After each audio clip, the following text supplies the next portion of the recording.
Thank you for listening to this free audiobook created by Project Gutenberg and Microsoft AI. To learn more about the project or give feedback on the quality of a recording, please visit aka.ms/audiobook. The Purple Land by W. H. Hudson. Preface. This work was first issued in 1885 by Messrs. Sampson Low in 2 slim volumes, with the longer, and to most persons, enigmatical title of The Purple Land That England Lost. A purple land may be found in almost any region of the globe, and 'tis of our gains, not our losses, we keep count. A few notices of the book appeared in the papers, 1 or 2 of the more serious literary journals reviewing it, not favorably, under the heading of Travels and Geography, but the reading public cared not to buy, and it very shortly fell into oblivion. There it might have remained for a further period of 19 years, or forever, since the sleep of a book is apt to be of the unawakening kind, had not certain men of letters, who found it on a forgotten heap and liked it in spite of its faults, or because of them, concerned themselves to revive it. We are often told that an author never wholly loses his affection for a first book, and the feeling has been likened, more than once, to that of a parent towards a firstborn. I have not said it, but in consenting to this reprint I considered that a writer's early or unregarded work is apt to be raked up when he is not standing by to make remarks. He may be absent on a journey from which he is not expected to return.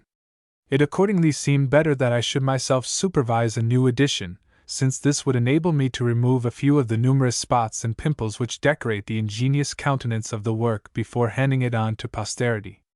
Besides many small verbal corrections and changes, the deletion of some paragraphs and the insertion of a few new ones, I have omitted one entire chapter containing the story of a piebald horse, recently reprinted in another book entitled L'Ambu. I have also dropped the tedious introduction to the former edition, only preserving, as an appendix, the historical part, for the sake of such of my readers as may like to have a few facts about the land that England lost. W. H. H. September, 1904. Chapter 1. 3 chapters in the story of my life, 3 periods, distinct and well defined, yet consecutive, beginning when I had not completed 25 years and finishing before 30, will probably prove the most eventful of all. To the very end they will come back oftenest to memory and seem more vivid than all the other years of existence. The 24 I had already lived, and there's, say, 40 or 45, I hope it may be 50 or even 60, which are to follow. For what soul in this wonderful, various world would wish to depart before 90? The dark as well as the light, its sweet and its bitter, make me love it. Of the first of these 3 a word only need be written. This was the period of courtship and matrimony, and though the experience seemed to me then something altogether new and strange in the world, it must nevertheless have resembled that of other men, since all men marry. And the last period, which was the longest of the 3, occupying fully 3 years, could not be told. It was all black disaster. 3 years of enforced separation and the extremest suffering which the cruel law of the land allowed an enraged father to inflict on his child and the man who had ventured to wed her against his will. Even the wise may be driven mad by oppression, and I that was never wise, but lived in and was led by the passions and illusions and the unbounded self-confidence of youth, what must it have been for me when we were cruelly torn asunder, when I was cast into prison to lie for long months in the company of felons, ever thinking of her who was also desolate, and breaking her heart? But it is ended, the abhorrent restraint, the anxiety, the breedings over 1,000 possible and impossible schemes of revenge. If it is any consolation to know that in breaking her heart he, at the same time, broke his own, and made haste to join her in that silent place, I have it. Ah, no! It is no comfort to me, since I cannot but reflect that before he shattered my life I had shattered his by taking her from him, who was his idol. We are quits then, and I can even say, peace to his ashes! But I could not say it then in my frenzy and grief, nor could it be said in that fatal country which I had inhabited from boyhood and had learned to love like my own, and had hoped never to leave. It was grown hateful to me, and flying from it, I found myself once more in that purple land where we had formerly taken refuge together, and which now seemed to my distracted mind a place of pleasant and peaceful memories. During the months of quietude after the storm, mostly spent in lonely rambles by the shore, these memories were more and more with me. Sometimes sitting on the summit of that great solitary hill, which gives the town its name, I would gaze by the hour on the wide prospect towards the interior, as if I could see, and never weary of seeing, all that lay beyond, plains and rivers and woods and hills, and cabins where I had rested, and many a kindly human face. Even the faces of those who had ill-treated or regarded me with evil eyes now appeared to have a friendly look. Most of all did I think of that dear river, the unforgettable the shaded white house at the end of the little town, and the sad and beautiful image of one whom I, alas, had made unhappy. So much was I occupied towards the end of that vacant period with these recollections that I remembered how, before quitting these shores, the thought had come to me that during some quiet interval in my life I would go over it all again, and write the history of my rambles for others to read in the future. But I did not attempt it then, nor until long years afterwards. For I had no sooner begun to play with the idea than something came to rouse me from the state I was in, during which I had been like one that has outlived his activities, and is no longer capable of a new emotion, but feeds wholly on the past. And this something new, affecting me so that I was all at once myself again, eager to be up and doing, was nothing more than a casual word from a distance, the cry of a lonely heart, which came by chance to my ear, and hearing it, I was like one who, opening his eyes from a troubled doze, unexpectedly sees the morning star in its unearthly luster above the wide, dark plain where night overtook him. The star of day and everlasting hope, and of passion and strife and toil and rest and happiness. I need not linger on the events which took us to the Banda, our nocturnal flight from Paquita's summer home on the Pampas, the hiding and clandestine marriage in the capital and subsequent escape northwards into the province of Santa Fe, the 7 to 8 months of somewhat troubled happiness we had there, and finally, the secret return to Buenos Aires in search of a ship to take us out of the country. Troubled happiness. Ah, yes, and my greatest trouble was when I looked on her, my partner for life, when she seemed loveliest, so small, so exquisite in her dark blue eyes that were like violets, and silky black hair and tender pink and olive complexion, so frail in appearance. And I had taken her, stolen her, from her natural protectors, from the home where she had been worshipped, I of an alien race and another religion, without means, and because I had stolen her, an offender against the law. But of this no more. I begin my itinerary where, safe on our little ship, with the towers of Buenos Aires fast fading away in the west, we began to feel free from apprehension and to give ourselves up to the contemplation of the delights before us. Winds and waves presently interfered with our raptures, Paquita proving a very indifferent sailor, so that for some hours we had a very trying time of it. Next day a favorable northwest breeze sprang up to send us flying like a bird over those unlovely red billows, and in the evening we disembarked in Montevideo, the city of refuge. We proceeded to an hotel, where for several days we lived very happily, enchanted with each other's society, and when we strolled along the beach to watch the setting sun, kindling with mystic fire heaven, water, and the great hill that gives the city its name, and remembered that we were looking towards the shores of Buenos Aires, it was pleasant to reflect that the widest river in the world rolled between us and those who probably felt offended at what we had done. This charming state of things came to an end at length in a somewhat curious manner. One night, before we had been a month in the hotel, I was lying wide awake in bed. It was late. I had already heard the mournful, long-drawn voice of the watchman under my window calling out, 1:30 and cloudy. Gil Blas relates in his biography that one night, while lying awake, he fell into practicing a little introspection, an unusual thing for him to do, and the conclusion he came to was that he was not a very good young man. I was having a somewhat similar experience that night when, in the midst of my unflattering thoughts about myself, a profound sigh from Paquita made me aware that she too was lying wide awake and also, in all probability, chewing the cud of reflection. When I questioned her concerning that sigh, she endeavored in vain to conceal from me that she was beginning to feel unhappy. What a rude shock the discovery gave me! And we so lately married! It is only just to Paquita, however, to say that had I not married her she would have been still more unhappy. Only the poor child could not help thinking of father and mother. She yearned for reconciliation, and her present sorrow rose from her belief that they would never, never, never forgive her. I endeavored, with all the eloquence I was capable of, to dispel these gloomy ideas, but she was firm in her conviction that precisely because they had loved her so much they would never pardon this first great offense. My poor darling might have been reading Christabel, I thought, when she said that it is toward those who have been most deeply loved the wounded heart cherishes the greatest bitterness. Then, by way of illustration, she told me of a quarrel between her mother and a till then dearly loved sister. It had happened many years ago, when she, Paquita, was a mere child, yet the sisters had never forgiven each other. And where, I asked, is this aunt of yours, of whom I have never heard you speak until this minute? Oh, answered Paquita, with the greatest simplicity imaginable.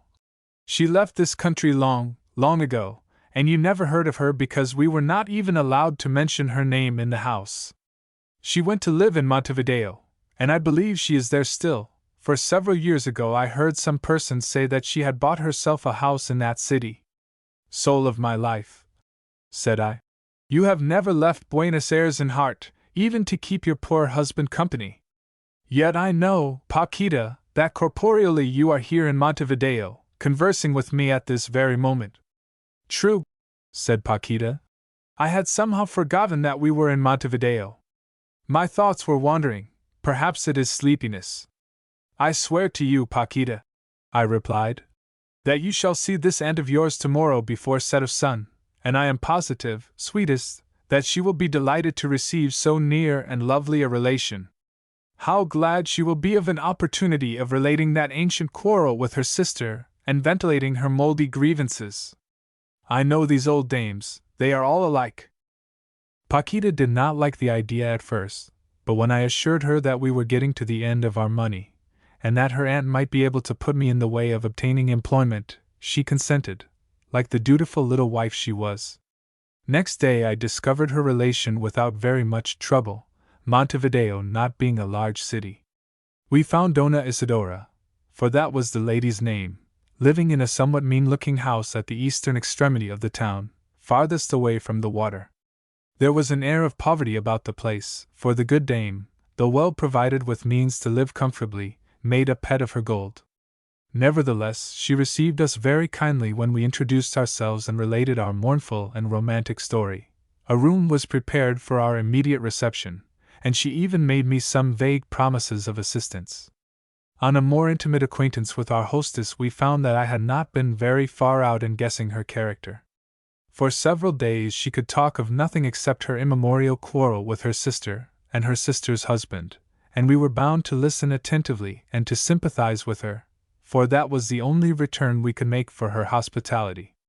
Paquita had more than her share of it, but was made no wiser as to the cause of this feud of long standing, for, though Dona Isidora had evidently been nursing her wrath all those years to keep it warm, she could not, for the life of her, remember how the quarrel originated.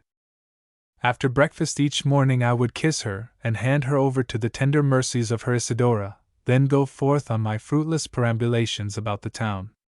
At first I only acted the intelligent foreigner, going about staring at the public buildings, and collecting curios, strangely marked pebbles, and a few military brass buttons, long shed by the garments they once made brave, rusty, misshapen bullets, mementos of the immortal 9 or 10 years' siege which had won for Montevideo the mournful appellation of modern Troy. When I had fully examined from the outside the scene of my future triumphs, for I had now resolved to settle down and make my fortune in Montevideo, I began seriously to look out for employment. I visited in turn every large mercantile establishment in the place, and in fact every house where I thought there might be a chance of lighting on something to do. It was necessary to make a beginning, and I would not have turned up my nose at anything, however small. I was so heartily sick of being poor, idle, and dependent. Nothing could I find. In one house I was told that the city had not yet recovered from the effects of the late revolution, and that business was, in consequence, in a complete state of paralysis. In another that the city was on the eve of a revolution, and that business was, in consequence, in a complete state of paralysis. And everywhere it was the same story. The political state of the country made it impossible for me to win an honest dollar.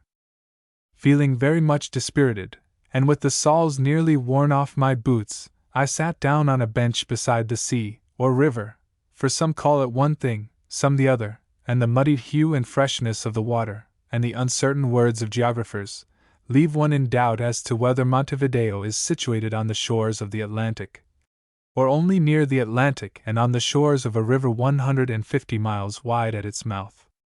I did not trouble my head about it. I had other things that concerned me more nearly to think of. I had a quarrel with this Oriental nation, and that was more to me than the greenness or the saltness of the vast estuary that washes the dirty feet of its queen, for this modern Troy, this city of battle, murder, and sudden death, also calls itself Queen of the Plata. That it was a very just quarrel on my part one felt well assured. Now, to be even with every human being who despitefully uses me has ever been a principle of action with me. Nor let it be said that it is an unchristian principle, for when I have been smitten on the right or left cheek, the pain is just the same in either case. Before I am prepared to deliver the return blows, so long a time has often elapsed that all wrathful or revengeful thoughts are over. I strike in such a case more for the public good than for my own satisfaction, and am therefore right in calling my motive a principle of action, not an impulse. It is a very valuable one too, infinitely more effective than the fantastical code of the duelist, which favors the person who inflicts the injury, affording him facilities for murdering or maiming the person injured. It is a weapon invented for us by nature before Colonel Colt ever lived, and it has this advantage, that one is permitted to wear it in the most law-abiding communities as well as amongst miners and backwoodsmen. If an offensive people were ever to cast it aside, then wicked men would have everything their own way and make life intolerable. Fortunately, the evildoers always have the fear of this intangible six-shooter before them, a wholesome feeling, which restrains them more than reasonableness or the law courts, and to which we owe it that the meek are permitted to inherit the earth. But now this quarrel was with a whole nation, though certainly not with a very great one, since the population of the Banda Oriental numbers only about 250,000. Yet in this sparsely settled country, with its bountiful soil and genial climate, there was apparently no place for me, a muscular and fairly intelligent young man, who only asked to be allowed to work to live. But how was I to make them smart for this injustice? I could not take the scorpion they gave me when I asked them for an egg, and make it sting every individual composing the nation. I was powerless, utterly powerless, to punish them, and therefore the only thing that remained for me to do was to curse them. Looking around me, my eyes rested on the famous hill across the bay, and I all at once resolved to go up to its summit, and, looking down on the Banda Oriental, pronounce my imprecation in the most solemn and impressive manner. The expedition to the Cerro, as it is called, proved agreeable enough. Notwithstanding the excessive heats we were just then having, many wild flowers were blooming on its slopes, which made it a perfect garden. When I reached the old ruined fort which crowns the summit, I got upon a wall and rested for half an hour, fanned by a fresh breeze from the river and greatly enjoying the prospect before me. I had not left out of sight the serious object of my visit to that commanding spot, and only wished that the malediction I was about to utter could be rolled down in the shape of a stupendous rock, loosed from its hold, which would go bounding down the mountain, and leaping clear over the bay, crash through the iniquitous city beyond, filling it with ruin and amazement. Whichever way I turn, I said, I see before me one of the fairest habitations God has made for man, great plains smiling with everlasting spring, ancient woods, swift, beautiful rivers, ranges of blue hills stretching away to the dim horizon. And beyond those fair slopes, how many leagues of pleasant wilderness are sleeping in the sunshine, where the wild flowers waste their sweetness and no plough turns the fruitful soil, where deer and ostrich roam fearless of the hunter, while over all bends a blue sky without a cloud to stain its exquisite beauty. And the people dwelling in yon city, the key to a continent, they are the possessors of it all. It is theirs, since the world, out of which the old spirit is fast dying, has suffered them to keep it. What have they done with this their heritage? What are they doing even now? They are sitting dejected in their houses, or standing in their doorways with folded arms and anxious, expectant faces, For a change is coming, they are on the eve of a tempest. Not an atmospheric change, no blighting simoom will sweep over their fields, nor will any volcanic eruption darken their crystal heavens. The earthquakes that shake the Andean cities to their foundations they have never known and can never know. The expected change and tempest is a political one.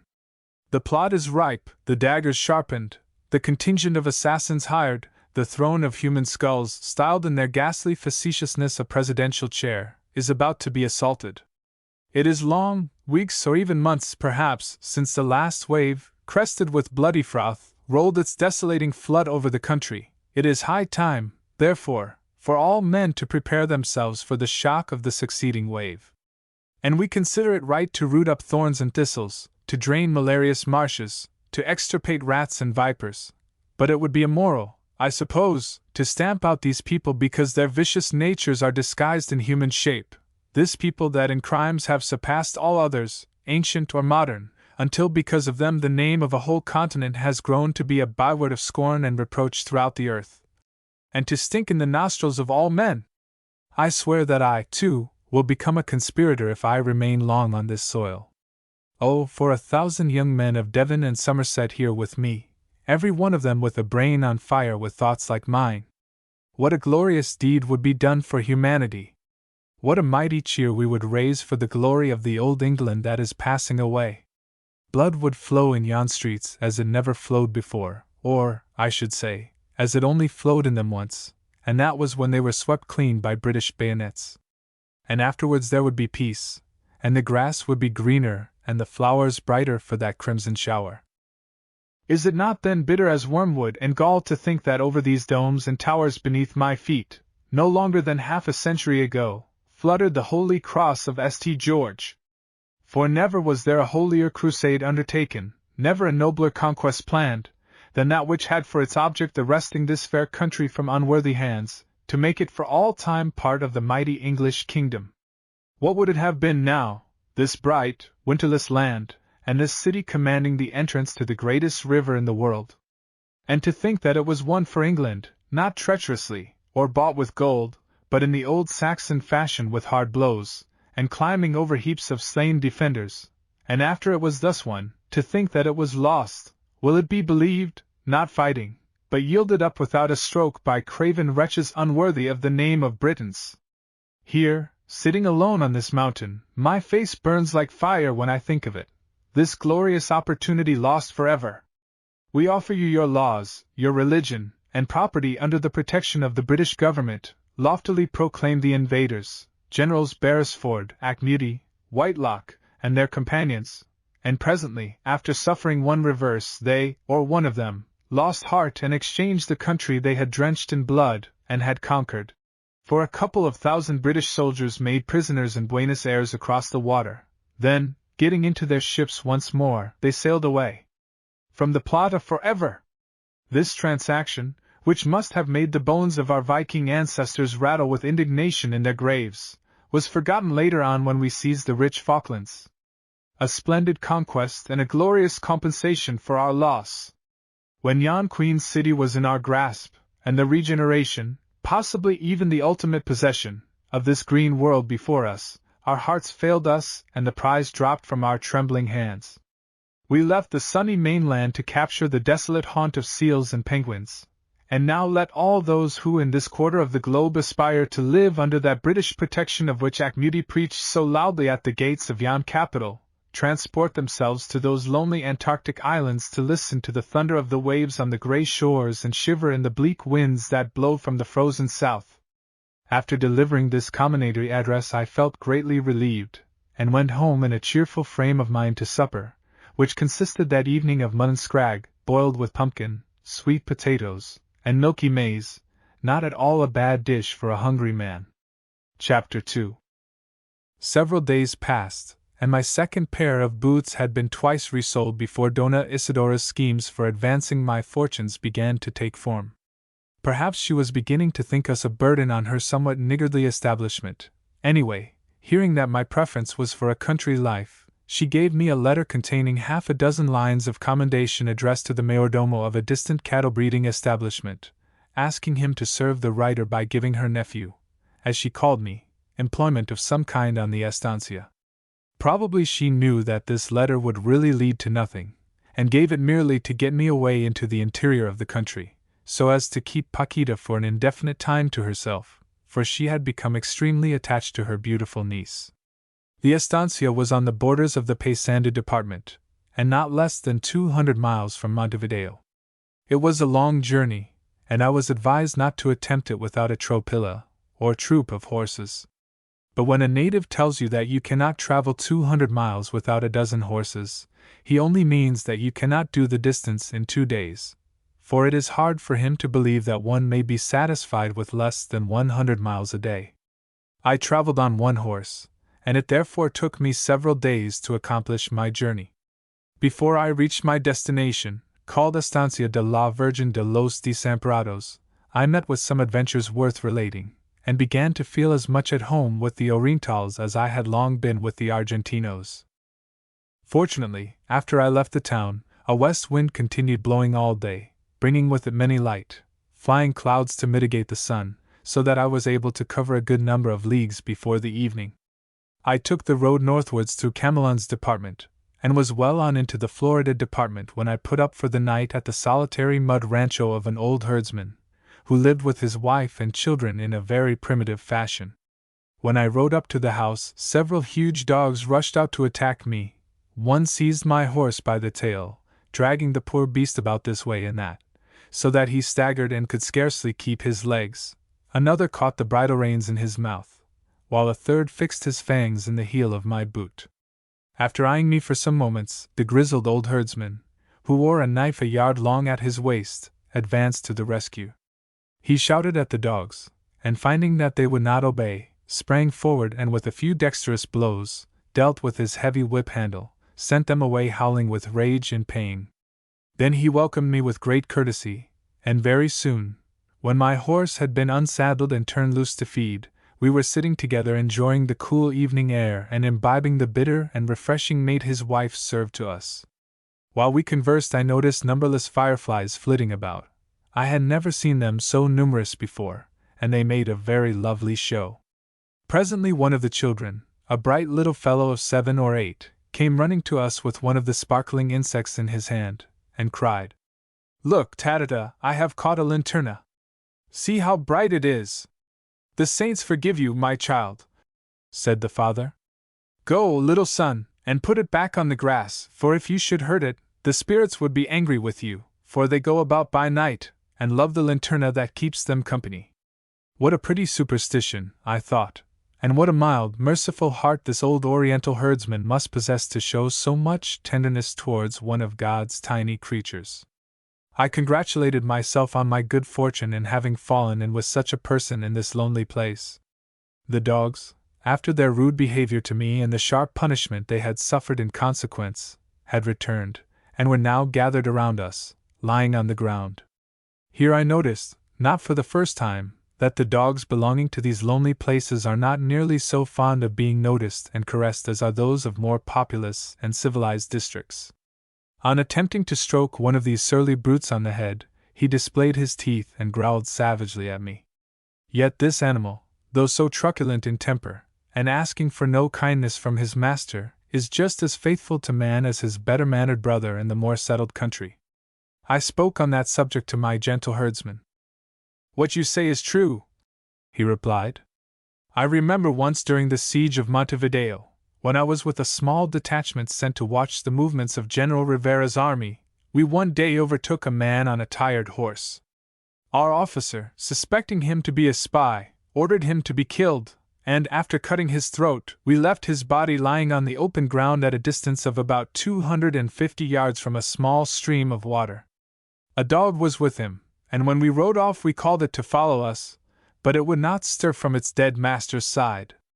3 days later we returned to the same spot, to find the corpse lying just where we had left it. The foxes and birds had not touched it, for the dog was still there to defend it.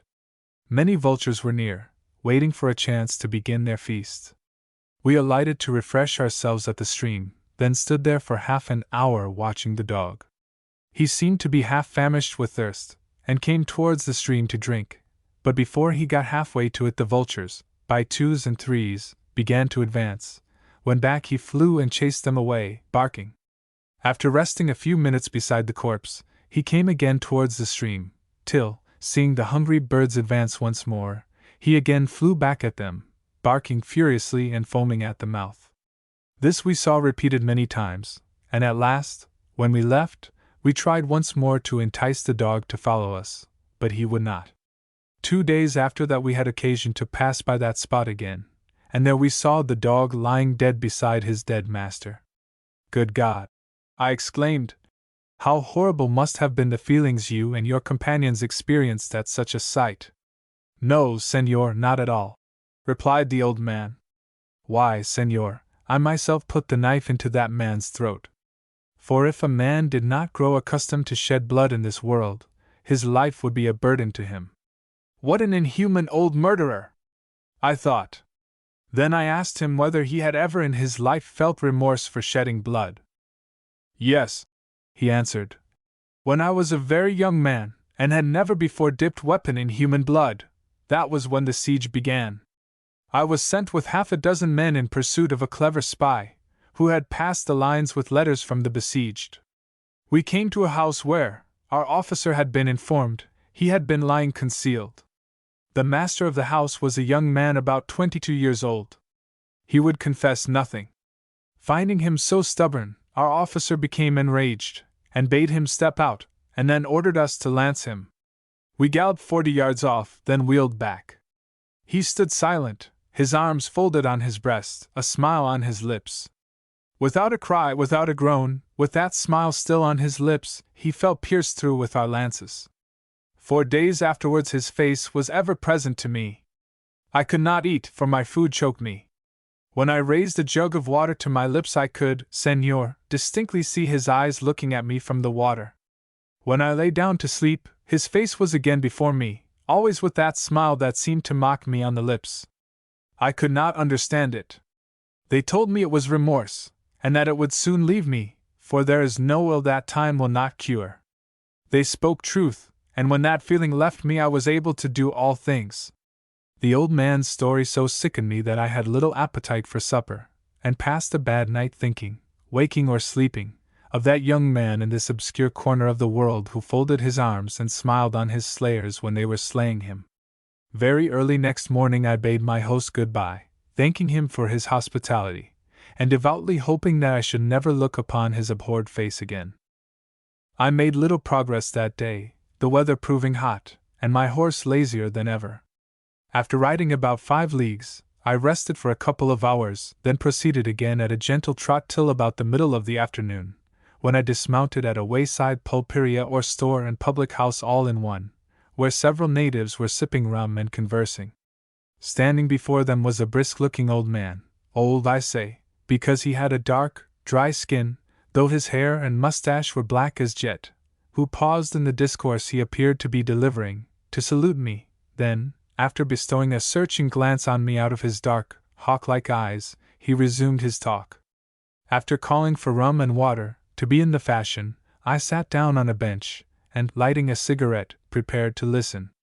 He was dressed in shabby gaucho habiliments, cotton shirt, short jacket, wide cotton drawers, and chiripa, a shawl-like garment fastened at the waist with a sash, and reaching down halfway between the knees and ankles. In place of a hat he wore a cotton handkerchief tied carelessly about his head. His left foot was bare, while the right one was cased in a coltskin stocking, called bota de potro, and on this distinguished foot was buckled a huge iron spur, with spikes 2 inches long. One spur of the kind would be quite sufficient, I should imagine, to get out of a horse all the energy of which he was capable. When I entered he was holding forth on the pretty well-worn theme of fate versus free will. His arguments were not, however, the usual dry philosophical ones, but took the form of illustration, chiefly personal reminiscences and strange incidents in the lives of people he had known, while so vivid and minute were his descriptions, sparkling with passion, satire, humor, pathos, and so dramatic his action, while wonderful story followed story, that I was fairly astonished, and pronounced this old pulperia orator a born genius. His argument over, he fixed his keen eyes on me and said, My friend, I perceive you are a traveler from Montevideo. May I ask what news there is from that city? What news do you expect to hear? Said I. Then it came into my thought that it was scarcely proper to confine myself to more commonplace phrases in replying to this curious old Oriental bird, with such ragged plumage, but whose native woodnotes wild had such a charm in them. It is only the old story over again, I continued. They say there will be a revolution some day. Some of the people have already retired into their houses, after chalking in very big letters on their front doors, "Please come into this house and cut the owner's throat for him, so that he may rest at peace, and have no fear of what may happen." Others have climbed on to their roofs, and occupied themselves there looking at the moon through spyglasses, thinking that the conspirators are concealed in that luminary, and only waiting for a cloud to obscure it, in order to descend upon the city, unobserved. "Here!" cried the old man, rapping delighted applause on the counter with his empty glass. "What do you drink, friend?" I asked, thinking his keen appreciation of my grotesque speech deserved a treat, and wishing to draw him out a little more. "Rum, friend, thank you. They say it warms you in winter, and cools you in summer. What can you have better?" "Tell me," said I, when his glass had been refilled by the storekeeper, "what I shall say when I return to Montevideo, and am asked what news there is in the country." The old fellow's eyes twinkled, while the other men ceased talking, and looked at him as if anticipating something good in reply to my question. "Say to them," he answered, "that you met an old man, a horse-tamer named Lucero, and that he told you this fable for you to repeat to the townspeople. Once there was a great tree named Montevideo growing in this country, and in its branches lived a colony of monkeys. One day one of the monkeys came down from the tree and ran full of excitement across the plain, now scrambling along like a man on all fours, then erect like a dog running on its hind legs, while its tail, with nothing to catch hold of, wriggled about like a snake when its head is underfoot. He came to a place where a number of oxen were grazing, and some horses, ostriches, deer, goats, and pigs. "Friends all," cried the monkey, grinning like a skull, and with staring eyes round as dollars, "great news! Great news! I come to tell you that there will shortly be a revolution." "Where?" said an ox. "In the tree, where else?" said the monkey. "That does not concern us," said the ox. "Oh, yes, it does," cried the monkey, "for it will presently spread about the country and you will all have your throats cut." Then the ox replied, "Go back, monkey, and do not molest us with your news, lest we get angry and go to besiege you in your tree, as we have often had to do since the creation of the world. And then, if you and the other monkeys come down to us, we will toss you on our horns." This apologue sounded very well, so admirably did the old man picture to us with voice and gesture the chattering excitement of the monkey and the majestic aplomb of the ox. "Senor," he continued, after the laugh had subsided, "I do not wish any of my friends and neighbors here present to fly to the conclusion that I have spoken anything offensive. Had I seen in you a Montevidean, I should not have spoken of monkeys. But, senor, though you speak as we do, there is yet in the pepper and salt on your tongue a certain foreign flavor." "You are right," I said. "I am a foreigner. A foreigner in some things, friend, for you were doubtless born under other skies, but in that chief quality, which we think was given by the Creator to us and not to the people of other lands, the ability to be one in heart with the men you meet, whether they are clothed in velvet or in sheepskins, in that you are one of us, a pure Oriental." I smiled at his subtle flattery. Possibly it was only meant in payment of the rum I had treated him to, but it pleased me none the less, and to his other mental traits I was now inclined to add a marvelous skill in reading character. After a while he invited me to spend the night under his roof. "Your horse is fat and lazy," he said with truth, "and unless you are a relation of the All family, you cannot go much farther before tomorrow. My house is a humble one, but the mutton is juicy, the fire warm, and the water cool there, the same as in another place." I readily accepted his invitation, wishing to see as much as I could of so original a character, and before starting I purchased a bottle of rum, which made his eyes sparkle so that I thought his name, Lucero, rather an appropriate one. His rancho was about 2 miles from the store, and our ride thither was about as strange a gallop as I ever took. Lucero was a domitor, or horse-tamer, and the beast he rode was quite unbroken and vicious as it could be. Between horse and man a fierce struggle for mastery raged the whole time, the horse rearing, plunging, buck-jumping, and putting into practice every conceivable trick to rid itself of its burden, while Lucero plied whip and spur with tremendous energy and poured out torrents of strange adjectives. At one moment he would come into violent collision with my old sober beast, at another there would be 50 yards of ground between us. Still Lucero would not stop talking, for he had begun a very interesting story at starting, and he stuck to his narrative through everything, resuming the thread after each tempest of execration vented on his horse, and raising his voice almost to a shout when we were far apart. The old fellow's staying powers were really extraordinary, and when we arrived at the house he jumped airily to the ground, and seemed fresh and calm as possible. In the kitchen were several people sipping mate, Lucero's children and grandchildren, also his wife, a grey old dame with dim-looking eyes. But then my host was old in years himself, only, like Ulysses, he still possessed the unquenched fire and energy of youth in his soul, while time bestowed infirmities together with wrinkles and white hairs on his helpmate. He introduced me to her in a manner that brought the modest flame to my cheeks. Standing before her, he said that he had met me at the pulperia and had put to me the question which a simple old countryman must ask of every traveler from Montevideo, what the news was. Then, assuming a dry, satirical tone, which years of practice would not enable me to imitate, he proceeded to give my fantastical answer, garnished with much original matter of his own. "Senora," I said when he had finished, "you must not give me credit for all you have heard from your husband. I only gave him brute wool, and he has woven it for your delight into beautiful cloth. Hear him." "Did I tell you what to expect, Juana?" cried the old man, which made me blush still more. We then settled down to mate and quiet conversation. Sitting in the kitchen on the skull of a horse, a common article of furniture in an Oriental rancho, was a boy about 12 years old, one of Lucero's grandchildren, with a very beautiful face. His feet were bare and his clothes very poor, but his soft dark eyes and olive face had that tender, half-melancholy expression often seen in children of Spanish origin, which is always so strangely captivating. "Where is your guitar, Cipriano?" said his grandfather, addressing him, whereupon the boy rose and fetched a guitar, which he first politely offered to me. When I had declined it, he seated himself once more on his polished horse skull and began to play and sing. He had a sweet boy's voice, and one of his ballads took my fancy so much that I made him repeat the words to me while I wrote them down in my notebook, which greatly gratified Lucero, who seemed proud of the boy's accomplishment. Here are the words translated almost literally, therefore without rhymes, and I only regret that I cannot furnish my musical readers with the quaint, plaintive air they were sung to. Chapter 3.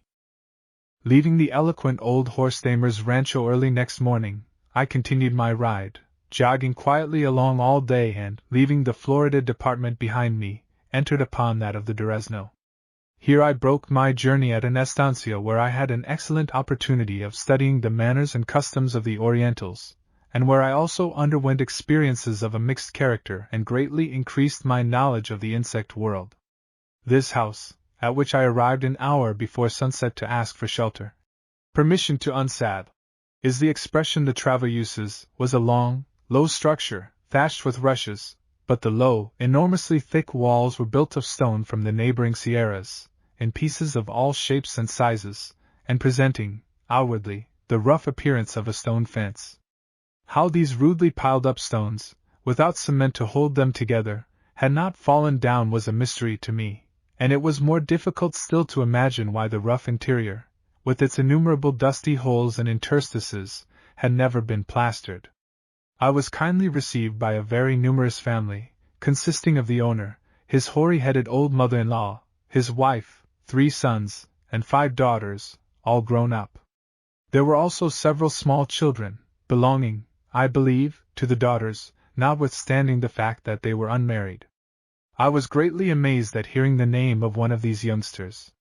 Such Christian names as Trinity, Heart of Jesus, Nativity, John of God, Conception, Ascension, Incarnation, are common enough, but these had scarcely prepared me to meet with a fellow creature named, well, Circumcision. Besides the people, there were dogs, cats, turkeys, ducks, geese, and fowls without number. Not content with all these domestic birds and beasts, they also kept a horrid, shrieking paroquet, which the old woman was incessantly talking to, explaining to the others all the time, in little asides, what the bird said or wished to say, or, rather, what she imagined it wished to say. There were also several tame young ostriches, always hanging about the big kitchen or living room on the lookout for a brass thimble, or iron spoon, or other little metallic bonne bouche to be gobbled up when no one was looking. A pet armadillo kept trotting in and out, the whole evening, and a lame gull was always standing on the threshold in everybody's way, perpetually wailing for something to eat, the most persistent beggar I ever met in my life. The people were very jovial, and rather industrious for so indolent a country. The land was their own, the men tended the cattle, of which they appeared to have a large number, while the women made cheeses, rising before daylight to milk the cows. During the evening 2 or 3 young men, neighbors, I imagine, who were paying their addresses to the young ladies of the establishment, dropped in, and after a plentiful supper, we had singing and dancing to the music of the guitar, on which every member of the family, excepting the babies, could strum a little. About 11 o'clock I retired to rest, and stretching myself on my rude bed of rugs, in a room adjoining the kitchen, I blessed these simple-minded, hospitable people. Good heavens, thought I to myself, what a glorious field is waiting here for some new Theocritus! How unutterably worn out, stilted, and artificial seems all the so-called pastoral poetry ever written when one sits down to supper and joins in the graceful cielo or pericon in one of these remote, semi-barbarous South American estancias. I swear I will turn poet myself, and go back some day to astonish old blasé Europe with something so, what the deuce was that?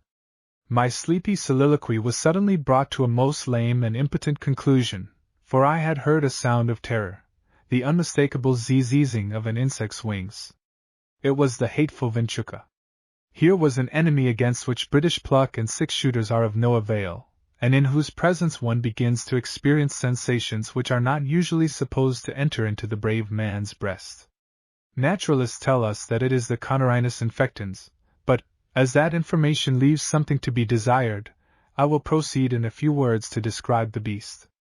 It inhabits the entire Chilean, Argentine, and Oriental countries, and to all the dwellers in this vast territory it is known as the vinchuca, for, like a few volcanoes, deadly vipers, cataracts, and other sublime natural objects, it has been permitted to keep the ancient name bestowed on it by the aborigines. It is all over of a blackish-brown color, as broad as a man's thumbnail, and flat as the blade of a table knife, when fasting. By day it hides, bug-like, in holes and chinks, but no sooner are the candles put out, than forth it comes to seek whom it may devour, for, like the pestilence, it walks in darkness. It can fly, and in a dark room knows where you are and can find you. Having selected a nice tender part, it pierces the skin with its proboscis or rostrum, and sucks vigorously for 2 or 3 minutes, and strange to say, you do not feel the operation, even when lying wide awake.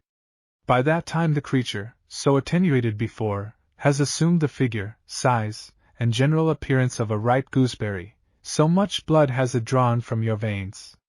Immediately after it has left you the part begins to swell up and burn as if stung by nettles.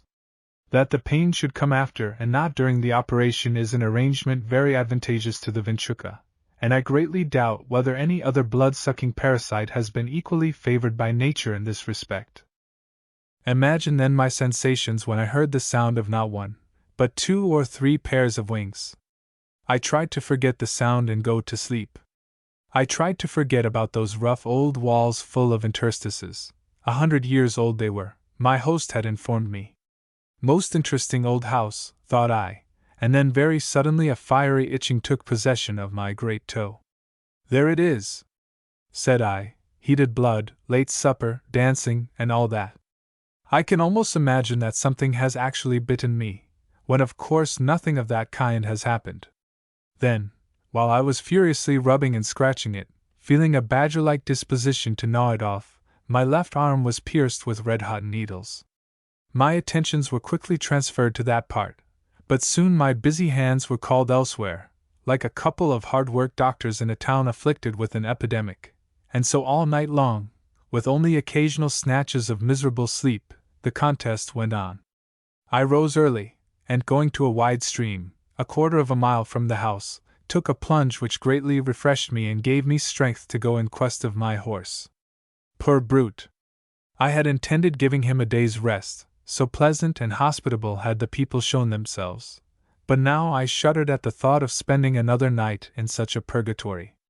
I found him so lame that he could scarcely walk, and so returned to the house on foot, and very much cast down. My host consoled me by assuring me that I would sleep the siesta all the better for having been molested by those little things that go about, for in this very mild language he described the affliction. After breakfast, at noon, acting on his hint, I took a rug to the shade of a tree and, lying down, quickly fell into a profound sleep, which lasted till late in the afternoon. That evening visitors came again, and we had a repetition of the singing, dancing, and other pastoral amusements, till near midnight. Then, thinking to cheat my bedfellows of the night before, I made my simple bed in the kitchen. But here also the vile vinchucas found me, and there were, moreover, dozens of fleas that waged a sort of guerrilla warfare all night, and in this way exhausted my strength and distracted my attention, while the more formidable adversary took up his position. My sufferings were so great that before daybreak I picked up my rugs and went out a distance from the house to lie down on the open plain, but I carried with me a smarting body and got but little rest. When morning came I found that my horse had not yet recovered from his lameness. "Do not be in a hurry to leave us," said my host, when I spoke of it. "I perceive that the little animals have again fought with and defeated you. Do not mind it, in time you will grow accustomed to them." How they contrived to endure it, or even to exist, was a puzzle to me, but possibly the vinchucas respected them, and only dined when, like the giant in the nursery rhyme, they smelt the blood of an Englishman. I again enjoyed a long siesta, and when night came resolved to place myself beyond the reach of the vampires, and so, after supper, went out to sleep on the plain. About midnight, however, a sudden storm of wind and rain drove me back to the shelter of the house, and the next morning I rose in such a deplorable state that I deliberately caught and saddled my horse, though the poor beast could scarcely put one foot on the ground. My friends laughed good-humoredly when they saw me making these resolute preparations for departure. After partaking of bitter mate, I rose and thanked them for their hospitality. "You surely do not intend leaving us on that animal," said my host. "He is unfit to carry you." "I have no other," I replied, "and am anxious to reach my destination.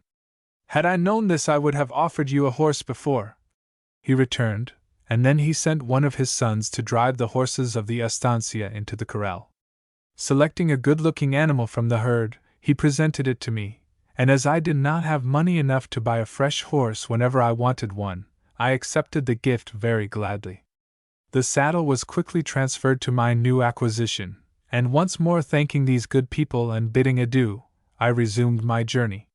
When I gave my hand before leaving to the youngest, and also, to my mind, the prettiest of the 5 daughters of the house, instead of smiling pleasantly and wishing me a prosperous journey, like the others, she was silent, and darted a look at me, which seemed to say, "Go, sir, you have treated me badly, and you insult me by offering your hand. If I take it, it is not because I feel disposed to forgive you, but only to save appearances." At the same moment, when she bestowed that glance on me which said so much, a look of intelligence passed over the faces of the other people in the room. All this revealed to me that I had just missed a very pretty little idyllic flirtation, conducted in very novel circumstances. Love cometh up as a flower, and men and charming women naturally flirt when brought together. Yet it was hard to imagine how I could have started a flirtation and carried it on to its culminatory point in that great public room, with all those eyes on me, dogs, babes, and cats tumbling about my feet, ostriches staring covetously at my buttons with great vacant eyes, and that intolerable paroquet perpetually reciting how the waters came down at Lodar, in its own shrieky, beaky, birdie, hurdy-gurdy, parrot language. Tender glances, soft whispered words, hand-touchings, and 1,000 little personal attentions, showing which way the emotions tend, would scarcely have been practicable in such a place and in such conditions, and new signs and symbols would have to be invented to express the feelings of the heart. And doubtless these Orientals, living all together in one great room, with their children and pets, like our very ancient ancestors, the pastoral Aryans, do possess such a language. And this pretty language I should have learned from the most willing of teachers, if those venomous Ventrucas had not dulled my brain with their persecutions and made me blind to a matter which had not escaped the observation of even unconcerned lookers-on. Riding away from the estancia, the feeling I experienced at having finally escaped from these execrable little things that go about was not one of unmixed satisfaction. Chapter 4. Continuing my journey through the Durazno district, I forded the pretty river E and entered the Tacuarembó department, which is immensely long, extending right away to the Brazilian frontier. I rode over its narrowest part, however, where it is only about 25 miles wide, then, crossing two very curiously named rivers, Rios Salsipudes Chico and Salsipudes Grande, which mean get out if you can rivers, little and big, I at length reached the termination of my journey in the province or department of Paysandú. The Estancia de la Virgen de los Desamparados, or, to put it very shortly, Vagabond's Rest, was a good-sized, square brick house built on very high ground, which overlooked an immense stretch of grassy, undulating country. There was no plantation about the house, not even a shade tree or cultivated plant of any description, but only some large corrales, or enclosures, for the cattle, of which there were 6,000 or 7,000 head on the land. The absence of shade and greenery gave the place a desolate, uninviting aspect, but if I was ever to have any authority here this would soon be changed. The mayordomo, or manager, Don Policarpo Santierra de Penalosa, which, roughly done into English, means Polycarp of the Holy Land abounding in slippery rocks, proved to be a very pleasant, affable person.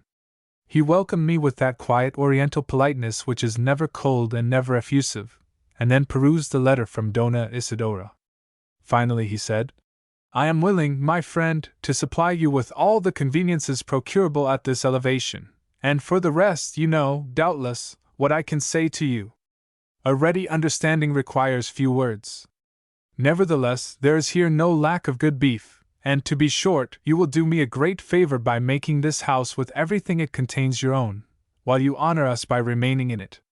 After delivering himself of these kindly sentiments, which left me rather in a mist as to my prospects, he mounted his horse and rode off, probably on some very important affair, for I saw no more of him for several days.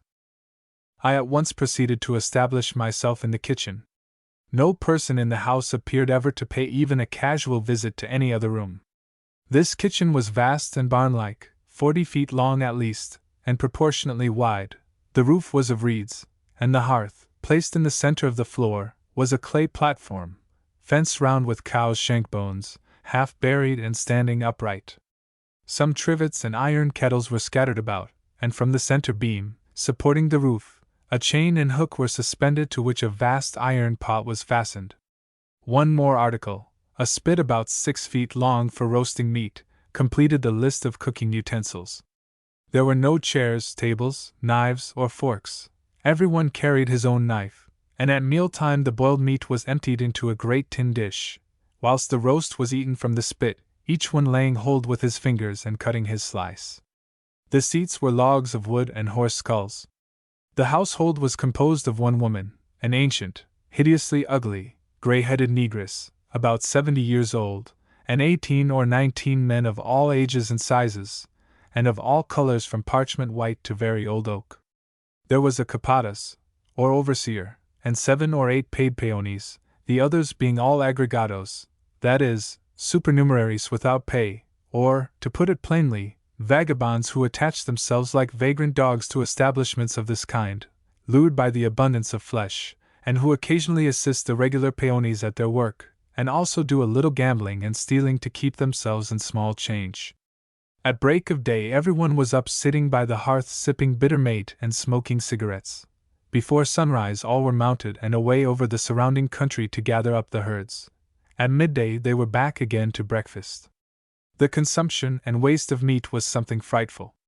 Frequently, after breakfast, As much as 20 or 30 pounds of boiled and roast meat would be thrown into a wheelbarrow and carried out to the dust heap, where it served to feed scores of hawks, gulls, and vultures, besides the dogs. Of course, I was only an aggregado, having no salary or regular occupation yet.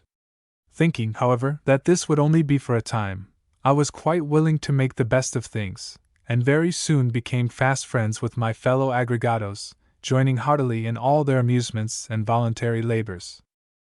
In a few days I got very tired of living exclusively on flesh, for not even a biscuit was procurable at this elevation, and as for a potato, one might as well have asked for a plum pudding. It occurred to my mind at last that, with so many cows, it might be possible to procure some milk and introduce a little change into our diet. In the evening I broached the subject, proposing that on the following day we should capture a cow and tame her. Some of the men approved of the suggestion, remarking that they had never thought of it themselves, but the old negress, who, being the only representative of the fair sex present, was always listened to with all the deference due to her position, threw herself with immense zeal into the opposition. She affirmed that no cow had been milked at that establishment since its owner had paid it a visit with his young wife 12 years before. A milch cow was then kept, and on the senora partaking of a large quantity of milk, before breaking her fast, it produced such an indigestion in her that they were obliged to give her powdered ostrich stomach, and finally to convey her, with great trouble, in an ox cart to Paysandú, and thence by water to Montevideo. The owner ordered the cow to be released, and never, to her certain knowledge, had cow been milked since at La Virgen de los Desamparados. These ominous croakings produced no effect on me, and the next day I returned to the subject. I did not possess a lasso, and so could not undertake to capture a half-wild cow without assistance. One of my fellow aggregados at length volunteered to help me, observing that he had not tasted milk for several years, and was inclined to renew his acquaintance with that singular beverage. This newfound friend in need merits being formally introduced to the reader. His name was Epifanio Claro. He was tall and thin, and had an idiotic expression on his long, sallow face. His cheeks were innocent of whiskers, and his lank, black hair, parted in the middle, fell to his shoulders, enclosing his narrow face between a pair of raven's wings. He had very large, light-colored, sheepish-looking eyes, and his eyebrows bent up like a couple of Gothic arches, leaving a narrow strip above them that formed the merest apology for a forehead. This facial peculiarity had won for him the nickname of Cejas, eyebrows, by which he was known to his intimates. He spent most of his time strumming on a wretched old cracked guitar, and singing amorous ballads in a lugubrious, whining falsetto, which reminded me not a little of that hungry, complaining gull I had met at the estancia in Durazno. For though poor Epifanio had an absorbing passion for music, nature had unkindly withheld from him the power to express it in a manner pleasing to others. I must, however, in justice to him, allow that he gave a preference to ballads or compositions of a thoughtful, not to say metaphysical, character. I took the trouble of translating the words of one literally, and here they are. This is very little to judge from, being only a fourth part of the song, but it is a fair specimen, and the rest is no clearer. Of course it is not to be supposed that Epifanio Claro, an illiterate person, took in the whole philosophy of these lines. Still, it is probable that a subtle ray or two of their deep meaning touched his intellect, to make him a wiser and a sadder man. Accompanied by this strange individual, and with the grave permission of the Capatas, who declined, however, in words of many syllables, all responsibilidad in the matter, we went out to the grazing grounds in quest of a promising-looking cow. Very soon we found one to our liking. She was followed by a small calf, not more than a week old, and her distended udder promised a generous supply of milk, but unfortunately she was fierce-tempered, and had horns as sharp as needles. "We will cut them by and by," shouted Eyebrows. He then lassoed the cow, and I captured the calf, and lifting it into the saddle before me, started homewards. The cow followed me at a furious pace, and behind came Claro at a swinging gallop. Possibly he was a little too confident, and carelessly let his captive pull the line that held her. Anyhow, she turned suddenly on him, charged with amazing fury, and sent one of her horrid horns deep into the belly of his horse. He was, however, equal to the occasion, first dealing her a smart blow on the nose, which made her recoil for a moment. He then severed the lasso with his knife, and shouting to me to drop the calf, made his escape. We pulled up as soon as we had reached a safe distance, Claro drily remarking that the lasso had been borrowed, and that the horse belonged to the estancia, so that we had lost nothing. He alighted, and stitched up the great gash in the poor brute's belly, using for a thread a few hairs plucked from its tail. It was a difficult task, or would have been so to me, as he had to bore holes in the animal's hide with his knife point, but it seemed quite easy to him. Taking the remaining portion of the severed lasso, he drew it round the hind and one of the 4 feet of his horse, and threw him to the ground with a dexterous jerk, then, binding him there, performed the operations of sewing up the wound in about 2 minutes. "Will he live?" I asked. "How can I tell?" he answered indifferently.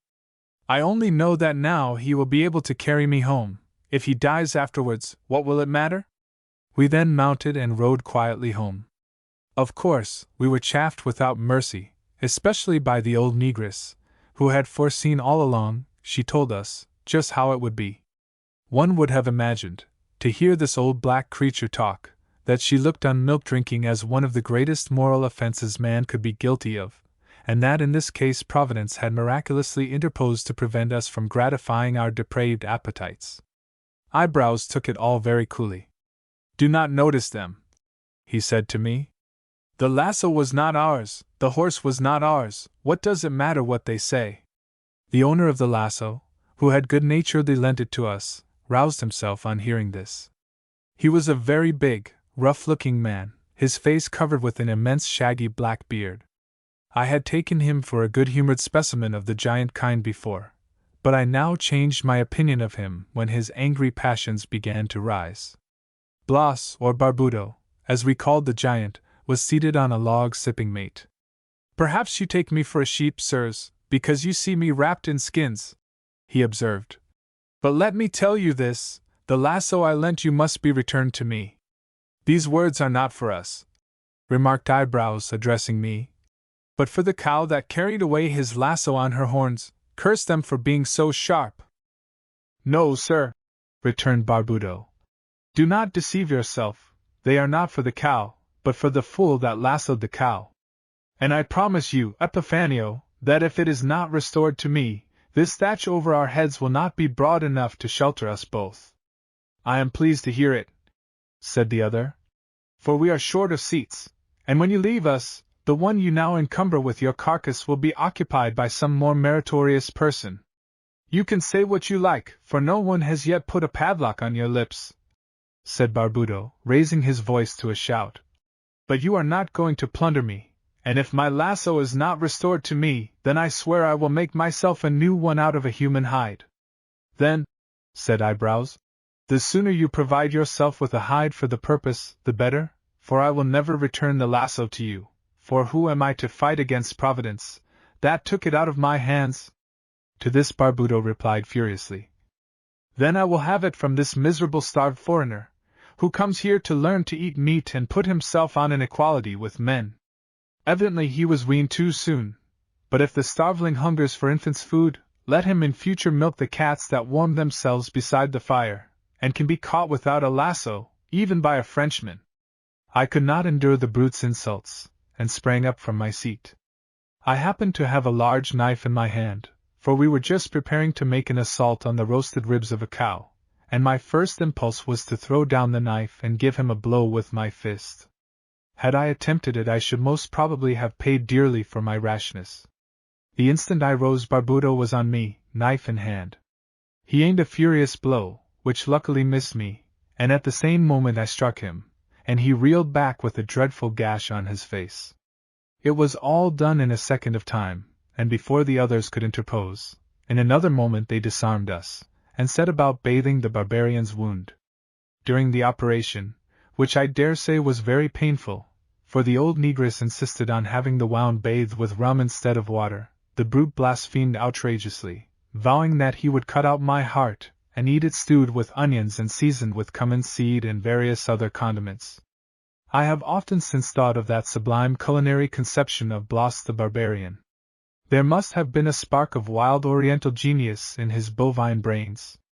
When the exhaustion caused by rage, pain, and loss of blood had at length reduced him to silence, the old negress turned on him, exclaiming that he had been rightly punished, for had he not, in spite of her timely warnings, lent his lasso to enable these two heretics, for that is what she called us, to capture a cow?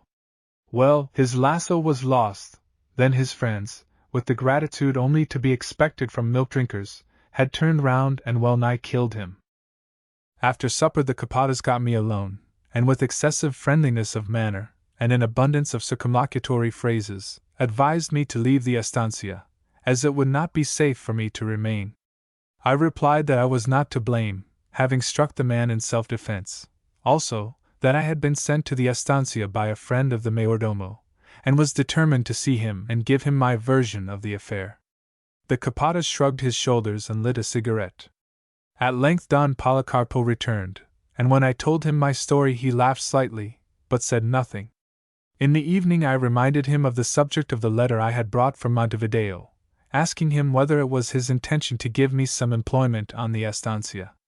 "You see, my friend," he replied, "to employ you now would be useless, however valuable your services might be, for by this time the authorities will have information of your fight with Bloss. In the course of a few days you may expect them here to make inquiries into that affair, and it is probable that you and Bloss will both be taken into custody." "What then would you advise me to do?" I asked.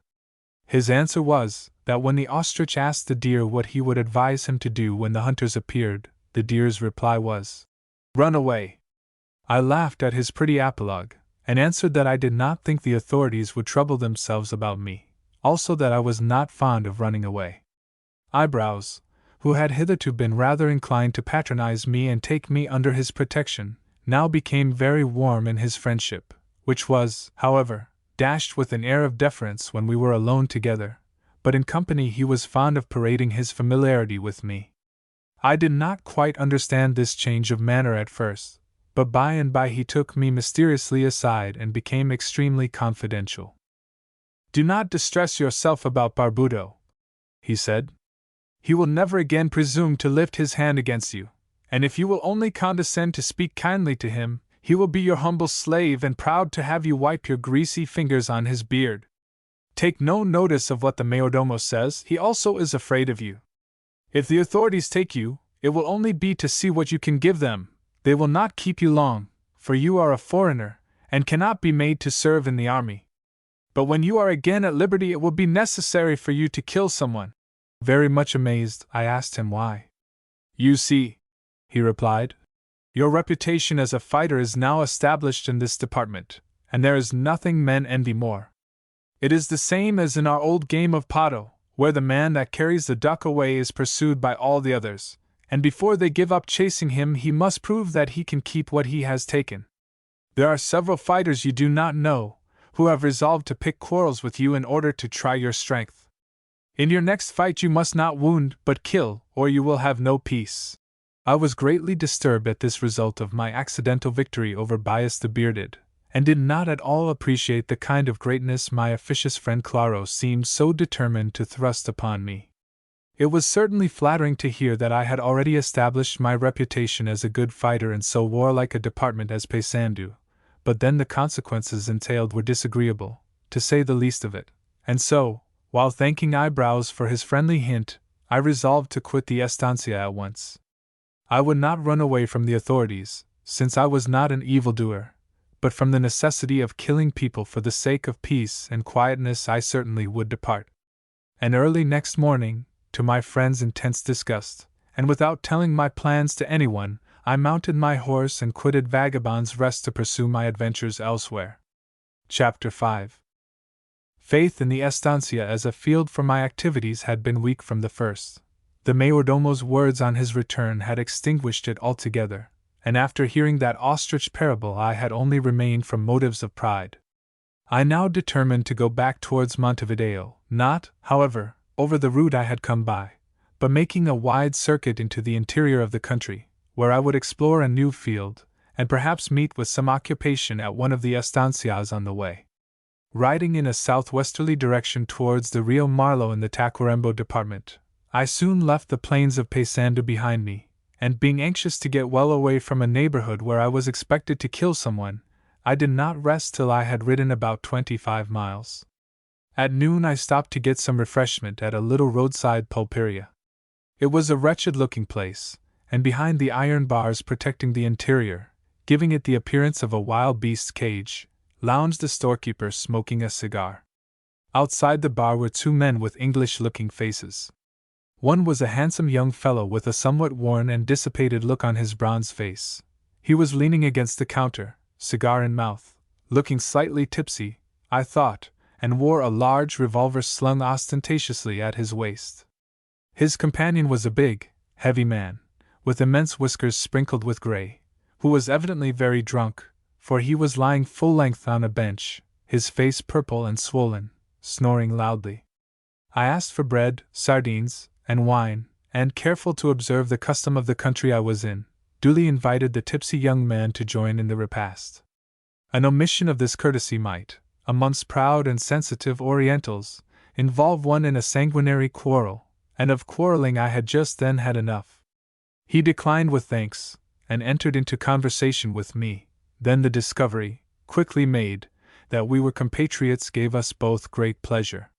He at once offered to take me to his house with him, and gave a glowing account of the free, jovial life he led in company with several other Englishmen, sons of gentlemen, every one of them, he assured me, who had bought a piece of land and settled down to sheep farming in this lonely district.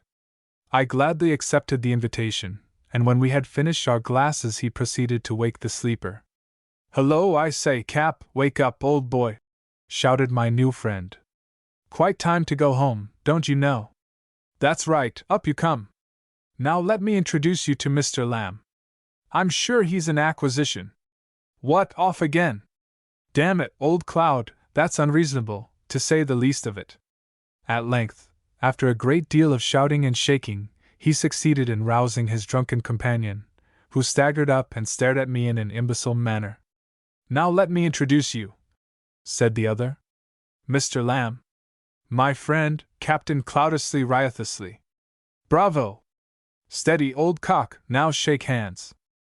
The captain said nothing, but took my hand, swaying forwards as if about to embrace me.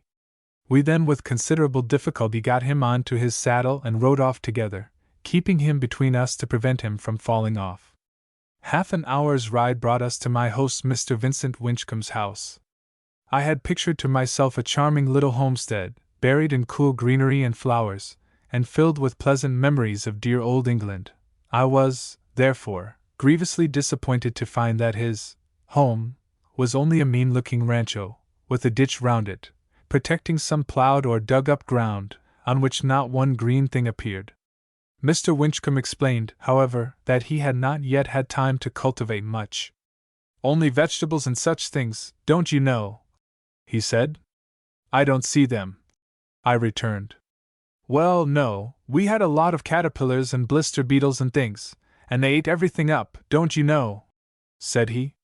The room into which he conducted me contained no furniture except a large deal table and some chairs, also a cupboard, a long mantelpiece, and some shelves against the walls. On every available place were pipes, pouches, revolvers, cartridge boxes, and empty bottles. On the table were tumblers, cups, a sugar basin, a monstrous tin teapot, and a demijohn, which I soon ascertained was half full of Brazilian rum, or cana. Round the table 5 men were seated smoking, drinking tea and rum, and talking excitedly, all of them more or less intoxicated. They gave me a hearty welcome, making me join them at the table, pouring out tea and rum for me, and generously pushing pipes and pouches towards me. "You see," said Mr. Winchcombe, in explanation of this convivial scene, "there are, altogether, 10 of us settlers here going in for sheep farming and that sort of thing. 4 of us have already built houses and bought sheep and horses. The other 6 fellows live with us from house to house, don't you know? Well, we've made a jolly arrangement. Old Cloud, Captain Cloud, don't you know, first suggested it, and it is that every day one of the 4, the glorious 4 we are called, keeps open house, and it's considered the right thing for the other 9 fellows to drop in on him sometime during the day, just to cheer him up a bit. Well, we soon made the discovery, Old Cloud, I fancy, made it, that tea and rum were about the best things to have on these occasions. Today it was my day, and tomorrow it will be some other fellow's, don't you know? And, by Jove, how lucky I was to meet you at the Pulperia! It will be ever so much jollier now. I had certainly not stumbled upon a charming little English paradise in this Oriental wilderness, and as it always makes me uncomfortable to see young men drifting into intemperate habits and making asses of themselves generally, I was not rapturously delighted with Old Cloud's system. Still, I was glad to find myself with Englishmen in this distant country, and in the end I succeeded in making myself tolerably happy. The discovery that I had a voice pleased them greatly, and when, somewhat excited from the effects of strong Cavendish, rum, and black tea, I roared out, they all got up and drank my health in big tumblers, and declared they would never let me leave the colony. Before evening the guests departed, all except the captain. He had sat with us at the table, but was too far gone in his cups to take part in the boisterous fun and conversation. Once in about every 5 minutes he had implored someone in a husky voice to give him a light for his pipe, then, after 2 or 3 ineffectual puffs, he would let it go out again. He had also attempted 2 or 3 times to join in the chorus of a song, but soon relapsed again into his imbecile condition. Next day, however, when he sat down refreshed by a night's sleep to breakfast, I found him a very agreeable fellow. He had no house of his own yet, not having received his money from home, he confidentially informed me, but lived about, breakfasting in one house, dining in a second, and sleeping in a third. Never mind, he would say. By and by it will be my turn, then I will receive you all every day for 6 weeks to make it all square. None of the colonists did any work, but all spent their time lounging about and visiting each other, trying to make their dull existence endurable by perpetual smoking and tea and rum drinking. They had tried, they told me, ostrich hunting, visiting their native neighbors, partridge shooting, horse racing, etc. But the partridges were too tame for them, they could never catch the ostriches, the natives didn't understand them, and they had finally given up all these so-called amusements. In each house a peon was kept to take care of the flock and to cook, and as the sheep appeared to take care of themselves, and the cooking merely meant roasting a piece of meat on a spit, there was very little for the hired men to do. Why don't you do these things for yourselves? I innocently asked. I fancy it wouldn't quite be the right thing, don't you know? Said Mr. Winchcombe. No, said the captain gravely. We haven't quite come down to that yet. I was greatly surprised to hear them. I had seen Englishmen sensibly roughing it in other places, but the lofty pride of these 10 rum-drinking gentlemen was quite a new experience to me. Having spent a somewhat listless morning, I was invited to accompany them to the house of Mr. Bingley, one of the Glorious Four. Mr. Bingley was really a very nice young fellow, living in a house far more worthy of the name than the slovenly rancho tenanted by his neighbor Winchcombe. He was the favorite of the colonists, having more money than the others, and keeping 2 servants. Always on his reception day he provided his guests with hot bread and fresh butter, as well as with the indispensable rum bottle and teapot. It therefore happened that, when his turn came round to keep open house, not one of the other 9 colonists was absent from his table. Soon after our arrival at Bingley's the others began to appear, each one on entering taking a seat at the hospitable board, and adding another cloud to the dense volume of tobacco smoke obscuring the room. There was a great deal of hilarious conversation, songs were sung, and a vast amount of tea, rum, bread and butter, and tobacco consumed, but it was a wearisome entertainment, and by the time it was over I felt heartily sick of this kind of life. Before separating, after John Peel had been sung with great enthusiasm, someone proposed that we should get up a fox hunt in real English style. Everyone agreed, glad of anything, I suppose, to break the monotony of such an existence, and next day we rode out, followed by about 20 dogs, of various breeds and sizes, brought together from all the houses. After some searching about in the most likely places, we at length started a fox from a bed of dark-leafed mio bushes. He made straight away for a range of hills about 3 miles distant, and over a beautifully smooth plain, so that we had a very good prospect of running him down. 2 of the hunters had provided themselves with horns, which they blew incessantly, while the others all shouted at the top of their lungs, so that our chase was a very noisy one. The fox appeared to understand his danger, and to know that his only chance of escape lay in keeping up his strength till the refuge of the hills was reached. Suddenly, however, he changed his course, this giving us a great advantage, for by making a short cut we were all soon close at his heels, with only the wide level plain before us. But Reynard had his reasons for what he did. He had spied a herd of cattle, and in a very few moments had overtaken and mixed with them. The herd, struck with terror at our shouts and horn blowing, instantly scattered and flew in all directions, so that we were able still to keep our quarry in sight.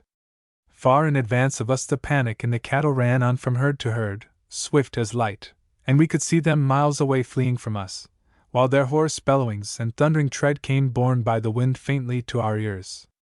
Our fat lazy dogs ran no faster than our horses, but still they labored on, cheered by incessant shouts, and at last ran into the first fox ever properly hunted in the Banda Orientál. The chase, which had led us far from home, ended close to a large estancia house, and while we stood watching the dogs worrying their victim to death, the capatas of the establishment, accompanied by 3 men, rode out to inquire who we were, and what we were doing. He was a small dark native, wearing a very picturesque costume, and addressed us with extreme politeness. "Will you tell me, senors, what strange animal you have captured?"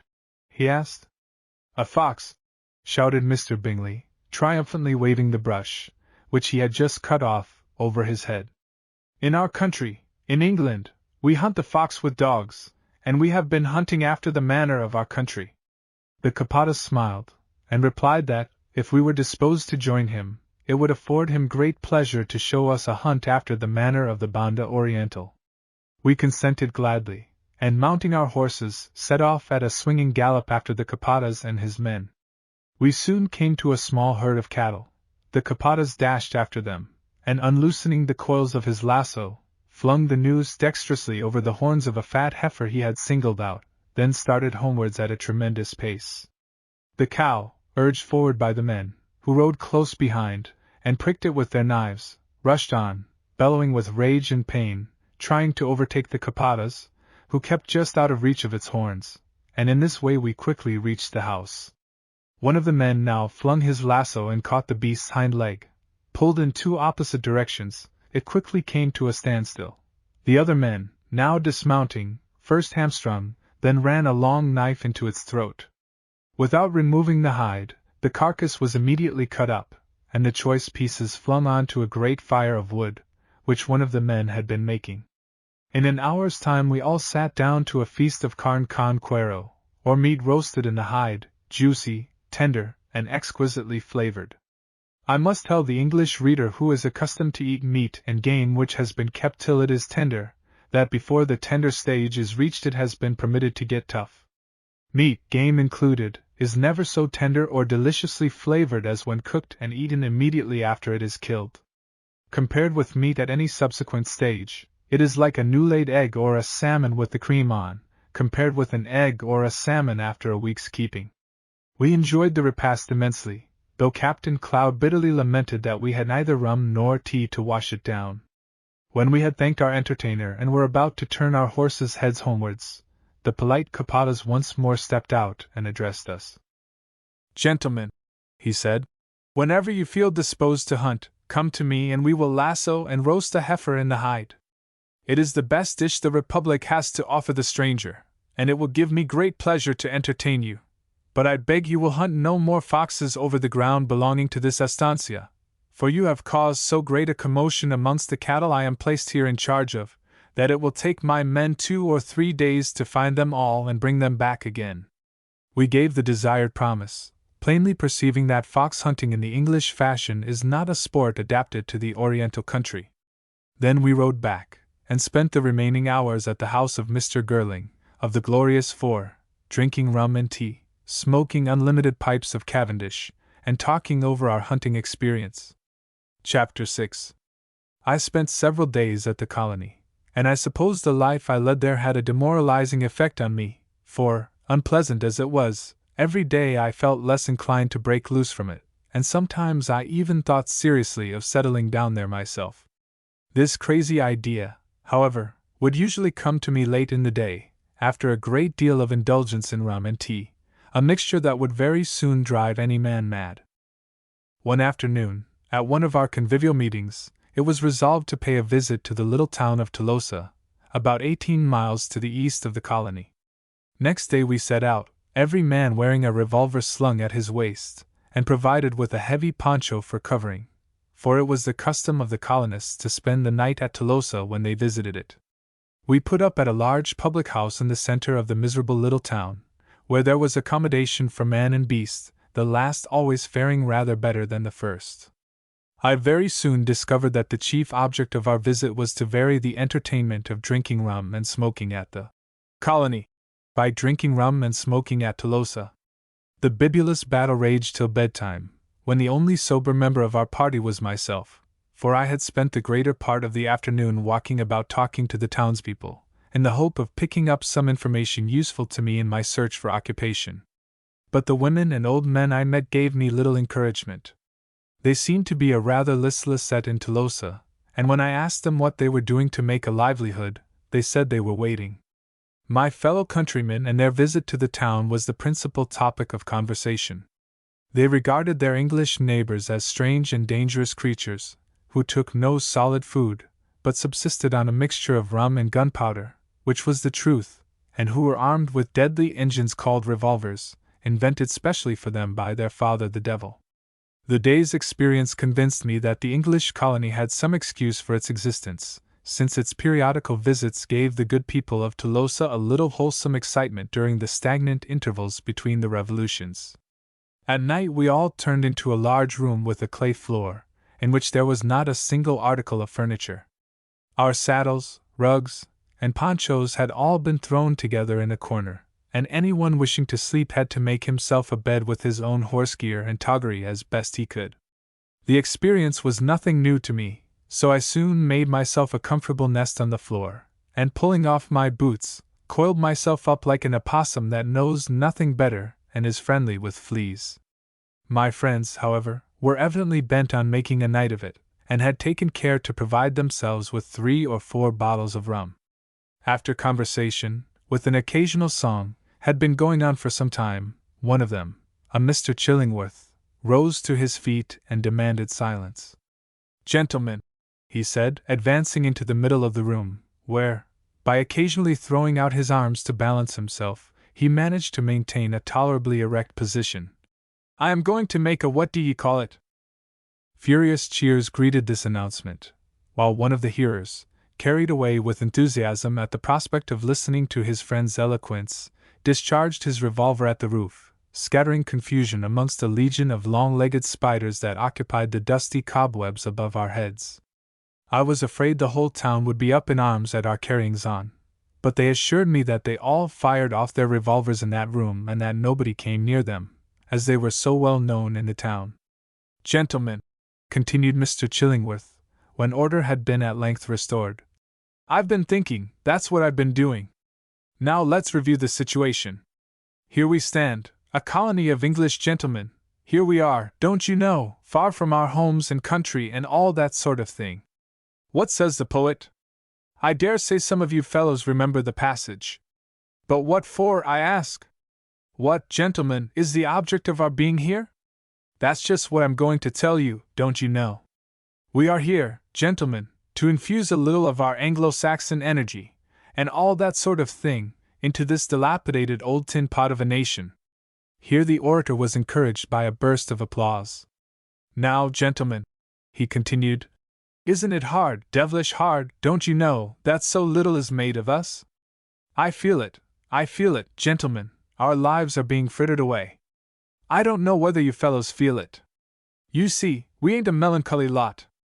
We're a glorious combination against the blue devils, that's what we are.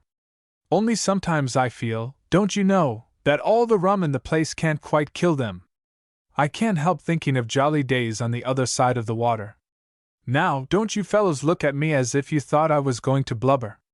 I'm not going to make such a confounded ass of myself, don't you know?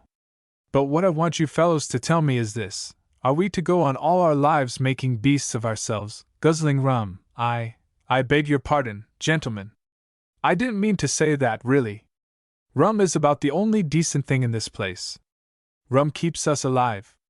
If any man says a word against rum, I'll call him an infernal ass. I meant to say the country, gentlemen, this rotten old country, don't you know? No cricket, no society, no base, no anything. Supposing we had gone to Canada with our capital and energies, wouldn't they have received us with open arms? And what's the reception we get here? Now, gentlemen, what I propose is this: let's protest. Let's get up a what do you call it to the thing they call a government. We'll state our case to the thing, gentlemen, and we'll insist on it and be very firm. That's what we'll do, don't you know? Are we to live amongst these miserable monkeys and give them the benefit of yes, gentlemen, our capital and energies, and get nothing in return? No, we must let them know that we are not satisfied, that we will be very angry with them. That's about all I have to say, gentlemen. Loud applause followed, during which the orator sat down rather suddenly on the floor. Then followed Rule Britannia, everyone assisting with all the breath in his lungs to make night hideous.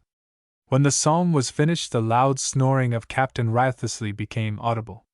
He had begun to spread some rugs to lie on, but becoming hopelessly entangled in his bridle reins, sissingle, and stirrup straps, had fallen to sleep with his feet on his saddle and his head on the floor. "Hullo, we can't have this!" shouted one of the fellows. "Let's wake old Cloud by firing at the wall over him and knocking some plaster on to his head. It'll be awful fun, you know." Everybody was delighted with the proposal, except poor Chillingworth, who, after delivering his speech, had crept away on all fours into a corner, where he was sitting alone and looking very pale and miserable. The firing now began, most of the bullets hitting the wall only a few inches above the recumbent captain's head, scattering dust and bits of plaster over his purple face. I jumped up in alarm and rushed amongst them, telling them in my haste that they were too drunk to hold their revolvers properly, and would kill their friend. My interference raised a loud, angry remonstrance, in the midst of which the captain, who was lying in a most uncomfortable position, woke, and struggling into a sitting posture, stared vacantly at us, his reins and straps wound like serpents about his neck and arms. "What's all the row about?" he demanded huskily. "Getting up revolution, I suppose. Right. Only thing to do in this country. Only don't ask me to be president. Nor good enough. Goo night, boys, don't cut my throat by mistake. Gor bless you all." No, don't go to sleep, Cloud," they shouted. "Lamb's the cause of all this. He says we're drunk, that's the way Lamb repays our hospitality. We were firing to wake you up, old Cap, to have a drink." "A drink, yes," assented the captain hoarsely. "And Lamb was afraid we would injure you. Tell him, old Cloud, whether you're afraid of your friends. Tell Lamb what you think of his conduct." "Yes, I'll tell him," returned the captain in his thick tones. "Lamb shan't interfere, gentlemen. But you know you took him in, didn't you, now? And what was my opinion of him? It wasn't right of you fellows, was it, now? He couldn't be one of us, you know, could he now? I'll leave it to you, gentlemen. Didn't I say the fellow was a cad? Why the devil doesn't he leave me alone then? I'll tell you what I'll do with Lamb, I'll punch his damned nose, don't you know?"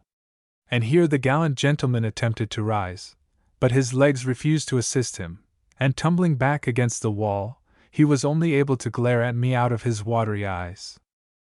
I went up to him, intending, I suppose, to punch his nose, but suddenly changing my mind, I merely picked up my saddle and things, then left the room with a hearty curse on Captain Cloudously Riotously, the evil genius, drunk or sober, of the colony of English gentlemen. I was no sooner outside the door than the joy they felt at being rid of me was expressed in loud shouts, clapping of hands, and a general discharge of firearms into the roof. I spread my rugs out of doors and soliloquized myself to sleep. "And so ends," said I, fixing my somewhat drowsy eyes on the constellation of Orion, "Adventure the 2nd, or 22nd, Little does it matter about the exact number of them, since they all alike end in smoke, revolver smoke, or a flourish of knives and the shaking of dust from off my feet. And perhaps, at this very moment Paquita, roused from light slumbers by the droning cry of the night watchman under her window, puts out her arms to feel me, and sighs to find my place still vacant. What must I say to her? That I must change my name to Hernandez or Fernandez, or Blas or Chaz, or Sandariaga, Grastiega, Madariaga, or any other aga, and conspire to overthrow the existing order of things. There is nothing else for me to do, since this Oriental world is indeed an oyster only a sharp sword will serve to open. As for arms and armies and military training, all that is quite unnecessary. One has only got to bring together a few ragged, dissatisfied men, and taking horse, charge pell-mell into poor Mr. Chillingworth's dilapidated old tin pot. I almost feel like that unhappy gentleman tonight, ready to blubber. But after all, my position is not quite so hopeless as his. I have no brutalized, purple-nosed Briton sitting like a nightmare on my chest, pressing the life out of me. The shouts and choruses of the revelers grew fainter and fewer, and had almost ceased when I sank to sleep, lulled by a solitary tipsy voice droning out in a lugubrious key. Chapter 7. Early next morning I left Tolosa and traveled the whole day in a southwesterly direction. I did not hurry, but frequently dismounted to give my horse a sip of clear water and a taste of green herbage. I also called during the day at 3 or 4 estancia houses, but failed to hear anything that could be advantageous to me. In this way I covered about 35 miles of road, going always towards the eastern part of the Florida district in the heart of the country. About an hour before sunset I resolved to go no farther that day, and I could not have hoped to find a nicer resting place than the one now before me, a neat rancho with a wide corridor supported by wooden pillars, standing amidst a bower of fine old weeping willows. It was a calm, sunshiny afternoon, peace and quiet resting on everything, even bird and insect, for they were silent, or uttered only soft, subdued notes, and that modest lodge, with its rough stone walls and thatched roof, seemed to be in harmony with it all. It looked like the home of simple-minded, pastoral people that had for their only world the grassy wilderness, watered by many clear streams, bounded ever by that far-off, unbroken ring of the horizon, and arched over with blue heaven, starry by night and filled by day with sweet sunshine. On approaching the house I was agreeably disappointed at having no pack of loud-mouthed, ferocious dogs rushing forth to rend the presumptuous stranger to pieces, a thing one always expects. The only signs of life visible were a white-haired old man seated within the corridor smoking, and a few yards from it a young girl standing under a willow tree. But that girl was a picture for one to gaze long upon and carry about in his memory for a lifetime. Never had I beheld anything so exquisitely beautiful. It was not that kind of beauty so common in these countries, which bursts upon you like the sudden southwest wind called pampero, almost knocking the breath out of your body, then passing as suddenly away, leaving you with hair ruffled up and mouth full of dust. Its influence was more like that of the spring wind, which blows softly, scarcely fanning your cheek, yet infusing through all your system a delicious, magical sensation like nothing else in earth or heaven. She was, I fancy, about 14 years old, slender and graceful in figure, and with a marvelously clear white skin, on which this bright oriental sun had not painted one freckle. Her features were, I think, the most perfect I have ever seen in any human being, and her golden brown hair hung in 2 heavy braids behind, almost to her knees. As I approached, she looked up to me out of sweet, gray-blue eyes. There was a bashful smile on her lips, but she did not move or speak. On the willow branch over her head were 2 young doves. They were, it appeared, her pets, unable yet to fly, and she had placed them there. The little things had crept up just beyond her reach, and she was trying to get them by pulling the branch down towards her. Leaving my horse, I came to her side. "I am tall, señorita," I said, "and can perhaps reach them." She watched me with anxious interest while I gently pulled her birds from their perch and transferred them to her hands. Then she kissed them, well pleased, and with a gentle hesitation in her manner asked me in. Under the corridor I made the acquaintance of her grandfather, the white-haired old man, and found him a person it was very easy to get on with, for he agreed readily with everything I said. Indeed, even before I could get a remark out, he began eagerly assenting to it. There, too, I met the girl's mother, who was not at all like her beautiful daughter, but had black hair and eyes, and a brown skin, as most Spanish-American women have. Evidently the father is the white-skinned, golden-haired one, I thought. When the girl's brother came in, by and by, he unsaddled my horse and led him away to pasture. This boy was also darker even than his mother. The simple spontaneous kindness with which these people treated me had a flavor about it the like of which I have seldom experienced elsewhere. It was not the common hospitality usually shown to a stranger, but a natural, unstrained kindness, such as they might be expected to show to a beloved brother or son who had gone out from them in the morning and was now returned. By and by the girl's father came in, and I was extremely surprised to find him a small, wrinkled, dark specimen, with jet-black, bead-like eyes and podgy nose, showing plainly enough that he had more than a dash of aboriginal Chihuahua blood in his veins. This upset my theory about the girl's fair skin and blue eyes. The little dark man was, however, quite as sweet-tempered as the others, for he came in, sat down, and joined in the conversation, just as if I had been one of the family whom he had expected to find there. While I talked to these good people on simple pastoral matters, all the wickedness of Orientals, the throat-cutting war of whites and reds, and the unspeakable cruelties of the 10 years' siege, were quite forgotten. I wished that I had been born amongst them and was one of them, not a weary, wandering Englishman, overburdened with the arms and armor of civilization, and staggering along, like Atlas, with the weight of a kingdom on which the sun never sets on his shoulders. By and by this good man, whose real name I never discovered, for his wife simply called him Batata, sweet potato, looking critically at his pretty girl, remarked, "Why have you decked yourself out like this, my daughter? It is not a saint's day." His daughter, indeed! I mentally ejaculated. She is more like the daughter of the evening star than of such a man. But his words were unreasonable, to say the least of it, for the sweet child, whose name was Margarita, though wearing shoes, had no stockings on, while her dress, very clean, certainly, was a cotton print so faded that the pattern was quite undistinguishable. The only pretense of finery of any description was a narrow bit of blue ribbon tied about her lily-white neck. And yet, had she been wearing richest silks and costliest gems, she could not have blushed and smiled with a prettier confusion. "We are expecting Uncle Anselmo this evening, Papata," she replied. "Leave the child, Batata," said the mother. "You know what a craze she has for Anselmo. When he comes she is always prepared to receive him like a queen." This was really almost too much for me, and I was powerfully tempted to jump up and embrace the whole family on the spot. How sweet was this primitive simplicity of mind! Here, doubtless, was the one spot on the wide earth where the golden age still lingered, appearing like the last beams of the setting sun touching some prominent spot, when elsewhere all things are in shadow. Ah, why had fate led me into this sweet Arcadia, since I must presently leave it to go back to the dull world of toil and strife?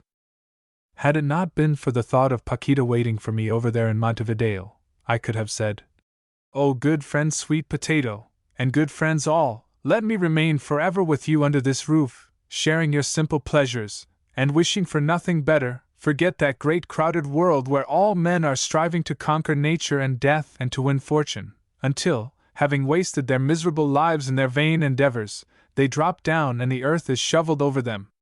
Shortly after sunset the expected Anselmo arrived to spend the night with his relations, and scarcely had he got down from his horse before Margarita was at his side to ask the avuncular blessing, at the same time raising his hand to her delicate lips. He gave his blessing, touching her golden hair, then she lifted her face bright with new happiness.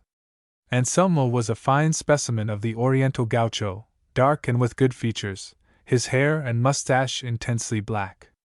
He wore costly clothes, while his whip-handle, the sheath of his long knife, and other things about him were of massive silver. Of silver also were his heavy spurs, the pommel of his saddle, his stirrups, and the headstall of his bridle. He was a great talker. Never, in fact, in the whole course of my varied experience have I encountered anyone who could pour out such an incessant stream of talk about small matters as this man. We all sat together in the social kitchen, sipping mate, I taking little part in the conversation, which was all about horses, scarcely even listening to what the others were saying. Reclining against the wall, I occupied myself agreeably watching the sweet face of Margarita, which in her happy excitement had become suffused with a delicate rosy color.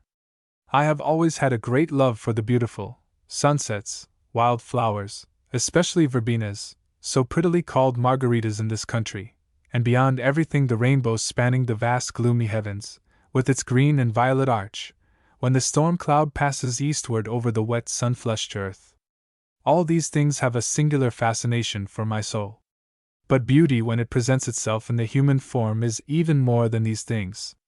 There is in it a magnetic power drawing my heart, a something that is not love, for how can a married man have a feeling like that towards anyone except his wife? No, it is not love, but a sacred ethereal kind of affection, resembling love only as the fragrance of violets resembles the taste of honey and the honeycomb. At length, some time after supper, Margarita, to my sorrow, rose to retire, though not without first once more asking her uncle's blessing. After her departure from the kitchen, finding that the inexhaustible talking machine Anselmo was still holding forth fresh as ever, I lit a cigar and prepared to listen. Chapter 8. When I began to listen, it was a surprise to find that the subject of conversation was no longer the favorite one of horseflesh, which had held undisputed sway the whole evening. Uncle Anselmo was just now expatiating on the merits of gin, a beverage for which he confessed to a special liking. Gin is, without doubt, said he, the flower of all strong drinks. I have always maintained that it is incomparable. And for this reason I always keep a little of it in the house in a stone bottle, for, when I have taken my mate in the morning, and after it, 1 or 2 or 3 or 4 sips of gin, I saddle my horse and go out with a tranquil stomach, feeling at peace with the whole world. Well, sirs, it happened that on the morning in question, I noticed that there was very little gin left in the bottle, for though I could not see how much it contained, owing to its being of stone and not of glass, I judged from the manner in which I had to tip it upwards when pouring it out. In order to remember that I had to bring home some with me that day, I tied a knot in my handkerchief. Then, mounting my horse, I rode out towards the side on which the sun sets, little expecting that anything unusual was going to happen to me that day. But thus it often is, for no man, however learned he may be and able to read the almanac, can tell what a day will bring forth. Anselmo was so outrageously prosy, I felt strongly inclined to go to bed to dream of beautiful Margarita, but politeness forbade, and I was also somewhat curious to hear what extraordinary thing had happened to him on that very eventful day. It fortunately happened, continued Anselmo, that I had that morning saddled the best of my cream noses, for on that horse I could say without fear of contradiction, I am on horseback and not on foot. I called him Chingalo, a name which Manuel, also called the Fox, gave him, because he was a young horse of promise, able to fly with his rider. Manuel had 9 horses, cream noses every one, and how from being Manuel's they came to be mine I will tell you. He, poor man, had just lost all his money at cards. Perhaps the money he lost was not much, but how he came to have any was a mystery to many. To me, however, it was no mystery, and when my cattle were slaughtered and had their hides stripped off by night, perhaps I could have gone to justice, feeling like a blind man for something in the wrong place, and led her in the direction of the offender's house. But when one has it in his power to speak, knowing at the same time that his words will fall like a thunderbolt out of a blue sky upon a neighbor's dwelling, consuming it to ashes and killing all within it, why, sirs, in such a case, the good Christian prefers to hold his peace. For what has one man more than another that he should put himself in the place of Providence? We are all of flesh. True, some of us are only dog's flesh, fit for nothing, but to all of us the lash is painful, and where it rains blood will sprout. This I say, but remember, I say not that Manuel the Fox robbed me, for I would sully no man's reputation, even a robber's, or have anyone suffer on my account. Well, sirs, to go back to what I was saying, Manuel lost everything, then his wife fell ill with fever, and what was there left for him but to turn his horses into money? In this way it came about that I bought the cream noses and paid him $50 for them. True, the horses were young and sound, nevertheless, it was a great price, and I paid it not without first weighing the matter well in my own mind. For in things of this nature, if a person makes not his reckoning beforehand, where, let me ask, sirs, will he find himself at the year's end? The devil will take him with all the cattle he inherited from his fathers, or got together by his own proper abilities and industry. For you see, the thing is this: I have a poor head for figures. All other kinds of knowledge come easy to me, but how to calculate readily has never yet found an entrance into my head. At the same time, whenever I find it impossible to make out my accounts, or settle what to do, I have only to take the matter to bed with me and lie awake thinking it over. For when I do that, I rise next morning feeling free and refreshed, like a man that has just eaten a watermelon. For what I have to do and how it is to be done is all as plain to my sight as this mate cup I hold in my hand. In this difficulty I therefore resolved to take the subject of the horses to bed with me, and to say, Here I have you, and you shall not escape from me. But about supper time Manuel came in to molest me, and sat in the kitchen with a sad face, like a prisoner under sentence of death.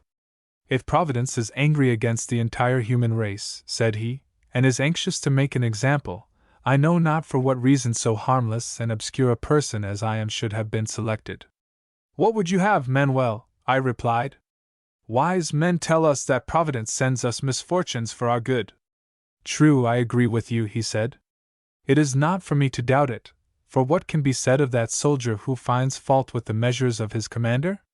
But you know, Anselmo, the man I am, and it is bitter that these troubles should fall on one who has never offended except in being always poor. The vulture, said I, ever preys on the weak and ailing? First I lose everything, he continued, then this woman must fall ill of a calenture, and now I am forced to believe that even my credit is gone, since I cannot borrow the money I require. Those who knew me best have suddenly become strangers. When a man is down, said I, the very dogs will scratch up the dust against him. True, said Manuel, and since these calamities fell on me, what has become of the friendships that were so many? For nothing has a worse smell, or stinks more, than poverty, so that all men when they behold it cover up their faces or fly from such a pestilence. You speak the truth, Manuel, I returned, but say not all men, for who knows, there being so many souls in the world, whether you may not be doing injustice to someone. I say it not of you, he replied, on the contrary, if any person has had compassion on me it is you, and this I say, not in your presence only, but publicly proclaim it to all men. Words only were these. And now, he continued, my cards oblige me to part with my horses for money, therefore I come this evening to learn your decision. Manuel, said I am a man of few words, as you know, and straightforward, therefore you need not have used compliments, and before saying this to have said so many things, for in this you do not treat me as a friend. You say well, he replied, but I love not to dismount before checking my horse and taking my toes from the stirrups. That is only as it should be, said I. Nevertheless, when you come to a friend's house, you need not alight at such a distance from the gate. For what you say, I thank you, he answered. My faults are more numerous than the spots on the wild cat, but not amongst them is precipitancy. That is what I like, said I, for I do not love to go about like a drunk man embracing strangers.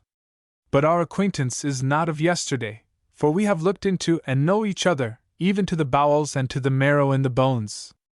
Why, then, should we meet as strangers, since we have never had a difference, or any occasion to speak ill of each other?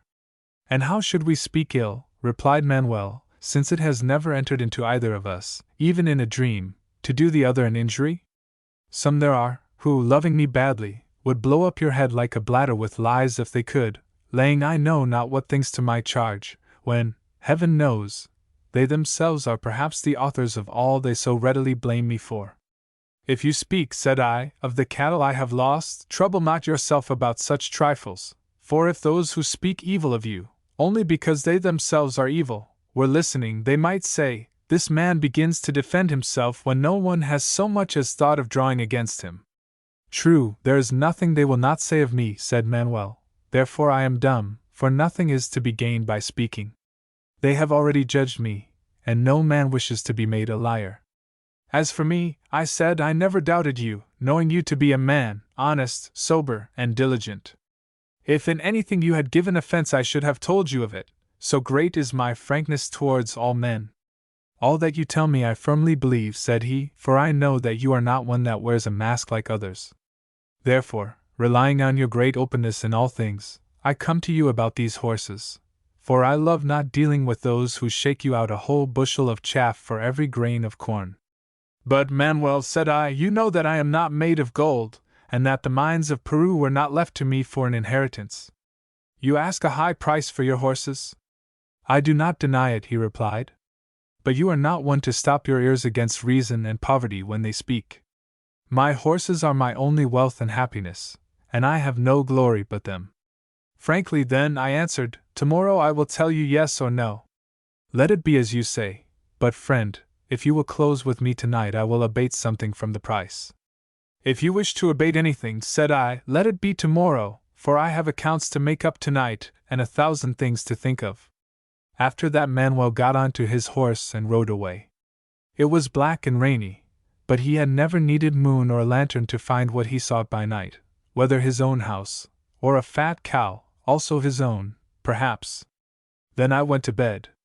The first question I asked myself, when I had blown out the candle, was, are there fat wethers enough in my flock to pay for the cream noses? Then I asked, how many fat wethers will it take at the price Don Sebastian, a miserly cheat be it said in passing, offers me a head for them to make up the amount I require? That was the question, but you see, friends, I could not answer it. At length, about midnight, I resolved to light the candle and get an ear of maize, for by putting the grains into small heaps, each heap the price of a wether, then counting the whole, I could get to know what I wanted. The idea was good. I was feeling under my pillow for the matches to strike a light when I suddenly remembered that all the grain had been given to the poultry. No matter, said I to myself, I have been spared the trouble of getting out of bed for nothing. Why, it was only yesterday, said I, still thinking about the maize, that Pasquala, the cook, said to me when she put my dinner before me, Master, when are you going to buy some grain for the fowls? How can you expect the soup to be good when there is not even an egg to put in it?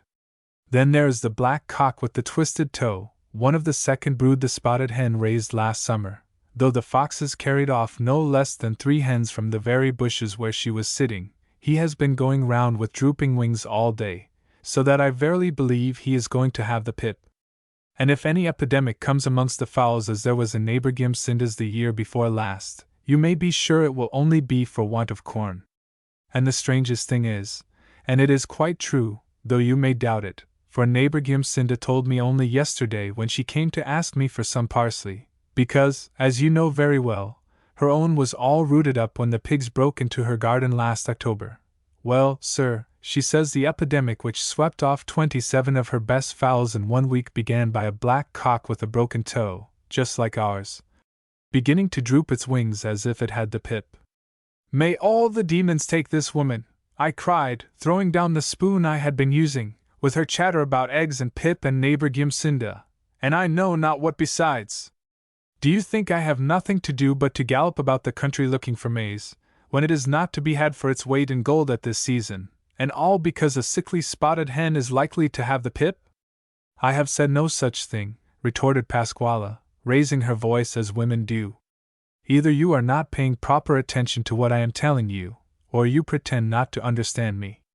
For I never said the spotted hen was likely to have the pip, and if she is the fattest fowl in all this neighborhood you may thank me, after the Virgin, for it, as neighbor Gimsinda often says, for I never fail to give her chopped meat 3 times a day, and that is why she is never out of the kitchen, so that even the cats are afraid to come into the house, for she flies like a fury into their faces. But you are always laying hold of my words by the heels, and if I said anything at all about Pip, it was not the spotted hen, but the black cock with the twisted toe, I said was likely to have it. To the devil with your cock and your hen, I shouted, rising in haste from my chair, for my patience was all gone and the woman was driving me crazy with her story of a twisted toe and what neighbor Gimsinda said. And may all the curses fall on that same woman, who is always full as a gazette of her neighbor's affairs. I know well what the parsley is she comes to gather in my garden. It is not enough that she goes about the country giving importance to the couplets I sang to Montenegro's daughter, when I danced with her at Cousin Teodoro's dance after the cattle marking, when, heaven knows, I never cared the blue end of a fingernail for that girl. But things have now come to a pretty pass when even a chicken with a broken toe cannot be indisposed in my house without neighbor Gimsinda thrusting her beak into the matter. Such anger did I feel at Pasquale when I remembered these things and other things besides, for there is no end to that woman's tongue, that I could have thrown the dish of meat at her head. Just then, while occupied with these thoughts, I fell asleep. Next morning I got up, and without beating my head any more I bought the horses and paid Manuel his price.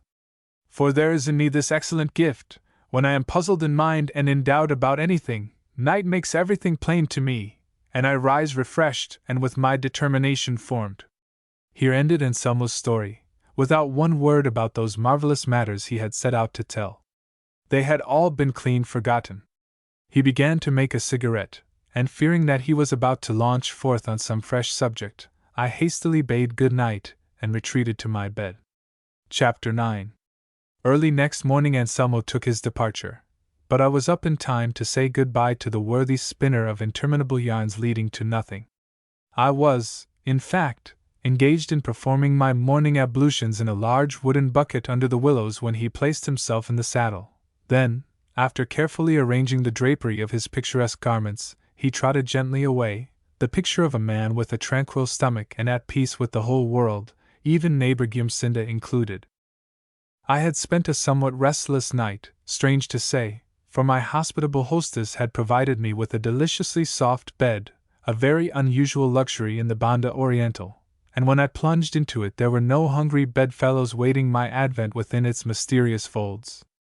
I thought about the pastoral simplicity of the lives and character of the good people slumbering near me, and that inconsequent story of Anselmo's about Manuel and Pasquale caused me to laugh several times. Finally my thoughts, which had been roaming around in a wild, uncertain manner, like rooks blown about the windy skies, settled quietly down to the consideration of that beautiful anomaly, that mystery of mysteries, the white-faced Margarita. For how, in the name of heredity, had she got there? Whence that pearly skin and lightsome form, the proud, sweet mouth, the nose that Phidias might have taken for a model, the clear, spiritual, sapphire eyes, and the wealth of silky hair that if unbound would cover her as with a garment of surpassing beauty? With such a problem vexing my curious brain, what sleep could a philosopher get? When Batata saw me making preparations for departure, he warmly pressed me to stay to breakfast. I consented at once, for, after all, the more leisurely one does a thing the sooner will it be accomplished, especially in the Banda Orientál. One breakfast here at noon, so that I had plenty of time to see, and renew my pleasure in seeing pretty Margarita. In the course of the morning we had a visitor, a traveler who arrived on a tired horse, and who slightly knew my host Batata, having, I was told, called at the house on former occasions. Marco was his name, a tall, sallow-faced individual about 50 years old, slightly gray, very dirty, and wearing threadbare gaucho garments. He had a slouching gait and manner, and a patient, waiting, hungry animal expression of face. Very, very keen were his eyes, and I detected him several times watching me narrowly. Leaving this Oriental tramp in conversation with Batata, who with misplaced kindness had offered to provide him with a fresh horse, I went out for a walk before breakfast. During my walk, which was along a tiny stream at the foot of the hill on which the house stood, I found a very lovely bell-shaped flower of a delicate rose color. I plucked it carefully and took it back with me, thinking it just possible that I might give it to Margarita should she happen to be in the way. On my return to the house I found the traveler sitting by himself under the corridor, engaged in mending some portion of his dilapidated horse gear, and sat down to have a chat with him. A clever bee will always be able to extract honey enough to reward him from any flower, and so I did not hesitate tackling this outwardly very unpromising subject.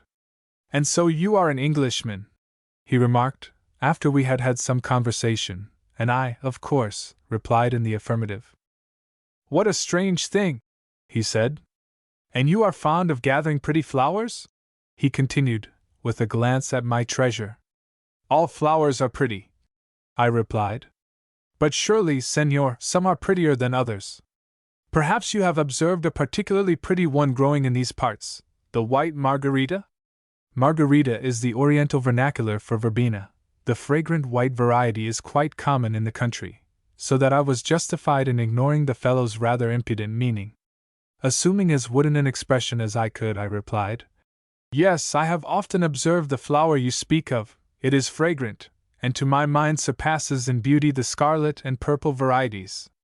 But you must know, my friend, that I am a botanist, that is, a student of plants, and they are all equally interesting to me. This astonished him, and pleased with the interest he appeared to take in the subject, I explained, in simple language, the principles on which a classification of plants is founded, telling him about that lingua franca by means of which all the botanists in the world of all nations are able to converse together about plants. From this somewhat dry subject I launched into the more fascinating one of the physiology of plants. Now look at this, I continued, and with my penknife I carefully dissected the flower in my hand, for it was evident that I could not now give it to Margarita without exposing myself to remarks. I then proceeded to explain to him the beautiful complex structure by means of which this campanula fertilizes itself. He listened in wonder, exhausting all the Spanish and Oriental equivalents of such expressions as, Dear me! How extraordinary! Loxamussy! You don't say so! I finished my lecture, satisfied that my superior intellect had baffled the rude creature. Then, tossing away the fragments of the flower I had sacrificed, I restored the penknife to my pocket. These are matters we do not often hear about in the Banda Oriental, he said. But the English know everything, even the secrets of a flower. They are also able to do most things. Did you ever, Sir Botanist, take part in acting a comedy? After all, I had wasted my flower and scientific knowledge on the animal for nothing. Yes, I have, I replied rather angrily. Then, suddenly remembering Eyebrow's teaching, I added, And in tragedy also. Is that so? He exclaimed. How amused the spectators must have been! Well, we can all have our fill of fighting presently, for I see the white flower coming this way to tell us that breakfast is ready. Batata's roast beef will give something for our knives to do. I only wish we had one of his own flowery namesakes to eat with it. I swallowed my resentment, and when Margarita came to us, looked up into her matchless face with a smile, then rose to follow her into the kitchen. Chapter 10.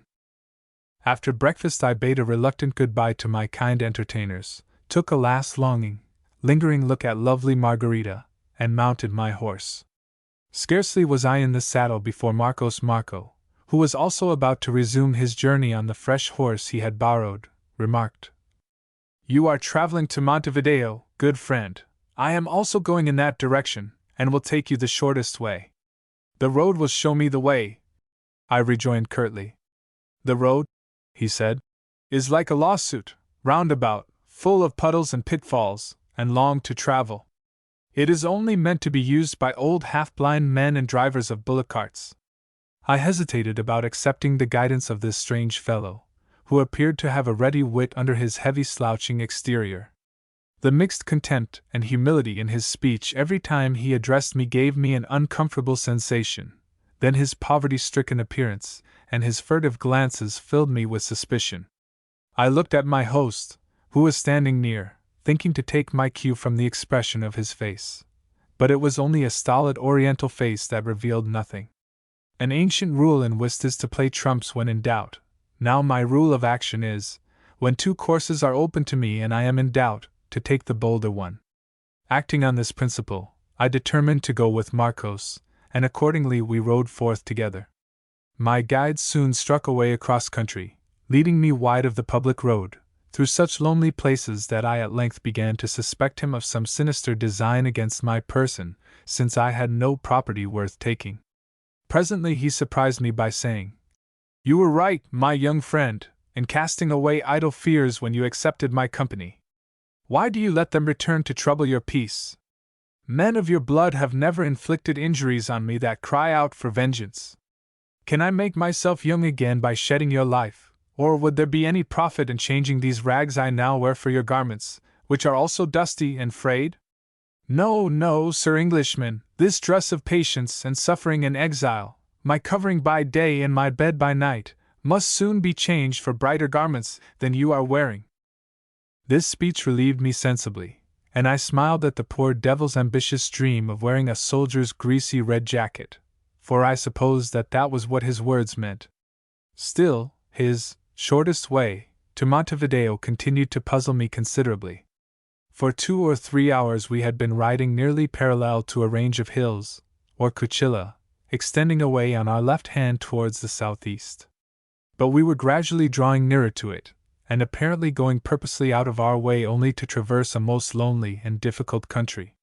The few estancia houses we passed, perched on the highest points of the great sweep of moor-like country on our right, appeared to be very far away. Where we rode there were no habitations, not even a shepherd's hovel. The dry, stony soil was thinly covered with a forest of dwarf thorn trees, and a scanty pasturage burnt to a rust-brown color by the summer heats. And out of this arid region rose the hills, their brown, woodless sides looking strangely gaunt and desolate in the fierce noonday sun. Pointing to the open country on our right, where the blue gleam of a river was visible, I said, "My friend, I assure you, I fear nothing, but I cannot understand why you keep near these hills when the valley over there would have been pleasanter for ourselves, and easier for our horses."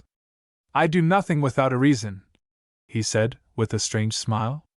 "The water you see over there is the Rio de las Canas, river of gray hairs, and those who go down into its valley grow old before their time." Occasionally talking, but oftener silent, we jogged on till about 3 o'clock in the afternoon, when suddenly, as we were skirting a patch of scraggy woodland, a troop of 6 armed men emerged from it, and wheeling about, came directly towards us. A glance was enough to tell us that they were soldiers or mounted policemen, scouring the country in search of recruits, or, in other words, of deserters, skulking criminals, and vagabonds of all descriptions. I had nothing to fear from them, but an exclamation of rage escaped my companion's lips, and turning to him, I perceived that his face was of the whiteness of ashes.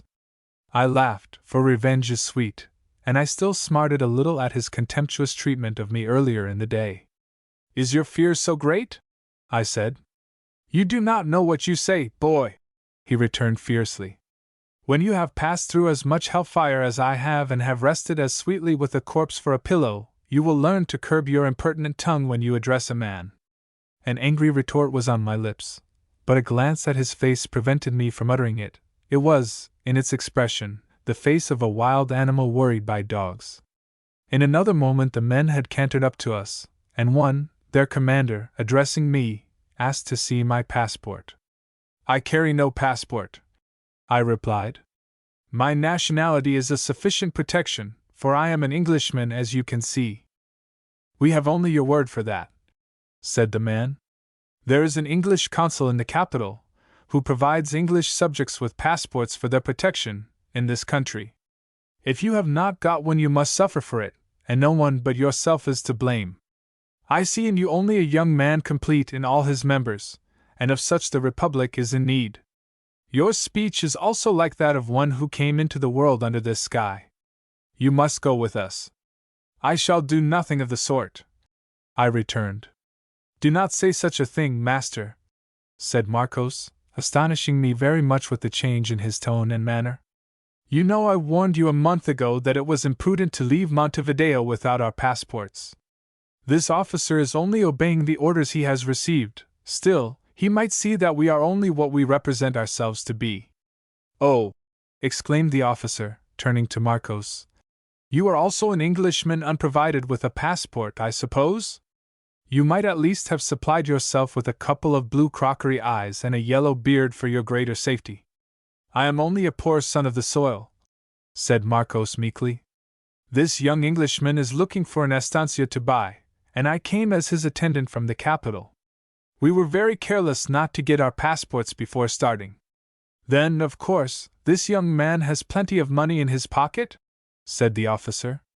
I did not relish the lies Marcos had taken upon himself to tell about me, but did not quite know what the consequences of contradicting them might be. I therefore replied that I was not so foolish as to travel in a country like the Banda Oriental with money on my person. To pay for bread and cheese till I reach my destination is about as much as I have," I added.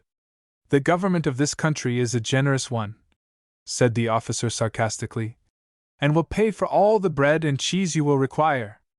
It will also provide you with beef. You must now come with me to the Juzgado de las Cuevas, both of you."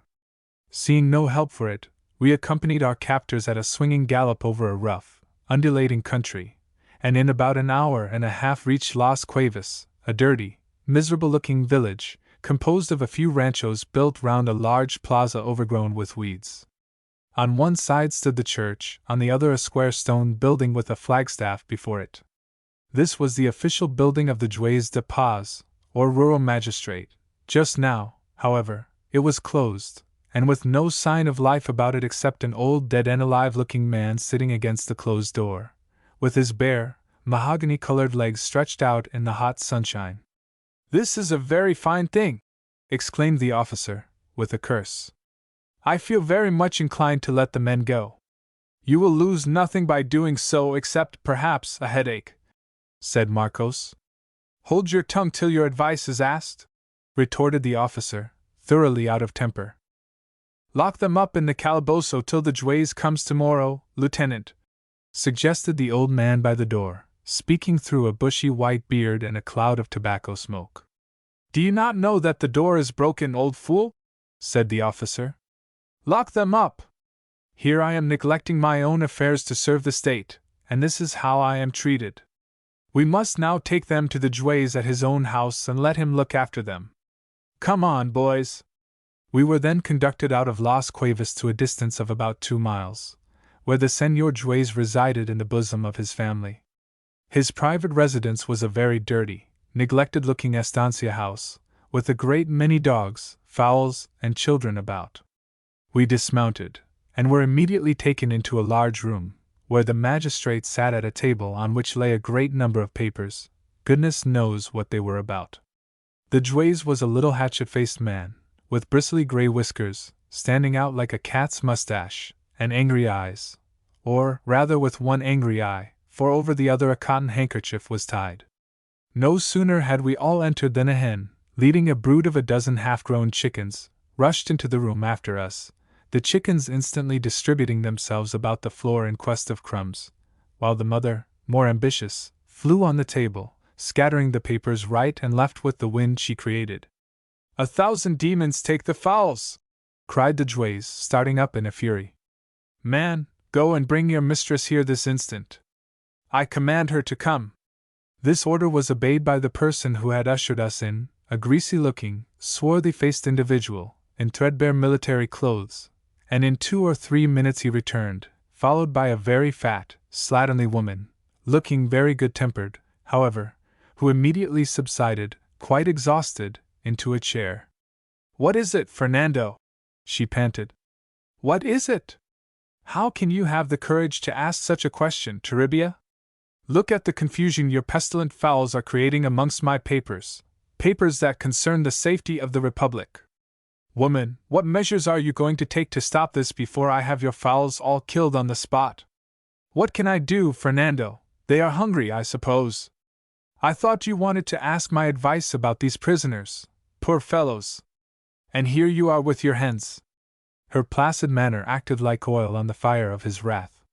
He stormed about the room, kicking over chairs, and hurling rulers and paperweights at the birds, apparently with the most deadly intentions, but with shockingly bad aim, shouting, shaking his fist at his wife, and even threatening to commit her for contempt of court when she laughed. At last, after a great deal of trouble, the fowls were all got out, and the servant placed to guard the door, with strict orders to decapitate the first chicken that should attempt to enter and disturb the proceedings. Order being restored, the Juez lit a cigarette and began to smooth his ruffled feathers. "Proceed," he said to the officer, from his seat at the table. "Sir," said the officer, "in pursuance of my duty I have taken in charge these 2 strangers, who are unprovided with passports or documents of any description to corroborate their statements. According to their story, the young man is an English millionaire going about the country buying up estates, while the other man is his servant. There are 25 reasons for disbelieving their story, but I have not sufficient time to impart them to you now. Having found the doors of the juzgado closed, I have brought these men here with great inconvenience to myself, and I am now only waiting to have this business dispatched without further delay, so that I may have a little time left to devote to my private affairs. Address not me in this imperative manner, Sir Officer! Exclaimed the juez, his anger blazing out afresh. Do you imagine, sir, that I have no private interests, that the state feeds and clothes my wife and children? No, sir, I am the servant of the Republic, not the slave, and I beg to remind you that official business must be transacted during the proper hours and at the proper place. Sir Juez, said the officer, it is my opinion that a civil magistrate ought never to have any part in matters which more properly come under the military authorities. However, since these things are differently arranged, and I am compelled to come with my reports to you in the first place, I am only here to know, without entering into any discussion concerning your position in the Republic, what is to be done with these 2 prisoners I have brought before you. Done with them? Send them to the devil! Cut their throats. Let them go. Do what you like, since you are responsible, not I. And be sure, Sir Officer, I shall not fail to report your insubordinate language to your superiors. Your threats do not alarm me, said the officer, for one cannot be guilty of insubordination towards a person one is not bound to obey. And now, sirs, he added, turning to us, I have been advised to release you. You are free to continue your journey. Marcos rose with alacrity. Man, sit down! Yelled the irate magistrate, and poor Marcos, thoroughly crestfallen, sat down again. Sir Lieutenant, continued the fierce old man, you are dismissed from further attendance here. The Republic you profess to serve would perhaps be just as well off without your valuable aid. Go, sir, to attend to your private affairs, and leave your men here to execute my commands. The officer rose, and, having made a profound and sarcastic bow, turned on his heel and left the room. Take these 2 prisoners to the stocks, continued the little despot. I will examine them tomorrow. Marcos was first marched out of the room by 2 of the soldiers, for it happened that an outhouse on the place was provided with the usual wooden arrangement to make captives secure for the night. But when the other men took me by the arms, I recovered from the astonishment the magistrate's order had produced in me, and shook them roughly aside. Senor Juez, I said, addressing him, let me beg you to consider what you are doing. Surely my accent is enough to satisfy any reasonable person that I am not a native of this country. I am willing to remain in your custody, or to go wherever you like to send me, but your men shall tear me to pieces before making me suffer the indignity of the stocks. If you maltreat me in any way, I warn you that the government you serve will only censure, and perhaps ruin you, for your imprudent zeal. Before he could reply, his fat spouse, who had apparently taken a great fancy to me, interposed on my behalf, and persuaded the little savage to spare me. Very well, he said. Consider yourself a guest in my house for the present. If you are telling the truth about yourself, a day's detention cannot hurt you. I was then conducted by my kind intercessor into the kitchen, where we all sat down to partake of mate and talk ourselves into good humor. I began to feel rather sorry for poor Marcos, for even a worthless vagabond, such as he appeared to be, becomes an object of compassion when misfortune overtakes him, and I asked permission to see him. This was readily granted. I found him confined in a large empty room built apart from the house. He had been provided with a mate cup and a kettle of hot water, and was sipping his bitter beverage with an air of stoical indifference. His legs, confined in the stocks, were thrust straight out before him, but I suppose he was accustomed to uncomfortable positions, for he did not seem to mind it much. After sympathizing with him in a general way, I asked him whether he could really sleep in that position. No, he replied, with indifference. But do you know, I do not mind about being taken. They will send me to the commandantia, I suppose, and after a few days liberate me. I am a good workman on horseback, and there will not be wanting some estanciero in need of hands to get me out. Will you do me one small service, friend, before you go to your bed? Yes, certainly, if I can, I answered. He laughed slightly and looked at me with a strange, keen glitter in his eyes. Then, taking my hand, he gave it a powerful grip. No, no, my friend, I am not going to trouble you to do anything for me, he said. I have the devil's temper, and today, in a moment of rage, I insulted you. It therefore surprised me when you came here and spoke kindly to me. I desired to know whether that feeling was only on the surface, since the men one meets with are often like horned cattle. When one falls, his companions of the pasture ground remember only his past offenses, and make haste to gore him. His manner surprised me. He did not now seem like the Marco I had traveled with that day. Touched with his words, I sat down on the stocks facing him, and begged him to tell me what I could do for him. Well, friend, said he, you see the stocks are fastened with a padlock. If you will get the key, and take me out, I will sleep well. Then in the morning, before the old one-eyed lunatic is up, you can come and turn the key in the lock again. Nobody will be the wiser. And you are not thinking of escaping? I said. I have not even the faintest wish to escape, he replied. You could not escape if you did, I said, for the room would be locked, of course. But if I were disposed to do what you ask, how could I get the key? That is an easy matter, said Marcos. Ask the good Senora to let you have it. Did I not notice her eyes dwelling lovingly on your face, for, doubtless, you reminded her of some absent relative, a favorite nephew, perhaps? She would not deny you anything in reason, and a kindness, friend, even to the poorest man, is never thrown away. I will think about it, I said, and shortly after that I left him. It was a sultry evening, and the close, smoky atmosphere of the kitchen becoming unendurable, I went out and sat down on a log of wood out of doors. Here the old Juez, in his character of amiable host, came and discoursed for half an hour on lofty matters relating to the Republic. Presently his wife came out, and declaring that the evening air would have an injurious effect on his inflamed eye, persuaded him to go indoors. Then she subsided into a place at my side, and began to talk about Fernando's dreadful temper and the many cares of her life. What a very serious young man you are, she remarked, changing her tone somewhat abruptly. Do you keep all your gay and pleasant speeches for the young and pretty senoritas? Ah, senora, you are yourself young and beautiful in my eyes, I replied. But I have no heart to be gay when my poor fellow traveler is fastened in the stocks, where your cruel husband would also have confined me but for your timely intervention.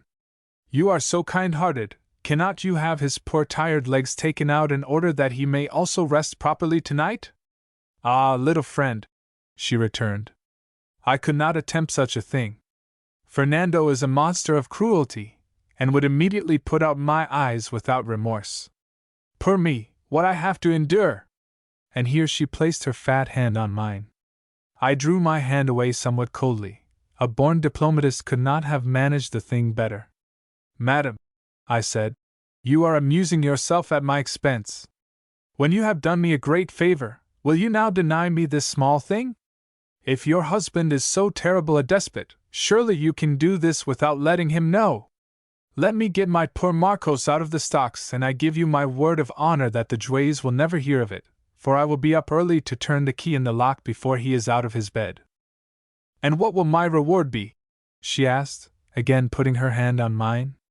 The deep gratitude and devotion of my heart, I returned, this time without withdrawing my hand. Can I refuse anything to my sweet boy? Said she. After supper I shall slip the key into your hand. I am going now to get it from his room. Before Fernando retires, ask to see your Marcos, to take him a rug, or some tobacco or something, and do not let the servants see what you do, for he will be at the door waiting to lock it when you come out. After supper the promised key was secretly conveyed to me, and I had not the least difficulty in liberating my friend in misfortune. Luckily the man who took me to Marcos left us alone for some time, and I related my conversation with the fat woman. He jumped up, and seizing my hand, wrung it till I almost screamed with pain. My good friend, he said, you have a noble, generous soul, have done me the greatest service it is possible for one man to render to another. You have, in fact, now placed me in a position to enjoy my night's rest. Good night, and may heaven's angels put it in my power to reward you at some future time. The fellow was overdoing it a little, I thought, then, when I had seen him safely locked up for the night, I walked back to the kitchen slowly and very thoughtfully. Chapter 11. I walked thoughtfully back, because, after rendering that unimportant service to Marcos, I began to experience sundry qualms of conscience and inward questionings concerning the strict morality of the whole proceeding. Allowing that I had done something very kind, charitable, and altogether praiseworthy in getting the poor fellow's unfortunate feet out of the stocks, did all that justify the cajolery I had practiced to attain my object? Or, to put it briefly in the old familiar way, does the end sanctify the means? Assuredly it does in some cases, very easy to be imagined. Let us suppose that I have a beloved friend, an ailing person of a nervous, delicate organization, who has taken it into his poor cracked brains that he is going to expire at the stroke of 12 on a given night. Without consulting the authorities on ethical questions, I should, in such a case, flit about his room secretly manipulating his timepieces, till I had advanced them a whole hour, and then, just before the stroke of midnight, triumphantly produce my watch and inform him that death had failed to keep the appointment.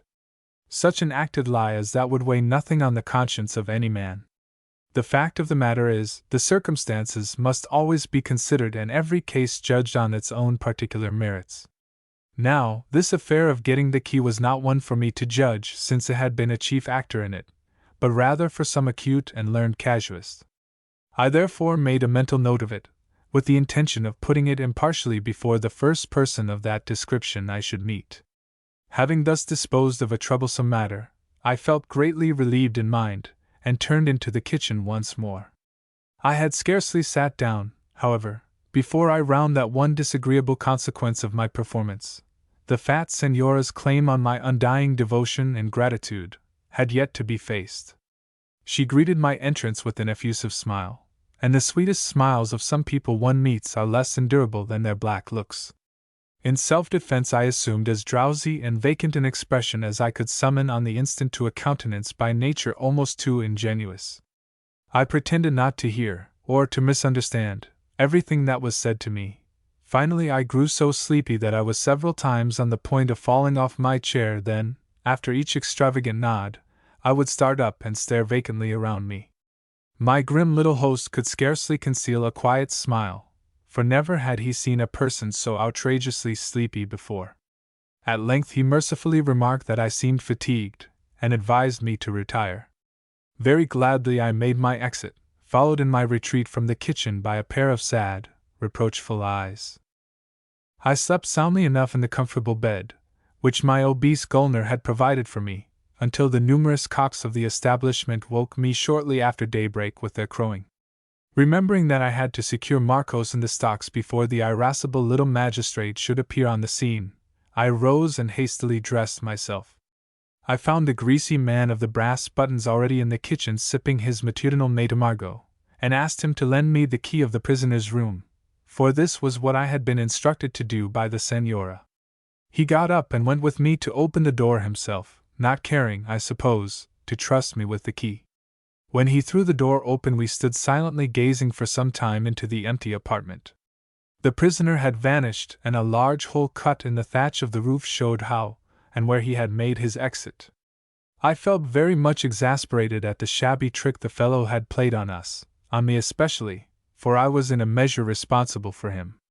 Fortunately the man who opened the door never suspected me of being an accomplice, but merely remarked that the stocks had evidently been left unlocked by the soldiers the evening before, so that it was not strange the prisoner had made his escape.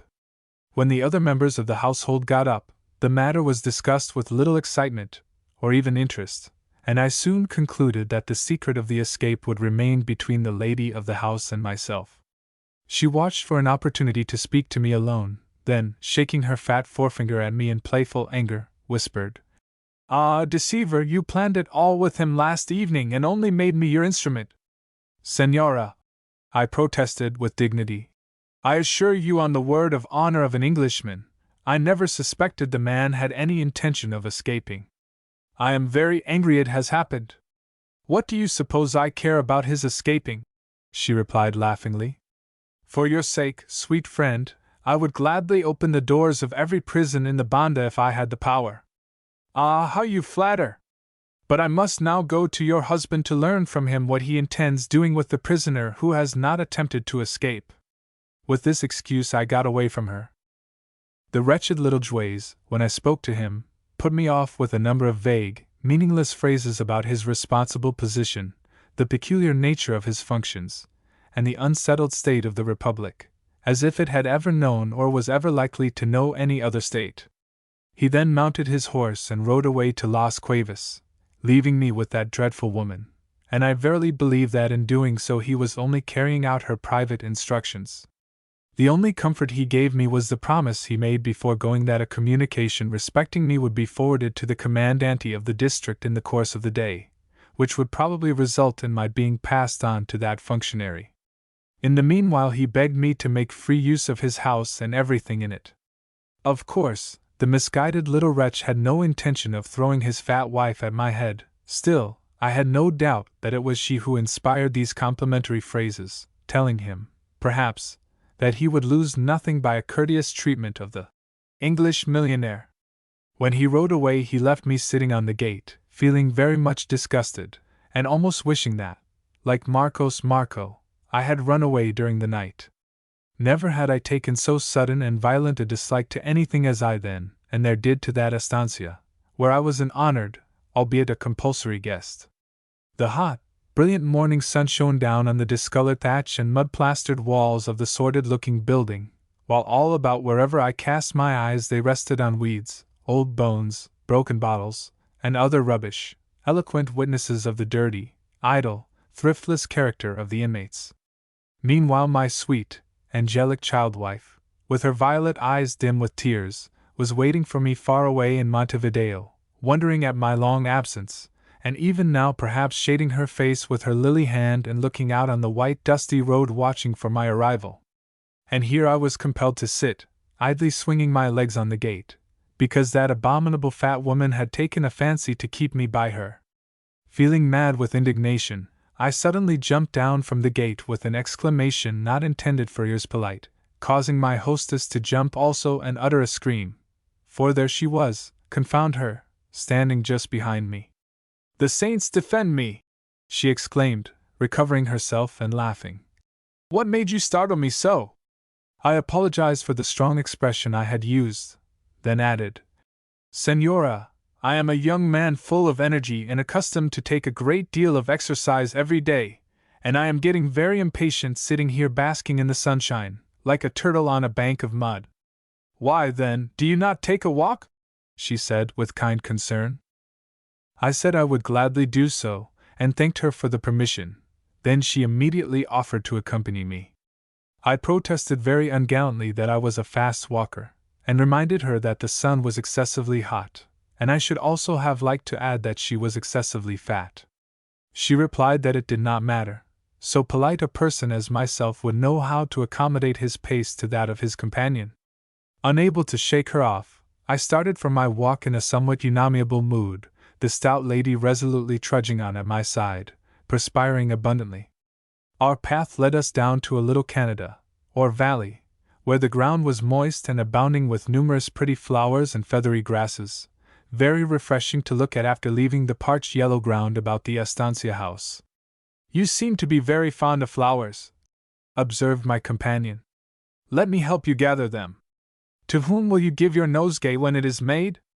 "Senora," I replied, vexed at her trivial chatter. "I will give it to the—" I had almost said to the devil, when a piercing scream she uttered suddenly arrested the rude speech on my lips. Her fright had been caused by a pretty little snake, about 18 inches long, which she had seen gliding away at her feet. And no wonder it glided away from her with all the speed it was capable of, for how gigantic and deformed a monster that fat woman must have seemed to it.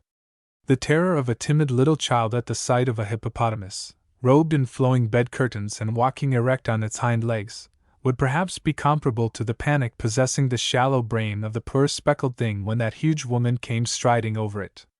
First I laughed, and then, seeing that she was about to throw herself for protection like a mountain of flesh upon me, I turned and ran after the snake, for I had observed that it belonged to a harmless species, one of the innocuous Coronella genus, and I was anxious to annoy the woman. I captured it in a moment, Then, with the poor frightened creature struggling in my hand and winding itself about my wrist, I walked back to her. "Did you ever see such lovely colors?" I cried. "Look at the delicate primrose yellow on its neck, deepening into vivid crimson on the belly. Talk of flowers and butterflies! And its eyes are bright as two small diamonds. Look closely at them, Senora, for they are well worth your admiration." But she only turned and fled away screaming at my approach, and at last, finding that I would not obey her and drop the terrible reptile, she left me in a towering rage and went back to the house by herself. After that I continued my walk in peace amongst the flowers. But my little speckled captive had served me so well that I would not release it. It occurred to me that if I kept it on my person it might serve as a sort of talisman to protect me from the disagreeable attentions of the Senora.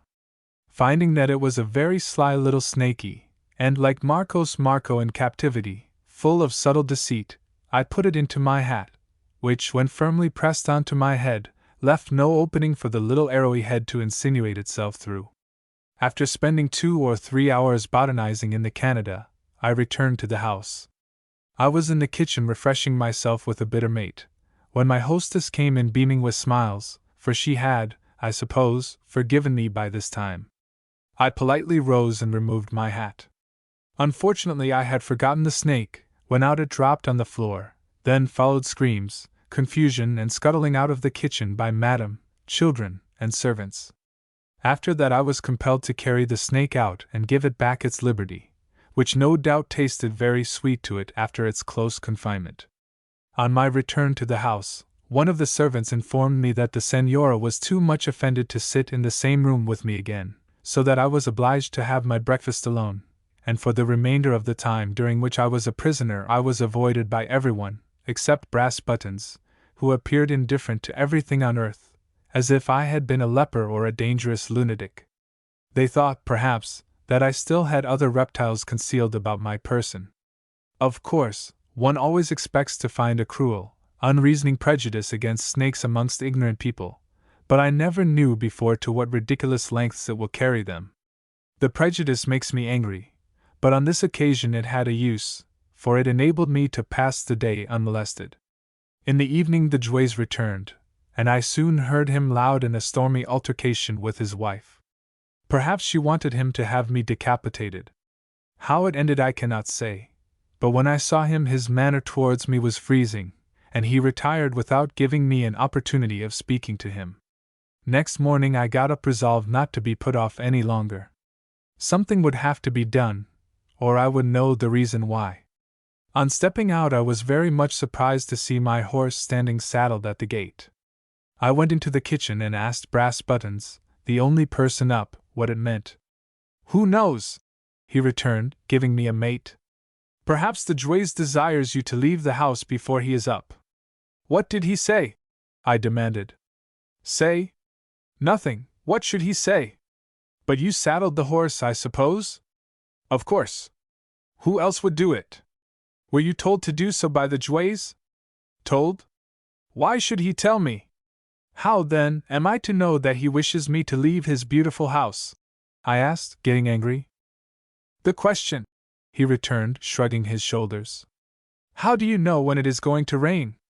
Finding there was nothing more to be got out of the fellow, I finishing taking mate, lit a cigar, and left the house.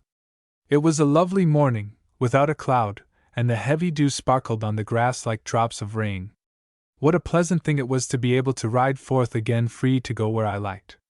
And so ends my snake story, which is perhaps not very interesting, but it is true, and therefore has one advantage over all other snake stories told by travelers. Chapter 12. Before leaving the magistrate's estancia I had made up my mind to return by the shortest route, and as quickly as possible, to Montevideo, and that morning, mounted on a well-rested horse, I covered a great deal of ground.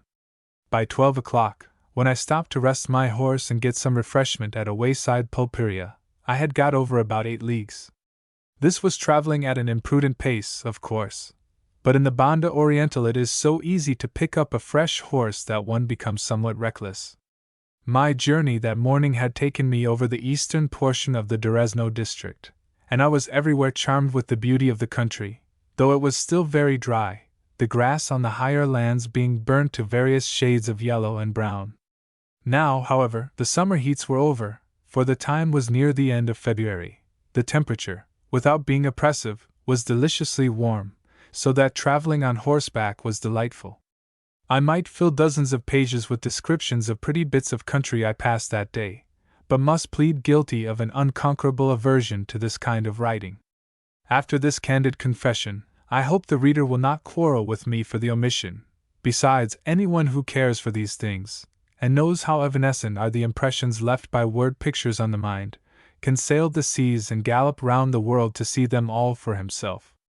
It is not, however, every wanderer from England, I blush while saying it, who can make himself familiar with the home habits, the ways of thought and speech, of a distant people.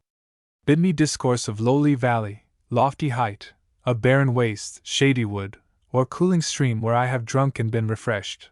But all these places, pleasant or dreary, must be in the kingdom called the heart. After getting some information about the country I had to traverse from the pulpero, who told me that I would probably reach the river before evening, I resumed my journey. About 4 o'clock in the afternoon I came to an extensive wood of thorn trees, of which the pulpero had spoken, and, in accordance with his instructions, I skirted it on the eastern side. The trees were not large, but there was an engaging wildness about this forest, full of the musical chatter of birds, which tempted me to alight from my horse and rest for an hour in the shade. Taking the bit from his mouth to let him feed, I threw myself down on the dry grass under a clump of shady thorns, and for half an hour watched the sparkling sunlight falling through the foliage overhead, and listened to the feathered people that came about me, loudly chirping, apparently curious to know what object had brought me to their haunts. Then I began to think of all the people I had recently mixed with, the angry magistrate and his fat wife, horrid woman, and Marco, that shabby rascal, rose up before me to pass quickly away, and once more I was face to face with that lovely mystery Margarita. In imagination I put forth my hands to take hers, and drew her towards me so as to look more closely into her eyes, vainly questioning them as to their pure sapphire hue. Then I imagined or dreamt that with trembling fingers I unbraided her hair to let it fall like a splendid golden mantle over her mean dress, and asked her how she came to possess that garment of glory. The sweet, grave, child lips smiled, but returned no answer. Then a shadowy face seemed to shape itself dimly against the green curtain of foliage, and, looking over the fair girl's shoulder, gazed sadly into my eyes. It was the face of Paquita. Ah, sweet wife, never let the green-eyed monster trouble the peace of your heart. Know that the practical Saxon mind of your husband is puzzling itself over a purely scientific problem, that this surpassingly fair child interests me only because her fairness seems to upset all physiological laws. I was, in fact, just sinking to sleep at this moment when the shrill note of a trumpet blown close by and followed by loud shouts from several voices made me spring instantly to my feet. A storm of answering shouts came from another quarter of the wood, then followed profound silence. Presently the trumpet sounded again, making me feel very much alarmed. My first impulse was to spring onto my horse and ride away for dear life, but on second thoughts, I concluded that it would be safer to remain concealed amongst the trees, as by leaving them I should only reveal myself to the robbers or rebels, or whatever they were. I bridled my horse so as to be ready to run, then drew him into a close thicket of dark foliaged bushes and fastened him there. The silence that had fallen on the wood continued, and at last, unable to bear the suspense longer, I began to make my way cautiously, revolver in hand, towards the point the sounds had proceeded from. Stealing softly through the bushes and trees where they grew near together, I came at length in sight of an open piece of ground, about 200 or 300 yards wide, and overgrown with grass. Near its border on one side I was amazed to see a group of about a dozen boys, their ages ranging from about 10 to 15, all standing perfectly motionless. One of them held a trumpet in his hand, and they all wore red handkerchiefs or rags tied round their heads. Suddenly, while I crouched amongst the leafage watching them, a shrill note sounded from the opposite side of the open space, and another troop of boys wearing white on their heads burst from the trees and advanced with loud shouts of vivas and weras towards the middle of the ground. Again the red heads sounded their trumpet, and went out boldly to meet the newcomers. As the two bands approached each other, each led by a big boy, who turned at intervals and with many wild gestures addressed his followers, apparently to encourage them, I was amazed to see them all suddenly draw out long knives, such as the native horsemen usually wear, and rush furiously together. In a moment they were mingled together in a desperate fight, uttering the most horrible yells, their long weapons glittering in the sunshine as they brandished them about. With such fury did they fight that in a few moments all the combatants lay stretched out on the grass, excepting 3 boys wearing the red badges. One of these bloodthirsty young miscreants then snatched up the trumpet and blew a victorious blast, while the other 2 shrieked an accompaniment of vivas and mueras. While they were thus occupied, one of the white-headed boys struggled to his feet, and snatching up a knife, charged the 3 reds with desperate courage. Had I not been perfectly paralyzed with amazement at what I had witnessed, I should then have rushed out to aid this boy in his forlorn attempt. But in an instant his 3 foes were on him and dragged him down to the ground. 2 of them then held him fast by the legs and arms, the other raised his long knife, and was just about to plunge it in the struggling captive's breast, when, uttering a loud yell, I sprang up and rushed at them. Instantly they started up and fled screaming towards the trees in the greatest terror. And then, most wonderful thing of all, the dead boys all came to life, and springing to their feet, fled from me after the others. This brought me to a stand, when, seeing that one of the boys limped painfully after his companions, hopping on one leg, I made a sudden dash and captured him before he could reach the shelter of the trees. "Oh, Señor, do not kill me!" he pleaded, bursting into tears. "I have no wish to kill you, you unspeakable young miscreant, but I think I ought to thrash you," I answered, for, though greatly relieved at the turn things had taken, I was excessively annoyed at having experienced all those sensations of blood-curdling horror for nothing. "We were only playing at whites and reds," he pleaded. I then made him sit down and tell me all about this singular game. None of the boys lived very near, he said. Some of them came a distance of several leagues, and they had selected this locality for their sports on account of its seclusion, for they did not like to be found out. Their game was a mimic war of whites and reds, maneuvers, surprises, skirmishes, throat-cutting, and all. I pitied the young patriot at the last, for he had sprained his ankle badly and could scarcely walk, and so assisted him to the spot where his horse was hidden. Then, having helped him to mount and given him a cigarette, for which he had the impudence to ask me, I laughingly bade him good-bye. I went back to look for my own horse after that, beginning to feel very much amused at the whole thing. But alas! My steed was gone. The young scoundrels had stolen him, to revenge themselves on me, I suppose, for disturbing them, and to relieve me from all doubt in the matter they left 2 bits of rag, one white and the other red, attached to the branch I had fastened the bridle to.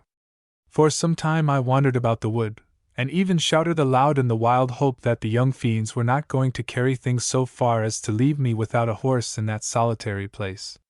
Nothing could I see or hear of them, however, and as it was getting late and I was becoming desperately hungry and thirsty, I resolved to go in search of some habitation. On emerging from the forest I found the adjacent plain covered with cattle quietly grazing. Any attempt to pass through the herd would have been almost certain death, as these more than half-wild beasts will always take revenge on their master-man when they catch him dismounted in the open. As they were coming up from the direction of the river, and were slowly grazing past the wood, I resolved to wait for them to pass on before leaving my concealment. I sat down and tried to be patient, but the brutes were in no hurry, and went on skirting the wood at a snail's pace. It was about 6 o'clock before the last stragglers had left, and then I ventured out from my hiding-place, hungry as a wolf and afraid of being overtaken by night before finding any human habitation. I had left the trees half a mile behind me, and was walking hurriedly along towards the valley of the E, when, passing over a hillock, I suddenly found myself in sight of a bull resting on the grass and quietly chewing his cud. Unfortunately the brute saw me at the same moment, and immediately stood up. He was, I think, about 3 or 4 years old, and a bull of that age is even more dangerous than an older one, for he is quite as truculent as the other and far more active. There was no refuge of any kind near, and I knew very well that to attempt to escape by running would only increase my danger, so after gazing at him for a few moments I assumed an easy, unconcerned manner and walked on. But he was not going to be taken in that way, and began to follow me. Then for the first, and I devoutly hope for the last, time in my life I was compelled to resort to the gaucho plan, and casting myself face downwards on the earth, lay there simulating death. It is a miserable, dangerous expedient, but in the circumstances I found myself, the only one offering a chance of escape from a very terrible death. In a few moments I heard his heavy tramp, then felt him sniffing me all over. After that he tried unsuccessfully to roll me over, in order to study my face, I suppose. It was horrible to endure the prods he gave me and lie still, but after a while he grew quieter, and contented himself by simply keeping guard over me, occasionally smelling at my head, then turning round to smell at my heels. Probably his theory was, if he had one, that I had fainted with fear at the sight of him and would recover presently, but he was not quite sure at which end of me returning life would first show itself. About once in every 5 or 6 minutes he seemed to get impatient, and then he would paw me with his heavy hoof, uttering a low, hoarse moaning, spattering me with froth from his mouth. But as he showed no disposition to leave, I at last resolved to try a very bold experiment, for my position was becoming unendurable.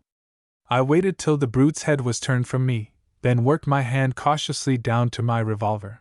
But before I had quite drawn it, he noticed the movement, and wheeled swiftly round, kicking my legs as he did so. Just as he brought his head round close to mine, I discharged the weapon in his face, and the sudden explosion so terrified him that he turned tail and fled, never pausing in his lumbering gallop till he was out of sight. It was a glorious victory, and though I could scarcely stand on my legs at first, so stiff and bruised did I feel all over, I laughed with joy, and even sent another bullet whizzing after the retreating monster, accompanying the discharge with a wild yell of triumph. After that I proceeded without further interruption on my walk, and had I not felt so ravenously hungry and so sore where the bull had trod on me or prodded me with his horns, the walk would have been very enjoyable, for I was now approaching the E. The ground grew moist and green, and flowers abounded, many of them new to me, and so lovely and fragrant that in my admiration for them I almost forgot my pain. The sun went down, but no house appeared in sight. Over the western heavens flamed the brilliant hues of the afterglow, and from the long grass came the sad, monotonous trill of some night insect. Troops of hooded gulls flew by me on their way from their feeding grounds to the water, uttering their long, hoarse, laughter-like cries. How buoyant and happy they seemed, flying with their stomachs full to their rest, while I, dismounted and supperless, dragged painfully on like a gull that had been left behind with a broken wing. Presently, through the purple and saffron-hued vapors in the western sky, the evening star appeared, large and luminous, the herald of swift coming darkness, and then, weary, bruised, hungry, baffled, and despondent, I sat down to meditate on my forlorn position. Chapter 13. I sat there till it was very dark, and the longer I sat the colder and stiffer I grew, yet I felt no disposition to walk farther. At length a large owl, flapping down close to my head, gave utterance to a long hiss, followed by a sharp, clicking sound, ending with a sudden loud, laugh-like cry. The nearness of it startled me, and looking up, I saw a twinkling yellow light gleam for a moment across the wide, black plain, then disappear. A few fireflies were flitting about the grass, but I felt sure the gleam just witnessed proceeded from a fire, and after vainly trying to catch sight of it again from my seat on the ground, I rose and walked on, keeping before me a particular star shining directly over the spot where that transient glimmer had appeared. Presently, to my great joy, I spied it again in the same place, and felt convinced that it was the gleam of firelight shining from the open door or window of some rancho or estancia house. With renewed hope and energy I hastened on, the light increasing in brightness as I progressed, and, after half an hour's brisk walking, I found myself approaching a human dwelling of some kind. I could make out a dark mass of trees and bushes, a long, low house, and, nearer to me, a corral or cattle pen of tall, upright posts. Now, however, when a refuge seemed so close, the fear of the terrible, savage dogs kept on most of these cattle-breeding establishments made me hesitate. Unless I wished to run the risk of being shot, it was necessary to shout loudly to make my approach known, yet by shouting I would inevitably bring a pack of huge, frantic dogs upon me, and the horns of the angry bull I had encountered were less terrible to contemplate than the fangs of these powerful, truculent brutes. I sat down on the ground to consider the position, and presently heard the clatter of approaching hoofs. Immediately afterwards 3 men rode past me, but did not see me, for I was crouching down behind some scrubby bushes. When the horsemen approached the house, the dogs rushed forth to assail them, and their loud, fierce barking, and the wild shouts of some person from the house calling them off, were enough to make a dismounted man nervous. However, now was my only chance, and starting up, I hurried on towards the noise. As I passed the corral, the brutes became aware of my approach, and instantly turned their attention on me. I wildly shouted, "Ave Maria!" Then, revolver in hand, stood awaiting the onset. But when they were near enough for me to see that the pack was composed of 8 or 10 huge yellow mastiff-like brutes, my courage failed, and I fled to the corral, where, with an agility surpassing that of a wild cat, so great was my terror, I climbed up a post and placed myself beyond their reach. With the dogs furiously barking under me, I renewed my shouts of Ave Maria, the proper thing to do when you approach a strange house in these pious latitudes. After some time the men approached, 4 of them, and asked me who I was and what I did there. I gave an account of myself, then asked whether it would be safe for me to descend. The master of the house took the hint, and drove his faithful protectors off, after which I came down from my uncomfortable perch. He was a tall, well-made, but rather fierce-looking gaucho, with keen black eyes, and a heavy black beard. He seemed suspicious of me, a very unusual thing in a native's house, and asked me a great many searching questions, and finally, still with some reluctance in his manner, he invited me into the kitchen. There I found a big fire blazing merrily on the raised clay hearth in the center of the large room, and seated near it an old gray-haired woman, a middle-aged, tall, dark-skinned dame in a purple dress, my host's wife, a pale, pretty young woman, about 16 years old, and a little girl. When I sat down, my host began once more questioning me, but he apologized for doing so, saying that my arrival on foot seemed a very extraordinary circumstance. I told them how I had lost my horse, saddle, and poncho in the wood, and then related my encounter with the bull. They listened to it all with very grave faces, but I am sure it was as good as a comedy to them. Don Sinforiano Alde, the owner of the place, and my questioner, made me take off my coat to exhibit the bruises the bull's hoofs had inflicted on my arms and shoulders. He was anxious, even after that, to know something more about me, and so to satisfy him I gave him a brief account of some of my adventures in the country, down to my arrest with Marcos Marco, and how that plausible gentleman had made his escape from the magistrate's house.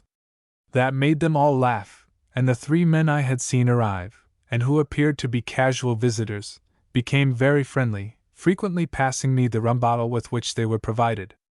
After sipping mate and rum for half an hour, we settled down to discuss a plentiful supper of roast and boiled beef and mutton, with great basins of well-seasoned broth to wash it down. I consumed an amazing quantity of meat, as much, in fact, as any gaucho there, and to eat as much as one of these men at a sitting is a feat for an Englishman to boast about. Supper done, I lit a cigar and leant back against the wall, enjoying many delightful sensations all together: warmth, rest, and hunger satisfied, and the subtle fragrance of that friend and comforter, divine tobacco. On the farther side of the room my host was meanwhile talking to the other men in low tones. Occasional glances in my direction seemed to show that they still harbored some suspicion of me, or that they had some grave matters to converse about unsuitable for a stranger to hear. At length Alde rose and addressed me. "Senor, if you are ready to rest, I will now conduct you to another room, where you can have some rugs and ponchos to make a bed with." "If my presence here is not inconvenient," I returned, "I would rather remain and smoke by the fire." "You see, senor," he said, "I have arranged to meet some neighbors and friends, who are coming here to discuss matters of importance with me. I am even now expecting their arrival, and the presence of a stranger would scarcely allow us to talk freely over our affairs. Since you wish it, I will go to any part of the house you may think proper to put me in," I returned. I rose, not very cheerfully, I must say, from my comfortable seat before the fire, to follow him out, when the tramp of galloping horses came to our ears. "Follow me this way, quick!" exclaimed my impatient conductor. But just as I reached the door, about a dozen mounted men dashed up close to us and burst forth in a perfect storm of yells. Instantly all those who were in the kitchen sprang to their feet, uttering loud exclamations and looking greatly excited. Then came from the mounted men another wild outburst as they all yelled together, "Viva el General Santa Coloma, vive, eh!" The other three men then rushed from the kitchen, and in excited tones began to ask if anything fresh had happened. Meanwhile I was left standing at the door by myself. The women appeared almost as excited as the men, except the girl, who had glanced at me with shy compassion in her large, dark eyes when I had been roused from my seat by the fire. Taking advantage of the general excitement, I now repaid that kindly look with one of admiration. She was a quiet, bashful girl, her pale face crowned with a profusion of black hair, and while she stood there waiting, apparently unconcerned by the hubbub outside, she looked strangely pretty, her homemade cotton gown, of limp and scanty material, clinging closely to her limbs so as to display her slender, graceful form to the best advantage. Presently, seeing me looking at her, she came near, and touching my arm in passing, told me in a whisper to go back to my seat by the fire. I gladly obeyed her, for my curiosity was now thoroughly aroused, and I wished to know the meaning of this outcry which had thrown these phlegmatic gauchos into such a frenzied state of excitement. It looked rather like a political row, but of General Santa Coloma I had never heard, and it seemed curious that a name so seldom mentioned should be the rallying cry of revolutionists. In a few minutes the men all streamed back into the kitchen. Then the master of the house, Alde, his face on fire with emotion, thrust himself into the midst of the crowd. "Boys, are you mad?" he cried. "Do you not see a stranger here? What is the meaning of all this outcry if nothing new has happened?" A roar of laughter from the newcomers greeted this outburst, after which they raised another yell of "Viva Santa Coloma!" Alde became furious. "Speak, madman!" he shouted. "Tell me, in God's name, what has happened, or do you wish to ruin everything with your imprudence?" "Listen, Alde," replied one of the men, "and know how little we need fear the presence of a stranger. Santa Coloma, the hope of Uruguay, the savior of his country, who will shortly deliver us out of the power of Colorado assassins and pirates, Santa Coloma has come. He is here in our midst. He has seized on El Molino del E, and has raised the standard of revolt against the infamous government of Montevideo. Viva Santa Coloma!" Alde flung his hat off, and falling on his knees, remained for some moments in silent prayer, his hands clasped before him. The others all snatched off their hats and stood silent, grouped about him. Then he stood up, and all together joined in a viva, which far surpassed in its deafening power their previous performances. My host now appeared to be almost beside himself with excitement. "What?" he cried. "My general come! Do you tell me that Santa Coloma has come? Oh, friends, the great God has remembered our suffering country at last. He has grown weary of looking on man's injustice, the persecutions, the bloodshed, the cruelties that have almost driven us mad. I cannot realize it. Let me go to my general, that these eyes that have watched for his coming may see him and rejoice. I cannot wait for daylight. This very night must I ride to El Molino, that I may see him and touch him with my hands, and know that it is not a dream." His words were welcomed with a shout of applause, and the other men all immediately announced their intention to accompany him to El Molino, a small town on the east some leagues distant. Some of the men now went out to catch fresh horses, while Alde busied himself in bringing out a store of old broadswords and carbines from their concealment in some other part of the house. The men, talking excitedly together, occupied themselves in scouring and sharpening the rusty weapons, while the women cooked a fresh supply of meat for the last comers, and in the meantime I was permitted to remain unnoticed by the fire, smoking peacefully. Chapter 14. The girl I have mentioned, whose name was Monica, and the child called Anita, were the only persons there besides myself who were not carried away by the warlike enthusiasm of the moment. Monica, silent, pale, almost apathetic, was occupied serving mate to the numerous guests, while the child, when the shouting and excitement was at its height, appeared greatly terrified, and clung to Alde's wife, trembling and crying piteously. No notice was taken of the poor little thing, and at length she crept away into a corner to conceal herself behind a faggot of wood. Her hiding place was close to my seat, and after a little coaxing I induced her to leave it and come to me. She was a most forlorn little thing, with a white, thin face and large, dark, pathetic eyes. Her mean little cotton frock only reached to her knees, and her little legs and feet were bare. Her age was 7 or 8, she was an orphan, and Alde's wife, having no children of her own, was bringing her up, or, rather, permitting her to grow up under her roof. I drew her to me, and tried to soothe her tremors and get her to talk. Little by little she gained confidence, and began to reply to my questions. Then I learnt that she was a little shepherdess, although so young, and spent most of the time every day in following the flock about on her pony. Her pony and the girl Monica, who was some relation, cousin, the child called her, were the two beings she seemed to have the greatest affection for. "And when you slip off, how do you get on again?" I asked. "Little pony is tame, and I never fall off," she said. "Sometimes I get off, then I climb on again." "And what do you do all day long?" "Talk and play. I talk to my doll, I take it on the pony when I go with the sheep." "Is your doll very pretty, Anita?" No answer. "Will you let me see your doll, Anita?" "I know I shall like your doll, because I like you." She gave me an anxious look. Evidently doll was a very precious being and had not met with proper appreciation. After a little nervous fidgeting she left me and crept out of the room. Then presently she came back, apparently trying to screen something from the vulgar gaze in her scanty little dress. It was her wonderful doll, the dear companion of her rambles and rides. With fear and trembling she allowed me to take it into my hands.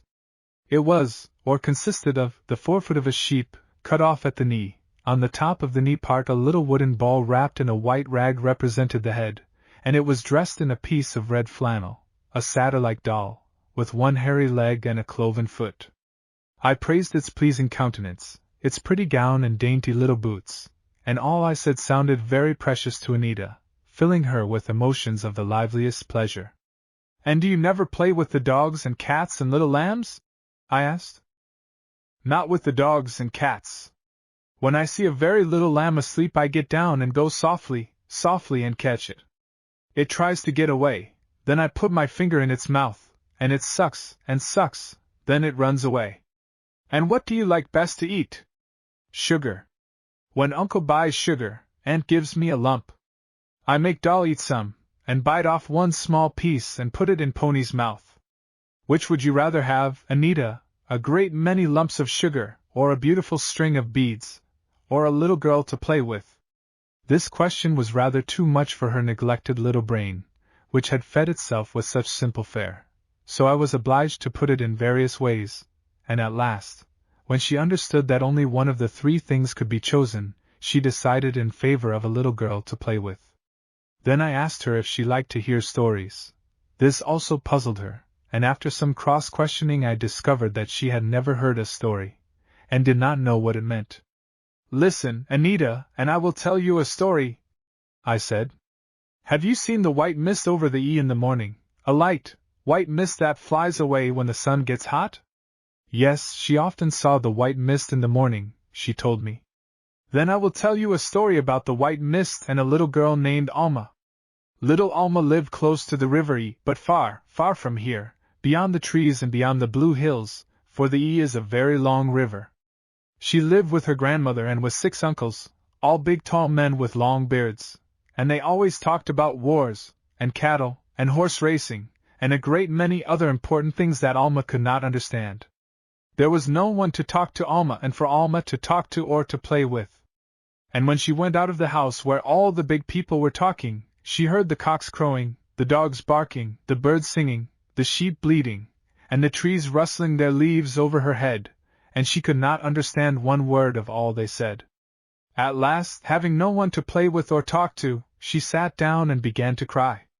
Now, it happened that near the spot where she sat there was an old black woman wearing a red shawl, who was gathering sticks for the fire, and she asked Alma why she cried. Because I have no one to talk to and play with, said Alma. Then the old black woman drew a long brass pin out of her shawl and pricked Alma's tongue with it, for she made Alma hold it out to be pricked. Now, said the old woman, you can go and play and talk with the dogs, cats, birds, and trees, for you will understand all they say, and they will understand all you say. Alma was very glad, and ran home as fast as she could to talk to the cat. Come, cat, let us talk and play together, she said. Oh no, said the cat. I am very busy watching a little bird, so you must go away and play with little Niebla down by the river. Then the cat ran away among the weeds and left her. The dogs also refused to play when she went to them, for they had to watch the house and bark at strangers. Then they also told her to go and play with little Niebla down by the river. Then Alma ran out and caught a little duckling, a soft little thing that looked like a ball of yellow cotton, and said, Now, little duck, let us talk and play. But the duckling only struggled to get away and screamed, Oh, Mama, Mama, come and take me away from Alma. Then the old duck came rushing up, and said, Alma, let my child alone, and if you want to play, go and play with Niebla down by the river. A nice thing to catch my ducky in your hands, what next, I wonder? So she let the duckling go, and at last she said, Yes, I will go and play with Niebla down by the river. She waited till she saw the white mist, and then ran all the way to the and stood still on the green bank close by the water with the white mist all round her. By and by she saw a beautiful little child come flying towards her in the white mist. The child came and stood on the green bank and looked at Alma. Very, very pretty she was, and she wore a white dress, whiter than milk, whiter than foam, and all embroidered with purple flowers. She had also white silk stockings, and scarlet shoes, bright as scarlet verbenas. Her hair was long and fluffy, and shone like gold, and round her neck she had a string of big gold beads.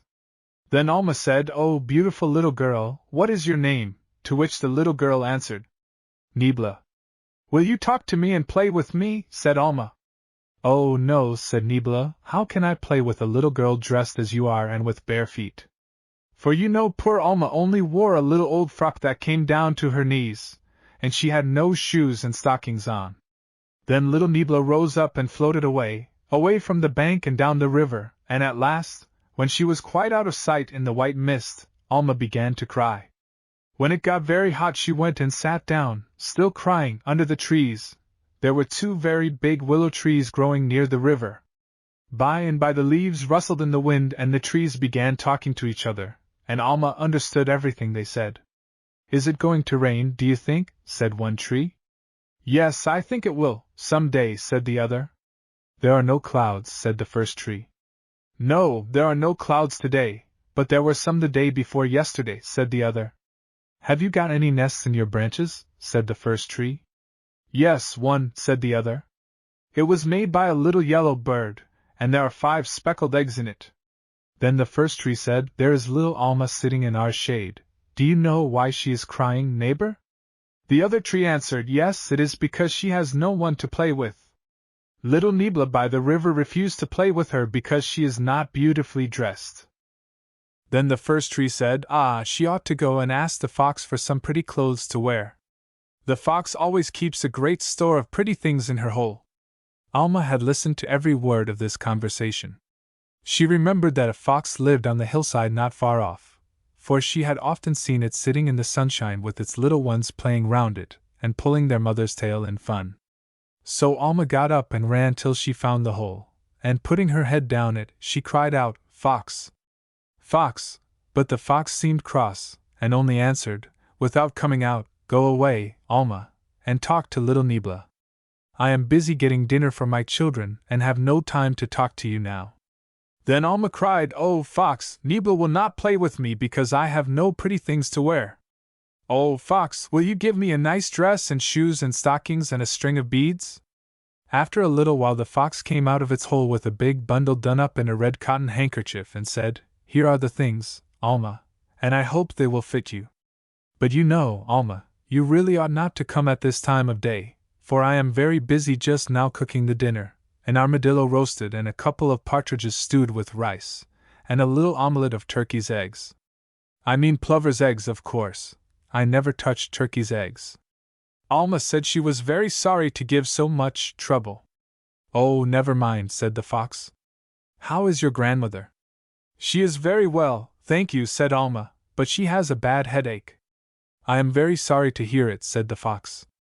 Tell her to stick 2 fresh dock leaves on her temples, and to drink a little weak tea made of knot grass, and on no account to go out in the hot Sunday. I should like to go and see her, only I do not like the dogs being always about the house. Give her my best respects. And now run home, Alma, and try on the things, and when you are passing this way you can bring me back the handkerchief, as I always tie my face up in it when I have the toothache. Alma thanked the fox very much and ran home as fast as she could, and when the bundle was opened she found in it a beautiful white dress, embroidered with purple flowers, a pair of scarlet shoes, silk stockings, and a string of great golden beads. They all fitted her very well, and next day when the white mist was on the east she dressed herself in her beautiful clothes and went down to the river. By and by little Niebla came flying along, and when she saw Alma she came and kissed her and took her by the hand.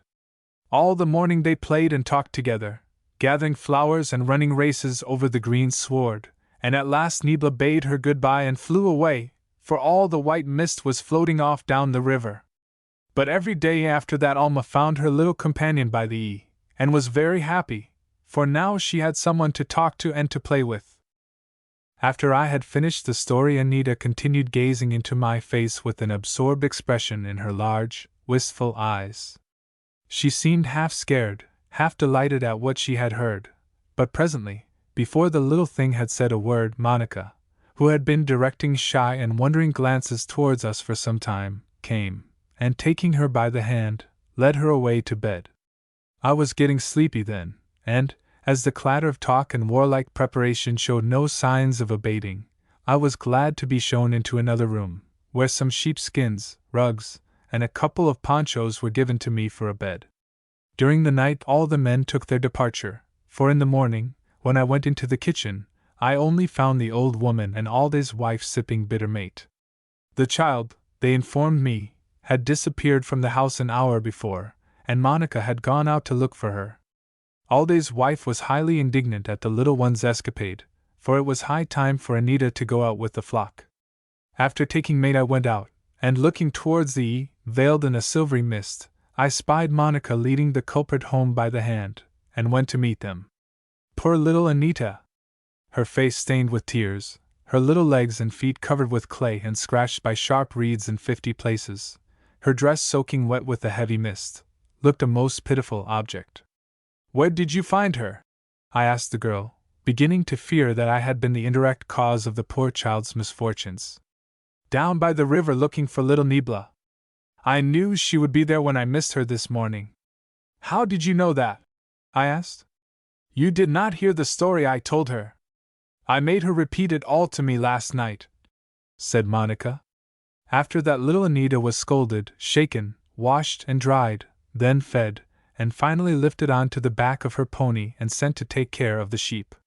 While undergoing this treatment she maintained a profound silence, her little face puckered up into an expression that boded tears. They were not for the public, however, and only after she was on the pony, with the reins in her little mites of hands and her back towards us, did she give way to her grief and disappointment at having failed to find the beautiful child of the mist. I was astonished to find that she had taken the fantastic little tale invented to amuse her as truth, but the poor babe had never read books or heard stories, and the fairy tale had been too much for her starved little imagination.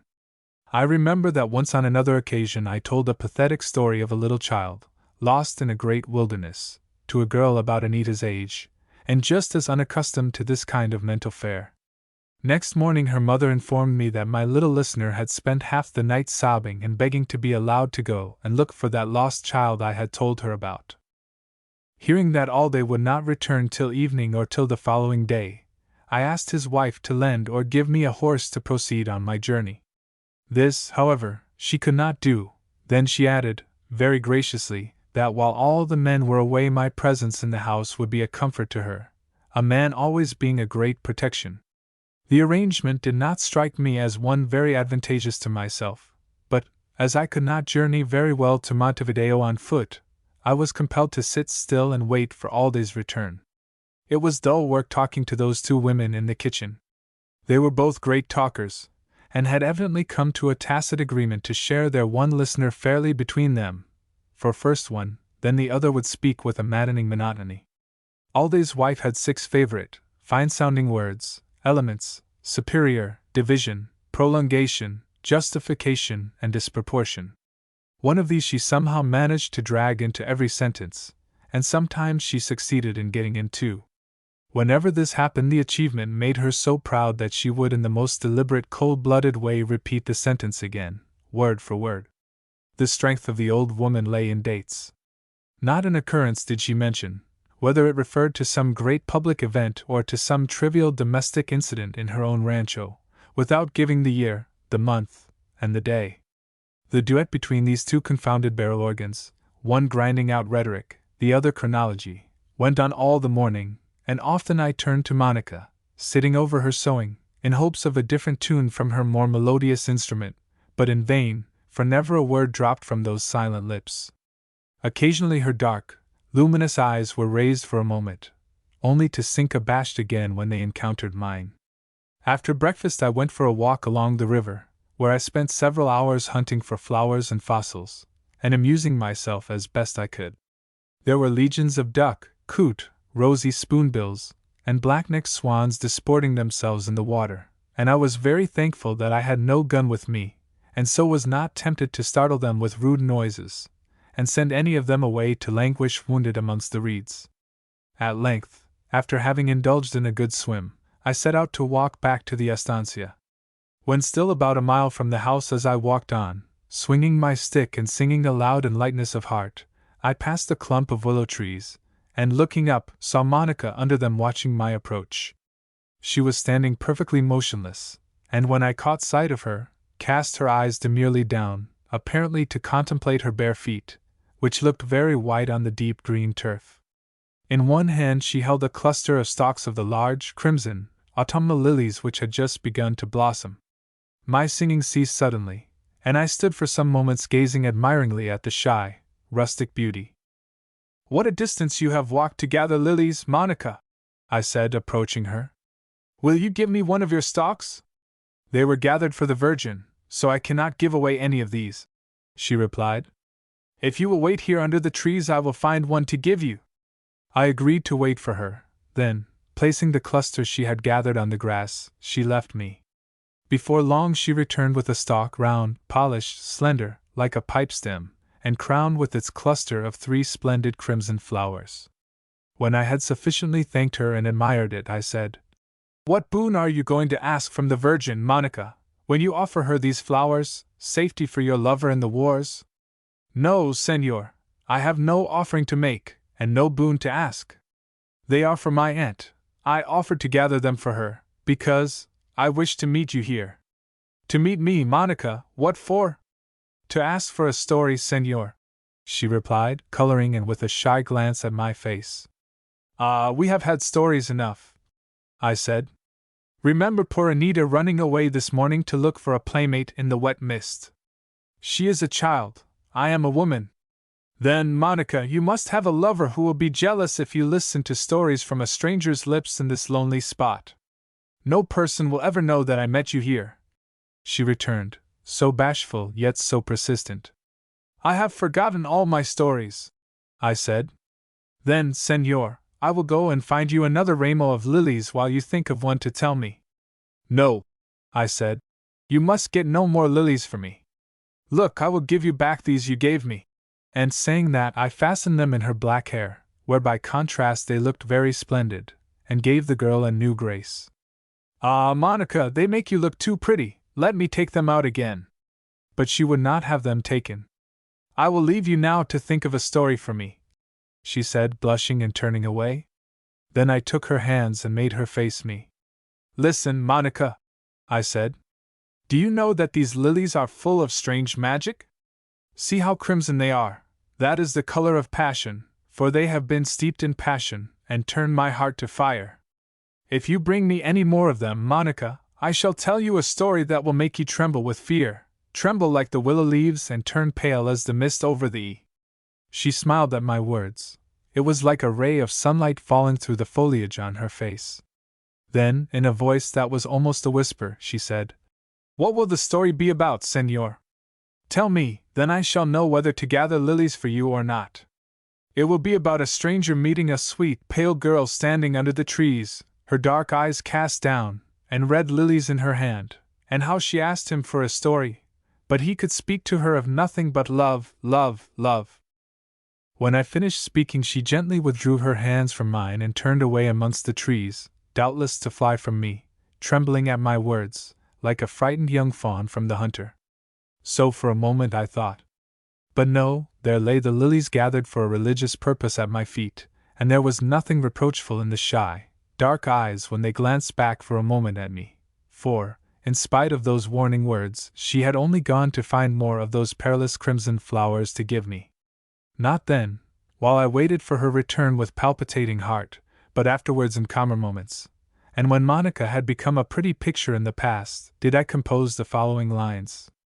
I am not so vain as to believe that they possess any great poetical merit, and introduce them principally to let the reader know how to pronounce the pretty name of that Oriental river, which it still keeps in remembrance of a vanished race. Chapter 15.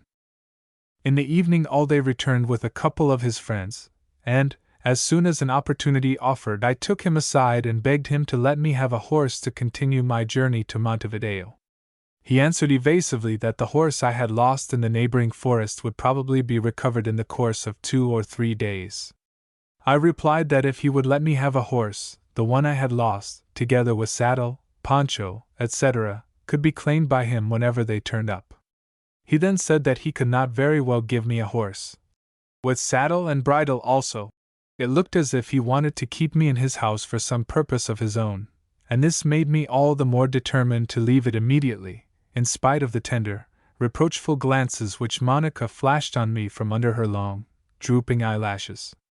I told him that if I could not have a horse I would leave his estancia on foot. That rather put him in a corner, for in this country, where horse stealing and cheating at cards are looked on as venial offenses, to let a man leave your estancia on foot is considered a very dishonorable thing. He pondered over my declaration for some minutes, then, after conferring with his friends, he promised to provide me with all I required next day. I had heard nothing more about the revolution, but after supper Alday suddenly became very confidential, and said that the whole country would be up in arms in the course of a very few days, and that it would be highly dangerous for me to attempt traveling by myself to the capital. He expatiated on the immense prestige of General Santa Coloma, who had just taken up arms against the Colorado party then in power, and concluded by saying that my safest plan would be to join the rebels, and accompany them on their march to Montevideo, which would begin almost immediately. I replied that I took no interest in the dissensions of the Banda Oriental, and did not wish to compromise myself by joining a military expedition of any kind. He shrugged his shoulders, and renewing his promise of a horse next day, retired to rest. On rising next morning I found that the others were already up. The horses were standing saddled at the door, and Alday, pointing out a very fair-looking animal, informed me that it had been saddled for me, and then added that he and his friends would ride 1 or 2 leagues with me to put me on the right road to Montevideo. He had suddenly become almost too kind, but in the simplicity of my heart I believed that he was only making amends for the slight inhospitality of the day before. After partaking of bitter mate, I thanked my hostess, looked my last into Monica's dark, sorrowful eyes, lifted for one moment to mine, and kissed little Anita's pathetic face, by so doing filling the child with astonishment, and causing considerable amusement to the other members of the family. After we had ridden about 4 miles, keeping nearly parallel with the river, it struck me that we were not going in the right direction, the right one for me, at any rate. I therefore checked my horse and told my companions that I would not trouble them to ride with me any further. "My friend," said Alday, approaching me, "you will, if you leave us now, infallibly fall into the hands of some partida, who, finding you without a passport, will take you to El Molino, or to some other center, though it would make no difference if you had a passport, for they would only tear it up and take you all the same. In these circumstances it is your safest plan to go with us to El Molino, where General Santa Coloma is collecting his forces, and you will then be able to explain your position to him. I refuse to go to El Molino, I said angrily, exasperated at his treachery. You will then compel us to take you there, he returned. I had no wish to become a prisoner again so soon, and seeing that a bold stroke was necessary to keep my liberty, I suddenly reined up my horse and drew my revolver. My friends, I said, your road lies in that direction, mine in this. I wish you good morning. I had scarcely finished speaking before a blow of a heavy whip handle descended on my arm below the elbow, almost breaking it, and sending me off my horse, while the revolver went spinning away a dozen yards. The blow had been dealt by one of Alday's 2 followers, who had just dropped a little to the rear, and the rascal certainly showed a marvelous quickness and dexterity in disabling me. Wild with rage and pain, I scrambled to my feet, and drawing my knife, threatened to stab the first man who approached me, and then, in unmeasured language, I abused Alday for his cowardice and brutality. He only smiled and replied that he considered my youth, and therefore felt no resentment against me for using such intemperate words. And now, my friend, he continued, after picking up my revolver and remounting his horse, let us waste no more time, but hasten on to El Molino, where you can state your case to the general. As I did not wish to be tied on to my horse and carried in that unpleasant and ignominious manner, I had to obey. Climbing into the saddle with some difficulty, we set out towards the village of El Molino at a swinging gallop. The rough motion of the horse I rode increased the pain in my arm till it became intolerable.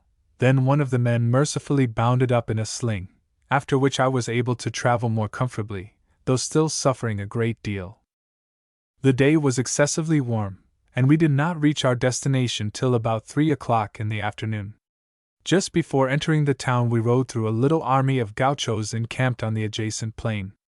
Some of them were engaged cooking meat, others were saddling horses, while others, in bodies of 20 or 30, were going through cavalry exercises, the whole making a scene of wonderful animation.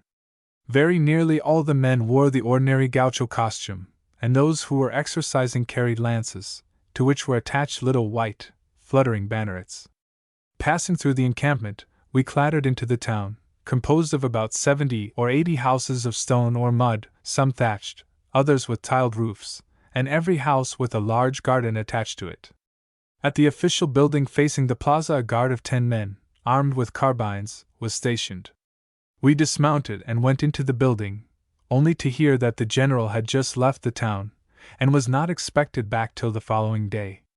Alday spoke to an officer sitting at a table in the room we were shown into, addressing him as Major.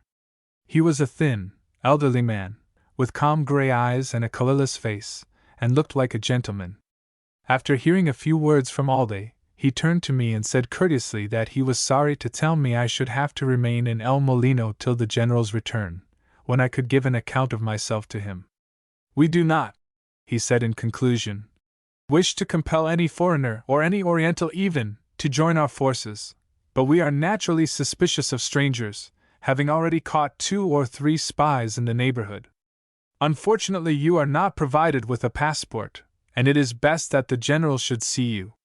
Sir officer, I replied, by ill-treating and detaining an Englishman you are doing your cause no good. He answered that he was grieved that his people had found it necessary to treat me roughly, for he put it in that mild way. Everything, he said, short of liberating me, would be done to make my sojourn in El Molino pleasant. If it is necessary that the general should see me himself before I can have my liberty, pray let these men take me to him at once, I said. He has not yet left El Molino, said an orderly, standing in the room. He is at the end of the town at the Casa Blanca, and does not leave till 3:30. It is nearly that now, said the officer, consulting his watch. Take him to the general at once, Lieutenant Alday. I thanked the officer, who had looked and spoken so unlike a revolutionary bandit, and, as soon as I had succeeded in clambering onto my horse, we were once more dashing along the main street at a fast gallop. We drew up before a large, old-looking stone house at the end of the town, standing some distance back from the road, and screened from it by a double row of tall Lombardy poplars. The back of the house was towards the road, and passing round to the front after leaving our horses at the gate, we entered a spacious patio, or yard. Running along the front of the dwelling was a wide corridor, supported by wooden pillars, painted white, while the whole of the patio was shaded by an immense grapevine. This was evidently one of the best houses in the place, and coming directly from the glaring sun and the white, dusty road, the vine-shaded patio and corridor looked delightfully cool and inviting. A gay company of 12 or 15 people were gathered under the corridor, some sipping mate, others sucking grapes, and when we came on the scene a young lady was just finishing a song she was singing. I at once singled out General Santa Coloma, sitting by the young lady with the guitar, a tall, imposing man, with somewhat irregular features, and a bronzed, weather-beaten face. He was booted and spurred, and over his uniform wore a white silk poncho with purple fringe. I judged from his countenance that he was not a stern or truculent man, as one expects a caudillo, a leader of men, in the Banda Orientál to be, and remembering that in a few minutes he would be leaving the house, I was anxious to push forward and state my case to him. The others, however, prevented me, for the general just then happened to be engaged in a vivacious conversation with the young lady sitting by him. When I had once looked attentively at this girl, I had eyes for no other face there. The type was Spanish, and I have never seen a more perfect face of the kind, a wealth of blue-black hair shading the low, broad forehead, straight nose, dark, luminous eyes, and crimson, pouting lips. She was tall, perfect in her figure as in her face, and wore a white dress with a deep red china rose on her bosom for only ornament. Standing there unnoticed at the end of the corridor, I gazed with a kind of fascination on her, listening to her light, rippling laughter and lively talk, watching her graceful gestures, her sparkling eyes, and damask cheeks flushed with excitement. Here is a woman, I thought with a sigh. I felt a slight twinge at that disloyal sigh, I could have worshipped. She was pressing the guitar on the general. "You have promised to sing one song before you go, and I cannot let you off," she exclaimed. At length he took the instrument, protesting that his voice was a very bad one, then, sweeping the strings, began that fine old Spanish song of love and war. His voice was uncultivated and somewhat harsh, but there was a good deal of fire and expression in the performance, and it was rapturously applauded. The moment the song was over he handed her back the guitar, and starting up hastily, bade the company adieu, and turned to go. Coming forward, I placed myself before him and began to speak. "I am pressed for time and cannot listen to you now," he said quickly, scarcely glancing at me. "You are a prisoner, wounded, I see. Well, when I return." Suddenly he stopped, caught hold of my wounded arm, and said, "How did you get hurt? Tell me quickly." His sharp, impatient manner, and the sight of 20 people all standing round staring at me, quite upset me, and I could only stammer out a few unintelligible words, feeling that my face was blushing scarlet to the very roots of my hair. "Let me tell you, General," said Alday, advancing. "No, no," said the General. "He shall speak." The sight of Alday so eager to give his version of the affair first restored my anger to me, and with that came back the power of speech and the other faculties which I had lost for a moment. "Sir General, all I have to say is this," I said. "I came to this man's house at night, a stranger, lost, on foot, for my horse had been stolen from me. I asked him for shelter in the belief that at least the one virtue of hospitality still survives in this country. He, assisted by these 2 men, treacherously disabled me with a blow on my arm and dragged me here a prisoner. My good friend," said the General, "I am extremely sorry that you have been hurt through an excess of zeal on the part of one of my people. But I can scarcely regret this incident, painful as it seems, since it enables me to assure you that one other virtue besides hospitality still survives in the Banda Orientál, I mean gratitude." "I do not understand you," I said. "We were companions in misfortune a very short time ago," he returned. "Have you forgotten the service you did me then?"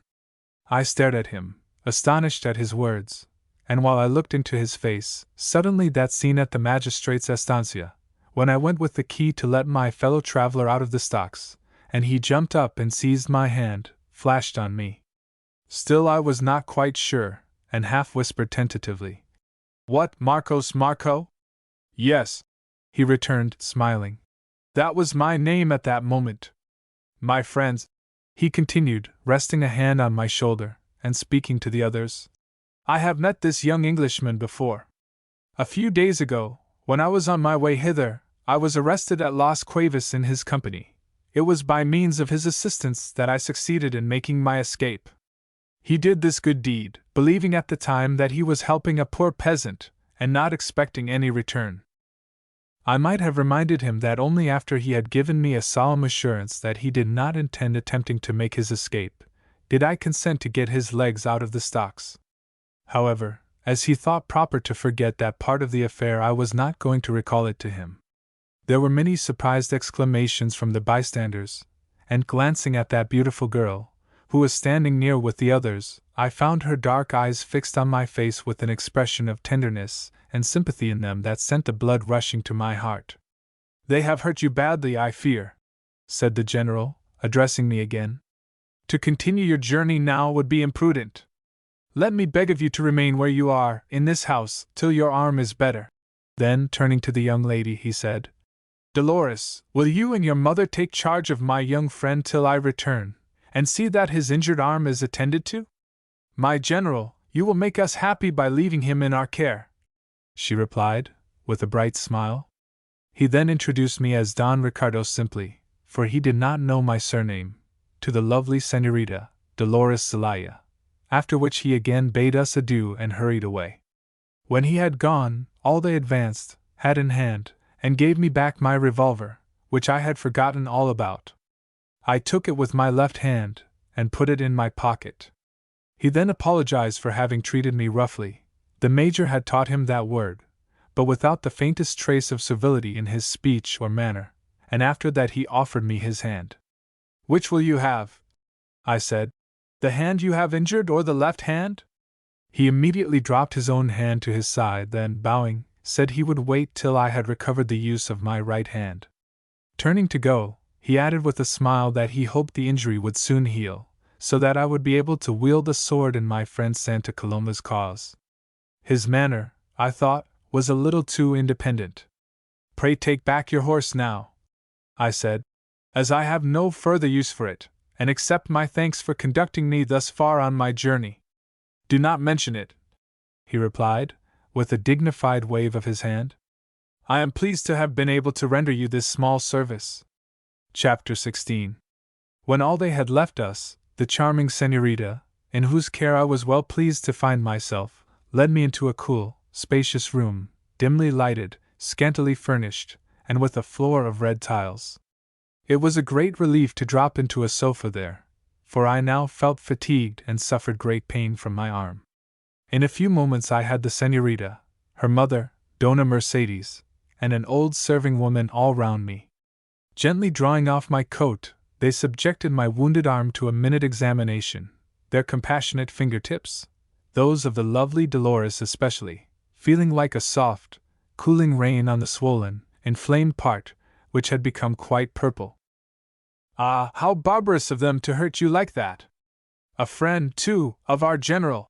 Exclaimed my beautiful nurse, which made me think that I had involuntarily become associated with the right political party in the state.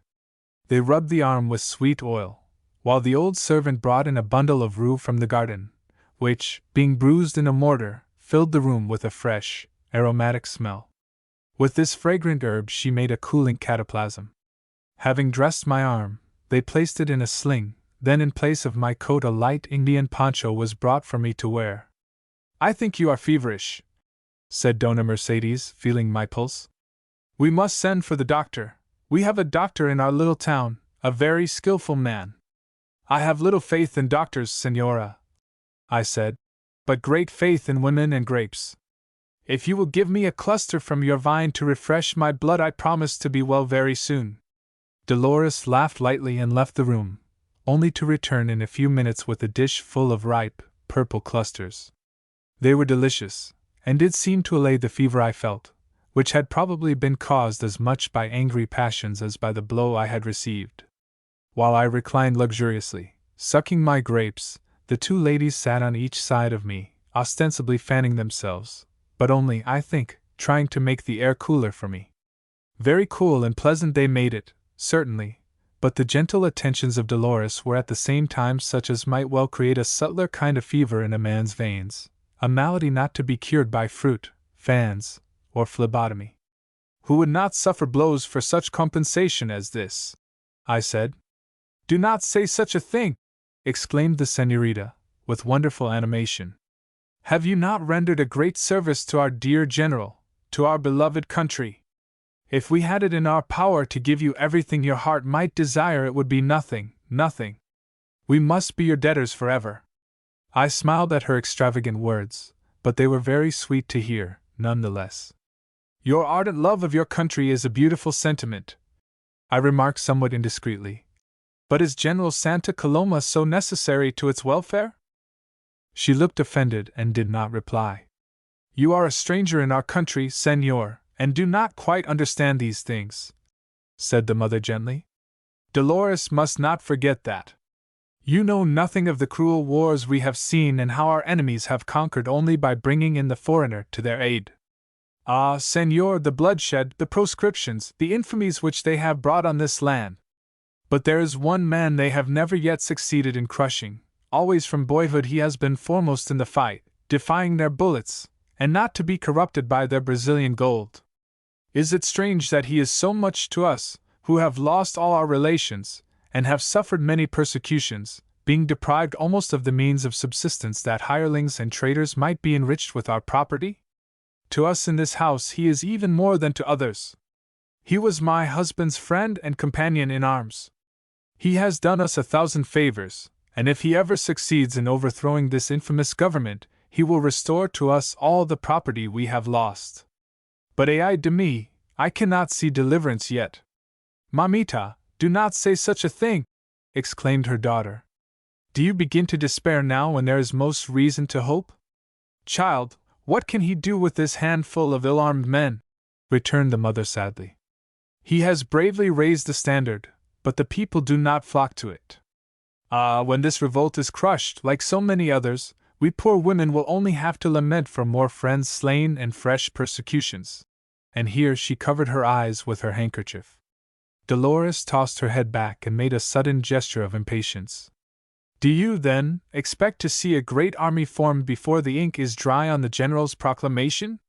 When Santa Coloma was a fugitive without a follower you hoped, now when he is with us, and actually preparing for a march on the capital, you begin to lose heart. I cannot understand it. Dona Mercedes rose without replying, and left the room. The lovely enthusiast dropped her head on her hand, and remained silent, taking no notice of me, a cloud of sorrow on her countenance. Señorita, I said, it is not necessary for you to remain longer here. Only tell me before going that you forgive me, for it makes me very unhappy to think that I have offended you. She turned to me with a very bright smile and gave me her hand. Ah, it is for you to forgive me for hastily taking offense at a light word, she said. I must not allow anything you say in future to spoil my gratitude. Do you know I think you are one of those who like to laugh at most things, señor? No, let me call you Richard, and you shall call me Dolores, for we must remain friends always. Let us make a compact, then it will be impossible for us to quarrel. You shall be free to doubt, question, laugh at everything, except one thing only, my faith in Santa Coloma. Yes, I will gladly make that agreement, I replied. It will be a new kind of paradise, and of the fruit of every tree I may eat except of this tree only. She laughed gaily. I will now leave you, she said. You are suffering pain, and are very tired. Perhaps you will be able to sleep. While speaking, she brought a second cushion for my head, then left me, and before long I fell into a refreshing doze. I spent 3 days of enforced idleness at the Casa Blanca, as the house was called, before Santa Coloma returned, and after the rough experience I had undergone, during which I had subsisted on a flesh diet untempered by bread or vegetables, they were indeed like days spent in paradise to me. Then the general came back. I was sitting alone in the garden when he arrived, and coming out to me, he greeted me warmly. I greatly feared from my previous experience of your impatience under restraint that you might have left us, he said kindly. I could not do that very well yet, without a horse to ride on, I returned. Well, I came here just now to say I wish to present you with a horse and saddle. The horse is standing at the gate now, I believe. But if you are only waiting for a horse to leave us, I shall have to regret making you this present. Do not be in a hurry. You have yet many years to live in which to accomplish all you wish to do, and let us have the pleasure of your company a few days longer. Dona Mercedes and her daughter desire nothing better than to keep you with them. I promised him not to run away immediately, a promise which was not hard to make. Then we went to inspect my horse, which proved to be a very fine bay, saddled with a dashing native recadoo. Come with me and try him, he said. I am going to ride out to the Cerro solo. The ride proved an extremely pleasant one, as I had not mounted a horse for some days, and had been longing to spice my idle hours with a little exhilarating motion. We went at a swinging gallop over the grassy plain, the general all the time discoursing freely of his plans and of the brilliant prospects awaiting all those timely wise individuals who should elect to link their fortunes with his at this early stage of the campaign. The Cerro, 3 leagues distant from the village of El Molino, was a high, conical hill standing quite alone and overlooking the country for a vast distance around. A few well-mounted men were stationed on the summit, keeping watch, and after talking with them for a while, the general led me to a spot 100 yards away, where there was a large mound of sand and stone, up which we made our horses climb with some difficulty. While we stood here, he pointed out the conspicuous objects on the surface of the surrounding country, telling me the names of the estancias, rivers, distant hills, and other things. The whole country about us seemed very familiar to him. He ceased speaking at length, but continued gazing over the wide, sunlit prospect with a strange, far-off look on his face. Suddenly dropping the reins on the neck of his horse, he stretched out his arms towards the south and began to murmur words which I could not catch, while an expression of mingled fury and exultation transformed his face. It passed away as suddenly as it came.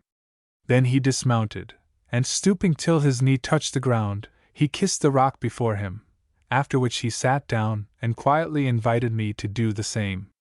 Returning to the subject he had talked about during our ride, he began openly pressing me to join him in his march to Montevideo, which, he said, would begin almost immediately, and would infallibly result in a victory, after which he would reward me for the incalculable service I had rendered him in assisting him to escape from the jails of Las Cuevas. These tempting offers, which would have fired my brain in other circumstances, the single state, I felt compelled to decline, though I did not state my real reasons for doing so. He shrugged his shoulders in the eloquent Oriental fashion, remarking that it would not surprise him if I altered my resolution in a few days. Never! I mentally ejaculated. Then he recalled our first meeting again, spoke of Margarita, that marvelously beautiful child, asking if I had not thought it strange so fair a flower as that should have sprung from the homely stalk of a sweet potato. I answered that I had been surprised at first, but had ceased to believe that she was a child of Batatas, or of any of his kin. He then offered to tell me Margarita's history, and I was not surprised to hear that he knew it. I owe you this, he said, in expiation of the somewhat offensive remarks I addressed to you that day in reference to the girl. But you must remember that I was then only Marcos Marco, a peasant, and having some slight knowledge of acting, it was only natural that my speech should be, as you find it in our common people, somewhat dry and ironical. Many years ago there lived in this country one Basilio de la Barca, a person of so noble a figure and countenance that to all those who beheld him he became the type of perfect beauty, so that a Basilio de la Barca came to be a proverbial expression in Montevidean society when anyone surpassingly handsome was spoken of. Though he had a gay, light-hearted disposition and loved social pleasures, he was not spoilt by the admiration his beauty excited. Simple-minded and modest he remained always, though perhaps not capable of any very strong passion, for though he won, without seeking it, the hearts of many fair women, he did not marry. He might have married some rich woman to improve his position had he been so minded, but in this, as in everything else in his life, Basilio appeared to be incapable of doing anything to advance his own fortunes. The de la Barcas had once possessed great wealth and land in the country, and I have heard, descended from an ancient noble family of Spain.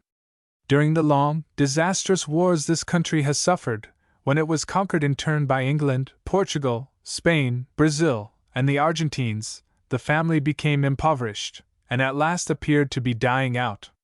The last of the de la Barcas was Basilio, and the evil destiny which had pursued all of that name for so many generations did not spare him. His whole life was a series of calamities. When young he entered the army, but in his first engagement he received a terrible wound which disabled him for life and compelled him to abandon the military career. After that he embarked all his little fortune in commerce, and was ruined by a dishonest partner. At length, when he had been reduced to great poverty, being then about 40 years old, he married an old woman out of gratitude for the kindness she had shown to him, and with her he went to live on the sea coast, several leagues east of Cabo Santa Maria. Here in a small rancho in a lonely spot called Barranca del Peregrine, and with only a few sheep and cows to subsist on, he spent the remainder of his life. His wife, though old, bore him one child, a daughter named Transita. They taught her nothing, for in all respects they lived like peasants and had forgotten the use of books.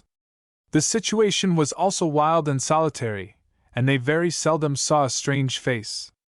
Transita spent her childhood in rambling over the dunes on that lonely coast, with only wild flowers, birds, and the ocean waves for playmates.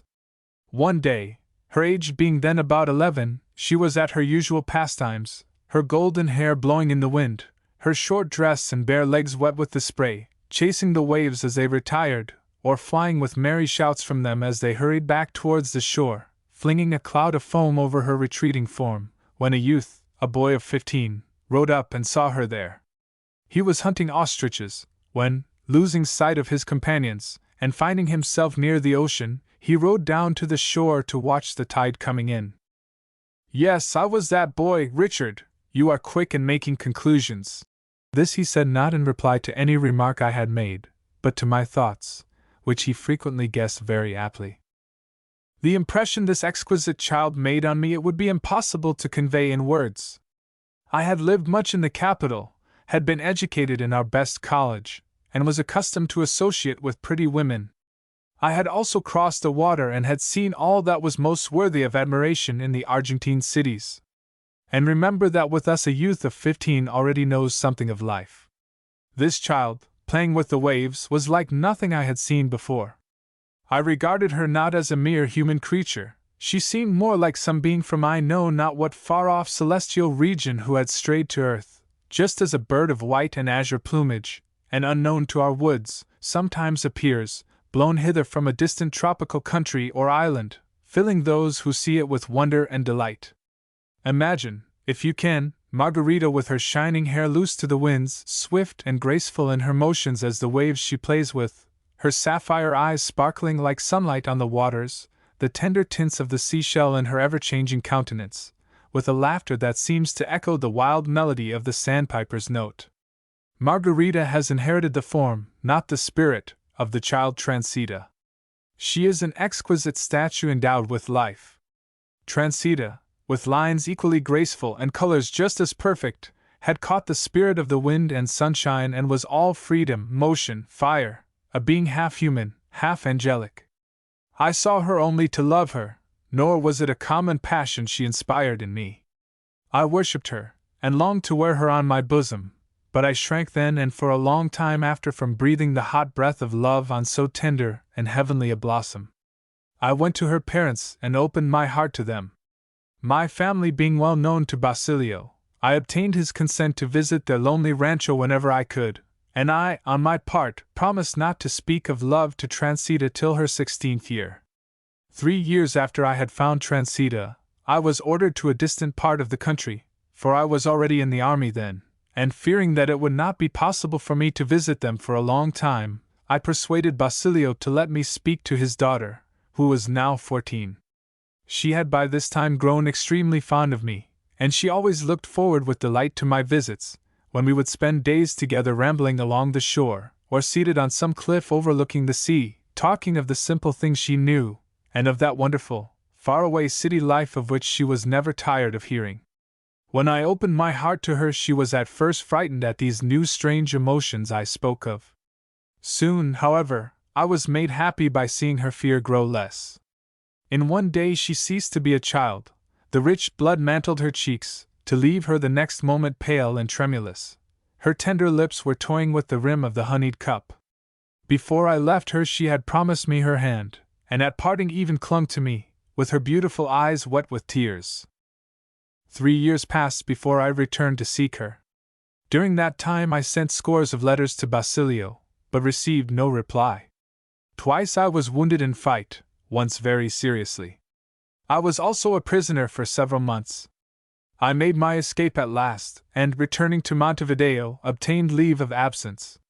Then, with heart afire with sweet anticipations, I sought that lonely sea-coast once more, only to find the weeds growing on the spot where Basilio's rancho had stood.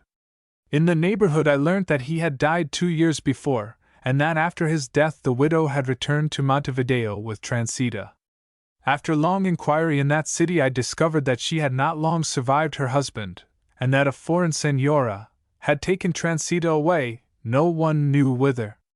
Her loss cast a great shadow on my life. Poignant grief cannot endure forever, nor for very long, only the memory of grief endures. To this memory, which cannot fade, it is perhaps due that in one respect at least I am not like other men.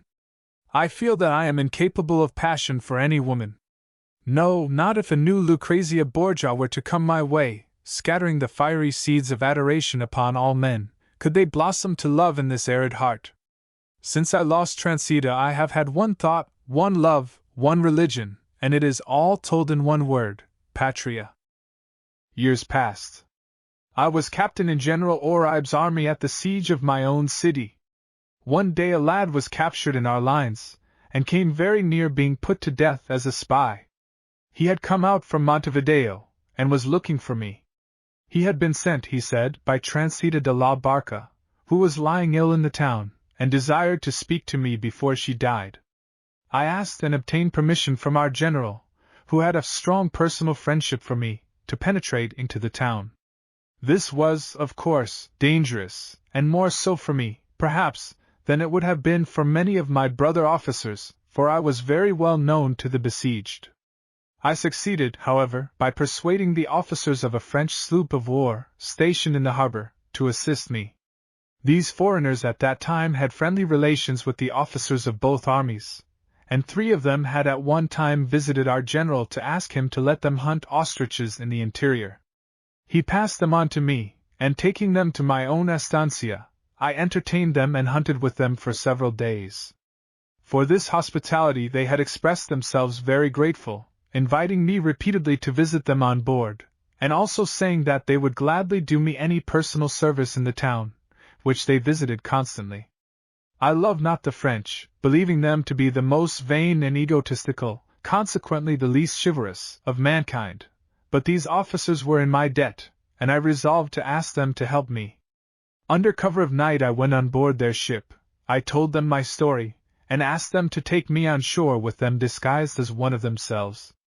With some difficulty they consented, and I was thus enabled next day to be in Montevideo and with my long-lost Transita. I found her lying on her bed, emaciated and white as death, in the last stage of some fatal pulmonary complaint. On the bed with her was a child between 2 and 3 years old, exceedingly beautiful like her mother, for one glance was sufficient to tell me it was Transita's child. Overcome with grief at finding her in this pitiful condition, I could only kneel at her side, pouring out the last tender tears that have fallen from these eyes. We Orientals are not tearless men, and I have wept since then, but only with rage and hatred. My last tears of tenderness were shed over unhappy, dying Transita. Briefly she told me her story. No letter from me had ever reached Basilio. It was supposed that I had fallen in battle, or that my heart had changed. When her mother lay dying in Montevideo she was visited by a wealthy Argentine lady named Romero, who had heard of Transita's singular beauty, and wished to see her merely out of curiosity. She was so charmed with the girl that she offered to take her and bring her up as her own daughter. To this the mother, who was reduced to the greatest poverty and was dying, consented gladly. Transita was in this way taken to Buenos Aires, where she had masters to instruct her, and lived in great splendor.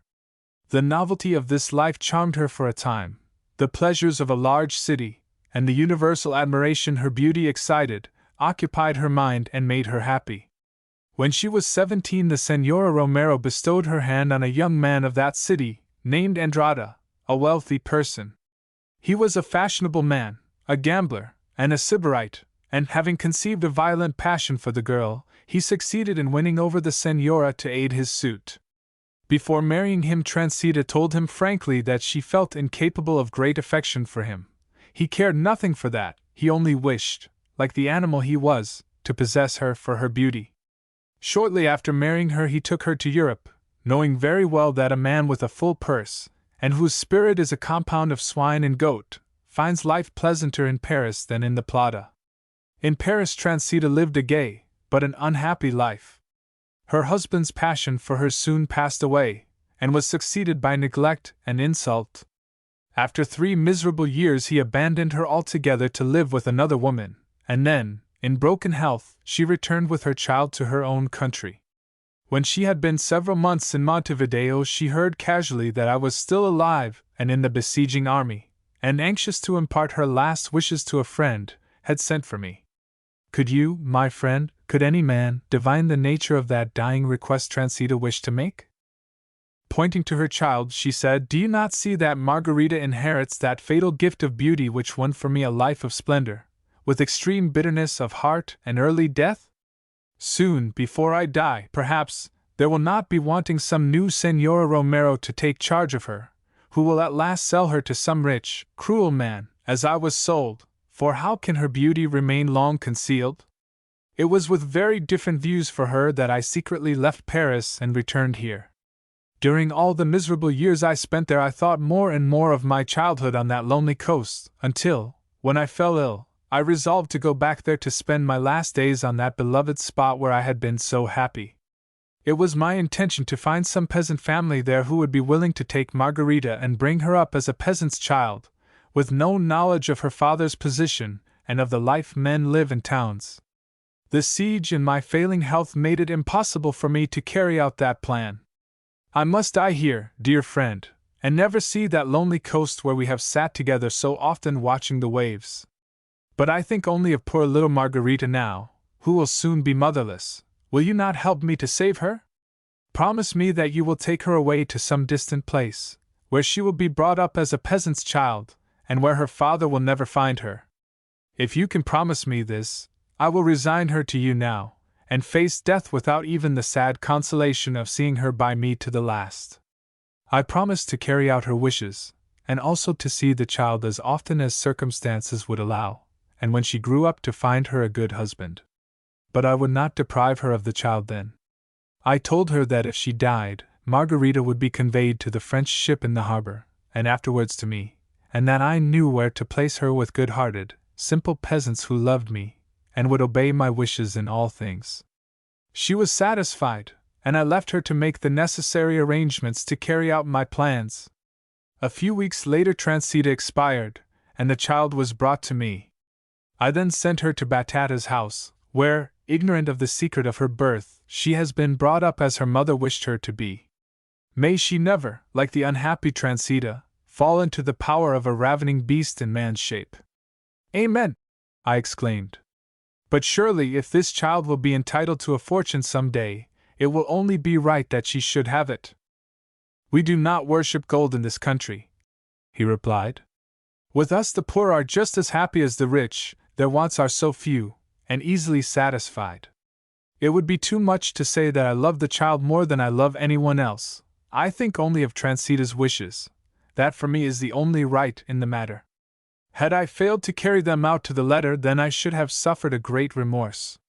Possibly I may encounter Andrada some day, and pass my sword through his body. That would give me no remorse. After some moments of silence he looked up and said, Richard, you admired and loved that beautiful girl when you first saw her. Listen, if you wish it you shall have her for a wife.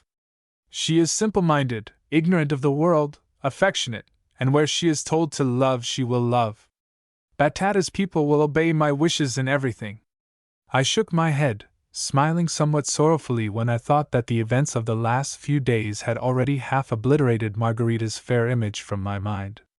This unexpected proposition had, moreover, forced on me, with a startling suddenness, the fact that by once performing the act of marriage a man has forever used up the most glorious privilege of his sex.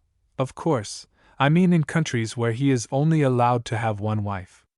It was no longer in my power to say to any woman, however charming I might find her, "Be my wife." But I did not explain all this to the general. "Ah, you are thinking of conditions," said he. "There will be none." "No, you have guessed wrong, for once," I returned. "The girl is all you say. I have never seen a being more beautiful, and I have never heard a more romantic story than the one you have just told me about her birth.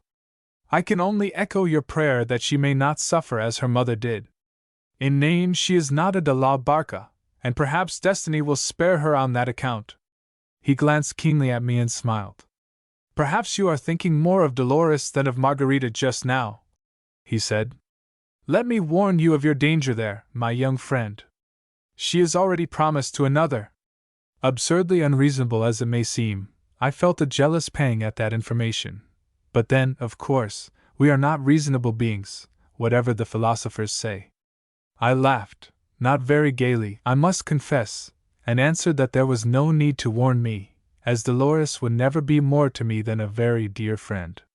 Even then I did not tell him that I was a married man, for often in the Banda Orientál I did not quite seem to know how to mix my truth and lies, and so preferred to hold my tongue. In this instance, as subsequent events proved, I held it not wisely but too well. The open man, with no secrets from the world, often enough escapes disasters which overtake your very discreet person, who acts on the old adage that speech was given to us to conceal our thoughts. Chapter 17. With a horse to travel on, and my arm so much better that the sling supporting it was worn rather for ornament than use, there was nothing except that promise not to run away immediately to detain me longer in the pleasant retreat of the Casa Blanca. Nothing, that is, had I been a man of gutta percha or cast iron, being only a creature of clay, very impressionable clay as it happened. I could not persuade myself that I was quite well enough to start on that long ride over a disturbed country. Besides, my absence from Montevideo had already lasted so long that a few days more could not make much difference one way or the other. Thus it came to pass that I still stayed on, enjoying the society of my new friends, while every day, every hour in fact, I felt less able to endure the thought of tearing myself away from Dolores. Much of my time was spent in the pleasant orchard adjoining the house. Here, growing in picturesque irregularity, were 50 or 60 old peach, nectarine, apricot, plum, and cherry trees, their boles double the thickness of a man's thigh. They had never been disfigured by the pruner's knife or saw, and their enormous size and rough bark, overgrown with gray lichen, gave them an appearance of great antiquity. All about the ground, tangled together in a pretty confusion, flourished many of those dear familiar old-world garden flowers that spring up round the white man's dwelling in all temperate regions of the earth. Here were immemorial wallflowers, stocks and marigolds, tall hollyhock, gay poppy, brilliant bachelor's button, also, half hid amongst the grass, pansy and forget-me-not. The larkspur, red, white, and blue, flaunted everywhere, and here, too, was the unforgotten sweet William, looking bright and velvety as of yore, yet, in spite of its brightness and stiff, green collar, still wearing the old shamefaced expression, as if it felt a little ashamed of its own pretty name. These flowers were not cultivated, but grew spontaneously from the seed they shed year by year on the ground, the gardener doing nothing for them beyond keeping the weeds down and bestowing a little water in hot weather.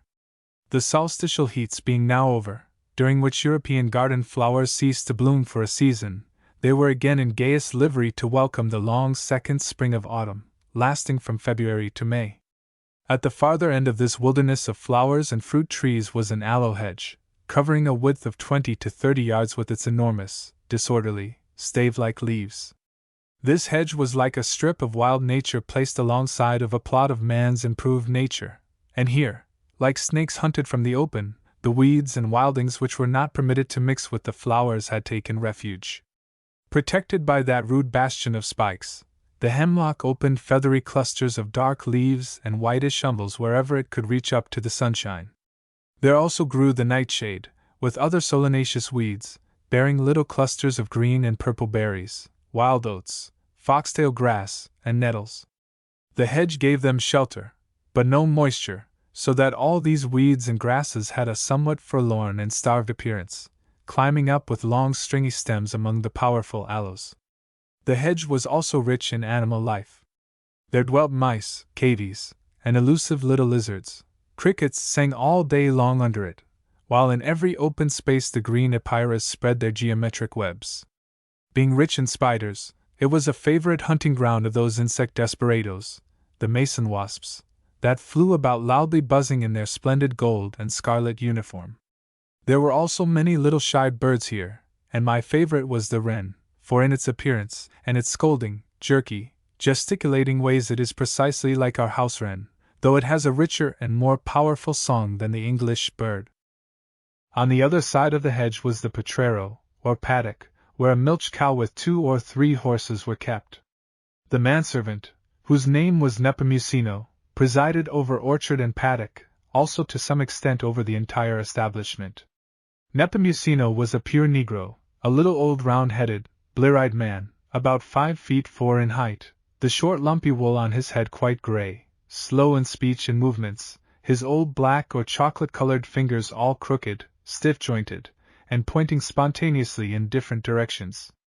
I have never seen anything in the human subject to equal the dignity of Nepomuceno, the profound gravity of his bearing and expression forcibly reminding one of an owl.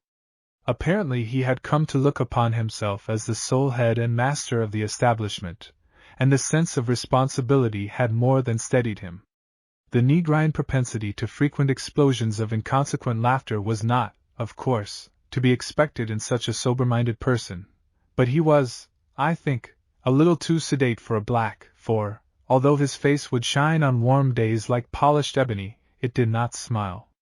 Everyone in the house conspired to keep up the fiction of Nepomuceno's importance.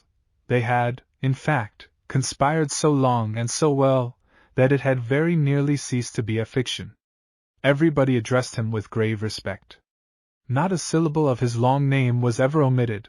What the consequences of calling him Nepo, or Chino, or Sanito, the affectionate diminutive, would have been I am unable to say, since I never had the courage to try the experiment. It often amused me to hear Dona Mercedes calling to him from the house, and throwing the whole emphasis on the last syllable in a long, piercing crescendo.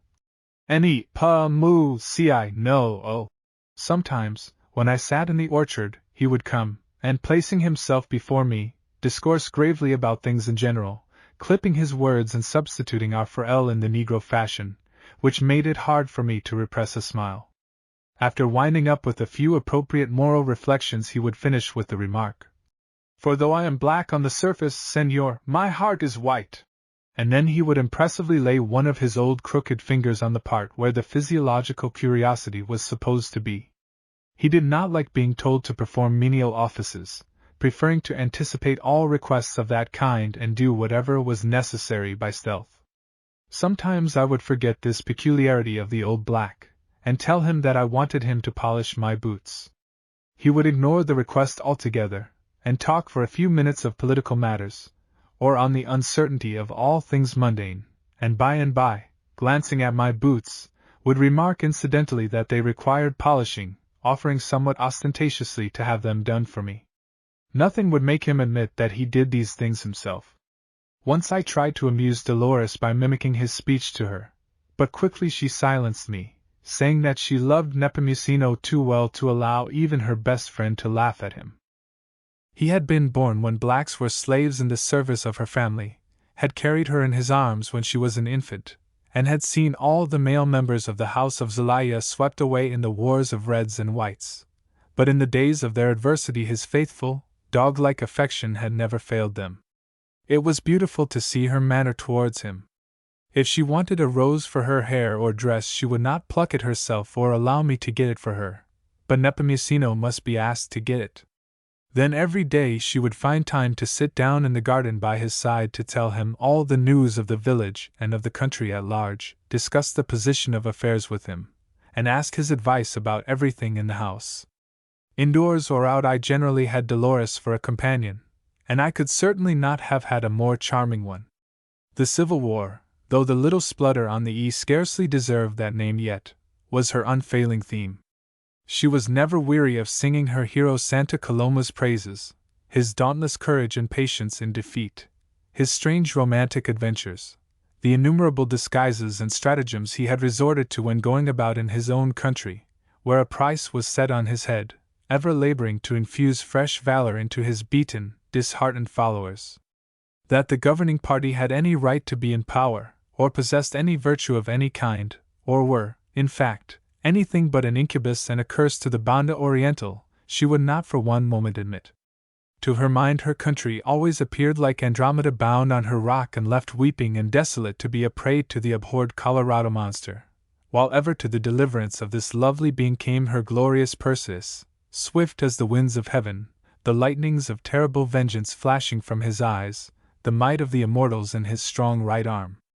Often she tried to persuade me to join this romantic adventurer, and it was hard, very hard, to resist her eloquent appeals, and perhaps it grew harder every day as the influence of her passionate beauty strengthened itself upon my heart.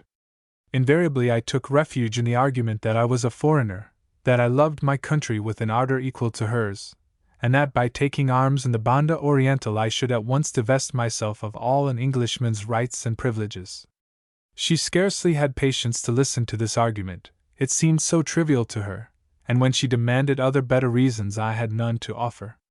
I dare not quote to her the words of sulky Achilles. The distant Trojans never injured me, for that argument would have sounded even weaker to her than the former one. She had never read Homer in any language, of course, but she would have quickly made me tell her about Achilles, and when the end came, with miserable Hector dragged thrice round the walls of besieged Troy, Montevideo was called modern Troy, she knew, then she would have turned my argument against me and bidden me go and serve the Uruguayan president as Achilles served Hector. Seeing me silent, she would turn indignantly away only for a moment, however, the bright smile would quickly return, and she would exclaim, "No, no, Richard, I shall not forget my promise, though I sometimes think you try to make me do so." It was noon, the house was quiet, for Dona Mercedes had retired after breakfast to take her unfailing siesta, leaving us to our conversation. In that spacious, cool room where I had first reposed in the house, I was lying on the sofa smoking a cigarette. Dolores, seating herself near me with her guitar, said, "Now let me play and sing you to sleep with something very soft." But the more she played and sang the further was I from unneeded slumber. "What, not sleeping yet, Richard?" she would say, with a little laugh after each song. "Not yet, Dolores," I would reply, pretending to get drowsy.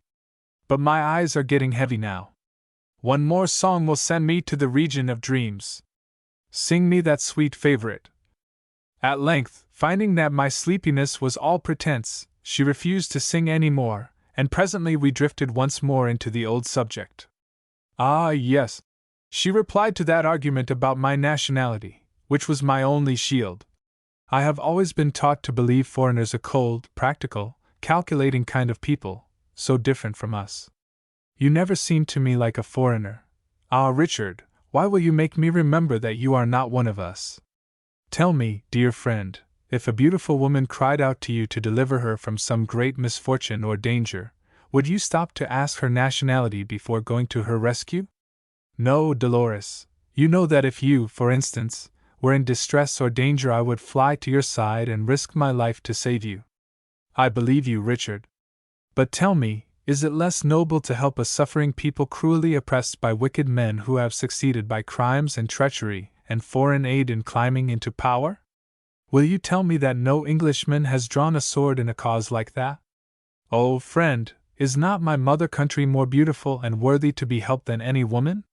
Has not God given her spiritual eyes that shed tears and look for comfort, lips sweeter than any woman's lips, that cry bitterly every day for deliverance? Can you look on the blue skies above you and walk on the green grass where the white and purple flowers smile up at you and be deaf and blind to her beauty and to her great need? Oh, no, no, it is impossible. Ah, if you were a man, Dolores, what a flame you would kindle in the hearts of your countrymen! Yes, if I were a man, she exclaimed, starting to her feet. Then I should serve my country not with words only, then I would strike and bleed for her. How willingly! Being only a weak woman, I would give my heart's blood to win one arm to aid in the sacred cause. She stood before me with flashing eyes, her face glowing with enthusiasm.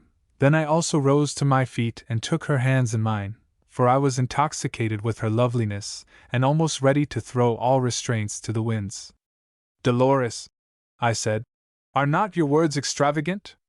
Shall I test their sincerity? Tell me, would you give even as much as one kiss with your sweet lips to win a strong arm for your country? She turned crimson and cast her eyes down, then, quickly recovering herself, answered, What do your words mean? Speak plainly, Richard. I cannot speak plainer, Dolores. Forgive me if I have offended once more. Your beauty and grace and eloquence have made me forget myself. Her hands were moist and trembling in mine, still she did not withdraw them. No, I am not offended, she returned in a strangely low tone. Put me to the test, Richard. Do you wish me to understand clearly that for such a favor as that you would join us? I cannot say, I replied, still endeavoring to be prudent, though my heart was on fire and my words when I spoke seemed to choke me. But, Dolores, if you would shed your blood to win one strong arm, will you think it too much to bestow the favor I spoke of in the hope of winning an arm? She was silent. Then, drawing her closer, I touched her lips with mine. But who was ever satisfied with that one touch on the lips for which the heart has craved? It was like contact with a strange, celestial fire that instantly kindled my love to madness. Again and yet again I kissed her. I pressed her lips till they were dry and burned like fire, then kissed cheek, forehead, hair, and casting my arms about her strained her to my breast in a long, passionate embrace. Then the violence of the paroxysm was over, and with a pang I released her. She trembled, her face was whiter than alabaster, and covering it with her hands she sank down on the sofa. I sat down beside her and drew her head down on my breast, but we remained silent, only our hearts were beating very fast. Presently she disengaged herself, and without bestowing one glance on me, rose and left the room. Before long I began to blame myself bitterly for this imprudent outburst. I dared not hope to continue longer on the old familiar footing. So high-spirited and sensitive a woman as Dolores would not easily be brought to forget or forgive my conduct. She had not repelled me, she had even tacitly consented to that one first kiss, and was therefore partly to blame herself. But her extreme pallor, her silence, and cold manner had plainly shown me that I had wounded her. My passion had overcome me, and I felt that I had compromised myself. For that one first kiss I had all but promised to do a certain thing, and not to do it now seemed very dishonorable, much as I shrank from joining the Blanco rebels. I had proposed the thing myself, she had silently consented to the stipulation. I had taken my kiss and much more, and, having now had my delirious, evanescent joy, I could not endure the thought of meanly skulking off without paying the price. I went out full of trouble and paced up and down in the orchard for 2 or 3 hours, hoping that Dolores might come to me there, but I saw no more of her that day. At dinner Dona Mercedes was excessively affable, showing clearly that she was not in her daughter's confidence. She informed me, simple soul, that Dolores was suffering from a grievous headache caused by taking a glass of claret at breakfast after eating a slice of watermelon, an imprudence against which she did not omit to caution me. Lying awake that night, for the thought that I had pained and offended Dolores made it impossible for me to sleep, I resolved to join Santa Coloma immediately. That act alone would salve my conscience, and I only hoped that it would serve to win back the friendship and esteem of the woman I had learned to love so well. I had no sooner determined on taking this step than I began to see so many advantages in it that it seemed strange I had not taken it before. But we lose half our opportunities in life through too much caution.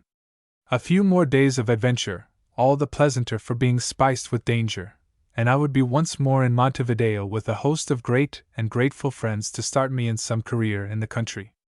Yes, I said to myself, becoming enthusiastic, once this oppressive, scandalous, and besotted Colorado party is swept with bullet and steel out of the country, as of course it will be, I shall go to Santa Coloma to lay down my sword, resuming by that act my own nationality, and as sole reward of my chivalrous conduct in aiding the rebellion, ask for his interest in getting me placed, say, at the head of some large estancia in the interior. There, possibly on one of his own establishments, I shall be in my element and happy, hunting ostriches, eating carne con cuero, possessing a tropilla of 20 cream-colored horses for my private use, and building up a modest fortune out of hides, horns, tallow, and other native products. At break of day I rose and saddled my horse.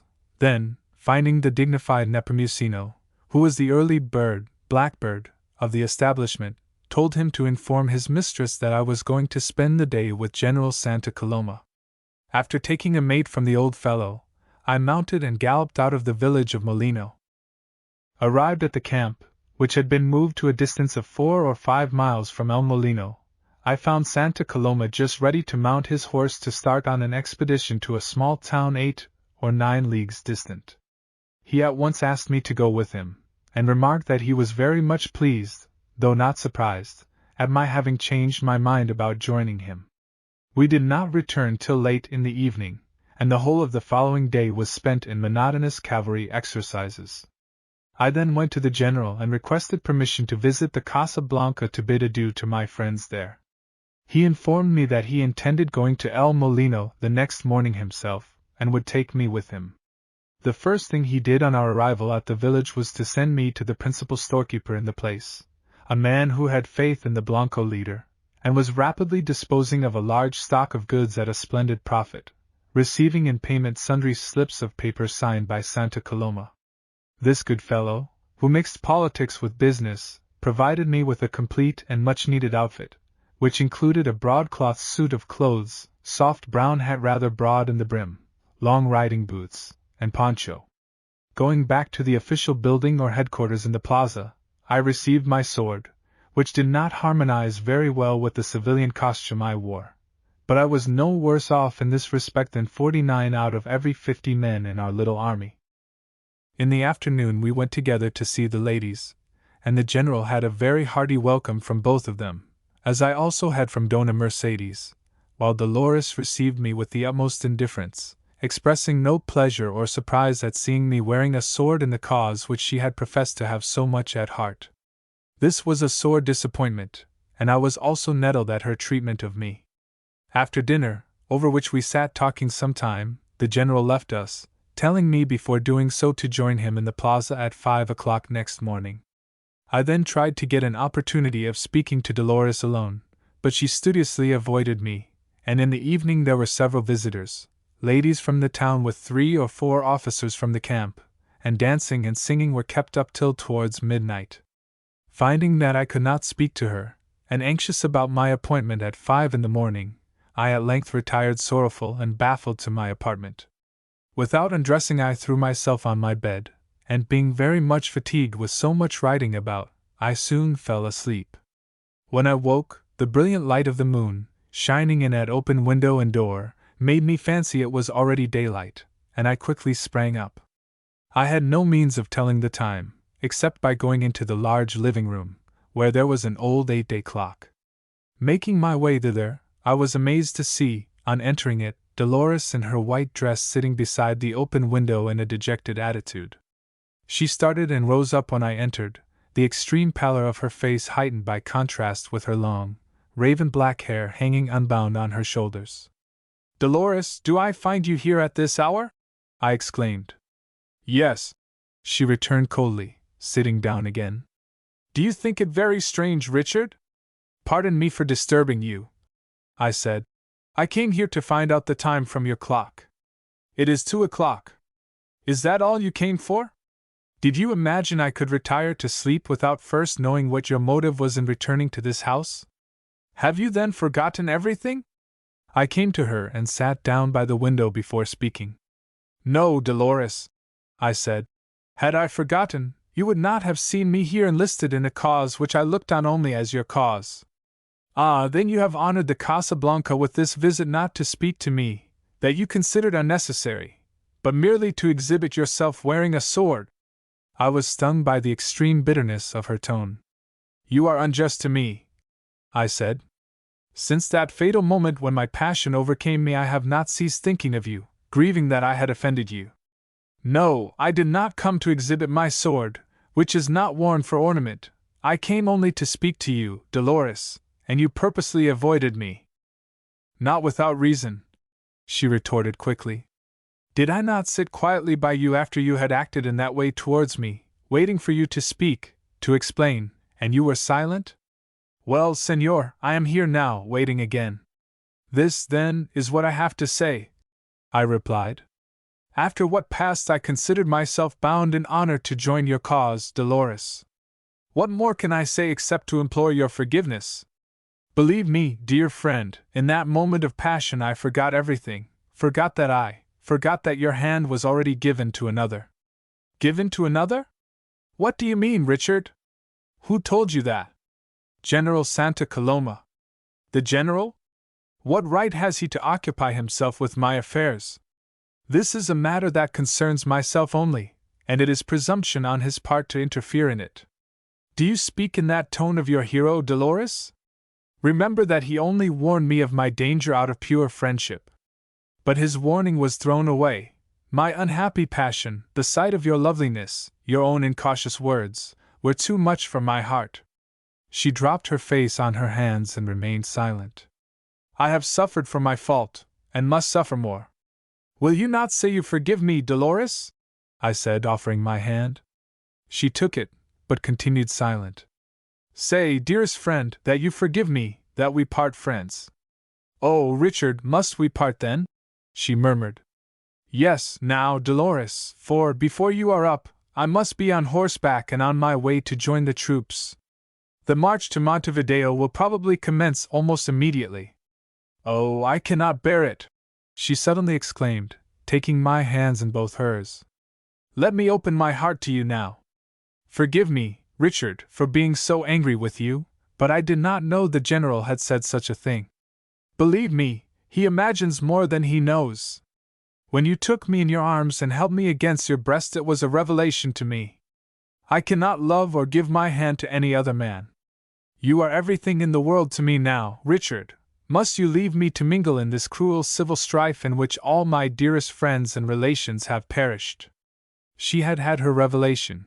I now had mine, and it was an exceedingly bitter one. I trembled at the thought of confessing my secret to her, now when she had so unmistakably responded to the passion I had insanely revealed. Suddenly she raised her dark, luminous eyes to mine, anger and shame struggling for mastery on her pale face. Speak, Richard! She exclaimed. Your silence at this moment is an insult to me. For God's sake, have mercy on me, Dolores, I said. I am not free, I have a wife. For some moments she sat staring fixedly at me, then, flinging my hand from her, covered her face. Presently she uncovered it again, for shame was overcome and cast out by anger. She rose and stood up before me, her face very white. You have a wife whose existence you concealed from me till this moment, she said. Now you ask for mercy when your secret has been wrung from you. Married, and you have dared to take me in your arms, to excuse yourself afterwards with the plea of passion. Passion, do you know what it means, traitor? Ah, no, a breast like yours cannot know any great or generous emotion. Would you have dared show your face to me again had you been capable of shame even? And you judged my heart as shallow as your own, and, after treating me in that way, thought to win my forgiveness, and admiration even, by parading before me with a sword. Leave me, I can feel nothing but contempt for you. Go, you are a disgrace to the cause you have espoused. I had sat utterly crushed and humiliated, not daring even to raise my sight to her face, for I felt that my own unspeakable weakness and folly had brought this tempest upon me. But there is a limit to patience, even in the most submissive mood, and when that was overpassed, then my anger blazed out all the more hotly for the penitential meekness I had preserved during the whole interview. Her words from the first had fallen like whip-cuts, making me writhe with the pain they inflicted, but that last taunt stung me beyond endurance. I, an Englishman, to be told that I was a disgrace to the Blanco cause, which I had joined, in spite of my better judgment, purely out of my romantic devotion to this very woman. I too was now upon my feet, and there face to face we stood for some moments, silent and trembling. At length I found my speech. "This," I cried, "from the woman who was ready yesterday to shed her heart's blood to win one strong arm for her country.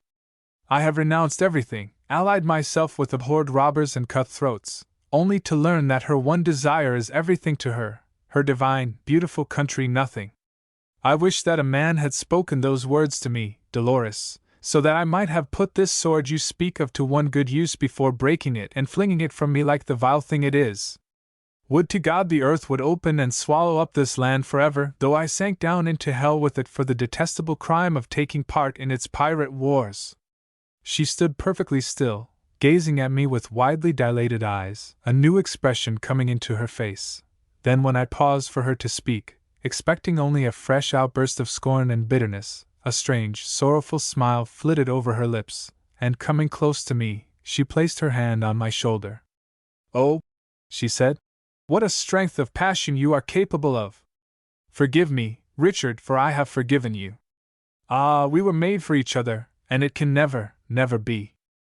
She dropped her head dejectedly on my shoulder. My anger vanished at those sad words. Love only remained, love mingled with profoundest compassion and remorse for the pain I had inflicted. Supporting her with my arm, I tenderly stroked her dark hair, and stooping, pressed my lips against it. "Do you love me so much, Dolores?" I said. "Enough even to forgive the cruel, bitter words I have just spoken? Oh, I was mad, mad to say such things to you, and shall repent it all my life long. How cruelly have I wounded you with my love and my anger! Tell me, dearest Dolores, can you forgive me?" "Yes, Richard, everything. Is there any word you can speak, any deed you can do, and I not forgive it? Does your wife love you like that? Can you love her as you love me? How cruel destiny is to us! Ah, my beloved country, I was ready to shed my blood for you, just to win one strong arm to fight for you, but I did not dream that this would be the sacrifice required of me. Look, it will soon be time for you to go. We cannot sleep now, Richard. Sit down here with me, and let us spend this last hour together with my hand in yours, for we shall never, never, never meet again." And so, sitting there hand in hand, we waited for the dawn, speaking many sad and tender words to one another, and at last, when we parted, I held her once more unresisting to my breast, thinking, as she did, that our separation would be an eternal one. Chapter 18. About the stirring events of the succeeding days I have little to relate, and no reader who has suffered the malady of love in its acutest form will wonder at it. During those days I mixed with a crowd of adventurers, returned exiles, criminals, and malcontents, every one of them worth studying. The daylight hours were passed in cavalry exercises or in long expeditions about the country, while every evening beside the campfire romantic tales enough to fill a volume were told in my hearing. But the image of Dolores was ever before my mind, so that all this crowded period, lasting 9 or 10 days, passed before me like a phantasmagoria, or an uneasy dream, leaving only a very confused impression on my brain. I not only grieved for the sorrow I had occasioned her, but mourned also that my own heart had so terribly betrayed me, so that for the moment the beautiful girl I had persuaded to fly from home and parents, promising her my undying affection, had ceased to be what she had been, so great was this new inconvenient passion.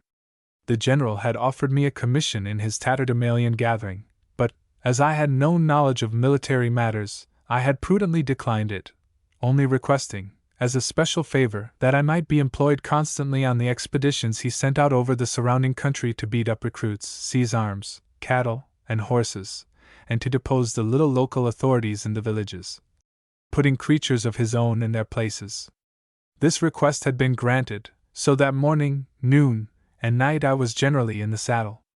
One evening I was in the camp seated beside a large fire and gloomily staring into the flames, when the other men, who were occupied playing cards or sipping mate, hastily rose to their feet, making the salute. Then I saw the general standing near gazing fixedly at me. Motioning to the men to resume their cards, he sat down by my side. "What is the matter with you?" he said. I have noticed that you are like a different person since you joined us. Do you regret that step? No, I answered, and then was silent, not knowing what more to say. He looked searchingly at me. Doubtless some suspicion of the truth was in his mind, for he had gone to the Casa Blanca with me, and it was scarcely likely that his keen eyes had failed to notice the cold reception Dolores gave me on that occasion. He did not, however, touch on that matter. Tell me, he said at length, what can I do for you? I laughed. What can you do except to take me to Montevideo? I replied. Why do you say that? He returned quickly. We are not merely friends now as we were before I joined you, I said. You are my general, I am simply one of your men. The friendship remains just the same, Richard. Let me know frankly what you think of this campaign, since you have now suddenly turned the current of the conversation in that direction. There was a slight sting in the concluding words, but I had, perhaps, deserved it. Since you bid me speak, I said, I, for one, feel very much disappointed at the little progress we are making. It seems to me that before you are in a position to strike, the enthusiasm and courage of your people will have vanished. You cannot get anything like a decent army together, and the few men you have are badly armed and undisciplined. Is it not plain that a march to Montevideo in these circumstances is impossible, that you will be obliged to retire into the remote and difficult places to carry on a guerrilla war? No, he returned. There is to be no guerrilla war. The Colorados made the Oriental sick of it when that arch-traitor and chief of cutthroats, General Rivera, desolated the Banda for 10 years. We must ride on to Montevideo soon. As for the character of my force, that is a matter it would perhaps be useless to discuss, my young friend. If I could import a well-equipped and disciplined army from Europe to do my fighting, I should do so. The Oriental farmer, unable to send to England for a threshing machine, is obliged to go out and gather his wild maras from the plain to tread out his wheat, and I, in like manner, having only a few scattered ranchos to draw my soldiers from, must be satisfied to do what I can with them. And now tell me, are you anxious to see something done at once, a fight, for instance, in which we might possibly be the losers? Yes, that would be better than standing still. If you are strong, the best thing you can do is to show your strength. He laughed. Richard, you were made for an Oriental, he said. Only nature at your birth dropped you down in the wrong country. You are brave to rashness, abhor restraint, love women, and have a light heart. The Castilian gravity you have recently assumed is, I fancy, only a passing mood. Your words are highly complimentary and fill me with pride, I answered, but I scarcely see their connection with the subject of our conversation. There is a connection, nevertheless, he returned pleasantly. Though you refuse a commission from me, I am so convinced that you are in heart one of us that I will take you into my confidence, and tell you something known to only half a dozen trusted individuals here. You rightly say that if we have strength we must show it to the country. That is what we are now about to do. A cavalry force has been sent against us, and we shall engage it before 2 days are over. As far as I know, the forces will be pretty evenly balanced, though our enemies will, of course, be better armed. We shall choose our own ground, and should they attack us tired with a long march, or if there should be any disaffection amongst them, the victory will be ours, and after that every Blanco sword in the Banda will be unsheathed in our cause. I need not repeat to you that in the hour of my triumph, if it ever comes, I shall not forget my debt to you. My wish is to bind you, body and heart, to this Oriental country. It is, however, possible that I may suffer defeat, and if in 2 days' time we are all scattered to the winds, let me advise you what to do. Do not attempt to return immediately to Montevideo, as that might be dangerous. Make your way by Minas to the southern coast, and when you reach the department of Rocha, inquire for the little settlement of Lomas de Rocha, a village 3 leagues west of the lake. You will find there a storekeeper, one Florentino Blanco, a Blanco in heart as well. Tell him I send you to him, and ask him to procure you an English passport from the capital, after which it will be safe for you to travel to Montevideo. Should you ever be identified as a follower of mine, you can invent some story to account for your presence in my force. When I remember that botanical lecture you once delivered, Also some other matters. I am convinced that you are not devoid of imagination." After giving some further kind advice, he bade me good night, leaving me with a strangely unpleasant conviction in my mind that we had changed characters for the nonce, and that I had bungled as much in my new part as I had formerly done in my old. He had been sincerity itself, while I, picking up the discarded mask, had tied it on, probably upside down, for it made me feel excessively uncomfortable during our interview.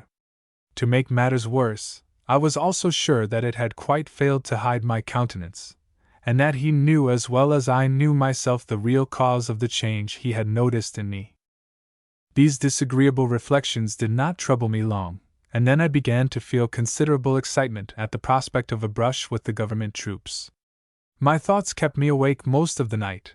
Still, next morning, when the trumpet sounded its shrill reveille close at hand, I rose quickly, and in a much more cheerful mood than I had known of late. I began to feel that I was getting the better of that insane passion for Dolores which had made us both so unhappy, and when we were once more in the saddle the Castilian gravity, to which the general had satirically alluded, had pretty well vanished. No expeditions were sent out that day. After we had marched about 12 or 13 miles eastward and nearer to the immense range of the Cuchilla Grande, we encamped, and after the midday meal spent the afternoon in cavalry exercises. On the next day happened the great event for which we had been preparing, and I am positive that, with the wretched material he commanded, no man could have done more than Santa Coloma, though, alas! All his efforts ended in disaster. Alas, I say, not because I took, even then, any very serious interest in Oriental politics, but because it would have been greatly to my advantage if things had turned out differently. Besides, a great many poor devils who had been an unconscionable time out in the cold would have come into power, and the rascally Colorados sent away in their turn to eat the bitter bread of proscription. The fable of the fox and the flies might here possibly occur to the reader. I, however, preferred to remember Lucero's fable of the tree called Montevideo, with the chattering colony in its branches, and to look upon myself as one in the majestic bovine army about to besiege the monkeys and punish them for their naughty behavior. Quite early in the morning we had breakfast, then every man was ordered to saddle his best horse, for every one of us was the owner of 3 or 4 steeds. I, of course, saddled the horse the general had given me, which had been reserved for important work. We mounted, and proceeded at a gentle pace through a very wild and broken country, still in the direction of the Cuchilla. About midday scouts came riding in and reported that the enemy were close upon us. After halting for half an hour, we again proceeded at the same gentle pace till about 2 o'clock, when we crossed the Canada de San Paulo, a deep valley beyond which the plain rose to a height of about 150 feet. In the Canada we stopped to water our horses, and there heard that the enemy were advancing along it at a rapid pace, evidently hoping to cut off our supposed retreat towards the Cuchilla. Crossing the little stream of San Paulo, we began slowly ascending the sloping plain on the farther side till the highest point was gained. Then, turning, we saw the enemy, numbering about 700 men, beneath us, spread out in a line of extraordinary length.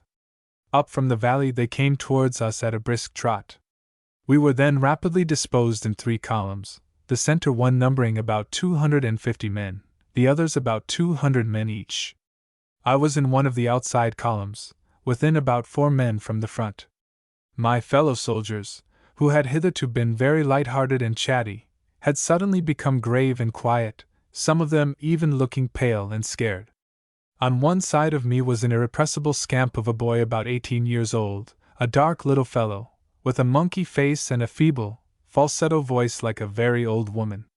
I watched him take out a small sharp knife and without looking down draw it across the upper part of his single 3 or 4 times, but this he did evidently only for practice, as he did not cut into the hide.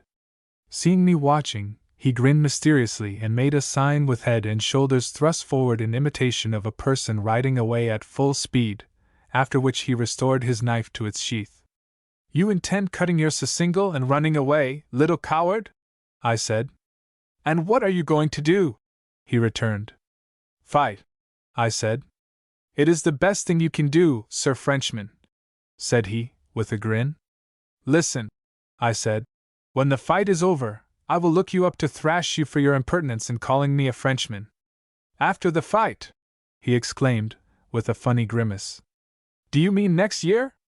Before that distant time arrives, some Colorado will fall in love with you, and. Here he explained himself without words by drawing the edge of his hand briskly across his throat, then closing his eyes and making gurgling sounds, supposed to be uttered by a person undergoing the painful operation of having his throat cut. Our colloquy was carried on in whispers, but his pantomimic performance drew on us the attention of our neighbors, and now he looked round to inform them with a grin and a nod that his Oriental wit was getting the victory. I was determined not to be put down by him, however, and tapped my revolver with my hand to call his attention to it. "Look at this, you young miscreant," I said. "Do you not know that I and many others in this column have received orders from the general to shoot down every man who attempts to run away?" This speech effectually silenced him. He turned as pale as his dark skin would let him, and looked round like a hunted animal in search of a hole to hide in. On my other hand, a grizzly-bearded old gaucho, in somewhat tattered garments, lit a cigarette, and oblivious of everything except the stimulating fragrance of the strongest black tobacco, expanded his lungs with long inspirations, to send forth thereafter clouds of blue smoke into his neighbors' faces, scattering the soothing perfume over a third portion of the army. Santa Coloma rose equal to the occasion. Swiftly riding from column to column, he addressed each in turn, and using the quaint, expressive phraseology of the gauchos, which he knew so well, poured forth his denunciations of the Colorados with a fury and eloquence that brought the blood with a rush to many of his followers' pale cheeks. They were traitors, plunderers, assassins, he cried. They had committed 1,000,000 crimes, but all these things were nothing compared with that one black crime which no other political party had been guilty of. By the aid of Brazilian gold and Brazilian bayonets they had risen to power. They were the infamous pensioners of the empire of slaves.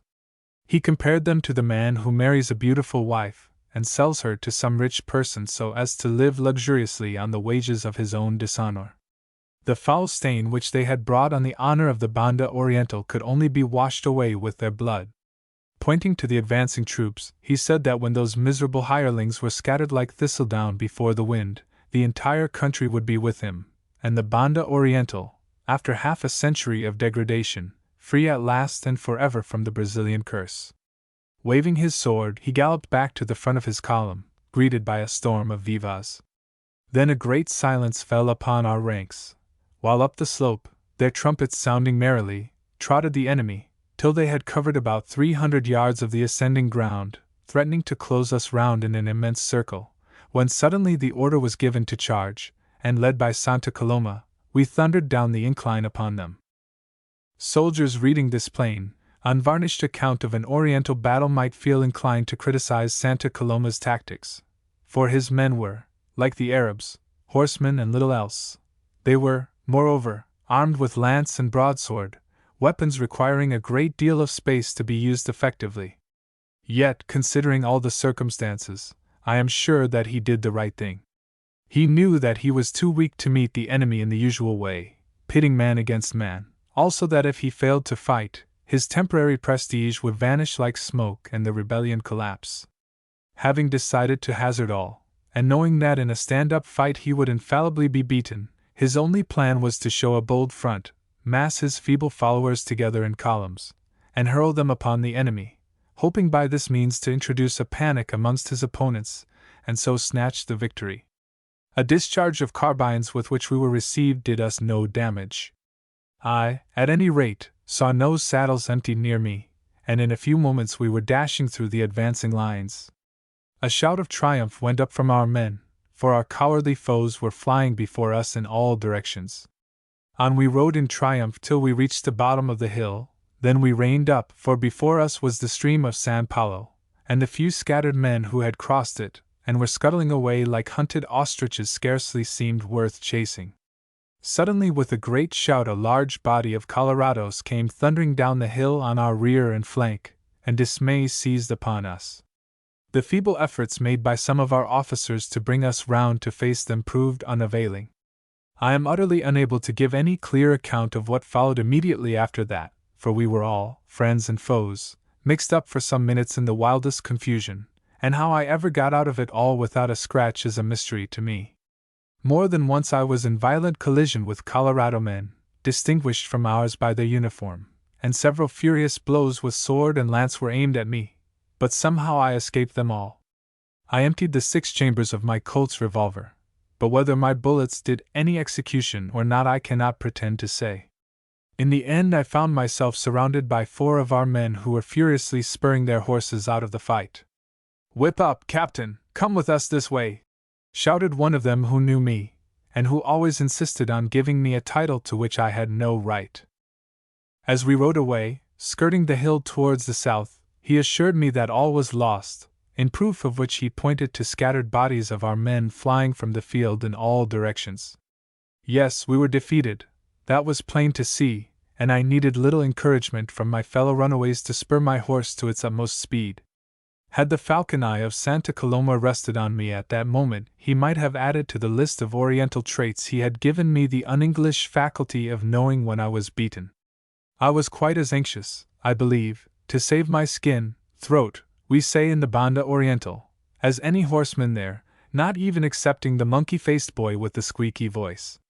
If the curious reader, thirsting for knowledge, will consult the Uruguayan histories, I dare say he will find a more scientific description of the Battle of San Paulo than I have been able to give.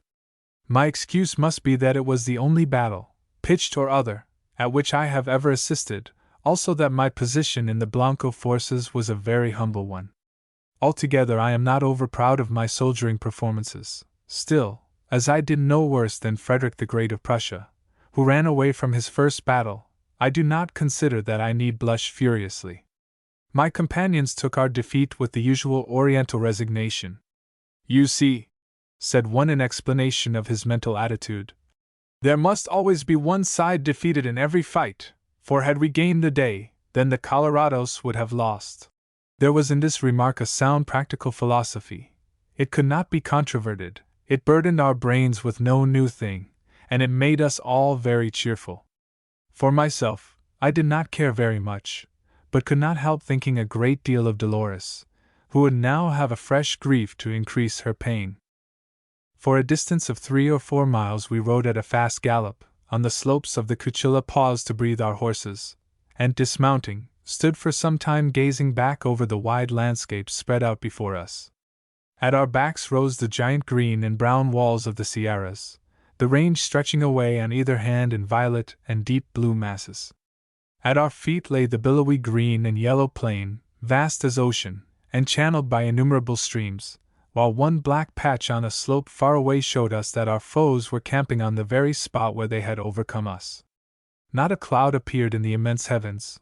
Only, low down in the west, purple and rose-colored vapors were beginning to form, staining the clear, intense white-blue sky about the sinking Sunday. Over all reigned deep silence, until, suddenly, a flock of orange and flame-colored orioles with black wings swept down on a clump of bushes hard by and poured forth a torrent of wild, joyous music. A strange performance. Screaming notes that seemed to scream jubilant gladness to listening heaven, and notes abrupt and guttural, mingling with others more clear and soul-piercing than ever human lips drew from reed or metal. It soon ended. Up sprang the vocalists like a fountain of fire and fled away to their roost among the hills. Then silence reigned once more. What brilliant hues, what gay, fantastic music! Were they indeed birds, or the glad, winged inhabitants of a mystic region, resembling earth, but sweeter than earth and never entered by death, upon whose threshold I had stumbled by chance? Then, while the last rich flood of sunshine came over the earth from that red, everlasting urn resting on the far horizon, I could, had I been alone, have cast myself upon the ground to adore the great God of nature, who had given me this precious moment of life. For here the religion that languishes in crowded cities or steals shamefaced to hide itself in dim churches flourishes greatly, filling the soul with a solemn joy. Face to face with nature on the vast hills at eventide, who does not feel himself near to the unseen? My comrades, anxious to get through the Cuchilla, were already on horseback, shouting to me to mount. One more lingering glance over that wide prospect, wide, Yet how small a portion of the Banda's 20,000 miles of everlasting verdure, watered by innumerable beautiful streams. Again the thought of Dolores swept like a moaning wind over my heart. For this rich prize, her beautiful country, how weakly and with what feeble hands had we striven! Where now was her hero, the glorious deliverer Perseus? Lying, perhaps, stark and stained with blood on yon darkening moor. Not yet was the Colorado monster overcome. "Rest on thy rock, Andromeda!" I sadly murmured, then, leaping into the saddle, galloped away after my retreating comrades, already half a mile away down in the shadowy mountain pass. Chapter 19. Before it had been long dark, we had crossed the range and into the department of Minas. Nothing happened till towards midnight, when our horses began to be greatly distressed. My companions hoped to reach before morning an estancia, still many leagues distant, where they were known and would be allowed to lie in concealment for a few days till the storm blew over, for usually shortly after an outbreak has been put down an indulto, or proclamation of pardon, is issued, after which it is safe for all those who have taken arms against the constituted government to return to their homes. For the time we were, of course, outlaws, and liable to have our throats cut at any moment. Our poor horses at last became incapable even of a trot, and dismounting, we walked on, leading them by the bridles. About midnight we approached a watercourse, the upper part of the Rio Barriga Negra, Black Belly River, and on coming near it the tinkling of a bell attracted our attention. It is the usual thing for every man in the Banda Oriental to have one mare, called madrina, in his tropilla, or herd of geldings. The madrina always carries a bell attached to her neck, and at night her 4 feet are usually hobbled to prevent her wandering far from home, for the horses are always very much attached to her, and will not leave her. After listening for a few moments, we concluded that the sound came from the bell of a madrina, and that her 4 feet were bound, for the tinkle came in violent jerks, as from an animal laboriously hopping along. Proceeding to the spot, we found a tropilla of 11 or 12 dun-colored horses feeding near the river. Driving them very gently towards the bank, where a sharp bend in the stream enabled us to corner them, we set to work catching fresh horses. Fortunately they were not very shy of strangers, and after we had caught and secured the madrina, they gathered whinnying round her, and we were not very long in selecting the 5 best-looking duns in the herd. "My friends, I call this stealing," I said, though at that very moment I was engaged in hastily transferring my saddle to the animal I had secured. "That is very interesting information," said one of my comrades. "A stolen horse will always carry you well," said another. "If you cannot steal a horse without compunction, you have not been properly brought up," cried the third. "In the Banda Oriental," said the fourth, "you are not looked upon as an honest man unless you steal." We then crossed the river and broke into a swift gallop, which we kept up till morning, reaching our destination a little while before sunrise. There was here a fine plantation of trees not far from the house, surrounded by a deep ditch and a cactus hedge, and after we had taken mate and then breakfast at the house, where the people received us very kindly, we proceeded to conceal our horses and ourselves in the plantation.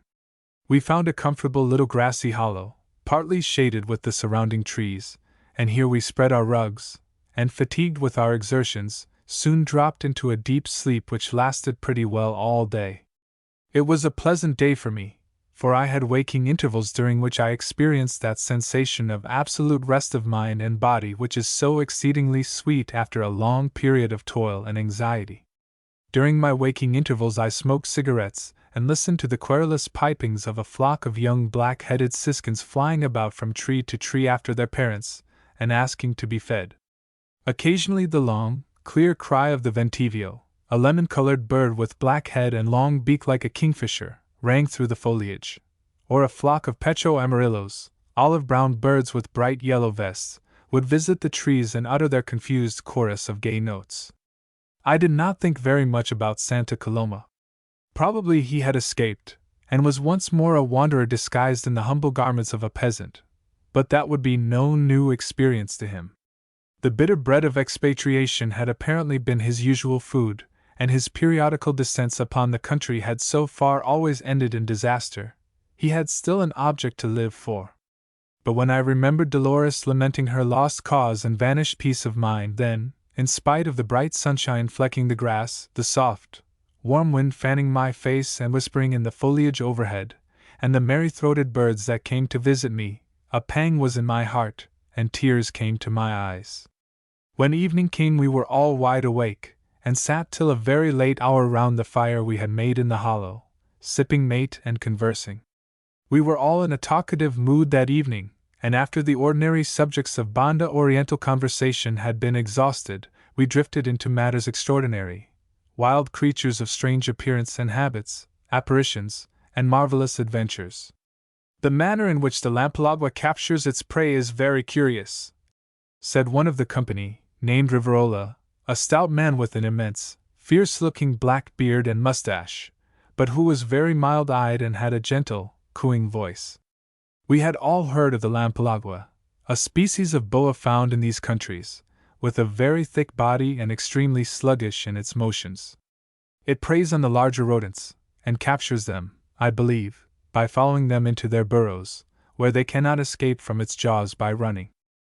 I will tell you what I once witnessed, for I have never seen a stranger thing, continued Riverola. Riding one day through a forest, I saw some distance before me a fox sitting on the grass watching my approach. Suddenly I saw it spring high up into the air, uttering a great scream of terror, then fall back upon the earth, where it lay for some time growling, struggling, and biting as if engaged in deadly conflict with some visible enemy. Presently it began to move away through the wood, but very slowly and still frantically struggling. It seemed to be getting exhausted, its tail dragged, the mouth foamed, and the tongue hung out, while it still moved on as if drawn by an unseen cord. I followed, going very close to it, but it took no notice of me.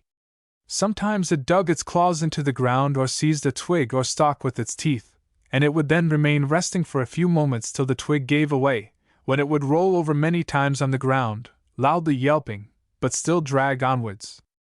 Presently I saw in the direction we were going a huge serpent, thick as a man's thigh, its head lifted high above the grass, and motionless as a serpent of stone. Its cavernous, blood-red mouth was gaping wide, and its eyes were fixed on the struggling fox. When about 20 yards from the serpent, the fox began moving very rapidly over the ground, its struggles growing feebler every moment, until it seemed to fly through the air, and in an instant was in the serpent's mouth. Then the reptile dropped its head and began slowly swallowing its prey. "And you actually witnessed this yourself?" said I. "With these eyes," he returned, indicating the orbs in question by pointing at them with the tube of the mate cup he held in his hand. "This was the only occasion on which I have actually seen the lampalagua take its prey, but its manner of doing it is well known to everyone from hearsay. You see, it draws an animal towards it by means of its power of suction. Sometimes, when the animal attacked is very strong or very far off, say 2,000 yards, the serpent becomes so inflated with the quantity of air inhaled while drawing the victim towards it, that it bursts," I suggested. "That it is obliged to stop drawing to blow the wind out. When this happens, the animal, finding itself released from the drawing force, instantly sets off at full speed. Vain effort! The serpent has no sooner discharged the accumulated wind with a report like a cannon. No, like a musket. I have heard it myself," interrupted Blas Aria, one of the listeners. "Like a musket, then it once more brings its power of suction to bear, and in this manner the contest continues until the victim is finally drawn into the monster's jaws. It is well known that the lampalagua is the strongest of all God's creatures, and that if a man, stripped to the skin, engages one, and conquers it by sheer muscular strength, the serpent's power goes into him, after which he is invincible." I laughed at this fable, and was severely rebuked for my levity. "I will tell you the strangest thing that ever befell me," said Blas Aria. "I happened to be traveling alone, for reasons, on the northern frontier. I crossed the river Yaguaran into Brazilian territory, and for a whole day rode through a great marshy plain, where the reeds were dead and yellow, and the water shrunk into muddy pools. It was a place to make a man grow weary of life. When the sun was going down, and I began to despair of getting to the end of this desolation, I discovered a low hovel made of mud and thatched with rushes. It was about 15 yards long, with only one small door, and seemed to be uninhabited, for no person answered me when I rode round it shouting aloud. I heard a grunting and squealing within, and by a sow, followed by a litter of young pigs, came out, looked at me, then went in again. I would have ridden on, but my horses were tired. Besides, a great storm with thunder and lightning was coming up, and no other shelter appeared in sight. I therefore unsaddled, loosed my horses to feed, and took my gear into the hovel. The room I entered was so small that the sow and her young occupied all the floor. There was, however, another room, and opening the door, which was closed, I went into it, and found that it was very much larger than the first, also, that it contained a dirty bed made of skins in one corner, while on the floor was a heap of ashes and a black pot. There was nothing else except old bones, sticks, and other rubbish littering the floor. Afraid of being caught unawares by the owner of this foul den, and finding nothing to eat in it, I returned to the first room, turned the pigs out of doors, and sat down on my saddle to wait. It was beginning to get dark when a woman, bringing in a bundle of sticks, suddenly appeared at the door. Never, sirs, have I beheld a fouler, more hideous object than this person. Her face was hard, dark, and rough like the bark of the nandubi tree, while her hair, which covered her head and shoulders in a tangled mass, was of a dry, earthy color. Her body was thick and long, yet she looked like a dwarf, for she scarcely had any legs, only enormous knees and feet, and her garments were old ragged horse rugs tied round her body with thongs of hide. She stared at me out of a pair of small black rat eyes, then, setting down her bundle, asked me what I wanted. I told her I was a tired traveler, and wanted food and shelter. "Shelter you can have, food there is none," she said. Then, taking up her sticks, she passed to the inner room and secured it with a bolt on the inside. She had not inspired me with love, and there was little danger of my attempting to intrude on her there. It was a black, stormy night, and very soon the rain began to fall in torrents. Several times the sow, with her young pigs loudly squealing, came in for shelter, and I was forced to get up and beat them out with my whip. At length, through the mud partition separating the two rooms, I heard the crackling of a fire which the vile woman was lighting, and before long, through the chinks came the savory smell of roast meat. That surprised me greatly, for I had searched the room and failed to find anything to eat in it. I concluded that she had brought in the meat under her garments, but where she had got it was a mystery. At length I began to doze. There were many sounds in my ear as of thunder and wind, the pigs grunting at the door, and the crackling of the fire in the hag's room. But by and by other sounds seemed to mingle with these, voices of several persons talking, laughing, and singing. At length I became wide awake, and found that these voices proceeded from the next room. Some person was playing a guitar and singing, then others were loudly talking and laughing. I tried to peep through the cracks in the door and partition, but could not see through them. High up in the middle of the wall there was one large crack through which I was sure the interior could be seen, so much red firelight streamed through it. I placed my saddle against the partition, and all my rugs folded small, one above the other, until I had heaped them as high as my knees. Standing on my toes on this pile, and carefully clinging to the wall with my fingernails, I managed to bring my eyes to a level with the crack, and peeped through it. The room inside was brightly lighted by a big wood fire burning at one end, while on the floor a large crimson cloak was spread, on which the people I had heard were sitting with some fruit and bottles of wine before them. There was the foul hag, looking almost as tall sitting as she had appeared when standing. She was playing on a guitar and singing a ballad in Portuguese. Before her on the cloak lay a tall, well-formed Negro woman, wearing only a narrow white cloth round her loins, and broad silver armlets on her round black arms. She was eating a banana, and against her knees, which were drawn up, sat a beautiful girl about 15 years old, with a dark pale face. She was dressed in white, her arms were bare, and round her head she wore a gold band keeping back her black hair, which fell unbound on her back. Before her, on his knees on the cloak, was an old man with a face brown and wrinkled as a walnut, and beard white as thistledown. With one of his hands he was holding the girl's arm, and with the other offering her a glass of wine. All this I saw at one glance, and then all of them together turned their eyes up at the crack as if they knew that someone was watching them. I started back in alarm, and fell with a crash to the ground. Then I heard loud screams of laughter, but I dared not attempt to look in on them again. I took my rugs to the farther side of the room, and sat down to wait for morning. The talking and laughter continued for about 2 hours, then it gradually died away, the light faded from the chinks, and all was dark and silent.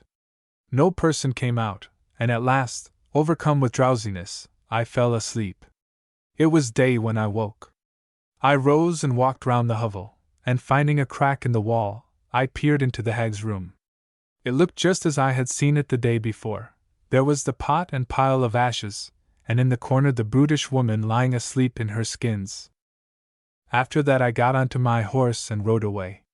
May I never again have such an experience as I had that night. Something was then said about witchcraft by the others, all looking very solemn.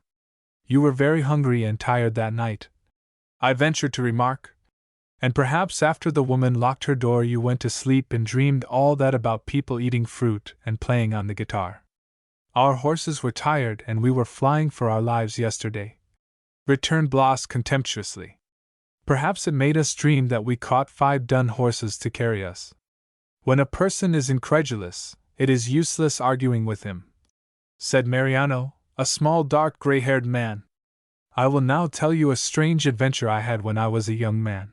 But remember, I do not put a blunderbuss to any man's breast to compel him to believe me. For what is, and let him that disbelieves shake his head till he shakes it off, and it falls to the ground like a coconut from the tree. After I got married I sold my horses, and taking all my money, purchased 2 ox carts, intending to make my living by carrying freight. One cart I drove myself, and to drive the other I hired a boy whom I called Mula, though that was not the name his godfathers gave him, but because he was stubborn and sullen as a mule.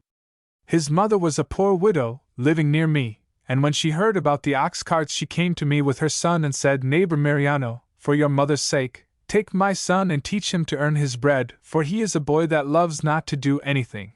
So I took Mula and paid the widow for his services after each journey. When there was no freight to be had I sometimes went to the lagoons to cut rushes, and loading the carts with them, we would go about the country to sell the rushes to those who required them to thatch their houses. Mula loved not this work.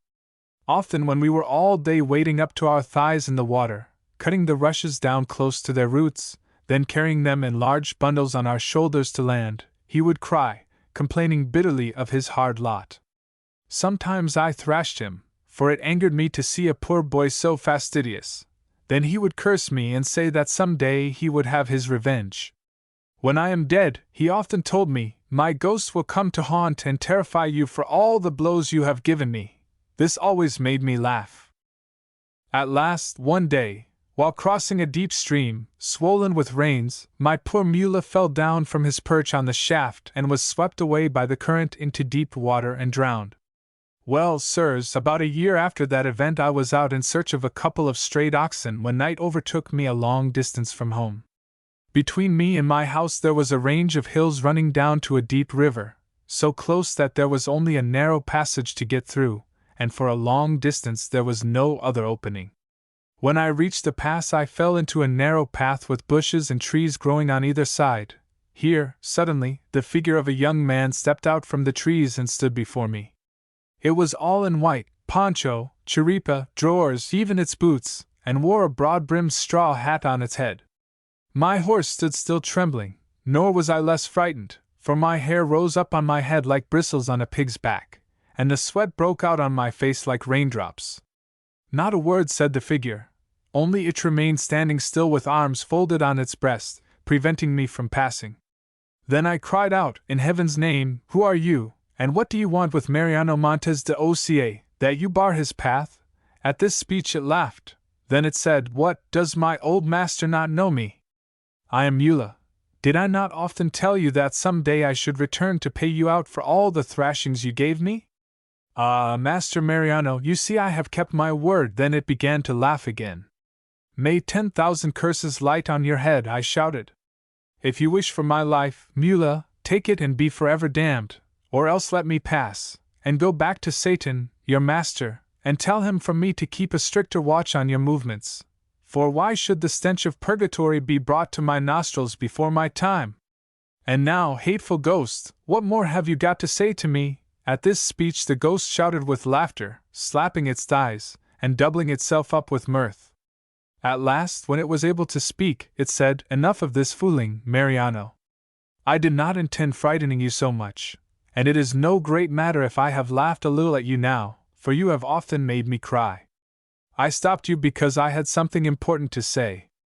Go to my mother and tell her you have seen and spoken with me. Tell her to pay for another Mass for my soul's repose, for after that I shall be out of purgatory. If she has no money, lend her a few dollars for the Mass, and I will repay you, old man, in another world." This it said and vanished. I lifted my whip, but needed not to strike my horse, for not a bird that has wings could fly faster than he now flew with me on his back. No path was before me, nor did I know where we were going. Through rushes and through thickets, over burrows of wild animals, stones, rivers, marshes, we flew as if all the devils that are on the earth and under it were at our heels, and when the horse stopped it was at my own door. I stayed not to unsaddle him, but cutting the sasingle with my knife, left him to shake the saddle off. Then with the bridle I hammered on the door, shouting to my wife to open. I heard her fumbling for the tinderbox. "For the love of heaven, woman, strike no light," I cried. "Santa Barbara bendita! Have you seen a ghost?" she exclaimed, opening to me. "Yes," I replied, rushing in and bolting the door, "and had you struck a light you would now have been a widow. For thus it is, sirs, the man who after seeing a ghost is confronted with a light immediately drops down dead." I made no skeptical remarks, and did not even shake my head. The circumstances of the encounter were described by Mariano with such graphic power and minuteness that it was impossible not to believe his story. Yet some things in it afterwards struck me as somewhat absurd, that straw hat, for instance, and it also seemed strange that a person of Mulla's disposition should have been so much improved in temper by his sojourn in a warmer place. "Talking of ghosts," said Laralda, the other man, but proceeded no further, for I interrupted him. Laralda was a short, broad-shouldered man, with bow legs and bushy gray whiskers. He was called by his familiars Lechuza, Owl, on account of his immense, round, tawny-colored eyes, which had a tremendous staring power in them. I thought we had had enough of the supernatural by this time. "My friend," I said, "pardon me for interrupting you, but there will be no sleep for us tonight if we have any more stories about spirits from the other world." "Talking of ghosts," resumed Lechuza, without noticing my remark, and this nettled me, so I cut in once more. "I protest that we have heard quite enough about them," I said. "This conversation was only to be about rare and curious things. Now, visitors from the other world are very common. I put it to you, my friends, have you not all seen more ghosts than lampalaguas drawing foxes with their breath?" "I have seen that once only," said Rivarola gravely. "I have often seen ghosts." The others also confessed to having seen more than one ghost apiece. Lechuza sat inattentive, smoking his cigarette, and when we had all done speaking began again. "Talking of ghosts."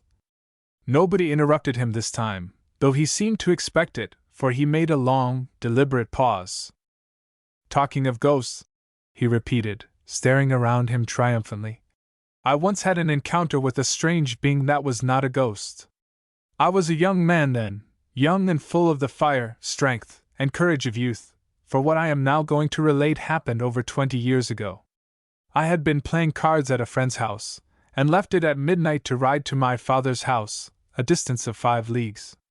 I had quarreled that evening and left a loser, burning with anger against the man who had cheated and insulted me, and with whom I was not allowed to fight. Vowing vengeance on him, I rode away at a fast gallop, the night being serene, and almost as light as day, for the moon was at its full. Suddenly I saw before me a huge man sitting on a white horse, which stood perfectly motionless directly in my path.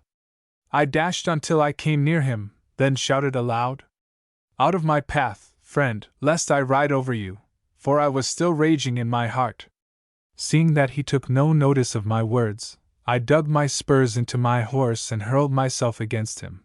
Then at the very moment my horse struck his with a tremendous shock, I brought down my iron whip handle with all the force that was in me upon his head. The blow rang as if I had struck upon an anvil, while at the same moment he, without swerving, clutched my cloak with both hands. I could feel that they were bony, hard hands, armed with long, crooked, sharp talons like an eagle's, which pierced through my cloak into my flesh. Dropping my whip, I seized him by the throat, which seemed scaly and hard, between my hands, and thus, locked together in a desperate struggle, we swayed this way and that, each trying to drag the other from his seat till we came down together with a crash upon the earth. In a moment we were disengaged and on our feet. Quick as lightning flashed out his long, sharp weapon, and finding I was too late to draw mine, I hurled myself against him, seizing his armed hand in both mine before he could strike. For a few moments he stood still, glaring at me out of a pair of eyes that shone like burning coals. Then, mad with rage, he flung me off my feet and whirled me round and round like a ball in a sling, and finally cast me from him to a distance of 100 yards, so great was his strength. I was launched with tremendous force into the middle of some thorny bushes, but had no sooner recovered from the shock than out I burst with a yell of rage and charged him again. For, you will hardly believe it, sirs, by some strange chance I had carried away his weapon, firmly grasped in my hands. It was a heavy two-edged dagger, sharp as a needle, and while I grasped the hilt I felt the strength and fury of 1,000 fighting men in me. As I advanced he retreated before me, until, seizing the topmost boughs of a great thorny bush, he swung his body to one side and wrenched it out of the earth by the roots. Swinging the bush with the rapidity of a whirlwind round his head, he advanced against me and dealt a blow that would have crushed me had it descended on me. But it fell too far, for I had dodged under it to close with him, and delivered a stab with such power that the long weapon was buried to its hilt in his bosom. He uttered a deafening yell, and at the same moment a torrent of blood spouted forth, scalding my face like boiling water, and drenching my clothes through to the skin. For a moment I was blinded, but when I had dashed the blood from my eyes and looked round he had vanished, horse and all. Then, mounting my horse, I rode home and told everyone what had happened, showing the knife, which I still carried in my hand. Next day all the neighbors gathered at my house, and we rode in company to the spot where the fight had taken place. There we found the bush torn up by the roots, and all the earth about it plowed up where we had fought. The ground was also dyed with blood for several yards round, and where it had fallen the grass was withered up to the roots, as if scorched with fire.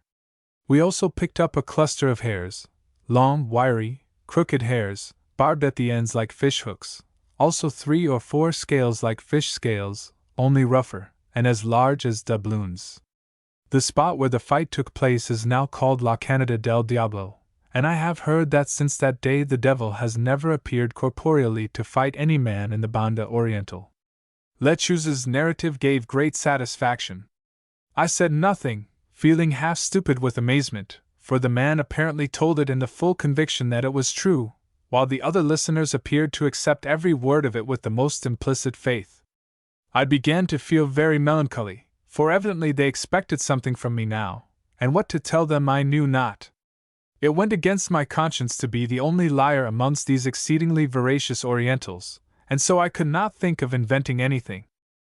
My friends, I began at length, I am only a young man, also a native of a country where marvelous things do not often happen, so that I can tell you nothing to equal in interest the stories I have heard.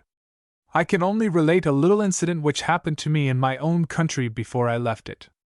It is trivial, perhaps, but will lead me to tell you something about London, that great city you have all heard of. Yes, we have heard of London. It is in England, I believe. Tell us your story about London, said Bloss encouragingly. I was very young, only 14 years old. I continued, flattering myself that my modest introduction had not been ineffective. When one evening I came to London from my home. It was in January, in the middle of winter, and the whole country was white with snow. Pardon me, Captain, said Bloss, but you have got the cucumber by the wrong end. We say that January is in summer. Not in my country, where the seasons are reversed, I said. When I rose next morning it was dark as night, for a black fog had fallen upon the city. A black fog! Exclaimed Lechuza. Yes, a black fog that would last all days and make it darker than night, for though the lamps were lighted in the streets, they gave no light. Demons! Exclaimed Rivarola. There is no water in the bucket. I must go to the well for some, or we shall have none to drink in the night. You might wait till I finish, I said. No, no, Captain, he returned. Go on with your story. We must not be without water. And taking up the bucket, he trudged off. Finding it was going to be dark all day, I continued, I determined to go a little distance away, not out of London, you will understand, but about 3 leagues from my hotel to a great hill, where I thought the fog would not be so dark, and where there is a palace of glass. A palace of glass, repeated Lechuza, with his immense round eyes fixed sternly on me. Yes, a palace of glass. Is there anything so wonderful in that? Have you any tobacco in your pouch, Mariano? Said Blas. Pardon, Captain, for speaking, but the things you are telling require a cigarette, and my pouch is empty. Very well, sirs, perhaps you will now allow me to proceed, I said, beginning to feel rather vexed at these constant interruptions. A palace of glass large enough to hold all the people in this country. The saints assist us! Your tobacco is dry as ashes, Mariano, exclaimed Blas. That is not strange, said the other, for I have had it 3 days in my pocket. Proceed, Captain. A palace of glass large enough to hold all the people in the world. And then? No, I shall not proceed, I returned, losing my temper. It is plain to see that you do not wish to hear my story. Still, sirs, from motives of courtesy you might have disguised your want of interest in what I was about to relate, for I have heard it said that the Orientals are a polite people. There you are saying too much, my friend, broke in Lechuza. Remember that we were speaking of actual experiences, not inventing tales of black fogs and glass palaces and men walking on their heads, and I know not what other marvels. Do you know that what I am telling you is untrue? I indignantly asked. Surely, friend, you do not consider us such simple persons in the Banda Oriental as not to know truth from fable? And this from the fellow who had just told us of his tragical encounter with Apollyon, a yarn which quite put Bunyan's narrative in the shade. It was useless talking. My irritation gave place to mirth, and stretching myself out on the grass, I roared with laughter. The more I thought of Lechuza's stern rebuke, the louder I laughed, until I yelled with laughter, slapping my thighs and doubling myself up after the manner of Mariano's hilarious visitor from purgatory. My companions never smiled. Rivarola came back with the bucket of water, and, after staring at me for some time, said, If the tears, which they say always follow laughter, come in the same measure, then we shall have to sleep in the wet. This increased my mirth.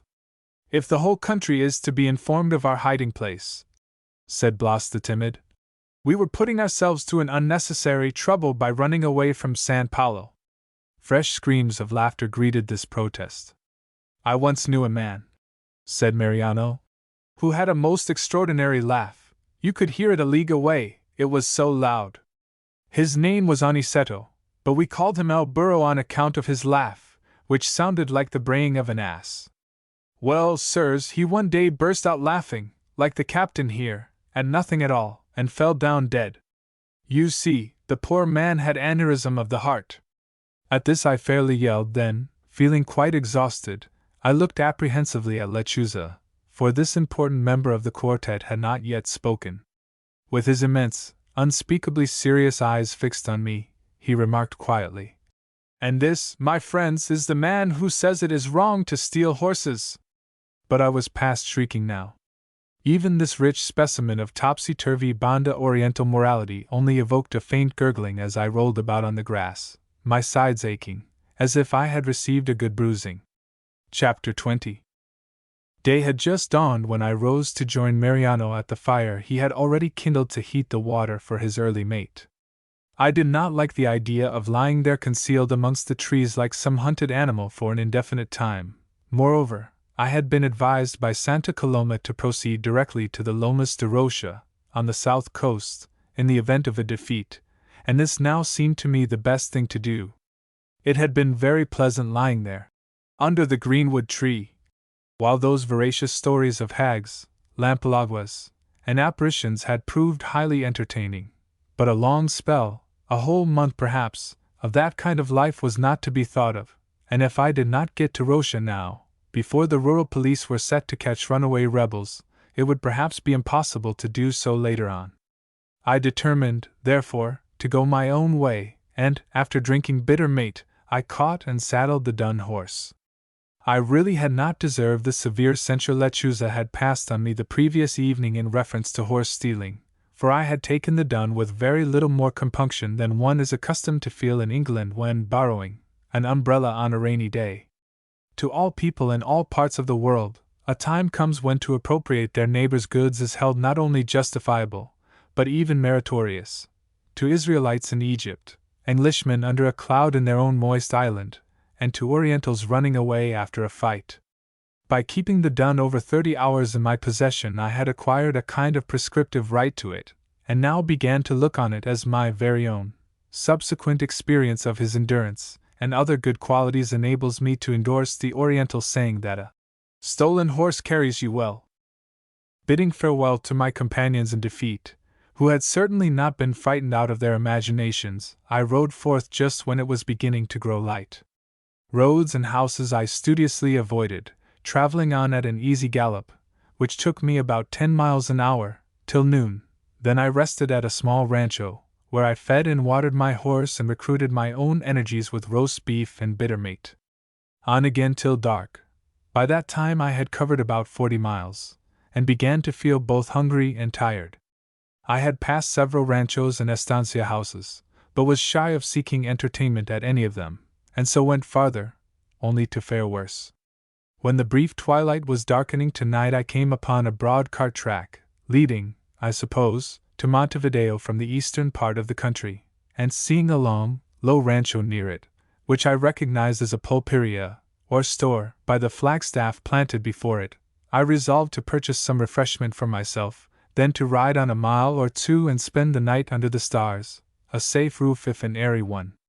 Tying my horse to the gate, I went into the porch-like projection at the end of the rancho, which I found divided from the interior by the counter, with its usual grating of thick iron bars to protect the treasures of gin, rum, and comestibles from drunken or quarrelsome customers. As soon as I came into the porch, I began to regret having alighted at the place, for there, standing at the counter, smoking and drinking, were about a dozen very rough-looking men. Unfortunately for me, they had tied their horses under the shadow of a clump of trees some distance from the gate, so that I had missed seeing them on my arrival. Once amongst them, however, my only plan was to disguise my uneasiness, be very polite, get my refreshments, then make my escape as speedily as possible. They stared rather hard at me, but returned my salutation courteously. Then, going to a disengaged corner of the counter, I rested my left elbow on it, and called for bread, a box of sardines, and a tumbler of wine. "If you will join me, senors, the table is spread," said I, but they all declined my invitation with thanks, and I began to eat my bread and sardines. They appeared to be all persons living in the immediate neighborhood, for they addressed each other familiarly and were conversing about love matters. One of them, however, soon dropped out of the conversation, and edging away from the others, stood a little space apart, leaning against the wall on the side of the porch farthest from me. I began to notice this man very particularly, for it was plain to see that I had excited his interest in an extraordinary manner, and I did not like his scrutiny. He was, without exception, the most murderous-looking villain I have ever had the misfortune to meet. That was the deliberate opinion I came to before I formed a closer acquaintance with him. He was a broad-chested, powerful-looking man of medium height.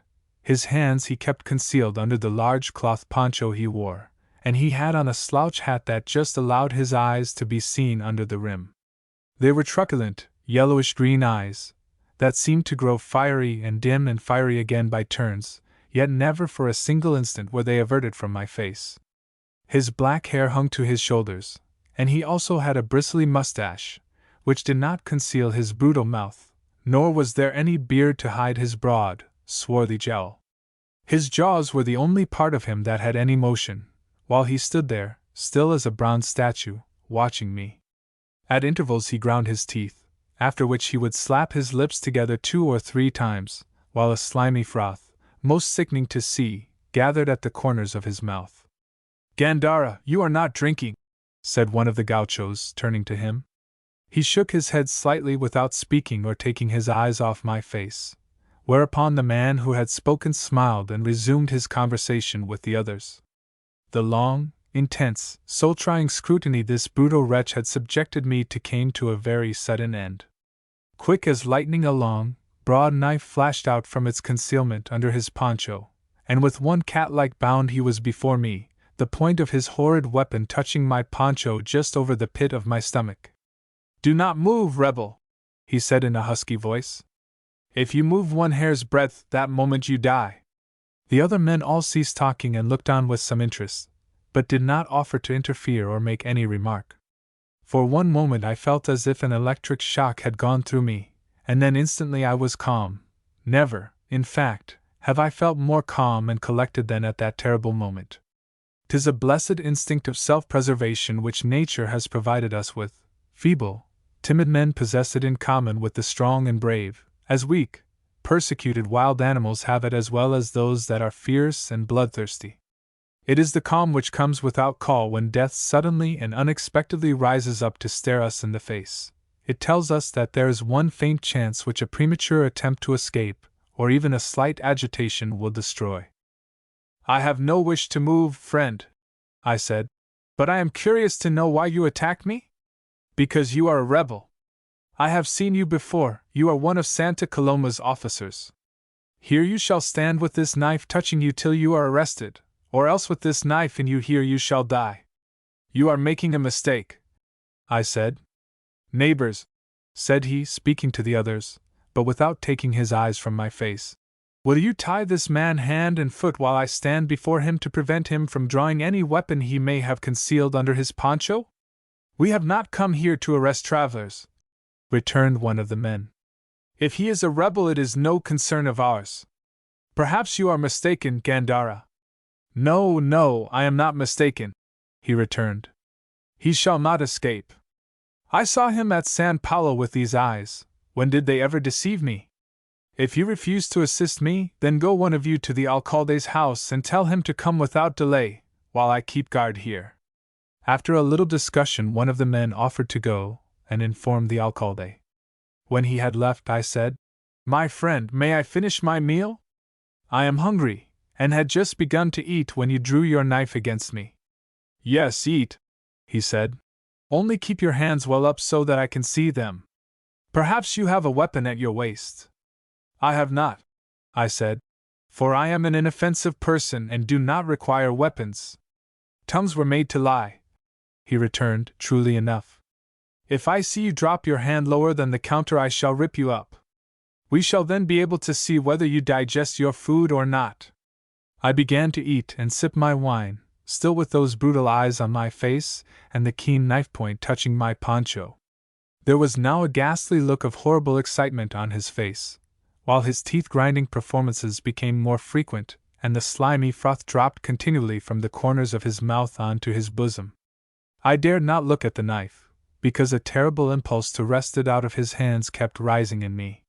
It was almost too strong to be overcome, yet I knew that even the slightest attempt to escape would be fatal to me, for the fellow was evidently thirsty for my blood and only wanted an excuse to run me through. But what, I thought, if he were to grow tired of waiting, and carried away by his murderous instincts, to plunge his weapon into me? In that case I should die like a dog, without having availed myself of my one chance of escape through overcaution. These thoughts were maddening. Still through it all I labored to observe an outwardly calm demeanor. My supper was done. I began to feel strangely weak and nervous. My lips grew dry. I was intensely thirsty and longed for more wine, yet dared not take it for fear that in my excited state even a very moderate amount of alcohol might cloud my brain. "How long will it take your friend to return with the alcalde?" I asked at length. Gandara made no reply. "A long time," said one of the other men. "I, for one, cannot wait till he comes," and after that he took his departure. One by one they now began to drop away, till only 2 men besides Gandara remained in the porch. Still that murderous wretch kept before me like a tiger watching its prey, or rather like a wild boar, gnashing and foaming, and ready to rip up its adversary with horrid tusk. At length I made an appeal to him, for I began to despair of the alcalde coming to deliver me. "Friend," I said, "if you will allow me to speak, I can convince you that you are mistaken. I am a foreigner, and know nothing about Santa Coloma." "No, no," he interrupted, pressing the knife point warningly against my stomach, then suddenly withdrawing it as if about to plunge it into him. "I know you are a rebel. If I thought the alcalde were not coming, I would run you through at once and cut your throat afterwards. It is a virtue to kill a Blanco traitor, and if you do not go bound hand and foot from here, then here you must die. What, do you dare to say that I did not see you at San Paulo, that you are not an officer of Santa Coloma? Look, rebel, I will swear on this cross that I saw you there." Suiting the action to the word, he raised the hilt of the weapon to his lips to kiss the guard, which with the handle formed a cross. That pious action was the first slip he had made, and gave the first opportunity that had come to me during all that terrible interview. Before he had ceased speaking, the conviction that my time had come flashed like lightning through my brain. Just as his slimy lips kissed the hilt, my right hand dropped to my side and grasped the handle of my revolver under my poncho. He saw the movement, and very quickly recovered the handle of his knife. In another second of time he would have driven the blade through me, but that second was all I now required. Straight from my waist, and from under my poncho, I fired. His knife fell ringing onto the floor. He swerved, then fell back, coming to the ground with a heavy thud. Over his falling body I leaped, and almost before he had touched the ground was several yards away. Then, wheeling round, I found the other two men rushing out after me. "Back!" I shouted, covering the foremost of the two with my revolver. They instantly stood still. "We are not following you, friend," said one, "but only wish to get out of the place." "Back, or I fire!" I repeated, and then they retreated into the porch. They had stood by unconcerned while their cutthroat comrade Gandara was threatening my life, so that I naturally felt angry with them. I sprang upon my horse, but, instead of riding away at once, stood for some minutes by the gate watching the two men. They were kneeling by Gandara, one opening his clothes to look for the wound, the other holding a flaring candle over his ashen, corpse-like face. "Is he dead?" I asked. One of the men looked up and answered, "It appears so." "Then," I returned, "I make you a present of his carcass." After that, digging my spurs into my horse, I galloped away. Some readers might imagine, after what I had related, that my sojourn in the Purple Land had quite brutalized me. I am happy to inform them that it was not so. Whatever a man's individual character may happen to be, he has always a strong inclination in him to reply to an attack in the spirit in which it is made. He does not call the person who playfully ridicules his foibles a whitened sepulchre or an unspeakable scoundrel, and the same principle holds good when it comes to actual physical fighting. If a French gentleman were to call me out, I dare say I should go to the encounter twirling my mustache, bowing down to the ground, all smiles and compliments, and that I should select my rapier with a pleasant kind of feeling, like that experienced by the satirist about to write a brilliant article while picking out a pen with a suitable nib.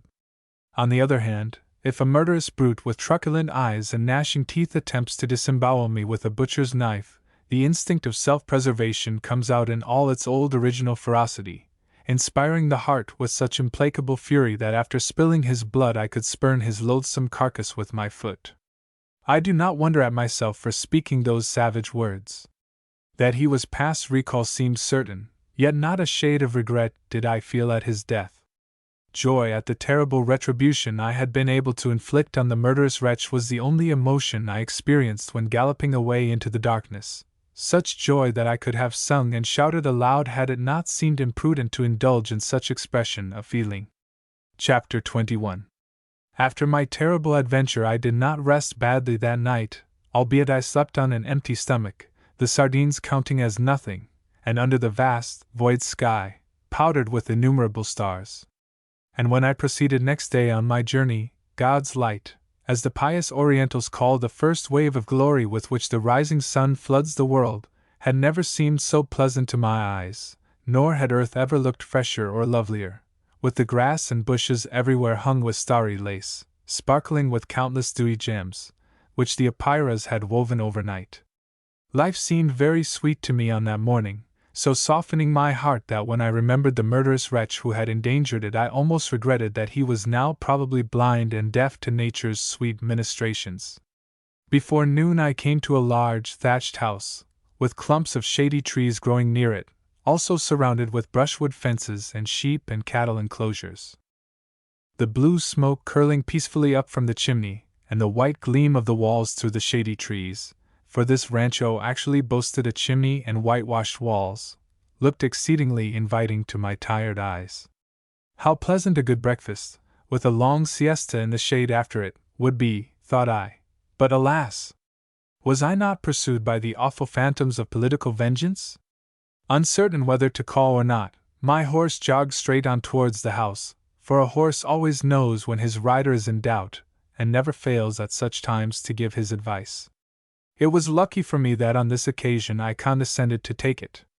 I will, at all events, call for a drink of water and see what the people are like, I thought, and in a few minutes I was standing at the gate, apparently an object of great interest to half a dozen children ranging from 2 to 13 years old, all staring at me with wide-open eyes. They had dirty faces, the smallest one dirty legs also, for he or she wore nothing but a small shirt. The next in size had a shirt supplemented with a trousers-like garment reaching to the knees, and so on, progressively, up to the biggest boy, who wore the cast-off parental toggery, and so, instead of having too little on, was, in a sense, overdressed. I asked this youngster for a can of water to quench my thirst and a stick of fire to light my cigar. He ran into the kitchen, or living room, and by came out again without either water or fire. "Papita wishes you to come in to drink, mate," said he. Then I dismounted, and with the careless air of a blameless, non-political person, strode into the spacious kitchen, where an immense cauldron of fat was boiling over a big fire on the hearth, while beside it, ladle in hand, sat a perspiring, greasy-looking woman of about 30. She was engaged in skimming the fat and throwing the scum on the fire, which made it blaze with a furious joy and loudly cry out in a crackling voice for more, and from head to feet she was literally bathed in grease, certainly the most greasy individual I had ever seen. It was not easy under the circumstances to tell the color of her skin, but she had fine large Juno eyes, and her mouth was unmistakably good-humored, as she smiled when returning my salutation. Her husband sat on the clay floor against the wall, his bare feet stretched straight out before him, while across his lap lay an immense single, 20 inches broad at least, of a pure white, untanned hide, and on it he was laboriously working a design representing an ostrich hunt, with threads of black skin. He was a short, broad-shouldered man with reddish-gray hair, stiff, bristly whiskers and mustache of the same hue, sharp blue eyes, and a nose decidedly upturned. He wore a red cotton handkerchief tied on his head, a blue check shirt, and a shawl wound round his body in place of the chiripa usually worn by native peasants. He jerked out his "Buen dia" to me in a short, quick, barking voice, and invited me to sit down. "Cold water is bad for the constitution at this hour," he said. "We will drink, mate." There was such a rough, burr-like sound in his speech that I at once concluded he was a foreigner, or hailed from some Oriental district corresponding to our Durham or Northumberland. "Thank you," I said. "A mate is always welcome. I am an Oriental in that respect if in nothing else," for I wished everyone I met to know that I was not a native. "Right, my friend," he exclaimed. "Mate is the best thing in this country. As for the people, they are not worth cursing." "How can you say such a thing?" I returned. "You are a foreigner, I suppose, but your wife is surely an Oriental." The Juno of the grease pot smiled and threw a ladleful of tallow on the fire to make it roar. Possibly this was meant for applause. He waved his hand deprecatingly, the bradawl used for his work in it. "True, friend, she is," he replied. "Women, like horned cattle, are much the same all the world over. They have their value wherever you find them, America, Europe, Asia. We know it. I spoke of men. You scarcely do women justice." I returned, quoting the old Spanish song. He barked out a short little laugh. That does very well to sing to a guitar, he said. Talking of guitars, spoke the woman, addressing me for the first time. While we are waiting for the mate, perhaps you will sing us a ballad. The guitar is lying just behind you. Senora, I do not play on it, I answered. An Englishman goes forth into the world without that desire, common to people of other nations, of making himself agreeable to those he may encounter on his way. This is why he does not learn to perform on musical instruments. The little man stared at me, then, deliberately disencumbering himself of single threads and implements, he got up, advanced to me, and held out his hand. His grave manner almost made me laugh. Taking his hand in mine, I said, "What am I to do with this, my friend?" "Shake it," he replied. "We are countrymen." We then shook hands very vigorously for some time in silence, while his wife looked on with a smile and stirred the fat. "Woman," he said, turning to her, "leave your grease till tomorrow. Breakfast must be thought of. Is there any mutton in the house?" "Half a sheep, only," she replied. "That will do for one meal," said he. "Here, Teofilo, run and tell Anselmo to catch 2 pullets, fat ones, mind, to be plucked at once. You may look for half a dozen fresh eggs for your mother to put in the stew. And Felipe, go find Cosme and tell him to saddle the roan pony to go to the store at once. Now, wife, what is wanted? Rice, sugar, vinegar, oil, raisins, pepper, saffron, salt, cloves, cummin seed, wine, brandy." "Stop one moment," I cried. "If you think it necessary to get provisions enough for an army to give me breakfast, I must tell you that I draw the line at brandy. I never touch it, in this country." He shook hands with me again. "You are right," he said. "Always stick to the native drink, wherever you are, even if it is black draught.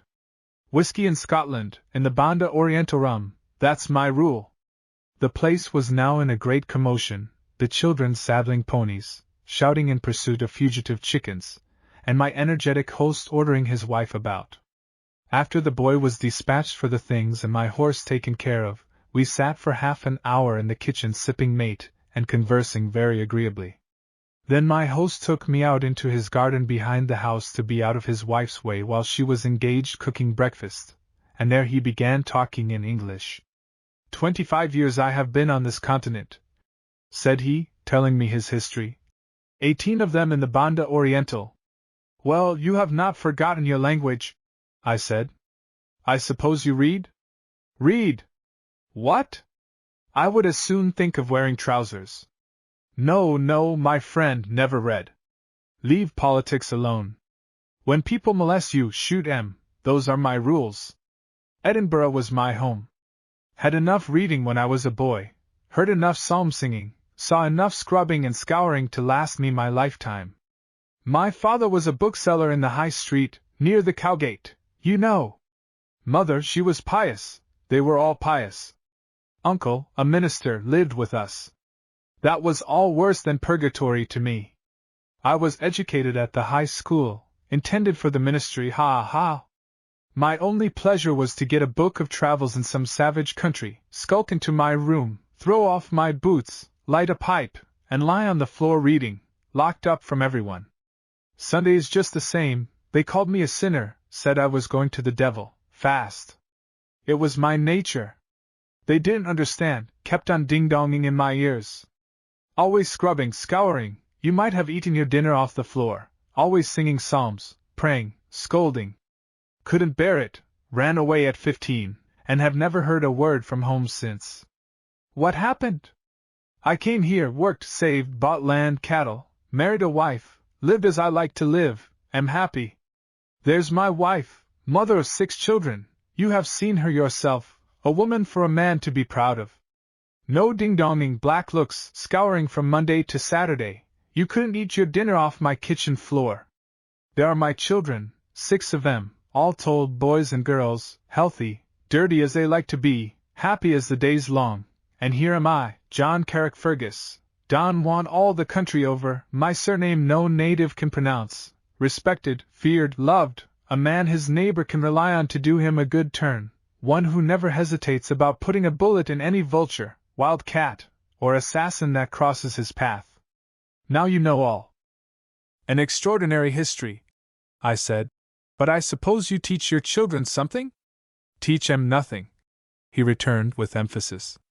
All we think about in the old country are books, cleanliness, clothes, what's good for soul, brain, stomach, and we make 'em miserable. Liberty for everyone, that's my rule. Dirty children are healthy, happy children. If a bee stings you in England, you clap on fresh dirt to cure the pain. Here we cure all kinds of pain with dirt. If my child is ill, I dig up a spadeful of fresh mold and rub it well, best remedy out. I'm not religious, but I remember one miracle. The Savior spat on the ground and made mud with the spittle to anoint the eyes of the blind man. Made him see directly. What does that mean? Common remedy off the country, of course. He didn't need the clay, but followed the custom, same as in the other miracles. In Scotland, dirt's wickedness, how'd they reconcile that with Scripture? I don't say nature, mind, I say Scripture, because the Bible's the book they swear by, though they didn't write it. I shall think over what you say about children, and the best way to rear them, I returned. I needn't decide in a hurry, as I haven't any yet. He barked his short laugh and led me back to the house, where the arrangements for breakfast were now completed. The children took their meal in the kitchen, we had ours in a large, cool room adjoining it. There was a small table laid with a spotless white cloth, and real crockery plates, and real knives and forks. There were also real glass tumblers, bottles of Spanish wine, and snow-white pan criollo. Evidently my hostess had made good use of her time. She came in immediately after we were seated, and I scarcely recognized her, for she was not only clean now, but good-looking as well, with that rich olive color on her oval face, her black hair well arranged, and her dark eyes full of tender, loving light. She was now wearing a white merino dress with a quaint maroon-colored pattern on it, and a white silk kerchief fastened with a gold brooch at her neck. It was pleasant to look at her, and noticing my admiring glances, she blushed when she sat down, then laughed. The breakfast was excellent. Roast mutton to begin, then a dish of chicken stewed with rice, nicely flavored and colored with red Spanish pimenton. A fowl roasted or boiled, as we eat them in England, is wasted, compared with this delicious guiso de pato which one gets in any rancho in the Banda Orient. After the meats we sat for an hour cracking walnuts, sipping wine, smoking cigarettes, and telling amusing stories, and I doubt whether there were 3 happier people in all Uruguay that morning than the unscotched Scotchman, John Carrickfergus, his unding-donging native wife, and their guest, who had shot his man on the previous evening. After breakfast I spread my poncho on the dry grass under a tree to sleep the siesta. My slumbers lasted a long time, and on waking I was surprised to find my host and hostess seated on the grass near me, he busy ornamenting his sasingle, she with the mate cup in her hand and a kettle of hot water beside her. She was drying her eyes, I fancied, when I opened mine. "Awake at last!" cried Don Juan pleasantly. "Come and drink, mate. Wife just been crying, you see." She made a sign for him to hold his peace. "Why not speak of it, Candelaria?" he said. "Where is the harm? You see, my wife thinks you have been in the wars, a Santa Coloma man running away to save his throat." "How does she make that out?" I asked in some confusion and very much surprised. "How? Don't you know women? You said nothing about where you had been, Prudence. That was one thing. Looked confused when we talked of the revolution, not a word to say about it. More evidence. Your poncho, lying there, shows 2 big cuts in it." "Torn by thorns," said I. "Sword cuts," said she. "We were arguing about it when you woke." "She guessed rightly," I said, "and I am ashamed of myself for not telling you before. But why should your wife cry?" Woman-like, he answered, waving his hand. "Always ready to cry over the beaten one, that is the only politics they know." "Did I not say that woman is an angel from heaven?" I returned, then taking her hand I kissed it. This is the first time I have kissed a married woman's hand, but the husband of such a wife will know better than to be jealous. "Jealous, ha ha!" he laughed. It would have made me prouder if you had kissed her cheek. Juan, a nice thing to say! Exclaimed his wife, slapping his hand tenderly. Then while we sipped mate I told them the history of my campaign, finding it necessary, when explaining my motives for joining the rebels, to make some slight deviations from the strictest form of truth. He agreed that my best plan was to go on to Rocha to wait there for a passport before proceeding to Montevideo. But I was not allowed to leave them that day, and while we talked over our mate, Candelaria deftly repaired the telltale cuts in my poncho. I spent the afternoon making friends with the children, who proved to be very intelligent and amusing little beggars, telling them some nonsensical stories I invented, and listening to their birds nesting, armadillo chasing, and other adventures.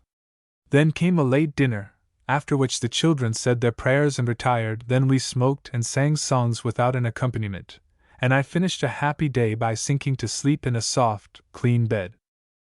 I had announced my intention of leaving at daybreak next morning, and when I woke, finding it already light, I dressed hastily, and going out, found my horse already saddled standing, with 3 other saddled horses, at the gate.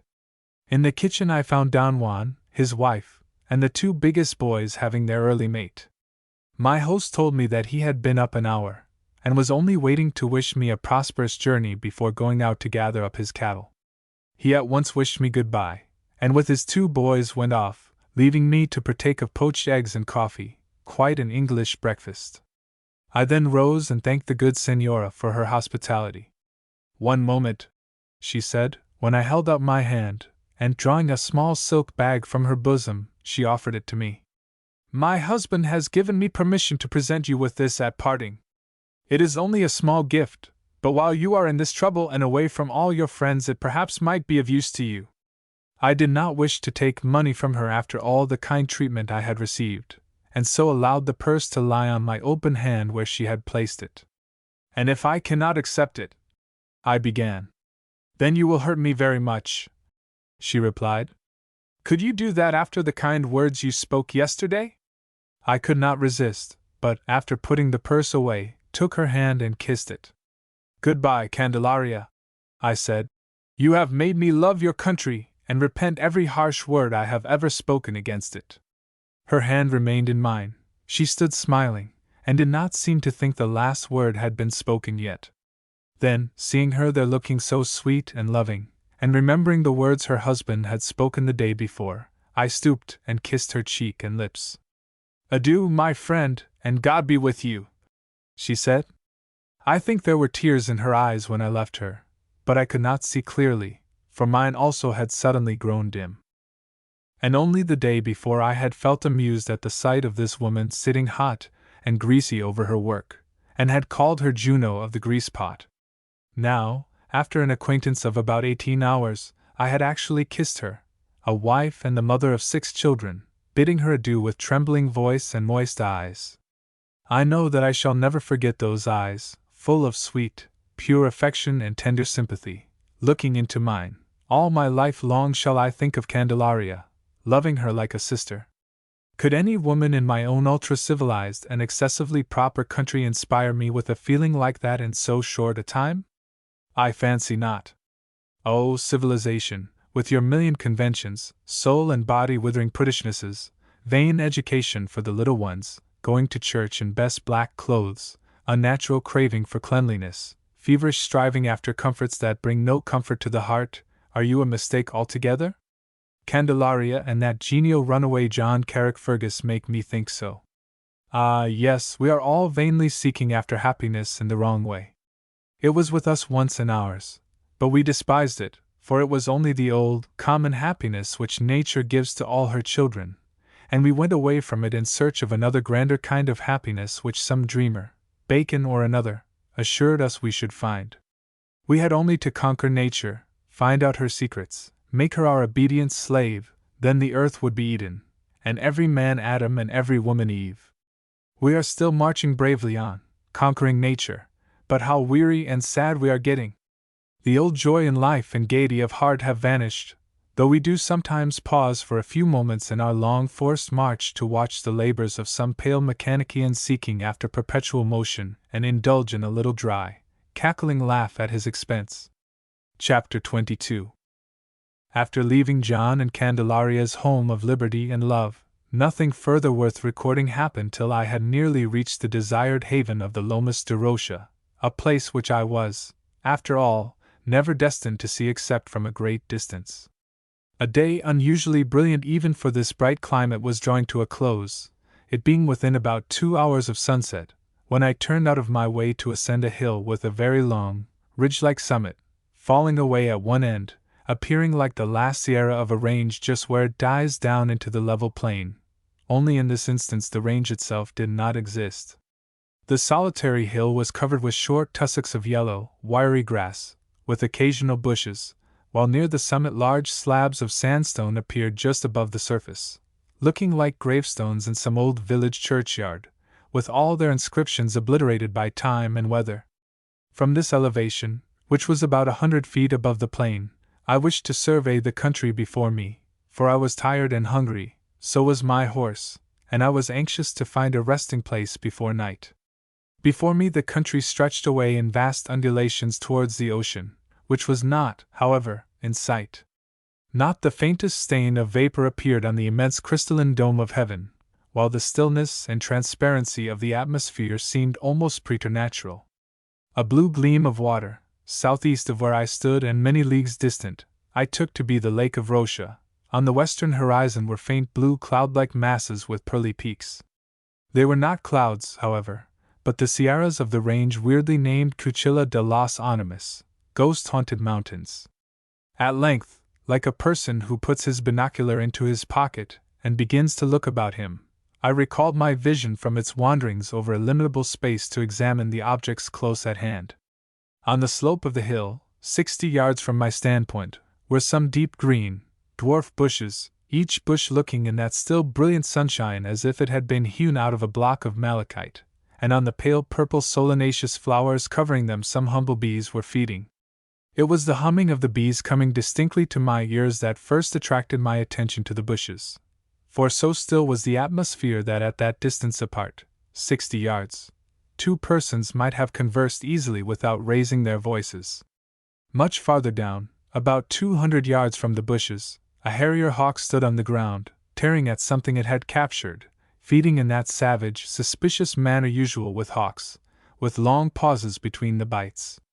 Over the harrier hovered a brown Milvago hawk, a vulture-like bird in its habits, that lives by picking up unconsidered trifles. Envious at the other's good fortune, or fearing, perhaps, that not even the crumbs or feathers of the feast were going to be left, it was persecuting the harrier by darting down at intervals with an angry cry and aiming a blow with its wing. The harrier methodically ducked its head each time its tormentor rushed down at it, after which it would tear its prey again in its uncomfortable manner.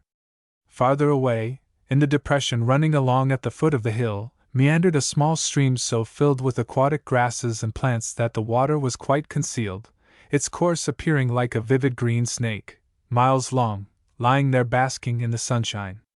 At the point of the stream nearest to me an old man was seated on the ground, apparently washing himself, for he was stooping over a little pool of water, while behind him stood his horse with patient, drooping head, occasionally switching off the flies with its tail. A mile farther on stood a dwelling, which looked to me like an old estancia house, surrounded by large shade trees growing singly or in irregular clumps. It was the only house near, but after gazing at it for some time I concluded that it was uninhabited. For even at that distance I could see plainly that there were no human beings moving about it, no horse or other domestic animal near, and there were certainly no hedges or enclosures of any description. Slowly I went down the hill, and to the old man sitting beside the stream.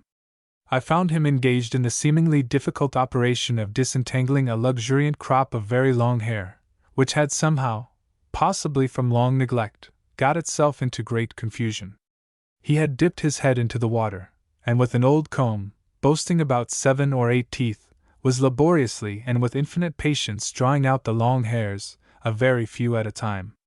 After saluting him, I lit a cigarette, and, leaning on the neck of my horse, watched his efforts for some time with profound interest. He toiled away in silence for 5 or 6 minutes, then dipped his head in the water again, and while carefully wringing the wet out, he remarked that my horse looked tired. Yes, I replied. So is his writer. Can you tell me who lives in that estancia? My master, he returned laconically. Is he a good-hearted man, one who will give shelter to a stranger? I asked. He took a very long time to answer me, then said, He has nothing to say about such matters. An invalid? I remarked. Another long pause, then he shook his head and tapped his forehead significantly, after which he resumed his mermaid task. Demented? Said I. He elevated an eyebrow and shrugged his shoulders, but said nothing. After a long silence, for I was anxious not to irritate him with too much questioning, I ventured to remark. Well, they will not set the dogs on me, will they? He grinned, and said that it was an establishment without dogs. I paid him for his information with a cigarette, which he took very readily, and seemed to think smoking a pleasant relief after his disentangling labors. An estancia without dogs, and where the master has nothing to say, that sounds strange, I remarked tentatively, but he puffed on in silence. What is the name of the house? I said, after remounting my horse. It is a house without a name, he replied, and after this rather unsatisfactory interview I left him and slowly went on to the estancia. On approaching the house I saw that there had formerly been a large plantation behind it, of which only a few dead stumps now remained, the ditches that had enclosed them being now nearly obliterated. The place was ruinous and overgrown with weeds. Dismounting, I led my horse along a narrow path through a perfect wilderness of wild sunflowers, horehound, redweed, and thorn-apple, up to some poplar trees where there had once been a gate, of which only 2 or 3 broken posts remained standing in the ground. From the old gate the path ran on, still through weeds, to the door of the house, which was partly of stone and partly of red brick, with a very steep, sloping, tiled roof. Beside the ruined gate, leaning against a post, with the hot afternoon sun shining on her uncovered head, stood a woman in a rusty black dress. She was about 26 or 27 years old, and had an unutterably weary, desponding expression on her face, which was colorless as marble, except for the purple stains under her large, dark eyes. She did not move when I approached her, but raised her sorrowful eyes to my face, apparently feeling little interest in my arrival. I took off my hat to salute her and said, Señora, my horse is tired, and I am seeking for a resting place. Can I have shelter under your roof?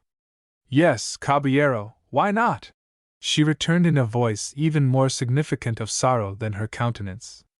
I thanked her, and waited for her to lead the way, but she still remained standing before me with eyes cast down, and a hesitating, troubled look on her face. Señora, I began, if a stranger's presence in the house would be inconvenient. No, no, señor, it is not that, she interrupted quickly. Then, sinking her voice almost to a whisper, she said, Tell me, señor, have you come from the department of Florida? Have you been at San Paulo? I hesitated a little, then answered that I had. On which side?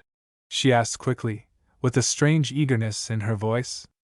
Ah, señora, I returned. Why do you ask me, only a poor traveler who comes for a night's shelter, such a question? Why? Perhaps for your good, señor. Remember, women are not like men, implacable. A shelter you shall have, señor, but it is best that I should know. You are right, I returned. Forgive me for not answering you at once. I was with Santa Coloma, the rebel. She held out her hand to me, but before I could take it, withdrew it, and covering her face, began to cry. Presently recovering herself and turning towards the house, she asked me to follow. Her gestures and tears had told me eloquently enough that she too belonged to the unhappy Blanco party. Have you, then, lost some relation in this fight, señora? I asked. No, señor, she replied. But if our party had triumphed, perhaps deliverance would have come to me. Ah, no, I lost my relations long ago, all except my father. You shall know presently, when you see him, why our cruel enemies refrained from shedding his blood. By that time we had reached the house. There had once been a veranda to it, but this had long fallen away, leaving the walls, doors, and windows exposed to sun and rain. Lichen covered the stone walls, while, in the crevices and over the tiled roof, weeds and grass had flourished, but this vegetation had died with the summer heats and was now parched and yellow. She led me into a spacious room, so dimly lighted from the low door and one small window that it seemed quite dark to me coming from the bright sunlight. I stood for a few moments trying to accustom my eyes to the gloom, while she, advancing to the middle of the apartment, bent down and spoke to an aged man seated in a leather-bound easy chair. "Papa," she said, "I have brought in a young man, a stranger who has asked for shelter under our roof. Welcome him, Papa." Then she straightened herself, and passing behind the chair, stood leaning on it, facing me. "I wish you good day, Señor," I said, advancing with a little hesitation. There before me sat a tall, bent old man, wasted almost to a skeleton, with a gray, desolate face and long hair and beard of a silver whiteness. He was wrapped in a light-colored poncho, and wore a black skull cap on his head. When I spoke, he leant back in his seat and began scanning my face with strangely fierce, eager eyes, all the time twisting his long, thin fingers together in a nervous, excited manner. "What, Calixto?" he exclaimed at length. "Is this the way you come into my presence? Ha, you thought I would not recognize you! Down, down, boy, on your knees!" I glanced at his daughter standing behind him. She was watching my face anxiously, and made a slight inclination with her head. Taking this as an intimation to obey the old man's commands, I went down on my knees, and touched my lips to the hand he extended. "May God give you grace, my son," he said, with tremulous voice. Then he continued, "What, did you expect to find your old father blind then? I would know you amongst 1,000, Calixto. Ah, my son, why have you kept away so long? Stand, my son, and let me embrace you." He rose up tottering from his chair and threw his arm about me, then, after gazing into my face for some moments, deliberately kissed me on both cheeks.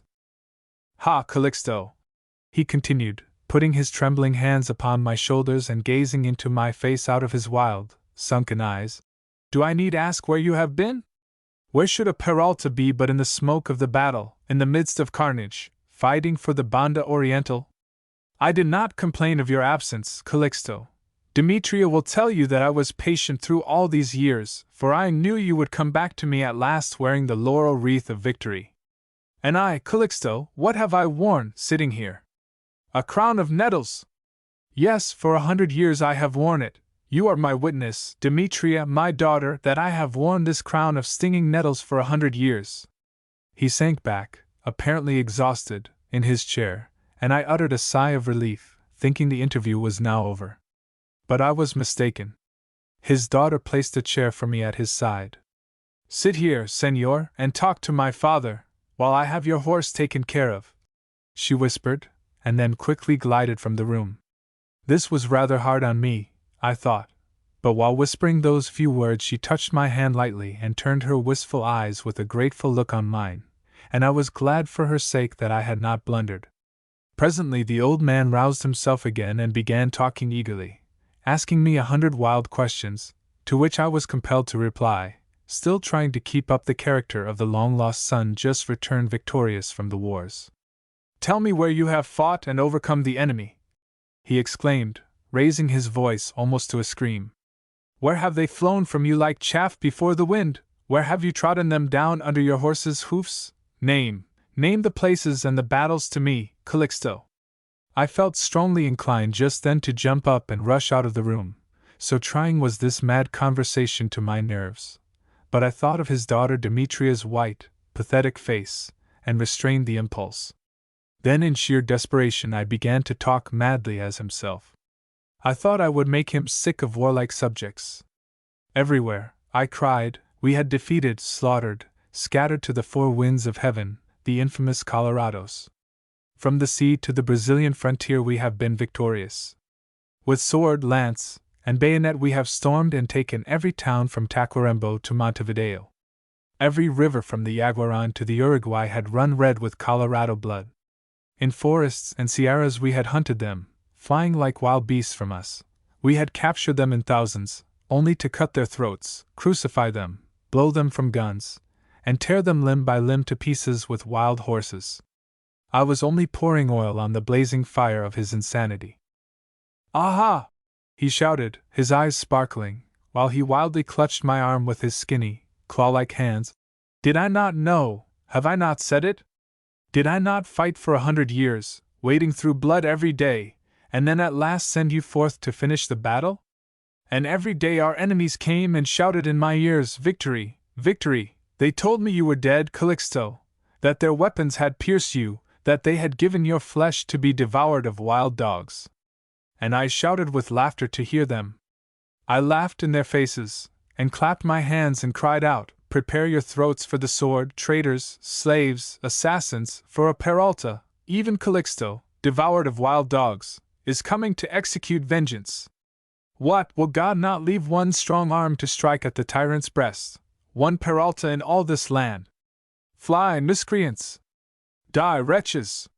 He has risen from the grave, he has come back from hell, armed with hellfire to burn your towns to ashes, to extirpate you utterly from the earth. His thin, tremulous voice had risen towards the close of this mad speech to a reedy shriek that rang through the quiet, darkening house like the long, shrill cry of some waterfowl heard at night in the desolate marshes. Then he loosened his hold on my arm and dropped back moaning and shivering into his seat. His eyes closed, his whole frame trembled, and he looked like a person just recovering from an epileptic fit. Then he seemed to sink to sleep. It was now getting quite dark, for the sun had been down some time, and it was with the greatest relief that I saw Dona Demetria gliding like a ghost into the room. She touched me on the arm and whispered, Come, Senor, he is asleep now. I followed her out into the fresh air, which had never seemed so fresh before. Then, turning to me, she hurriedly whispered, Remember, Senor, that what you have told me is a secret. Say not one word of it to any other person here. Chapter 23. She then led me to the kitchen at the end of the house. It was one of those roomy, old-fashioned kitchens still to be found in a few estancia houses built in colonial times, in which the fireplace, raised a foot or two above the floor, extends the whole width of the room. It was large and dimly lighted, the walls and rafters black with a century's smoke and abundantly festooned with sooty cobwebs. But a large, cheerful fire blazed on the hearth, while before it stood a tall, gaunt woman engaged in cooking the supper and serving mate. This was Ramona, an old servant on the estancia. There also sat my friend of the tangled tresses, which he had evidently succeeded in combing well out, for they now hung down quite smooth on his back and as long as a woman's hair. Another person was also seated near the fire, whose age might have been anything from 25 to 45, for he had, I think, a mixture of Indian blood in his veins, and one of those smooth, dry, dark faces that change but little with age. He was an undersized, wiry-looking man with a small, intensely black mustache, but no whiskers or beard. He seemed to be a person of some consequence in the house, and when my conductress introduced him to me as Don Hilario, he rose to his feet and received me with a profound bow. In spite of his excessive politeness, I conceived a feeling of distrust towards him from the moment I saw him, and this was because his small, watchful eyes were perpetually glancing at my face in a furtive manner, only to glance swiftly away again whenever I looked at him, for he seemed quite incapable of meeting the gaze of another. We drank mate and talked a little, but were not a lively party. Dona Demetria, though she sat with us, scarcely contributed a word to the conversation, while the long-haired man, Santos by name, and the only peon on the establishment, smoked his cigarette and sipped his mate in absolute silence. Bony old Ramona at length dished up the supper and carried it out of the kitchen. We followed to the large living room, where I had been before, and gathered round a small table, for these people, though apparently poverty-stricken, ate their meals after the manner of civilized beings. At the head of the table sat the fierce old white-haired man, staring at us out of his sunken eyes as we entered. Half rising from his seat, he mentioned to me to take a chair near him. Then, addressing Don Hilario, who sat opposite, he said, This is my son Calixto, just returned from the wars, where, as you know, he has greatly distinguished himself. Don Hilario rose and bowed gravely. Demetria took the other end of the table, while Santos and Ramona occupied the two remaining seats. I was greatly relieved to find that the old man's mood had changed, There were no more wild outbursts like the one I had witnessed earlier in the evening. Only occasionally he would fix his strange, burning eyes on me in a way that made me exceedingly uncomfortable. We began the meal with broth, which we finished in silence, and while we ate, Don Hilario's swift glances incessantly flew from face to face. Demetria, pale and evidently ill at ease, keeping her eyes cast down all the time.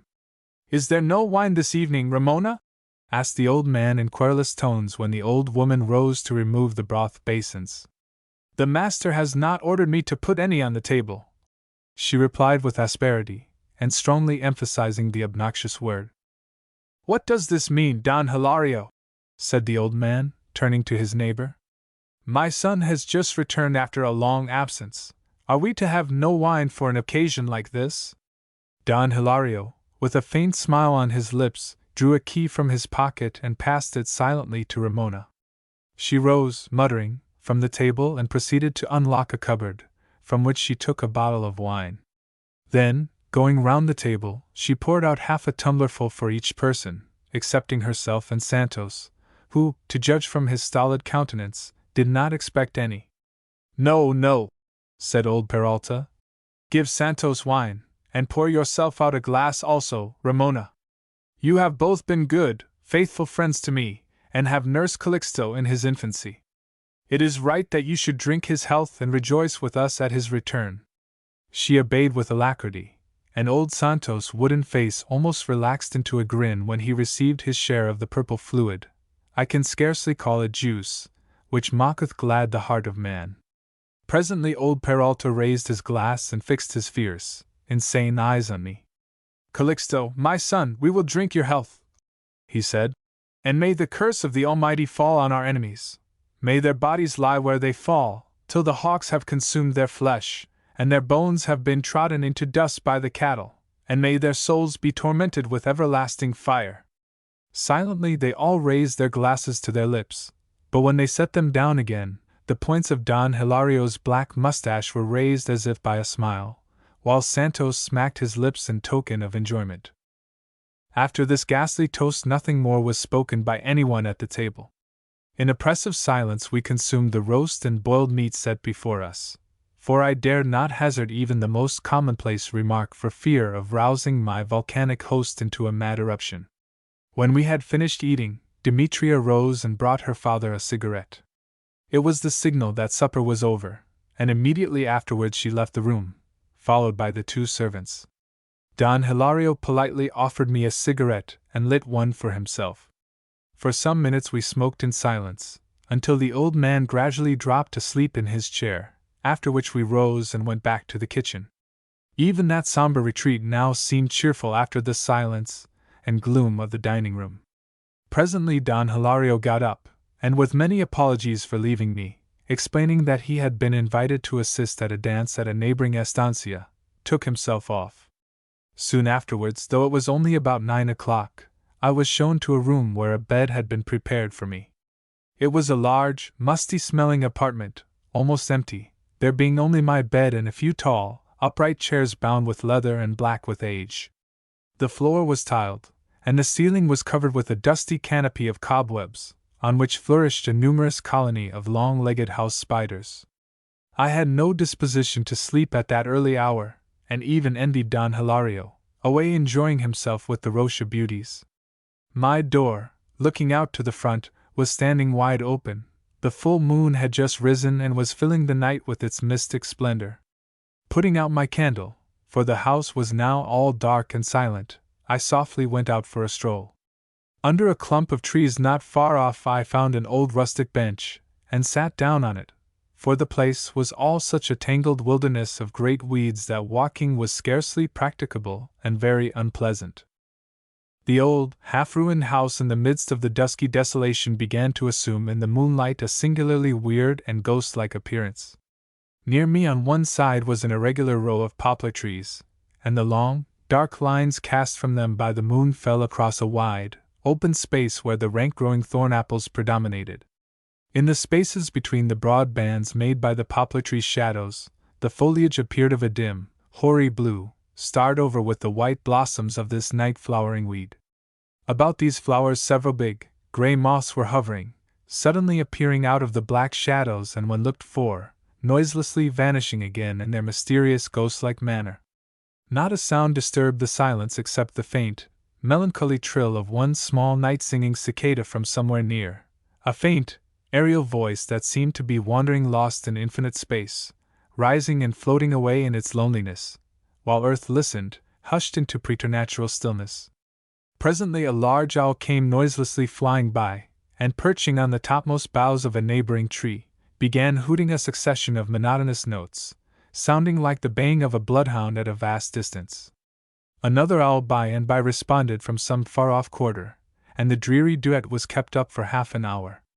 Whenever one bird ceased his solemn boo-boo-boo-boo-boo, I found myself with still breath straining my sense to catch the answering notes, fearing to stir lest I should lose them.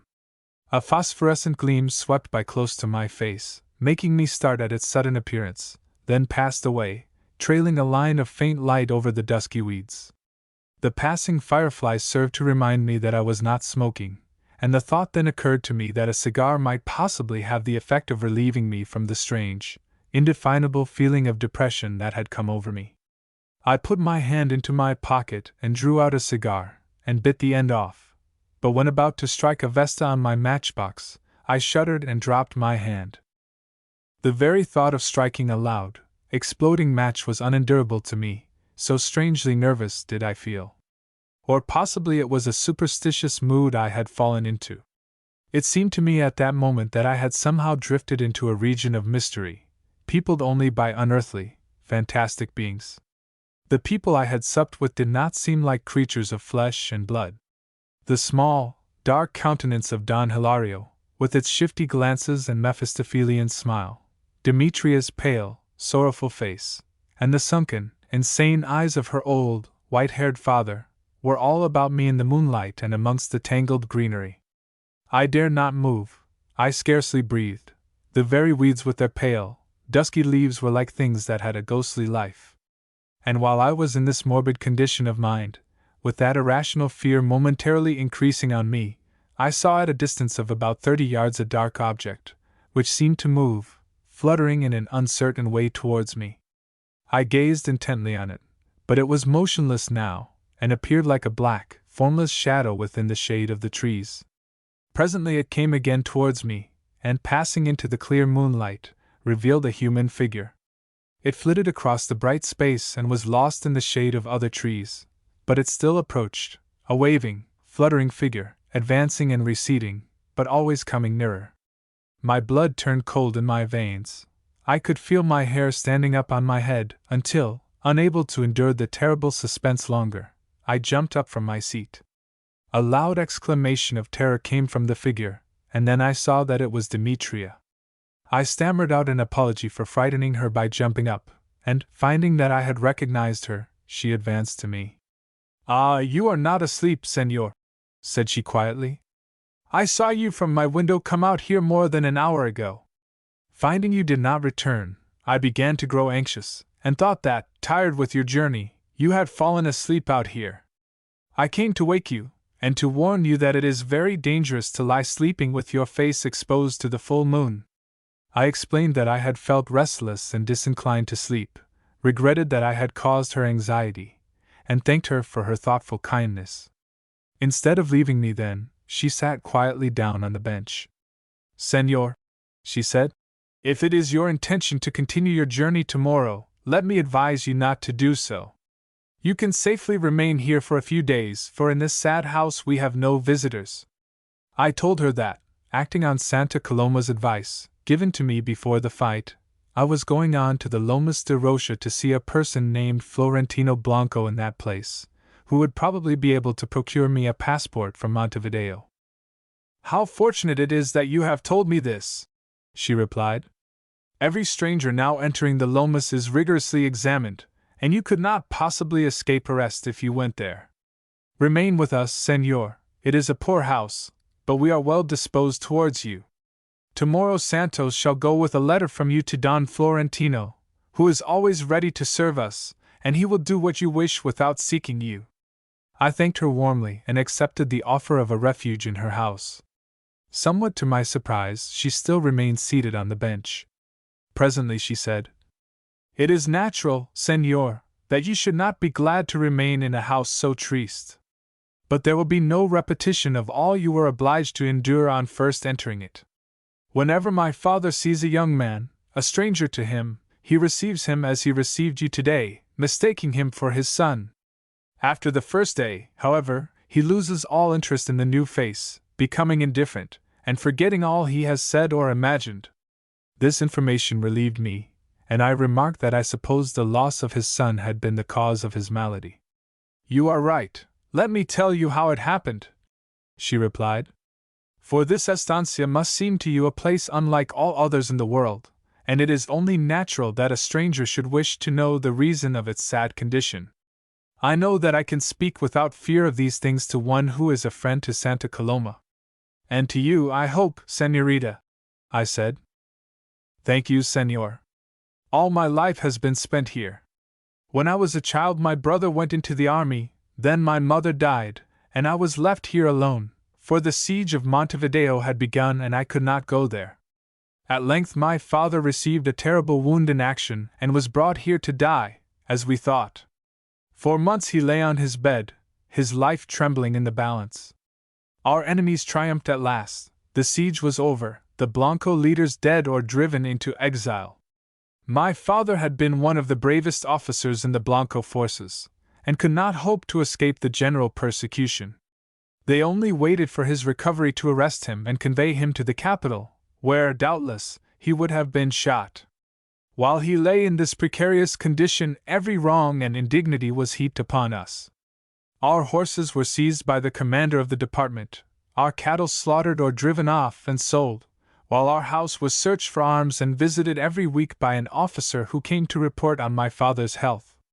One reason for this animosity was that Calixto, my brother, had escaped and maintained a guerrilla war against the government on the Brazilian frontier.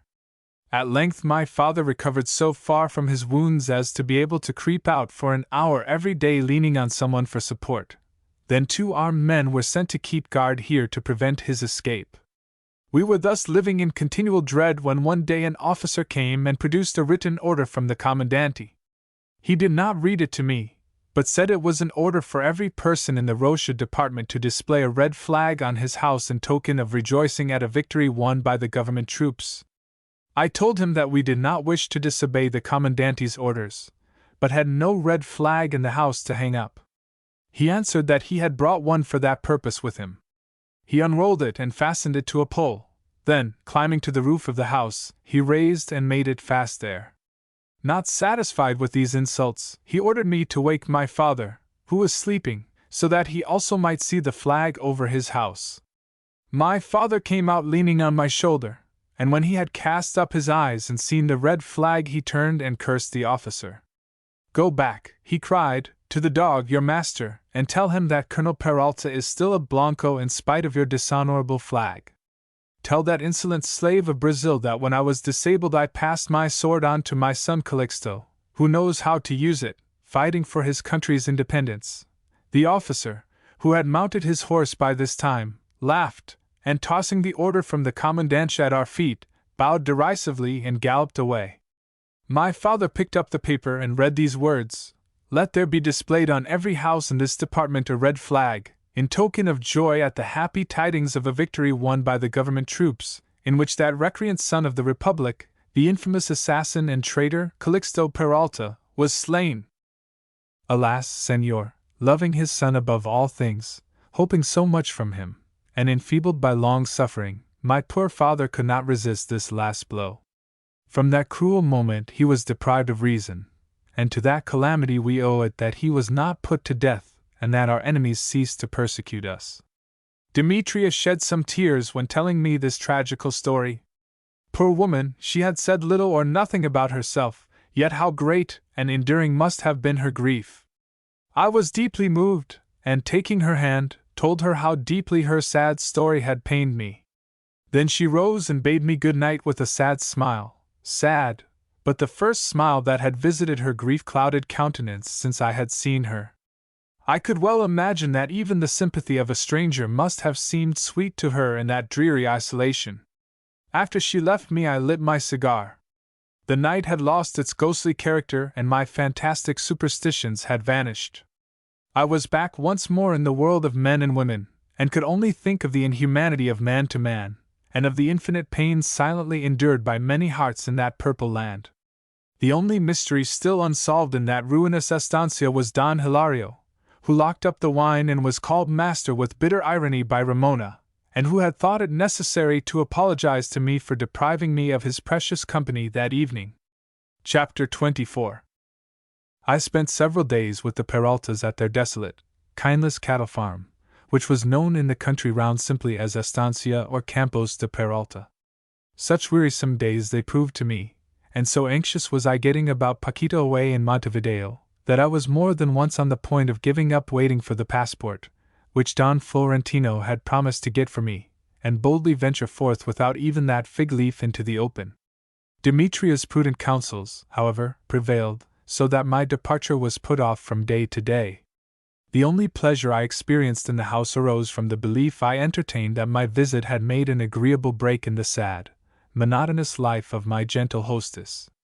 Her tragical story had stirred my heart to a very deep pity, and as I grew every day to know her better I began to appreciate and esteem her for her own pure, gentle, self-sacrificing character.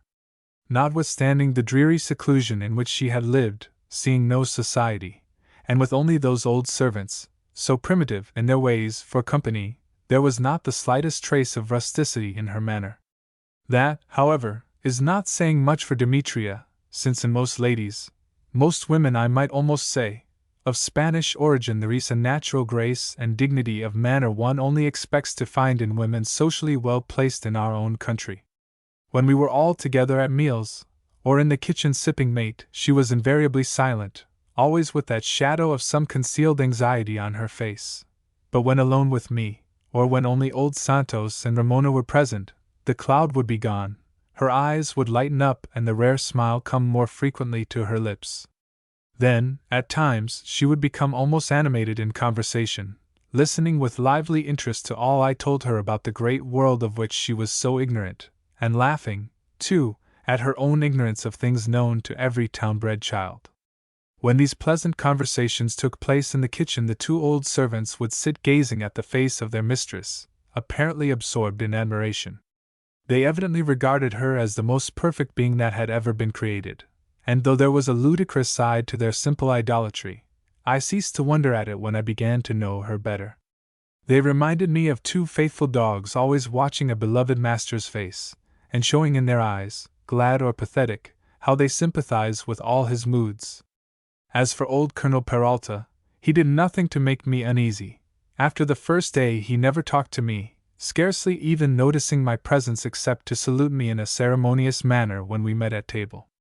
He would spend his day between his easy chair in the house and the rustic bench under the trees, where he would sit for hours at a time, leaning forward on his stick, his preternaturally brilliant eyes watching everything seemingly with a keen, intelligent interest. But he would not speak. He was waiting for his son, thinking his fierce thoughts to himself. Like a bird blown far out over a tumultuous sea and wandering lost, his spirit was ranging over that wild and troubled past, that half a century of fierce passions and bloody warfare in which he had acted a conspicuous part. And perhaps it was sometimes even more in the future than the past, that glorious future when Calixto, lying far off in some mountain pass, or on some swampy plain with the trailing creepers covering his bones, should come back victorious from the wars.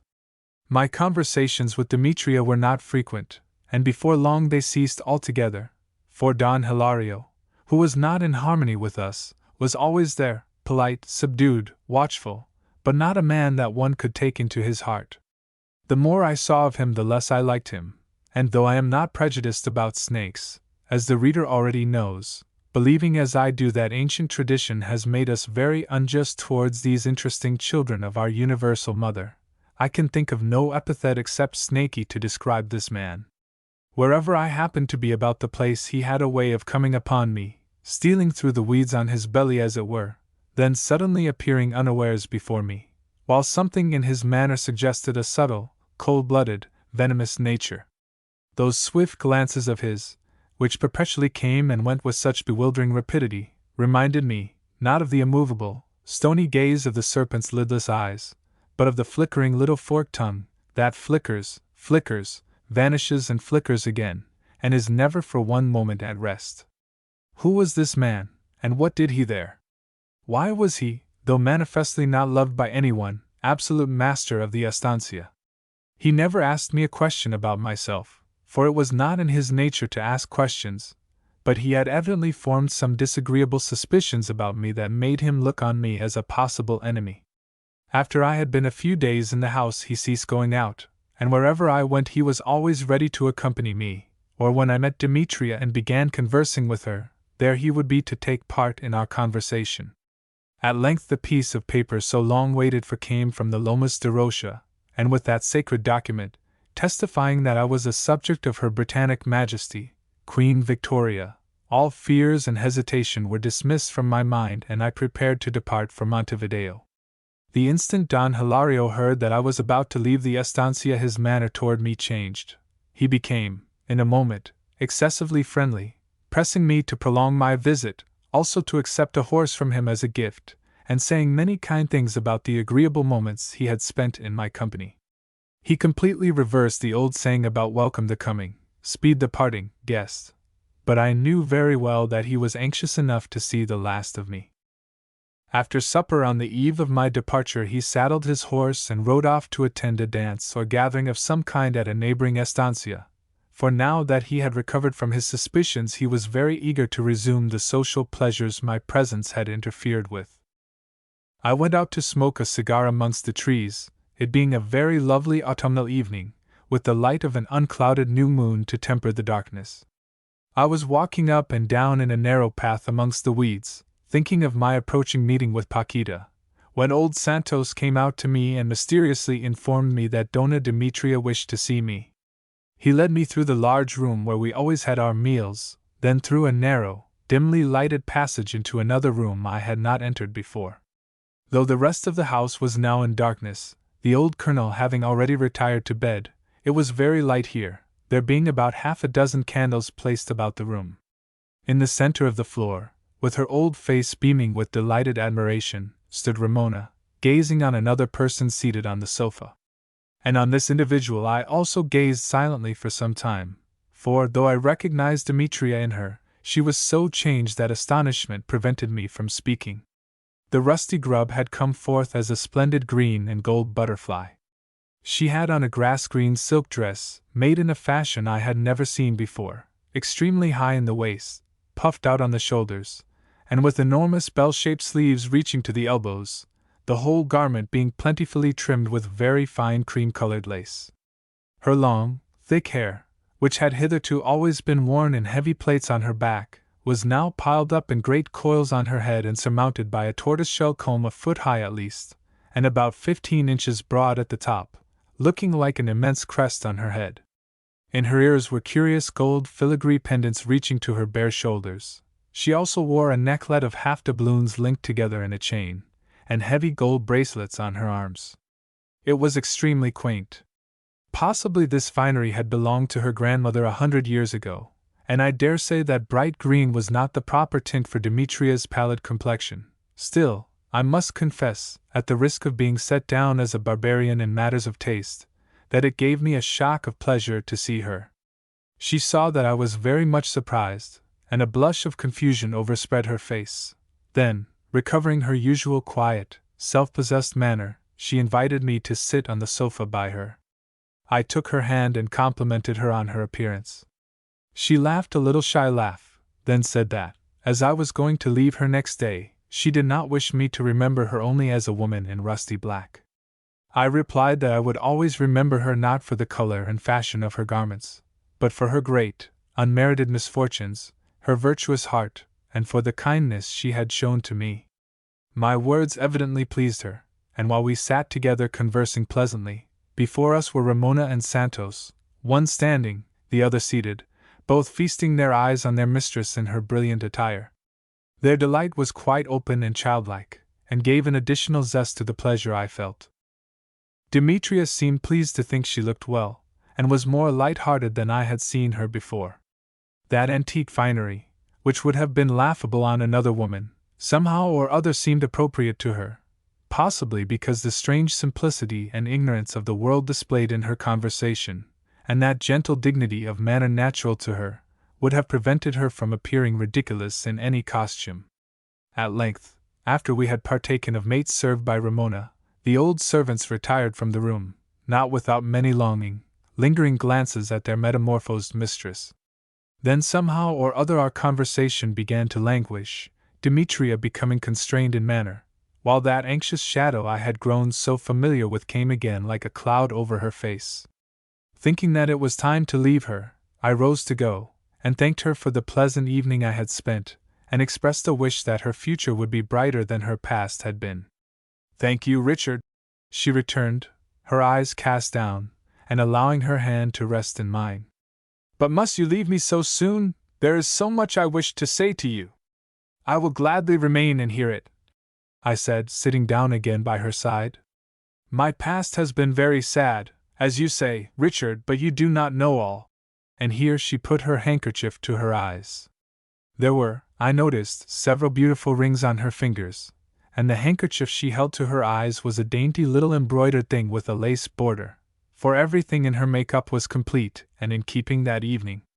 Even the quaint little shoes she wore were embroidered with silver thread and had large rosettes on them.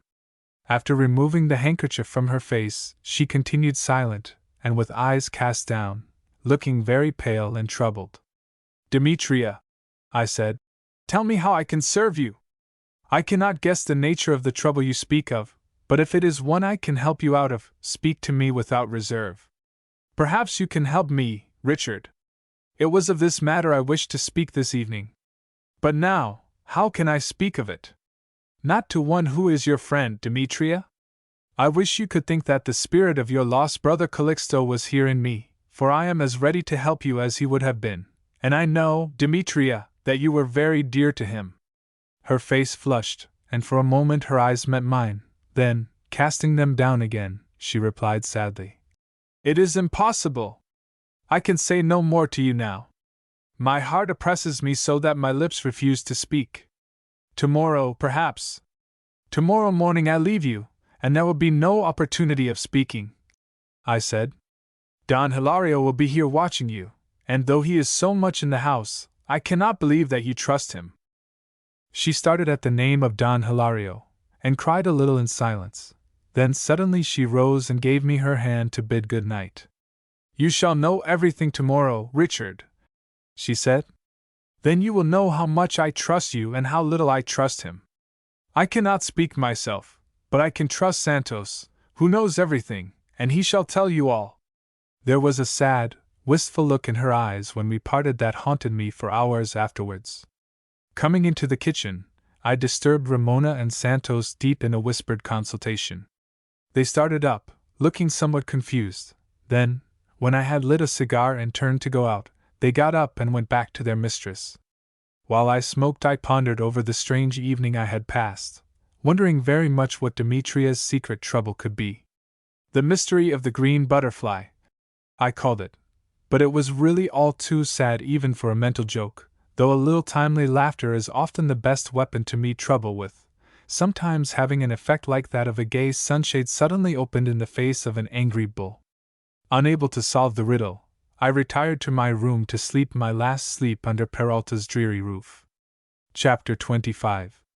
About 8 o'clock next morning I bade the Peraltas goodbye, and set out on my long-delayed journey, still mounted on that dishonestly acquired steed that had served me so well, for I had declined the good Hilario's offer of a horse.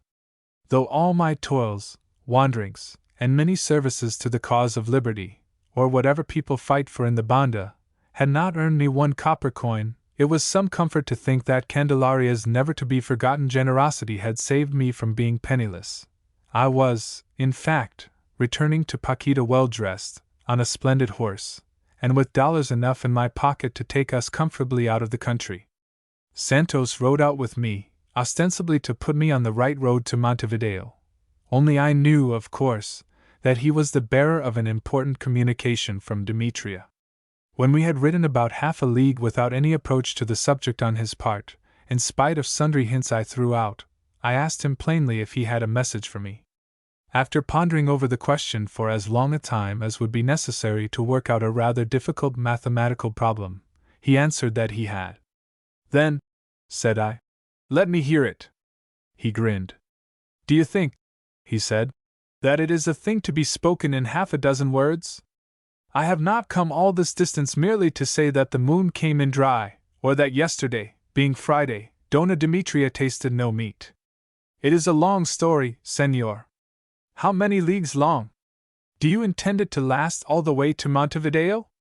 The longer it is, the sooner you ought to begin it. There are things easy to say, and there are other things not so easy, returned Santos. But as to saying anything on horseback, who could do that? Why not? The question, said he. Have you not observed that when liquor is drawn from a cask, wine, or bitter orange juice to make orangeade, or even rum, which is by nature white and clear, that it runs thick when the cask is shaken? It is the same with us, senor.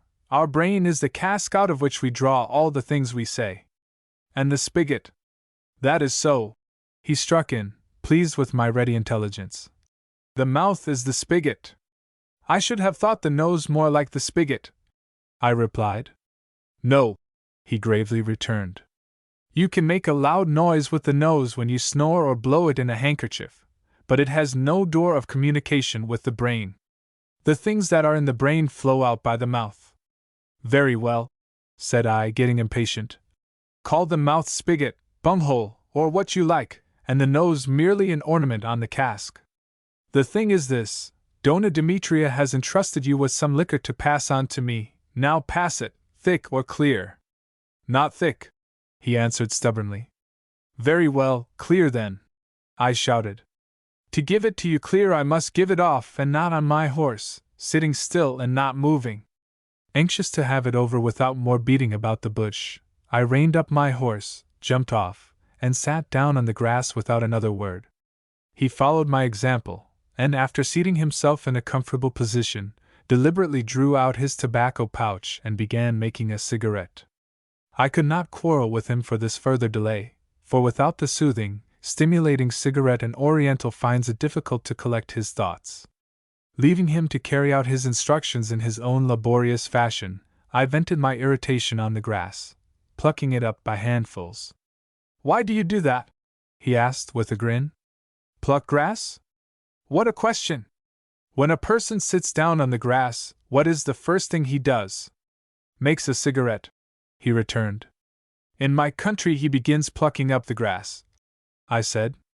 In the Banda Oriental we leave the grass for the cattle to eat, said he. I at once gave up pulling the grass, for it evidently distracted his mind, and lighting a cigarette, began smoking as placidly as I could. At length he began. There is not in all the Banda Oriental a worse person to express things than myself. You are speaking the truth, I said. But what is to be done? He continued, staring straight before him and giving as little heed to my interruption as a hunter riding at a stiff fence would pay to a remark about the weather. When a man cannot get a knife, he breaks in two an old pair of sheep shears, and with one of the blades makes himself an implement which has to serve him for a knife. This is how it is with Donna Demetria. She has no one but her poor Santos to speak for her. If she had asked me to expose my life in her service, that I could easily have done, but to speak for her to a man who can read the almanac and knows the names of all the stars in the sky, that kills me, senor. And who knows this better than my mistress, who has been intimate with me from her infancy, when I often carried her in my arms? I can only say this, senor.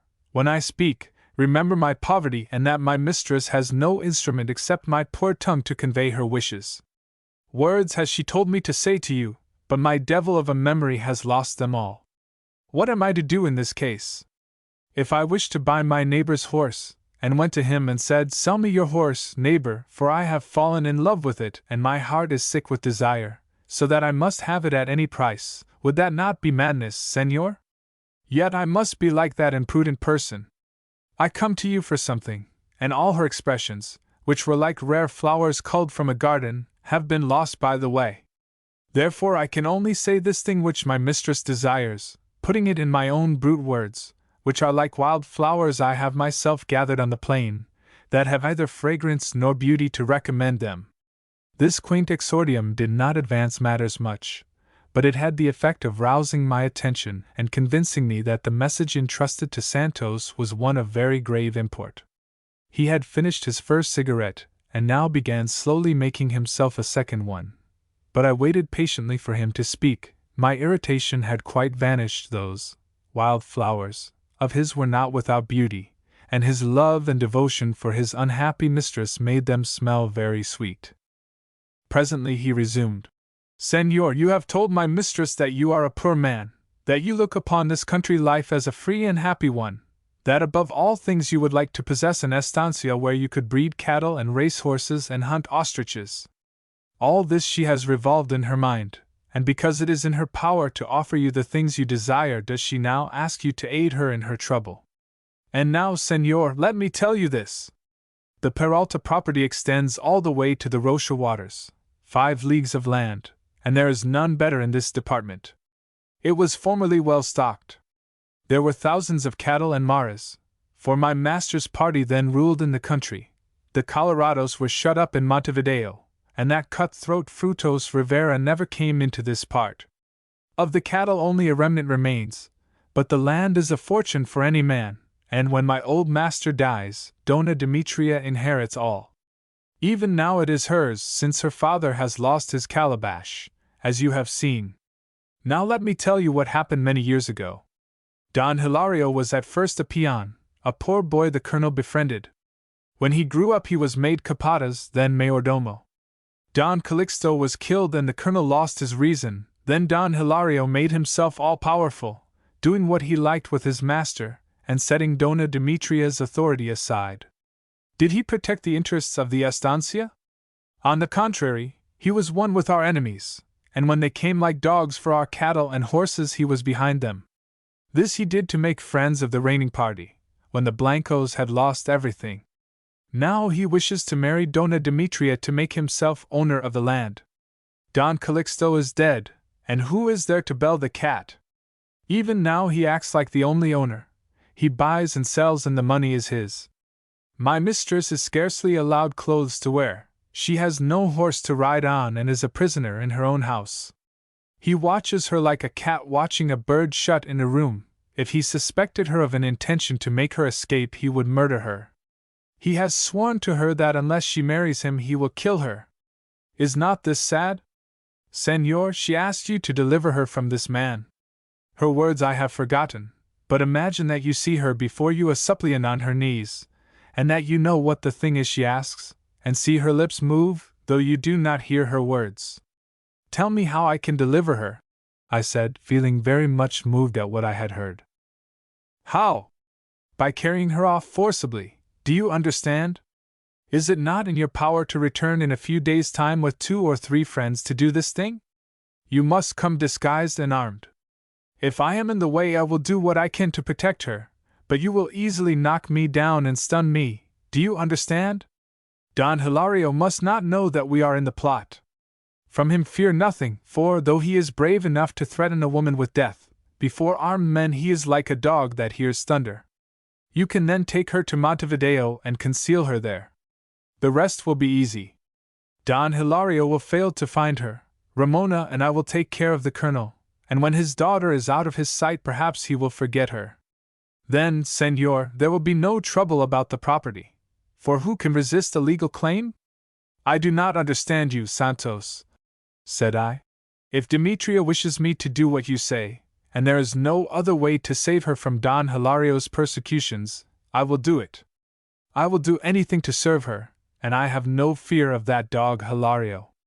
But when I have placed her in concealment, who in Montevideo, where she is without a friend, will take up her cause and see that she is not defrauded of her rights? I can give her liberty, but that will be all. The property will be the same as yours when you marry her, said he. I had never suspected that this was coming, and was amazed to hear it. Will you tell me, Santos, said I, that Demetria sent you to say this to me? Does she think that only by marrying her I can deliver her from this robber and save her property?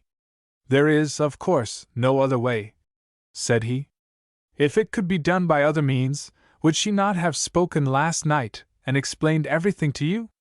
Consider, Senor, all this large property will be yours. If you do not like this department, then she will sell everything for you to buy an estancia elsewhere, or to do whatever you wish. And I ask you this, Senor, could any man marry a better woman? No, said I. But Santos, I cannot marry your mistress. I remembered then, sadly enough, that I had told her next to nothing about myself. Seeing me so young, wandering homeless about the country, she had naturally taken me for a single man, and perhaps thinking that I had conceived an affection for her, had been driven in her despair to make this proposal. Poor Demetria, was there to be no deliverance for her after all?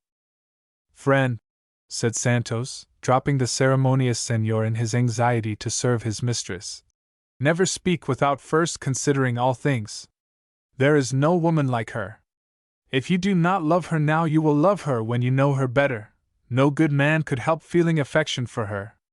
You saw her last evening in a green silk dress, also wearing a tortoise-shell comb and gold ornaments. Was she not elegant, senor? Did she not then appear to your eyes a woman suitable for a wife? You have been everywhere, and have seen many women, and perhaps in some distant place you have met one more beautiful than my mistress. But consider the life she has led. Grief has made her pale and thin, staining her face with purple under the eyes. Can laughter and song come out of a heart where fear is? Another life would change all. She would be a flower amongst women. Poor old simple-minded Santos, he had done himself great injustice.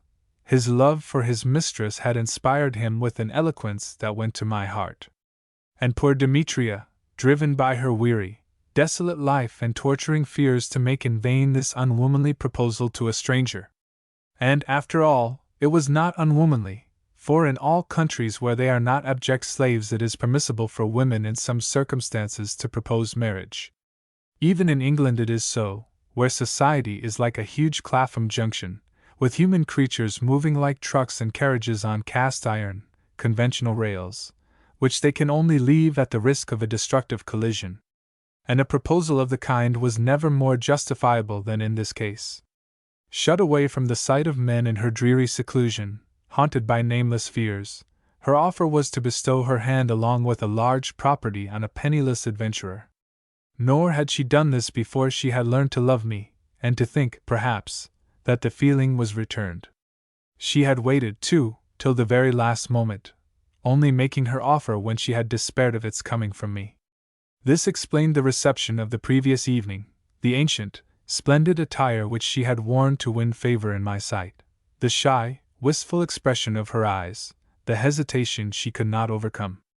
When I had recovered from the first shock of surprise, I could only feel the greatest respect and compassion for her, bitterly regretting that I had not told her all my past history, so that she might have been spared the shame and grief she would now be compelled to endure.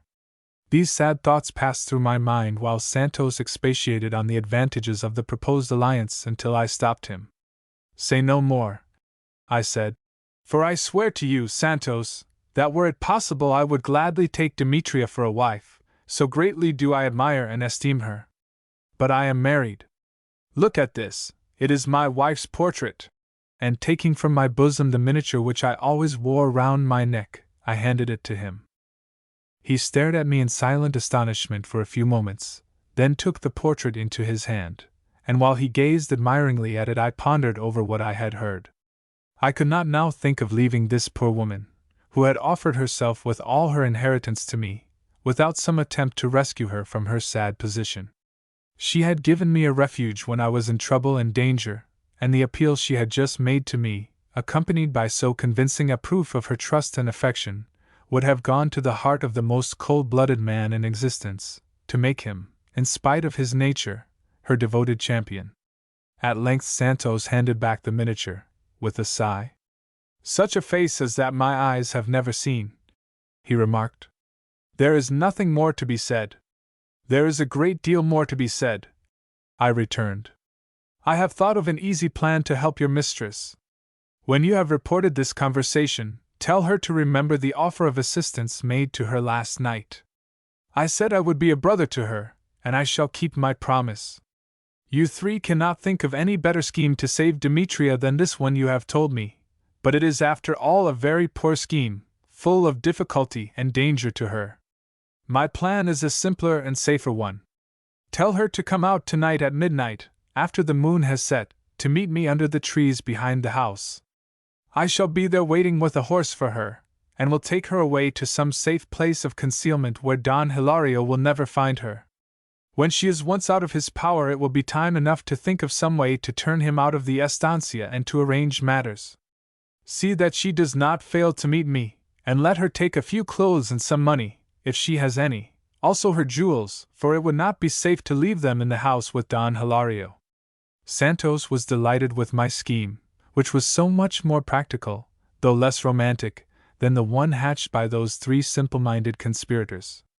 With heart full of hope, he was about to leave me when he suddenly exclaimed, "But, senor, how will you get a horse and side saddle for Dona Demetria?"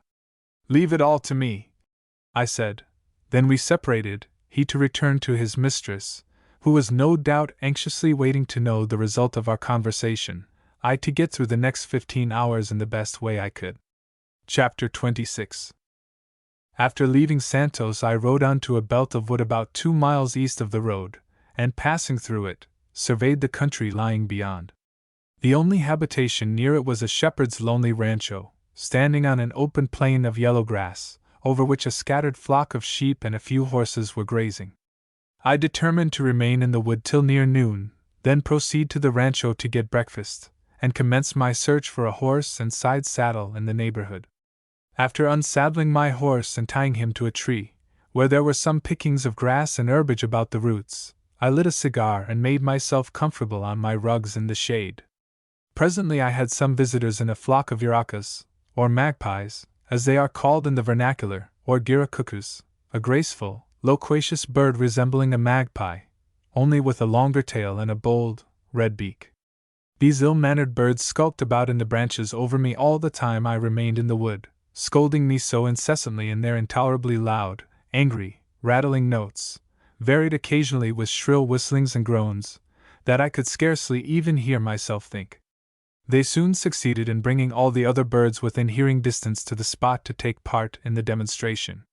It was unreasonable of the cuckoos, to say the least of it, for it was now long past their breeding season, so that parental solicitude could not be pleaded as an excuse for their churlish behavior. The others, tanagers, finches, tyrant birds, red, white, blue, gray, yellow, and mixed, were, I must own, less troublesome, for, after hopping about for a while, screaming, chirping, and twittering, they very sensibly flew away, no doubt thinking their friends the cuckoos were making a great deal too much fuss. My sole mammalian visitor was an armadillo, that came hurrying towards me, looking curiously like a little old bent-backed gentleman in a rusty black coat trotting briskly about on some very important business. It came to within 3 yards of my feet, then stopped, and seemed astonished beyond measure at my presence, staring at me with its little, bleary, blinking eyes, and looking more like the shabby old gentleman than ever. Then it trotted away through the trees, but presently returned for a second inspection, and after that it kept coming and going, till I inadvertently burst out laughing, whereupon it scuttled away in great alarm, and returned no more. I was sorry I had frightened the amusing little beggar, for I felt in that exceedingly light-hearted mood when one's merriment is ready to brim over at the slightest provocation. Yet that very morning poor Demetria's appeal had deeply stirred my heart, and I was now embarked on a most quixotic and perhaps perilous adventure. Possibly the very fact of that adventure being before me had produced an exhilarating effect on my mind, and made it impossible for me to be sad, or even decently composed. After spending a couple of hours in the pleasant shade, the blue smoke ascending from the rancho before me gave notice of the approaching breakfast hour. So, saddling my horse, I went to make my morning call, the cuckoos hailing my departure with loud mocking shouts and whistling calls, meant to inform all their feathered friends that they had at last succeeded in making their haunt too hot for me. At the rancho I was received by a somewhat surly-looking young man, with long, intensely black hair and mustache, and who wore in place of a hat a purple cotton handkerchief tied about his head. He did not seem to be overpleased at my visit, and invited me rather ungraciously to alight if I thought proper. I followed him into the kitchen, where his little brown-skinned wife was preparing breakfast, and I fancied, after seeing her, that her prettiness was the cause of his inhospitable manner towards a stranger. She was singularly pretty, with a seductive, soft brown skin, ripe, pouting lips of a rich purple red, and when she laughed, which happened very frequently, her teeth glistened like pearls. Her crisp, black hair hung down unbound and disordered, for she looked like a very careless little beauty. But when she saw me enter, she blushed and tossed her tresses away from her shoulders, then carefully felt the pendants dropping from her ears to assure herself that they were safe, or possibly to attract my attention to them. The frequent glances her laughing, dark eyes shot at me soon convinced me that she was one of those charming little wives, charming, that is, when they are the wives of other people, who are not satisfied with a husband's admiration. I had timed my arrival well, for the roast lamb over the coals was just assuming a deep golden brown color, and sending out a most delicious fragrance. During the repast which followed I amused my auditors, and myself, by telling a few innocent lies, and began by saying that I was on my return to Rocha from Montevideo. The shepherd remarked suspiciously that I was not on the right road. I answered that I knew it, then proceeded to say that I had met with a misfortune on the previous evening, which in the end had led me out of the right road. I had only been married a few days, I continued, and at this declaration my host looked relieved, while little Gypsy suddenly seemed to lose all interest in me. My wife, I said, set her heart on having a side saddle, as she is very fond of riding, so, having business which took me to town, I there purchased one for her, and was returning with it on a led horse, my wife's horse, unfortunately, when I stopped last evening to get some refreshment at a pulperia on the road. While eating some bread and sausage, a tipsy person, who happened to be there, imprudently began to explode some firecrackers, which so terrified the horses tied at the gate that several of them broke loose and escaped. My wife's horse with the side saddle on him escaped with them. Then, mounting my own horse, I started in pursuit, but failed to overtake the runaway. Finally, it joined a herd of mares, and these, becoming terrified, fled from me, leading me a chase of several leagues, till I lost sight of them in the darkness. If your wife resembles mine in disposition, friend, said he, with a somewhat sorrowful smile, you would have continued following that runaway animal with the side saddle to the end of the world. I can say this, I returned gravely. Without a side saddle, good or bad, I am not going to present myself before her. I intend inquiring at every house on my way to the Lomas de Rocha till I can hear of one for sale. What will you give for one? Said he, becoming interested. That will depend on its condition.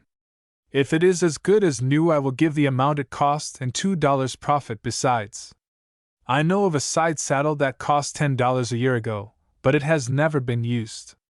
It belongs to a neighbor 3 leagues from here, and she would sell it, I believe. Show me the house, I said, and I will go directly and offer $12 for it. You speak of Dona Petrona's side saddle, Antonio?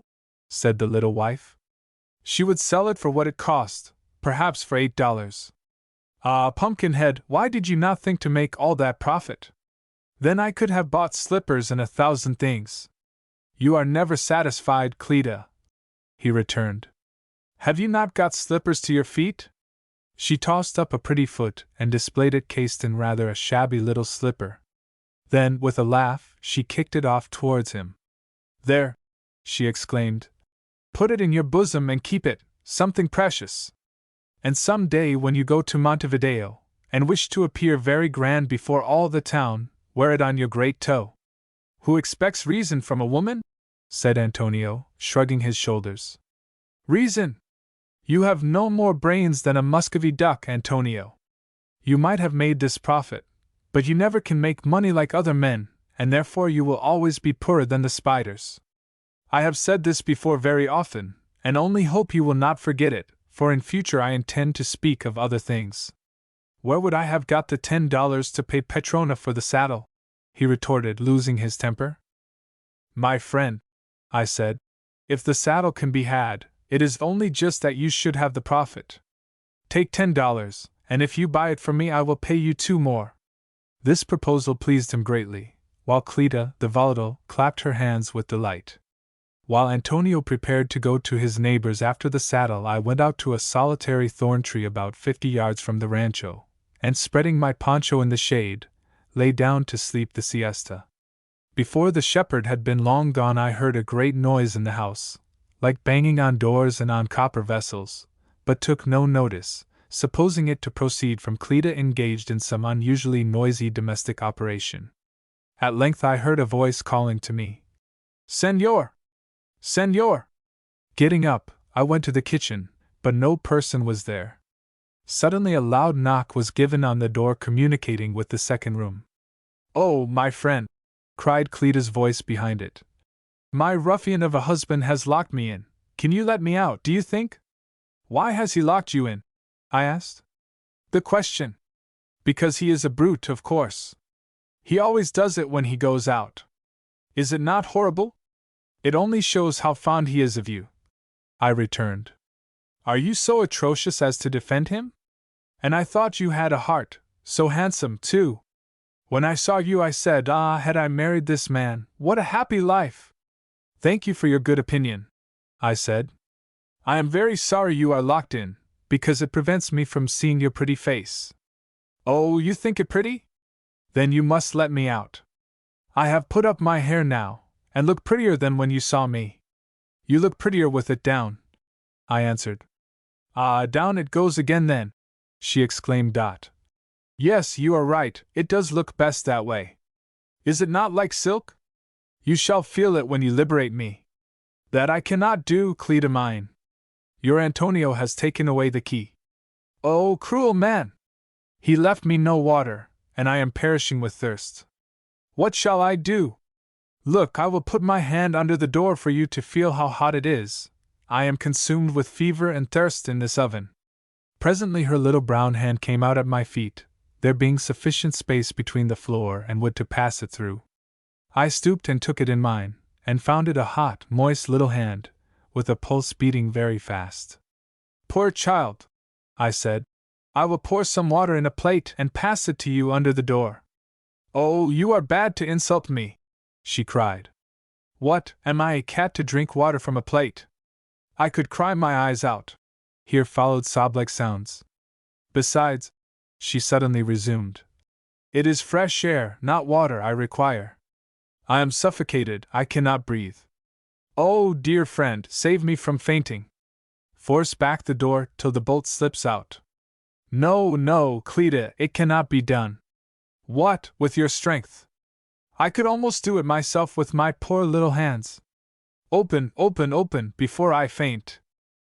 She had evidently sunk down on the floor sobbing, after making that practical suggestion, and casting about for burglarious implements to aid me, I found the spit and a wedge-shaped piece of hard wood. These I inserted just above and below the lock, and forcing back the door on its frame, I soon had the satisfaction of seeing the bolt slip from the catch. Out sprang Cleta, flushed, tearful, her hair all in disorder, but laughing gleefully at having regained her liberty. "Oh, dear friend, I thought you were going to leave me!" she cried. "How agitated I am, feel how my heart beats. Never mind, I can now pay that wretch out. Is not revenge sweet, sweet, sweet? Now, Cleta," I said, "take 3 mouthfuls of fresh air and a drink of water, then let me lock you in again." She laughed mockingly, and shook her hair like a wild young colt. "Ah, you are not serious, do you not think I know?" she cried. "Your eyes tell me everything. Besides, you could not shut me up again if you tried." Here she made a sudden dash at the door, but I caught her and held her a close prisoner. "Let me go, monster! Oh no, not monster, dear, sweet friend, beautiful as the moon, sun, stars. I am dying for fresh air. I will come back to the oven before he returns. If he caught me out, what blows! Come, let us sit under the tree together." "That would be disobeying your husband," I said, trying to look stern. "Never mind, I will confess it all to the priest some day, then it will be as if it had never happened. Such a husband, poof! If you were not a married man, are you married? What a pity! Say again, am I pretty?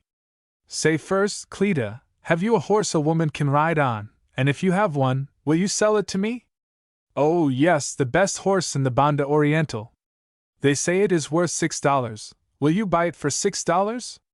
No, I shall not sell it. I shall not tell you that I have a horse till you answer me. Am I pretty, sir stranger? Tell me first about the horse, then ask me what you like. Nothing more will I tell you, not a word. Yes, everything. Listen. When Antonio comes back, ask him to sell you a horse for your wife to ride. He will try to sell you one of his own, a demon full of faults like his master, false-footed, lame in the shoulder, a roarer, old as the south wind. A black piebald, remember. Offered to buy a roan with a cream nose. That is my horse. Offer him $6. Now say, am I pretty? Oh, beautiful Cleta, your eyes are stars, your mouth is a rosebud, sweeter than honey 1,000 times. Now you talk like a wise man. She laughed. Then, holding my hand, she led me to the tree and sat down by my side on the poncho. And how old are you, little one? I asked. 14, is that very old? Ah, fool, to tell my age truly, no woman does that. Why did I not say 13? And I have been married 6 months, such a long time. I am sure I have green, blue, yellow, gray hairs coming out all over my head by this time. And what about my hair, sir? You never spoke of that. Did I not let it down for you? Is it not soft and beautiful? Tell me, sir, what about my hair? In truth it is soft and beautiful, Cleta, and covers you like a dark cloud. Does it not? Look, I will cover my face with it. Now I am hidden like the moon in a cloud, and now, look, out comes the moon again. I have a great respect for the moon. Say, holy friar, am I like the moon? Say, little sweet lips, why do you call me holy friar? Say first, holy friar, am I like the moon? No, Cleta, you are not like the moon, though you are both married women. You are married to Antonio. Poor me! And the moon is married to the sun. Happy moon, to be so far from him. The moon is a quiet wife, but you chatter like a paroquet. And am I not able to be quiet also, monk? Look, I will be quiet as the moon, not a word, not a breath.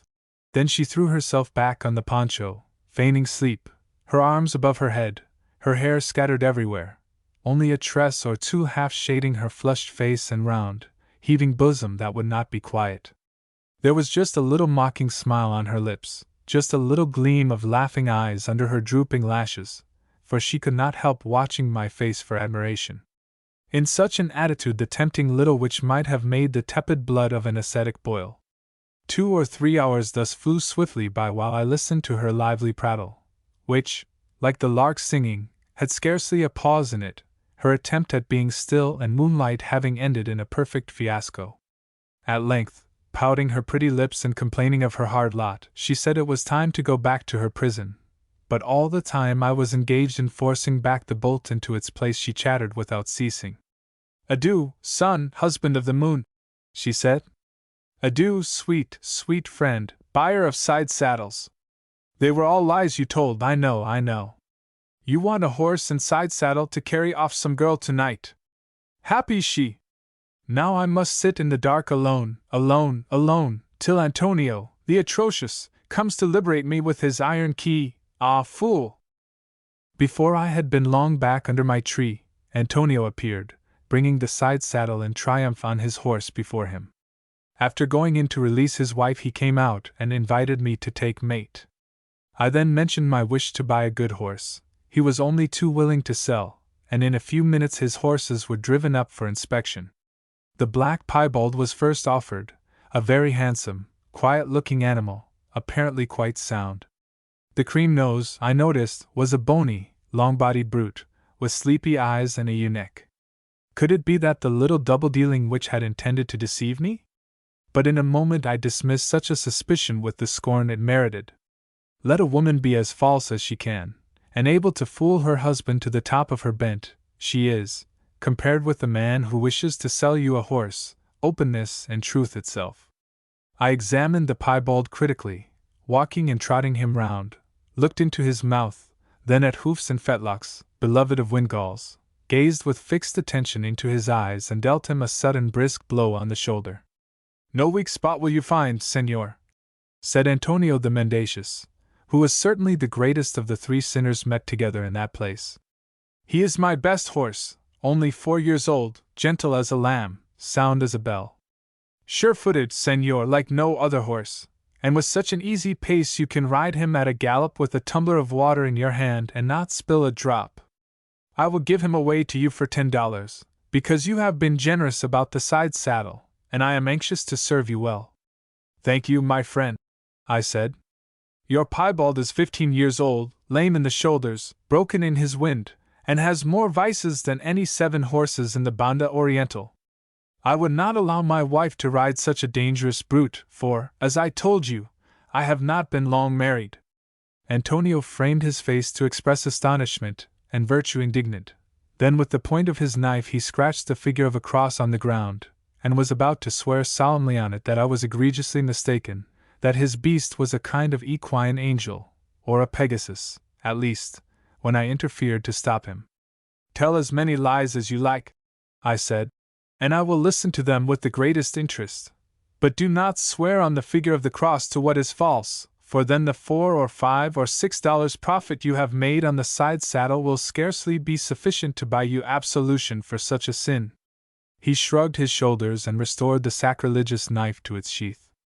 "There are my horses," he said in an injured tone. "They are a kind of animal you seem to know a great deal about. Select one and deceive yourself. I have endeavored to serve you, but there are some people who do not know a friend when they see one." I then minutely examined all the other horses, and finally finished the farce by leading out the roan cream nose, and was pleased to notice the crestfallen expression of my good shepherd. "Your horses do not suit me," I said, "so I cannot buy one. I will, however, purchase this old cow, for it is the only animal here I could trust my wife on. You can have $7 for it, not 1 copper more, for, like the Emperor of China, I speak once only." He plucked off his purple headgear and scratched his raven head, then led me back to the kitchen to consult his wife. "For, senor," he said, "you have, by some fatality, selected her horse." When Cleta heard that $7 had been offered for the roan, she laughed with joy. "Oh, Antonio, he is only worth $6. Yes, senor, you shall have him, and pay the $7 to me. Not to my husband. Who will say now that I cannot make money? And now, Antonio, I have no horse to ride on, you can give me the bay with white 4 feet. "Do not imagine such a thing!" exclaimed her husband. After taking mate I left them to settle their affairs, not doubting which would come out best from a trial of skill. When I arrived in sight of Peralta's trees I unsaddled and picketed my horses, then stretched myself out on my rugs. After the excitements and pleasures of that day, which had robbed me of my siesta, I quickly fell into a very sound sleep. Chapter 27. When I woke I did not remember for some moments where I was. Feeling about me, my hand came in contact with the grass wet with dew. It was very dark, only low down in the sky a pale gleam of light gave promise, as I imagined, of coming day. Then recollection flashed upon me, and I sprang up alarmed to my feet, only to discover with inexpressible relief that the light I had remarked was in the west, not the east, and proceeded from the young moon just sinking beneath the horizon. Saddling my 2 animals expeditiously, I rode to Peralta's estancia, and on arriving there carefully drew the horses into the shadow of a clump of trees growing on the borders of the ancient, well-nigh obliterated fosse or ditch. I then dropped on to the ground so as to listen better for approaching footsteps, and began waiting for Demetria. It was past midnight, not a sound reached me except at intervals the mournful, far-away, reedy note of the little nocturnal cicada that always seemed to be there lamenting the lost fortunes of the house of Peralta. For upwards of half an hour I remained lying on the ground, growing more anxious every moment, and fearing that Demetria was going to fail me, when I caught a sound like a human whisper. Listening intently, I found that it pronounced my name, and proceeded from a clump of tall thorn apples some yards from me. "Who speaks?" I replied. The tall, gaunt form of Ramona drew itself up out of the weeds and cautiously approached me. She was shaking with nervous excitement, and had not ventured to come near without speaking for fear of being mistaken for an enemy and fired at. "Mother of Heaven!" she exclaimed, as well as her chattering teeth would allow her to speak. I have been so agitated all the evening. Oh, Senor, what are we to do now? Your plan was such a good one. When I heard it, I knew an angel had flown down and whispered it in your ear. And now my mistress will not stir. All her things are ready, clothes, money, jewels, and for the last hour we have been urging her to come out, but nothing will serve. She will not see you, Senor. Is Don Hilario in the house? No, he is out. Could anything have been better? But it is useless, she has lost heart and will not come. She only sits crying in her room, saying that she cannot look on your face again. Go and tell her that I am here with the horses waiting for her, I said. Senor, she knows you are here. Santos watched for you and hastened in to inform her of your arrival. Now she has sent me out only to say that she cannot meet you, that she thanks you for all you have done, and begs you to go away and leave her. I was not greatly surprised at Demetria's reluctance to meet me at the last moment, but was determined not to leave without first seeing her and trying to change her mind. Securing the horses to a tree, I went with Ramona to the house. Stealing in on tiptoe, we found Demetria in that room where she had received me the evening before in her quaint finery, lying on the sofa, while old Santos stood by her the picture of distress. The moment she saw me enter, she covered her face with her hands and turned from me. Yet a glance was sufficient to show that with or without her consent everything had been got ready for her flight. On a chair near her lay a pair of saddlebags in which her few belongings had been stowed. A mantilla was drawn half over her head, and by her side was a large woolen shawl, evidently intended to protect her against the night air. Santos, I said, go out to the horses under the trees and wait there for us. And you, Ramona, say good-bye now to your mistress, then leave us together, for by and by she will recover courage and go with me. Santos, looking immensely relieved and grateful, though a little surprised at my confident tone, was hurrying out when I pointed to the saddlebags. He nodded, grinned, and snatching them up, left the room. Poor old Ramona threw herself onto her knees, sobbing and pouring out farewell blessings on her mistress, kissing her hands and hair with sorrowful devotion. When she left us, I sat down by Demetria's side, but she would not take her hands from her face or speak to me, and only wept hysterically when I addressed her. I succeeded at last in getting one of her hands in mine, and then drew her head gently down till it rested on my shoulder. When her sobs began to subside, I said, Tell me, dear Demetria, have you lost faith in me that you fear to trust yourself with me now? No, no, Richard, it is not that, she faltered. But I can never look into your face again.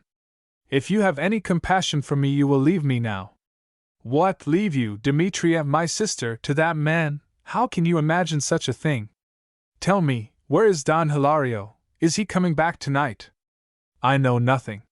He may come back at any moment. Leave me, Richard. Every minute you remain here increases your danger. Then she attempted to draw away from me, but I would not release her. If you fear his returning tonight, then it is time for you to come with me, I answered. No, no, no, I cannot. All is changed now. It would kill me with shame to look on your face again. You shall look on it again many times, Demetria. Do you think that after coming here to rescue you out of the coils of that serpent I am going to leave you because you are a little timid? Listen, Demetria, I shall save you from that devil tonight, even if I have to carry you out in my arms. Afterwards we can consider all there is to be done about your father and your property. Perhaps when the poor colonel is taken out of this sad atmosphere, his health, his reason even, may improve. Oh, Richard, are you deceiving me? She exclaimed, suddenly dropping her hands and gazing full into my face. No, I am not deceiving you. And now you will lose all fear, Demetria, for you have looked into my face again and have not been changed to stone. She turned crimson in a moment, but did not attempt to cover her face again, for just then a clatter of hoofs was heard approaching the house. Mother of Heaven, save us! She exclaimed in terror. It is Don Hilario. I quickly blew out the one candle burning dimly in the room. Fear nothing, I said. When all is quiet, after he has gone to his room, we will make our escape. She was trembling with apprehension and nestled close to me, while we both listened intently and heard Don Hilario unsaddle his horse, then going softly, whistling to himself, to his room. Now he has shut himself up, I said, and in a few minutes will be asleep. When you think of that man whose persecutions have made your life a burden, so that you tremble when he approaches you, do you not feel glad that I have come to take you away? Richard, I could go willingly with you tonight, but for one thing. Do you think after what has passed that I could ever face your wife? She will know nothing of what has passed, Demetria. It would be dishonorable in me and a cruel injustice to you to speak to her of it. She will welcome you as a dear sister and love you as much as I love you. All these doubts and fears troubling you are very unsubstantial and can be blown away like thistledown. And now that you have confessed so much to me, Demetria, I wish to confess also the one thing that troubles my heart. What is it, Richard? Tell me, she said very gently. Believe me, Demetria, I never had a suspicion that you loved me. Your manner did not show it, otherwise I should have told you long ago all about my past. I only knew you regarded me as a friend and one you could trust. If I have been mistaken all along, Demetria, if you have really felt a passion in your heart, then I shall have to lament bitterly that I have been the cause of a lasting sorrow to you. Will you not open your heart more to me and tell me frankly how it is with you? She caressed my hand in silence for a little while, and then answered, I think you were right, Richard. Perhaps I am not capable of passion like some women. I knew that you were my friend. To be near you was like sitting in the shade of a green tree in some hot, desolate place. I thought it would be pleasant to sit there always and forget the bitter years. But Richard, if you will always be my friend, my brother, I shall be more than content, and my life will seem different. Demetria, how happy you have made me! Come, the serpent is sleeping now, let us steal away and leave him to his evil dreams. God grant that I may return some day to bruise his head with my heel. Then, wrapping the shawl about her, I led her out, treading softly, and in a few moments we were with Santos, patiently keeping watch beside the horses. I gladly let him assist Demetria to her seat on the side saddle, for that was perhaps the last personal service he would be able to render her. The poor old fellow was crying, I believe, his utterance was so husky. Before leaving I gave him on a scrap of paper my address in Montevideo, and bade him take it to Don Florentino Blanco with a request to write me a letter in the course of the next 2 or 3 days to inform me of Don Hilario's movements. We then trotted softly away over the sward, and in about half an hour struck the road leading from Rocha to Montevideo. This we followed till daylight, scarcely pausing once from our swift gallop, and 100 times during that dark ride over a country utterly unknown to me I blessed the little witch Cleta, for never was there a more steady, sure-footed beast than the ugly roan that carried my companion, and when we drew rein in the pale morning light he seemed fresh as when we started. We then left the highway and rode across country in a northwesterly direction for a distance of 8 or 9 miles, for I was anxious to be far away from public roads and from the prying, prating people that used them. About 11 o'clock that morning we had breakfast at a rancho, then rode on again till we came to a forest of scattered thorn trees growing on the slopes of a range of hills. It was a wild, secluded spot, with water and good pasturage for the horses and pleasant shade for ourselves. So, after unsaddling and turning loose our horses to feed, we sat down to rest under a large tree with our backs against its portly trunk. From our shady retreat we commanded a splendid view of the country over which we had been riding all the morning, extending for many leagues behind us, and while I smoked my cigar I talked to my companion, calling her attention to the beauty of that wide, sunlit prospect. Do you know, Demetria, I said, when the long winter evenings come, and I have plenty of leisure, I intend writing a history of my wanderings in the Banda Oriental, and I will call my book The Purple Land. For what more suitable name can one find for a country so stained with the blood of her children? You will never read it, of course, for I shall write it in English, and only for the pleasure it will give to my own children, if I ever have any, at some distant date, when their little moral and intellectual stomachs are prepared for other food than milk. But you will have a very important place in my narrative, Demetria, for during these last days we have been very much to each other. And perhaps the very last chapter will recount this wild ride of ours together, flying from that evil genius Hilario to some blessed refuge far away beyond the hills and woods and the blue line of the horizon. For when we reach the capital I think, I know, in fact. I hesitated to tell her that it would probably be necessary for me to leave the country immediately, but she did not encourage me to go on, and glancing round, I discovered that she was fast asleep. Poor Demetria, she had been dreadfully nervous all night, and almost afraid to stop to rest anywhere, but now her fatigue had quite overcome her. Her position against the tree was uncomfortable and insecure, so, drawing her head very gently down until it rested on my shoulder, and shading her eyes with her mantilla, I let her sleep on. Her face looked strangely worn and pallid in that keen noonday light, and gazing on it while she slumbered, and remembering all the dark years of grief and anxiety she had endured down to that last pain of which I had been the innocent cause, I felt my eyes grow dim with compassion. After sleeping for about 2 hours she woke with a start, and was greatly distressed to learn that I had been supporting her all that time. But after that refreshing slumber a change seemed to come over her. Not only her great fatigue, but the tormenting apprehensions had very nearly vanished. Out of the nettle danger she had plucked the flower of safety, and now she could rejoice in its possession, and was filled with new life and spirits. The unaccustomed freedom and exercise, with constant change of scene, also had an exhilarating effect on mind and body. A new color came into her pale cheeks. The purple stains telling of anxious days and sleepless nights faded away. She smiled brightly and was full of animation, so that on that long journey, whether resting in the noonday shade or swiftly cantering over the green turf, I could not have had a more agreeable companion than Demetria. This change in her often made me remember Santo's pathetic words when he told of the ravages of grief, and said that another life would make his mistress a flower amongst women. It was a comfort that her affection for me had been, indeed, nothing but affection. But what was I to do with her in the end? For I knew that my wife was most anxious to return without further delay to her own country, and yet it seemed to me that it would be a hard thing to leave poor Demetria behind amongst strangers. Finding her so improved in spirits, I at length ventured to speak to her on the subject. At first she was depressed, but presently, recovering courage, she begged to be allowed to go with us to Buenos Aires. The prospect of being left alone was unendurable to her, for in Montevideo she had no personal friends, while the political friends of her family were all out of the country, or living in very close retirement.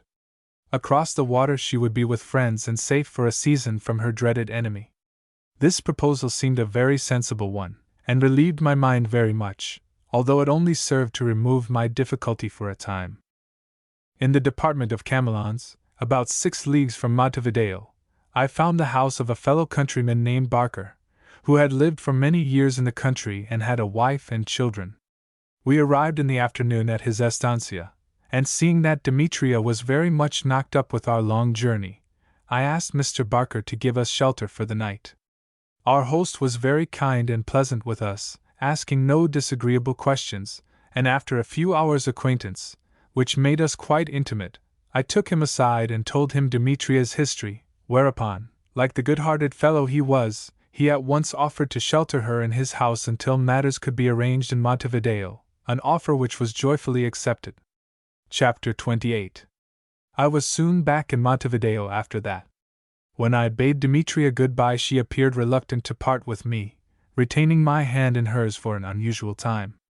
For the first time in her life, probably, she was about to be left in the company of entire strangers, and for many days past we had been much to each other, so that it was only natural she should cling to me a little at parting. Once more I pressed her hand and exhorted her to be of good courage, reminding her that in a very few days all trouble and danger would be over. Still, however, she did not release my hand. This tender reluctance to lose me was affecting and also flattering, but slightly inopportune, for I was anxious to be in the saddle and away. Presently she said, glancing down at her rusty habiliments, "Richard, if I am to remain concealed here till I go to join you on board, then I must meet your wife in these poor garments." "Oh, that is what you are thinking about, Demetria!" I exclaimed. At once I called in our kind hostess, and when this serious matter was explained to her she immediately offered to go to Montevideo to procure the necessary outfit, a thing I had thought nothing about, but which had evidently been preying on Demetria's mind. When I at length reached the little suburban retreat of my aunt, by marriage, Paquita and I acted for some time like two demented persons, so overjoyed were we at meeting after our long separation. I had received no letters from her, and only 2 or 3 of the score I had written had reached their destination, so that we had 10,000 questions to ask and answers to make. She could never gaze enough at me or finish admiring my bronzed skin and the respectable mustache I had grown, while she, poor darling, looked unusually pale, yet withal so beautiful that I marveled at myself for having, after possessing her, considered any other woman even passably good-looking. I gave her a circumstantial account of my adventures, omitting only a few matters I was in honor bound not to disclose. Thus, when I told her the story of my sojourn at the Estancia Peralta, I said nothing to betray Demetria's confidence, nor did I think it necessary to mention the episode of that wicked little sprite, Cleta, with the result that she was pleased at the chivalrous conduct I had displayed throughout the whole of that affair, and was ready to take Demetria to her heart. I had not been back 24 hours in Montevideo before a letter from the Lomas de Rocha storekeeper came to justify my caution in having left Demetria at some distance from the town. The letter informed me that Don Hilario had quickly guessed that I had carried off his unhappy master's daughter, and that no doubt was left in his mind when he discovered that, on the day I left the estancia, a person answering to my description in every particular had purchased a horse and side saddle and had ridden off towards the estancia in the evening. My correspondent warned me that Don Hilario would be in Montevideo even before his letter, also that he had discovered something about my connection with the late rebellion, and would be sure to place the matter in the hands of the government, so as to have me arrested, after which he would have little difficulty in compelling Demetria to return to the estancia. For a moment this intelligence dismayed me. Luckily, Paquita was out of the house when it came, and fearing that she might return and surprise me while I was in that troubled state, I rushed out, then, skulking through back streets and narrow lanes, peering cautiously about in fear of encountering the minions of the law, I made my escape out of the town. My only desire just then was to get away into some place of safety where I would be able to think over the position quietly, and if possible devise some plan to defeat Don Hilario, who had been a little too quick for me. Of many schemes that suggested themselves to my mind, while I sat in the shade of a cactus hedge about a mile from town, I finally determined, in accordance with my old and well-tried rule, to adopt the boldest one, which was to go straight back to Montevideo and claim the protection of my country. The only trouble was that on my way thither I might be caught, and then Paquita would be in terrible distress about me, and perhaps Demetria's escape would be prevented. While I was occupied with these thoughts, I saw a closed carriage pass by, driven towards the town by a tipsy-looking coachman. Coming out of my hiding place, I managed to stop him and offered him $2 to drive me to the British consulate. The carriage was a private one, but the $2 tempted the man, so after securing the fare in advance, he allowed me to get in, and then I closed the windows, leant back on the cushion, and was driven rapidly and comfortably to the house of refuge. I introduced myself to the consul, and told him a story concocted for the occasion, a judicious mixture of truth and lies, to the effect that I had been unlawfully and forcibly seized and compelled to serve in the Blanco army, and that, having escaped from the rebels and made my way to Montevideo, I was amazed to hear that the government proposed arresting me. He asked me a few questions, looked at the passport which he had sent me a few days before, then, laughing good-humoredly, put on his hat and invited me to accompany him to the War Office close by. The secretary, Colonel Aracena, he informed me, was a personal friend of his, and if we could see him it would be all right. Walking by his side I felt quite safe and bold again, for I was, in a sense, walking with my hand resting on the superb mane of the British lion, whose roar was not to be provoked with impunity. At the War Office I was introduced by the consul to his friend, Colonel Aracena, a genial old gentleman with a bald head and a cigarette between his lips. He listened with some interest and a smile, slightly incredulous I thought, to the sad story of the ill treatment I had been subjected to at the hands of Santa Coloma's rebellious rascals. When I had finished he pushed over a sheet of paper on which he had scrawled a few words to me, with the remark, "Here, my young friend, take this, and you will be safe in Montevideo. We have heard about your doings in Florida, also in Rocha, but we do not propose going to war with England on your account." At this speech we all laughed, Then when I had pocketed the paper, which bore the sacred seal of the War Office on the margin and requested all persons to refrain from molesting the bearer in his lawful outgoings and incomings, we thanked the pleasant old colonel and retired. I spent half an hour strolling about with the consul, then we separated. I had noticed two men in military uniform at some distance from us when we were together, and now, returning homewards, I found that they were following me. By and by they overtook me, and politely intimated their intention of making me their prisoner. I smiled, and drawing forth my protection from the War Office, handed it to them. They looked surprised, and gave it back, with an apology for having molested me, then left me to pursue my way in peace. I had, of course, been very lucky throughout all this adventure. Still, I did not wish to attribute my easy escape entirely to luck, for I had, I thought, contributed a good deal towards it by my promptness in acting and in inventing a plausible story on the spur of the moment.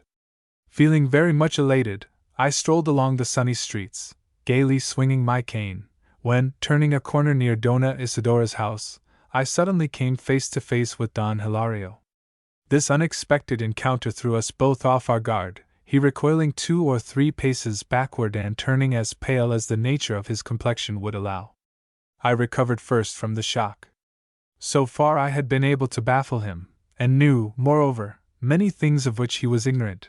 Still, he was there in the town with me and had to be reckoned with, and I quickly resolved to meet him as a friend, affecting entire ignorance of his object in coming to Montevideo. "Don Hilario, you here! Happy the eyes that behold you!" I exclaimed, seizing and shaking his hand, pretending to be overjoyed at the meeting. In a moment he recovered his usual self-possessed manner, and when I asked after Dona Demetria he answered after a moment's hesitation that she was in very good health. "Come, Don Hilario," I said. "We are close to my Aunt Isidora's house, where I am staying, and it will give me great pleasure to present you to my wife, who will be glad to thank you for your kindness to me at the estancia." "Your wife, Don Ricardo! Do you tell me that you are married?" he exclaimed in amazement, thinking probably that I was already the husband of Demetria. "What, did I not tell you before?" I said. I remember speaking to Dona Demetria about it. Strange that she has not mentioned it to you." "Yes, I was married before coming to this country. My wife is an Argentine. Come with me and you shall see a beautiful woman, if that is an inducement." He was without doubt astonished and mystified, but he had recovered his mask, and was now polite, collected, watchful. When we entered the house I presented him to Dona Isidora, who happened to be in the way, and left her to entertain him. I was very glad to do so, knowing that he would seize the opportunity to try and discover something from the garrulous old lady, and that he would discover nothing, since she had not been let into our secrets. I found Paquita lying down in her room having a siesta, and while she arrayed herself at my express desire in her best dress, a black velvet which set off her matchless beauty better than anything else, I told her how I wished her to treat Don Hilario. She knew all about him, of course, and hated him with all her heart, looking on him as a kind of evil genius from whose castle I had carried off the unhappy Demetria, but I made her understand that our wisest plan was to treat him graciously. She readily consented, for Argentine women can be more charmingly gracious than any other women on the globe, and what people do well they like to be called on to do. The subtle caution of our snaky guest did not serve to hide from my watchful eyes that he was very much surprised when he beheld her. She placed herself near him and spoke in her sweetest, artless manner of the pleasure my return had given her, and of the gratitude she had felt towards him and all the people at the Estancia Peralta for the hospitable treatment I had received there. He was, as I had foreseen, completely carried away by her exquisite beauty and the charm of her manner towards him. He was flattered, and exerted himself to be agreeable, but at the same time he was very much puzzled. The baffled expression was more apparent on his face every moment, while his restless glances darted here and there about the room, yet ever returned, like the doomed moth to the candle, to those lustrous violet eyes overflowing with hypocritical kindness. Paquita's acting delighted me, and I only hoped that he would long suffer from the effect of the subtle poison she was introducing into his system. When he rose to go I was sure that Demetria's disappearance was a greater mystery to him than ever, and as a parting shot I warmly invited him to come and see us frequently while he remained in the capital, even offering him a bed in the house, while Paquita, not to be behindhand, for she had thoroughly entered into the fun of the thing, entrusted him with a prettily worded, affectionate message to Demetria, a person whom she already loved and hoped some day to meet. 2 days after this adventure I heard that Don Hilario had left Montevideo. That he had discovered nothing I was positive. It was possible, however, that he had left some person to watch the house, and, as Paquita was now anxious to get back to her own country, I determined to delay our departure no longer. Going down to the harbor, I found the captain of a small schooner trading between Montevideo and Buenos Aires, and learning that he intended leaving for the last port in 3 days' time, I bargained with him to take us, and got him also to consent to receive Demetria on board at once. I then sent a message to Mr. Barker, asking him to bring his guest up to town and put her on board the schooner without coming near me. 2 days later, early in the morning, I heard that she was safe on board, and having thus baffled the scoundrel Hilario, on whose Ophidian skull I should have been very pleased to set my heel, and having still an idle day before me, I went once more to visit the mountain, to take from its summit my last view of the purple land where I had spent so many eventful days. When I approached the crest of the great, solitary hill I did not gaze admiringly on the magnificent view that opened before me, nor did the wind, blowing fresh from the beloved Atlantic, seem to exhilarate me. My eyes were cast down, and I dragged my feet like one that was weary. Yet I was not weary, but now I began to remember that on a former occasion I had on this mountain spoken many vain and foolish things concerning a people about whose character and history I was then ignorant. I also remembered with exceeding bitterness that my visit to this land had been the cause of great, and perhaps lasting sorrow to one noble heart. How often, said I to myself, have I repented of those cruel, scornful words I addressed to Dolores at our last interview, and now once more I come to pluck the berries harsh and crude, of repentance and of expiation, to humble my insular pride in the dust, and unsay all the unjust things I formerly spoke in my haste. It is not an exclusively British characteristic to regard the people of other nationalities with a certain amount of contempt, but with us, perhaps, the feeling is stronger than with others, or else expressed with less reserve. Let me now at last rid myself of this error, which is harmless and perhaps even commendable in those who stay at home, and also very natural, since it is a part of our unreasonable nature to distrust and dislike the things that are far removed and unfamiliar. Let me at last divest myself of these old English spectacles, framed in oak and with lenses of horn, to bury them forever in this mountain, which for half a century and upwards has looked down on the struggles of a young and feeble people against foreign aggression and domestic foes, and where a few months ago I sang the praises of British civilization, lamenting that it had been planted here and abundantly watered with blood, only to be plucked up again and cast into the sea. After my rambles in the interior, where I carried about in me only a fading remnant of that old-time honored superstition to prevent the most perfect sympathy between me and the natives I mixed with, I cannot say that I am of that opinion now. I cannot believe that if this country had been conquered and recolonized by England, and all that is crooked in it made straight according to our notions, my intercourse with the people would have had the wild, delightful flavor I have found in it. And if that distinctive flavor cannot be had along with the material prosperity resulting from Anglo-Saxon energy, I must breathe the wish that this land may never know such prosperity. I do not wish to be murdered, no man does, yet rather than see the ostrich and deer chased beyond the horizon, the flamingo and black-necked swans slain on the blue lakes, and the herdsman sent to twang his romantic guitar in Hades as a preliminary to security of person, I would prefer to go about prepared at any moment to defend my life against the sudden assaults of the assassin. We do not live by bread alone, and British occupation does not give to the heart all the things for which it craves. Blessings may even become curses when the gigantic power that bestows them on us scares from our midst the shy spirits of beauty and of poesy. Nor is it solely because it appeals to the poetic feelings in us that this country endears itself to my heart. It is the perfect republic. The sense of emancipation experienced in it by the wanderer from the old world is indescribably sweet and novel. Even in our ultra-civilized condition at home we do periodically escape back to nature, and breathing the fresh mountain air and gazing over vast expanses of ocean and land, we find that she is still very much to us. It is something more than these bodily sensations we experience when first mingling with our fellow creatures, where all men are absolutely free and equal as here. I fancy I hear some wise person exclaiming, "No, no, no! In name only is your purple land a republic. Its constitution is a piece of waste paper, its government an oligarchy tempered by assassination and revolution."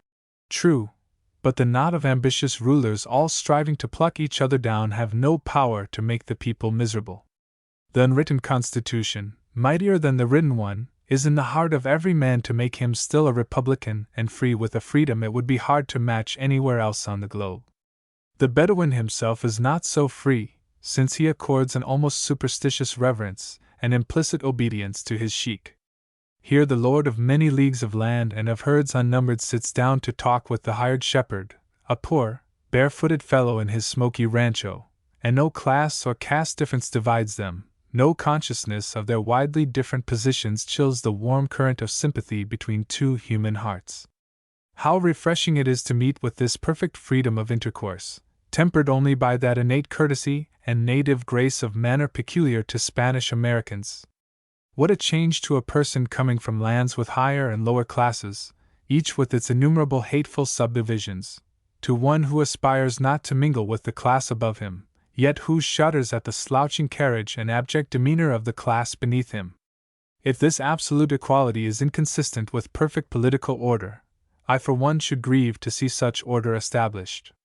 Moreover, it is by no means true that the communities which oftenest startle us with crimes of disorder and violence are morally worse than others.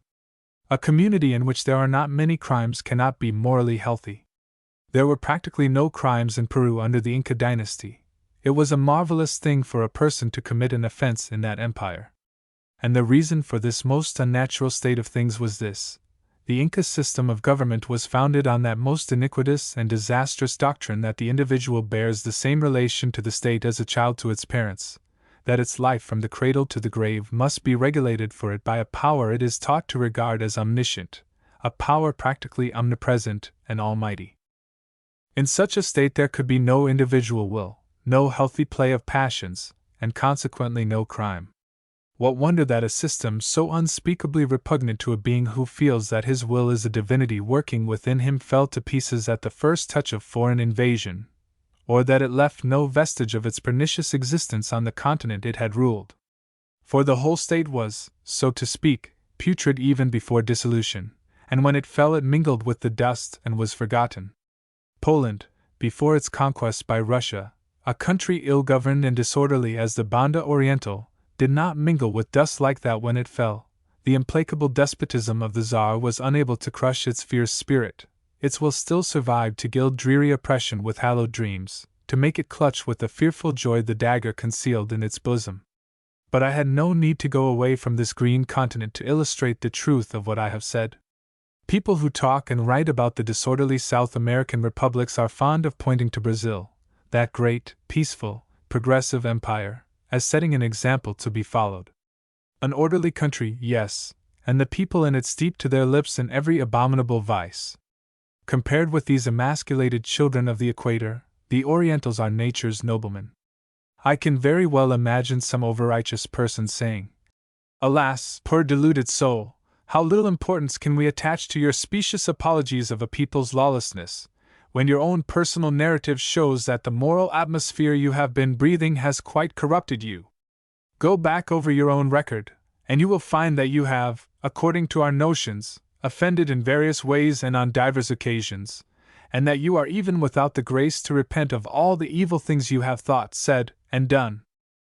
I have not read many books of philosophy, because when I tried to be a philosopher, happiness was always breaking in, as someone says. Also because I have loved to study men rather than books.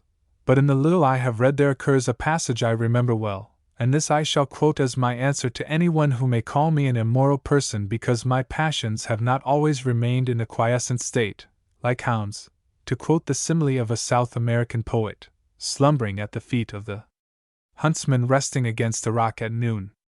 We should regard the perturbations of the mind, says Spinoza, not in the light of vices of human nature, but as properties just as pertinent to it as are heat, storms, thunder, and the like, to the nature of the atmosphere, which phenomena, though inconvenient, are yet necessary, and have fixed causes by means of which we endeavor to understand their nature, and the mind has just as much pleasure in seeing them aright as in knowing such things as flatter the senses. Let me have the phenomena which are inconvenient as well as the things which flatter the senses, and the chances are that my life will be a healthier and happier one than that of the person who spends his time on a cloud blushing at nature's naughtiness. It is often said that an ideal state, a utopia where there is no folly, crime, or sorrow, has a singular fascination for the mind. Now, when I meet with a falsehood, I care not who the great persons who proclaim it may be. I do not try to like it or believe it or mimic the fashionable prattle of the world about it. I hate all dreams of perpetual peace, all wonderful cities of the sun, where people consume their joyful, monotonous years in mystic contemplations, or find their delight, like Buddhist monks, in gazing on the ashes of dead generations of devotees. The state is one unnatural, unspeakably repugnant. The dreamless sleep of the grave is more tolerable to the active, healthy mind than such an existence. If Signor Gaudencio di Luca, still keeping himself alive by means of his marvelous knowledge of the secrets of nature, were to appear before me now on this mountain to inform me that the sacred community he resided with in Central Africa was no mere dream, and should offer to conduct me to it, I should decline to go with him. I should prefer to remain in the Banda Orientál, even though by so doing I should grow at last to be as bad as any person in it, and ready to wade through slaughter to the presidential chair. For even in my own country of England, which is not so perfect as old Peru or the Poffer's country in Central Africa, I have been long divided from nature, and now in this Oriental country, whose political misdeeds are a scandal alike to pure England and impure Brazil, I have been reunited to her. For this reason I love her with all her faults. Here, like Santa Coloma, I will kneel down and kiss this stone, as an infant might kiss the breast that feeds it. Here, fearless of dirt, like John Carrickfergus, I will thrust my hands into the loose brown soil to clasp the hands, as it were, of dear Mother Nature after our long separation. Farewell, beautiful land of sunshine and storm, of virtue and of crime. May the invaders of the future fare on your soil like those of the past and leave you in the end to your own devices. May the chivalrous instinct of Santa Coloma, the passion of Dolores, the loving kindness of Candelaria still live in your children to brighten their lives with romance and beauty. May the blight of our superior civilization never fall on your wild flowers, or the yoke of our progress be laid on your herdsmen. Careless, graceful, music-loving as the birds, to make him like the sullen, abject peasant of the old world. Chapter 29. The meeting of my fellow travelers took place next day on board the ship, where we three were the only cabin passengers.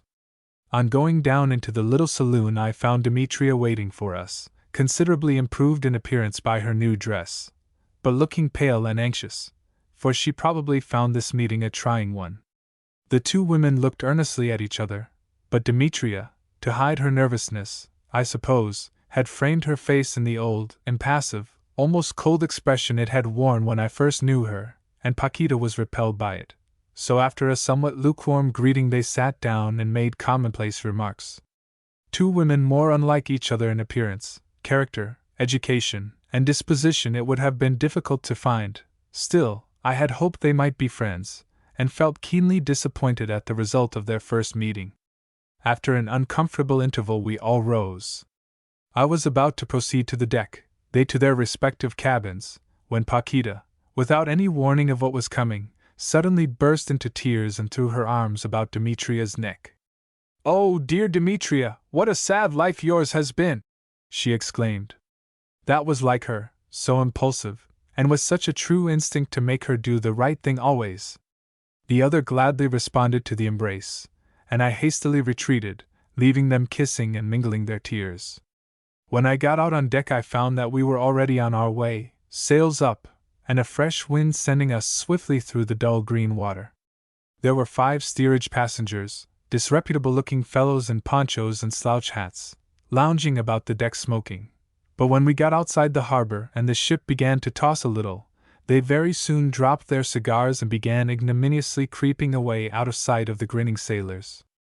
Only one remained, a grizzly-bearded, rough-looking old gaucho, who firmly kept his seat at the stern, as if determined to see the last of the Mount, as the pretty city near the foot of Magellan's Hill is called by the English people in this region. To satisfy myself that none of these fellows were sent in pursuit of Demetria, I asked our Italian captain who they were and how long they had been on board, and was much relieved to hear that they were fugitives, rebels probably, and had all been concealed for the past 3 or 4 days in the ship, waiting to get away from Montevideo. Towards evening it came on very rough, the wind veering to the south and blowing half a gale, a very favorable wind, as it happened, to take us across this unlovely Silver Sea, as the poets of the Plata insist on calling it, with its villainous, brick-red, chopping waves so disagreeable to bad sailors. Paquita and Demetria suffered agonies, so that I was obliged to keep with them a good deal. I very imprudently told them not to be alarmed, that it was nothing, only seasickness, and I verily believe they both hated me with all their hearts for a little while in consequence. Fortunately I had anticipated these harrowing scenes, and had provided a bottle of champagne for the occasion, and after I had consumed 2 or 3 glassfuls to encourage them, showing how easy this kind of medicine is to take, I prevailed on them to drink the remainder. At length, about 10 o'clock in the evening, they began to suspect that their malady was not going to prove fatal, and seeing them so much better, I went up to get some fresh air. There at the stern still sat the stoical old gaucho, looking extremely miserable. "Good evening, old comrade," said I. "Will you smoke a cigar?" "Young master, you seem to have a good heart," he returned, shaking his head at the proffered cigar. "Do, for God's sake, get me a little rum. I am dying for something to warm my inside and stop my head from going round like a top, but nothing can I get from these jabbering foreign brutes on board." "Yes, why not, my old friend?" said I, and going to the master of the boat, I succeeded in getting a pint of rum in a bottle. The old fellow clutched it with eager delight and took a long draught. "Ah," he said, patting first the bottle, then his stomach. "This puts new life into a man. Will this voyage never end, master? When I am on horseback I can forget that I am old, but these cursed waves remind me that I have lived many years." I lit my cigar and sat down to have a talk with him. "Ah, with you foreigners it is just the same, land or water," he continued. "You can even smoke. What a calm head and quiet stomach you must have! But what puzzles me is this, senor, how you, a foreigner, come to be traveling with native women. Now, there is that beautiful young senora with the violet eyes, who can she be?" "She is my wife, old man," said I, laughing, a little amused at his curiosity. "Ah, you are married then, so young?" "She is beautiful, graceful, well educated, the daughter of wealthy parents, no doubt, but frail, senor, and some day, not a very distant day, but why should I predict sorrow to a gay heart? Only her face, senor, is strange to me, it does not recall the features of any Oriental family I know." "That is easily explained," I said, surprised at his shrewdness. "She is an Argentine, not an Oriental." "Ah, that explains it," he said, taking another long pull at the bottle. "As for the other senora with you, I need not ask you who she is." "Why, who is she?" I returned. "A Peralta, if there ever was one," he returned confidently. His reply disturbed me not a little, for, after all my precautions, this old man had perhaps been sent to follow Demetria. "Yes," he continued, with an evident pride in his knowledge of families and faces which tended to allay my suspicions.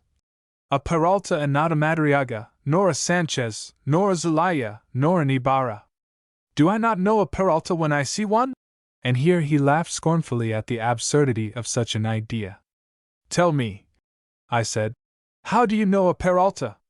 "The question!" he exclaimed. "You are a Frenchman or a German from over the sea, and do not understand these things.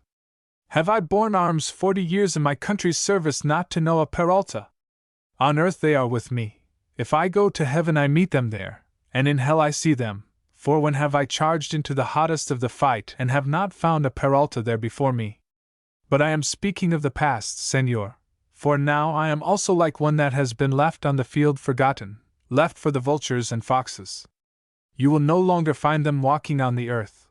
Only where men have rushed together sword in hand you will find their bones. Ah, friend! And here, overcome with sad memories, the ancient warrior took another drink from his bottle. They cannot all be dead, said I. If, as you imagine, the Señora traveling with me is a Peralta. As I imagine, he repeated scornfully. Do I not know what I am talking about, young sir? They are dead, I tell you, dead as the past, dead as Oriental independence and honor. Did I not ride into the fight at Gil de los Medanos with the last of the Peraltas, Calixto, when he received his baptism of blood? 15 years old, Señor, only 15, when he galloped into the fight, for he had the light heart, the brave spirit, and the hand swift to strike of a Peralta. And after the fight our colonel, Santa Coloma, who was killed the other day at San Paulo, embraced the boy before all the troops. He is dead, Señor, and with Calixto died the house of Peralta. You knew Santa Coloma then? I said. But you are mistaken, he was not killed at San Paulo, he made his escape. So they say, the ignorant ones, he returned. But he is dead, for he loved his country, and all who are of that mind are slain. How should he escape? I tell you he is not dead, I repeated, vexed at his stubborn persistence. I also knew him, old man, and was with him at San Paulo. He looked at me for a long time, and then took another swig from his bottle. Señor, this is not a thing I love joking about, said he. Let us talk of other things. What I want to know is, what is Calixto's sister doing here? Why has she left her country? Receiving no reply to this question, he went on. Has she not got property?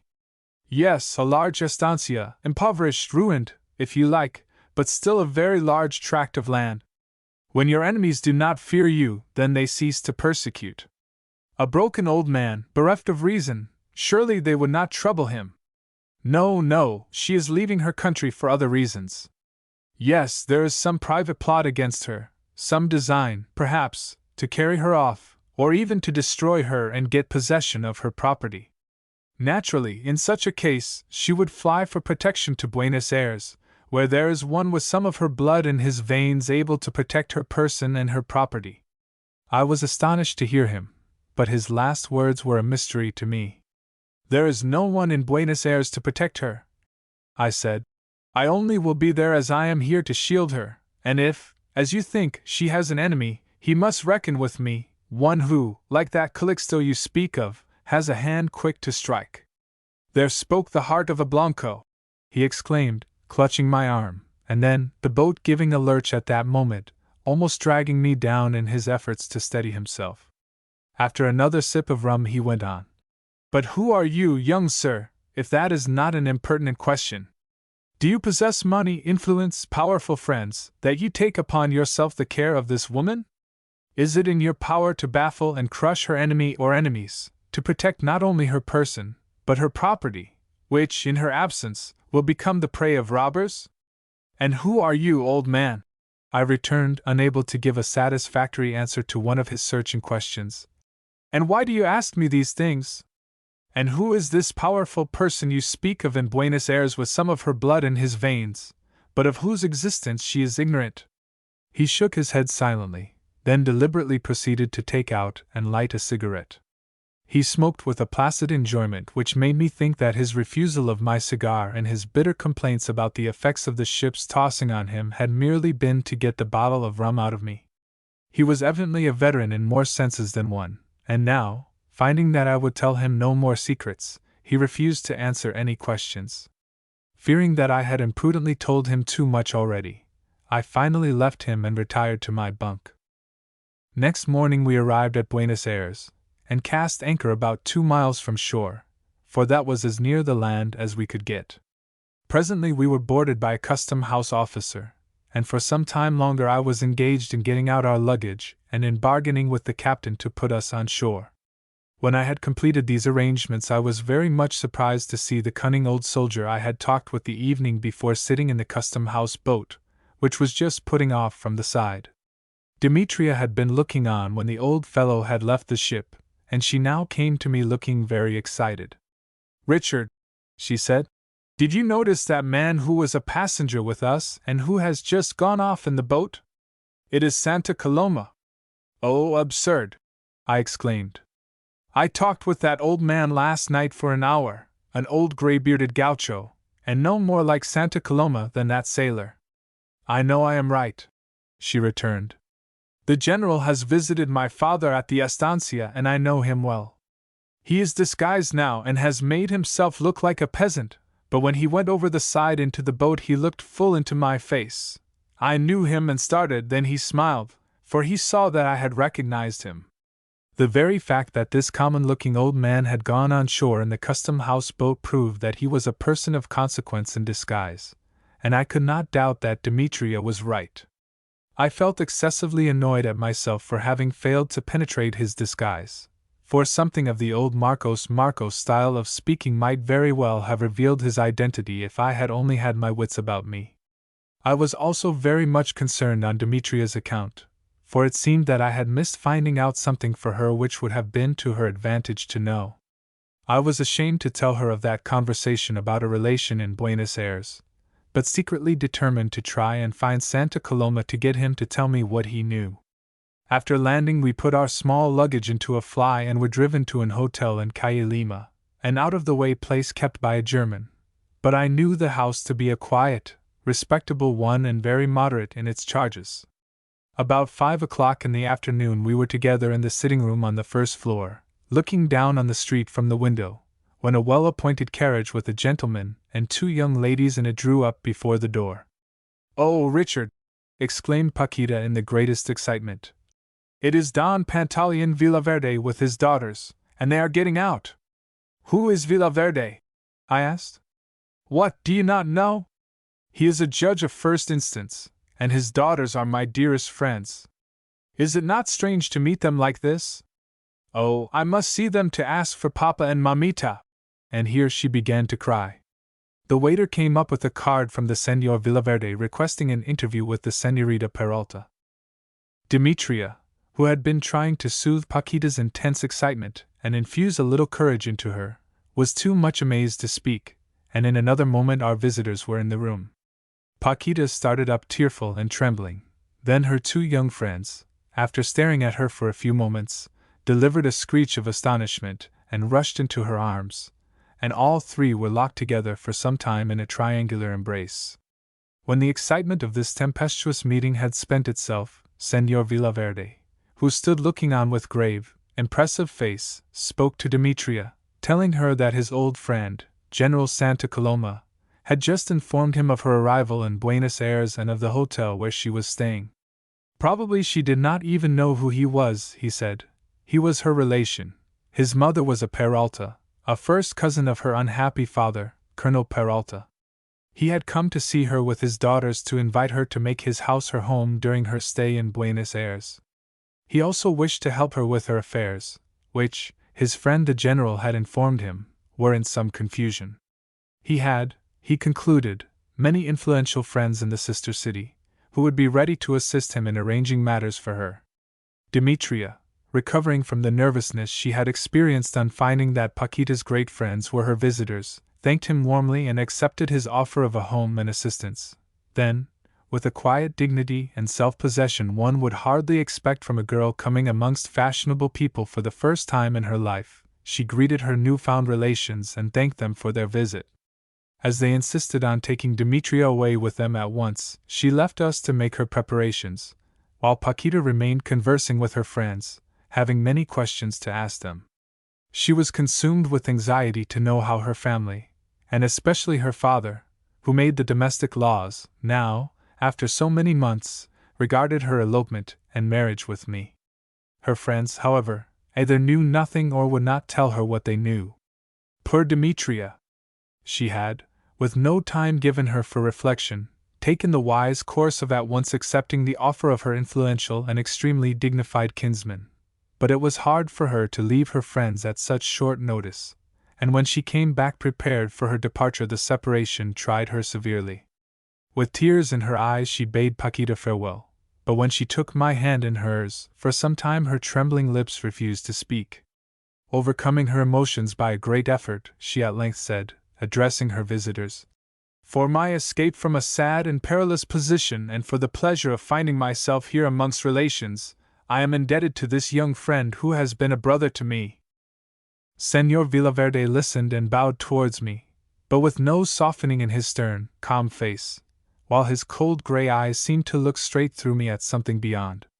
His manner towards me made me feel a kind of despair, for how strong must have been his disapproval of my conduct in running off with his friend's daughter, how great his indignation against me, when it prevented him from bestowing one smile or one kind word on me to thank me for all I had done for his kinswoman.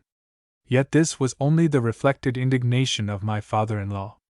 We went down to the carriage to see them off, and then, finding myself for a moment by the side of one of the young ladies, I tried to find out something for myself.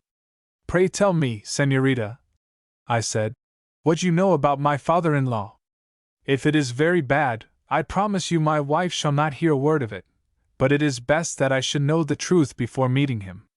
A cloud came over her bright, expressive face, while she glanced anxiously at Paquita. Then, bending towards me, she whispered, "Ah, my friend, he is implacable. I am so sorry, for Paquita's sake." And then, with a smile of irrepressible coquetry, she added, "And for yours." The carriage drove away, and Demetria's eyes, looking back at me, were filled with tears, but in Señor Villaverde's eyes, also glancing back, there was an expression that boded ill for my future. His feeling was natural, perhaps, for he was the father of two very pretty girls. Implacable, and I was now divided from him by no silver or brick-colored sea. By returning I had made myself amenable to the laws I had broken by marrying a girl under age without her father's consent. The person in England who runs away with a ward in Chancery is not a greater offender against the law than I was.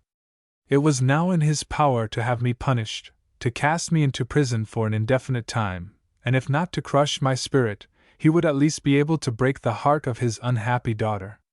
Those wild, troubled days in the Purple Land now seemed to my mind peaceful, happy days, and the bitter days with no pleasure in them were only now about to begin. Implacable! Suddenly looking up, I found Paquita's violet eyes, full of sad questioning, fixed on my face. "Tell me truly, Richard, what have you heard?"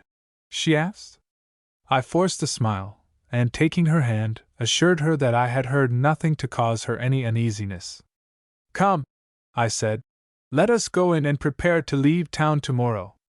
We will go back to the point we started from, your father's estancia, for the sooner this meeting you are thinking about so anxiously is over the better will it be for all of us."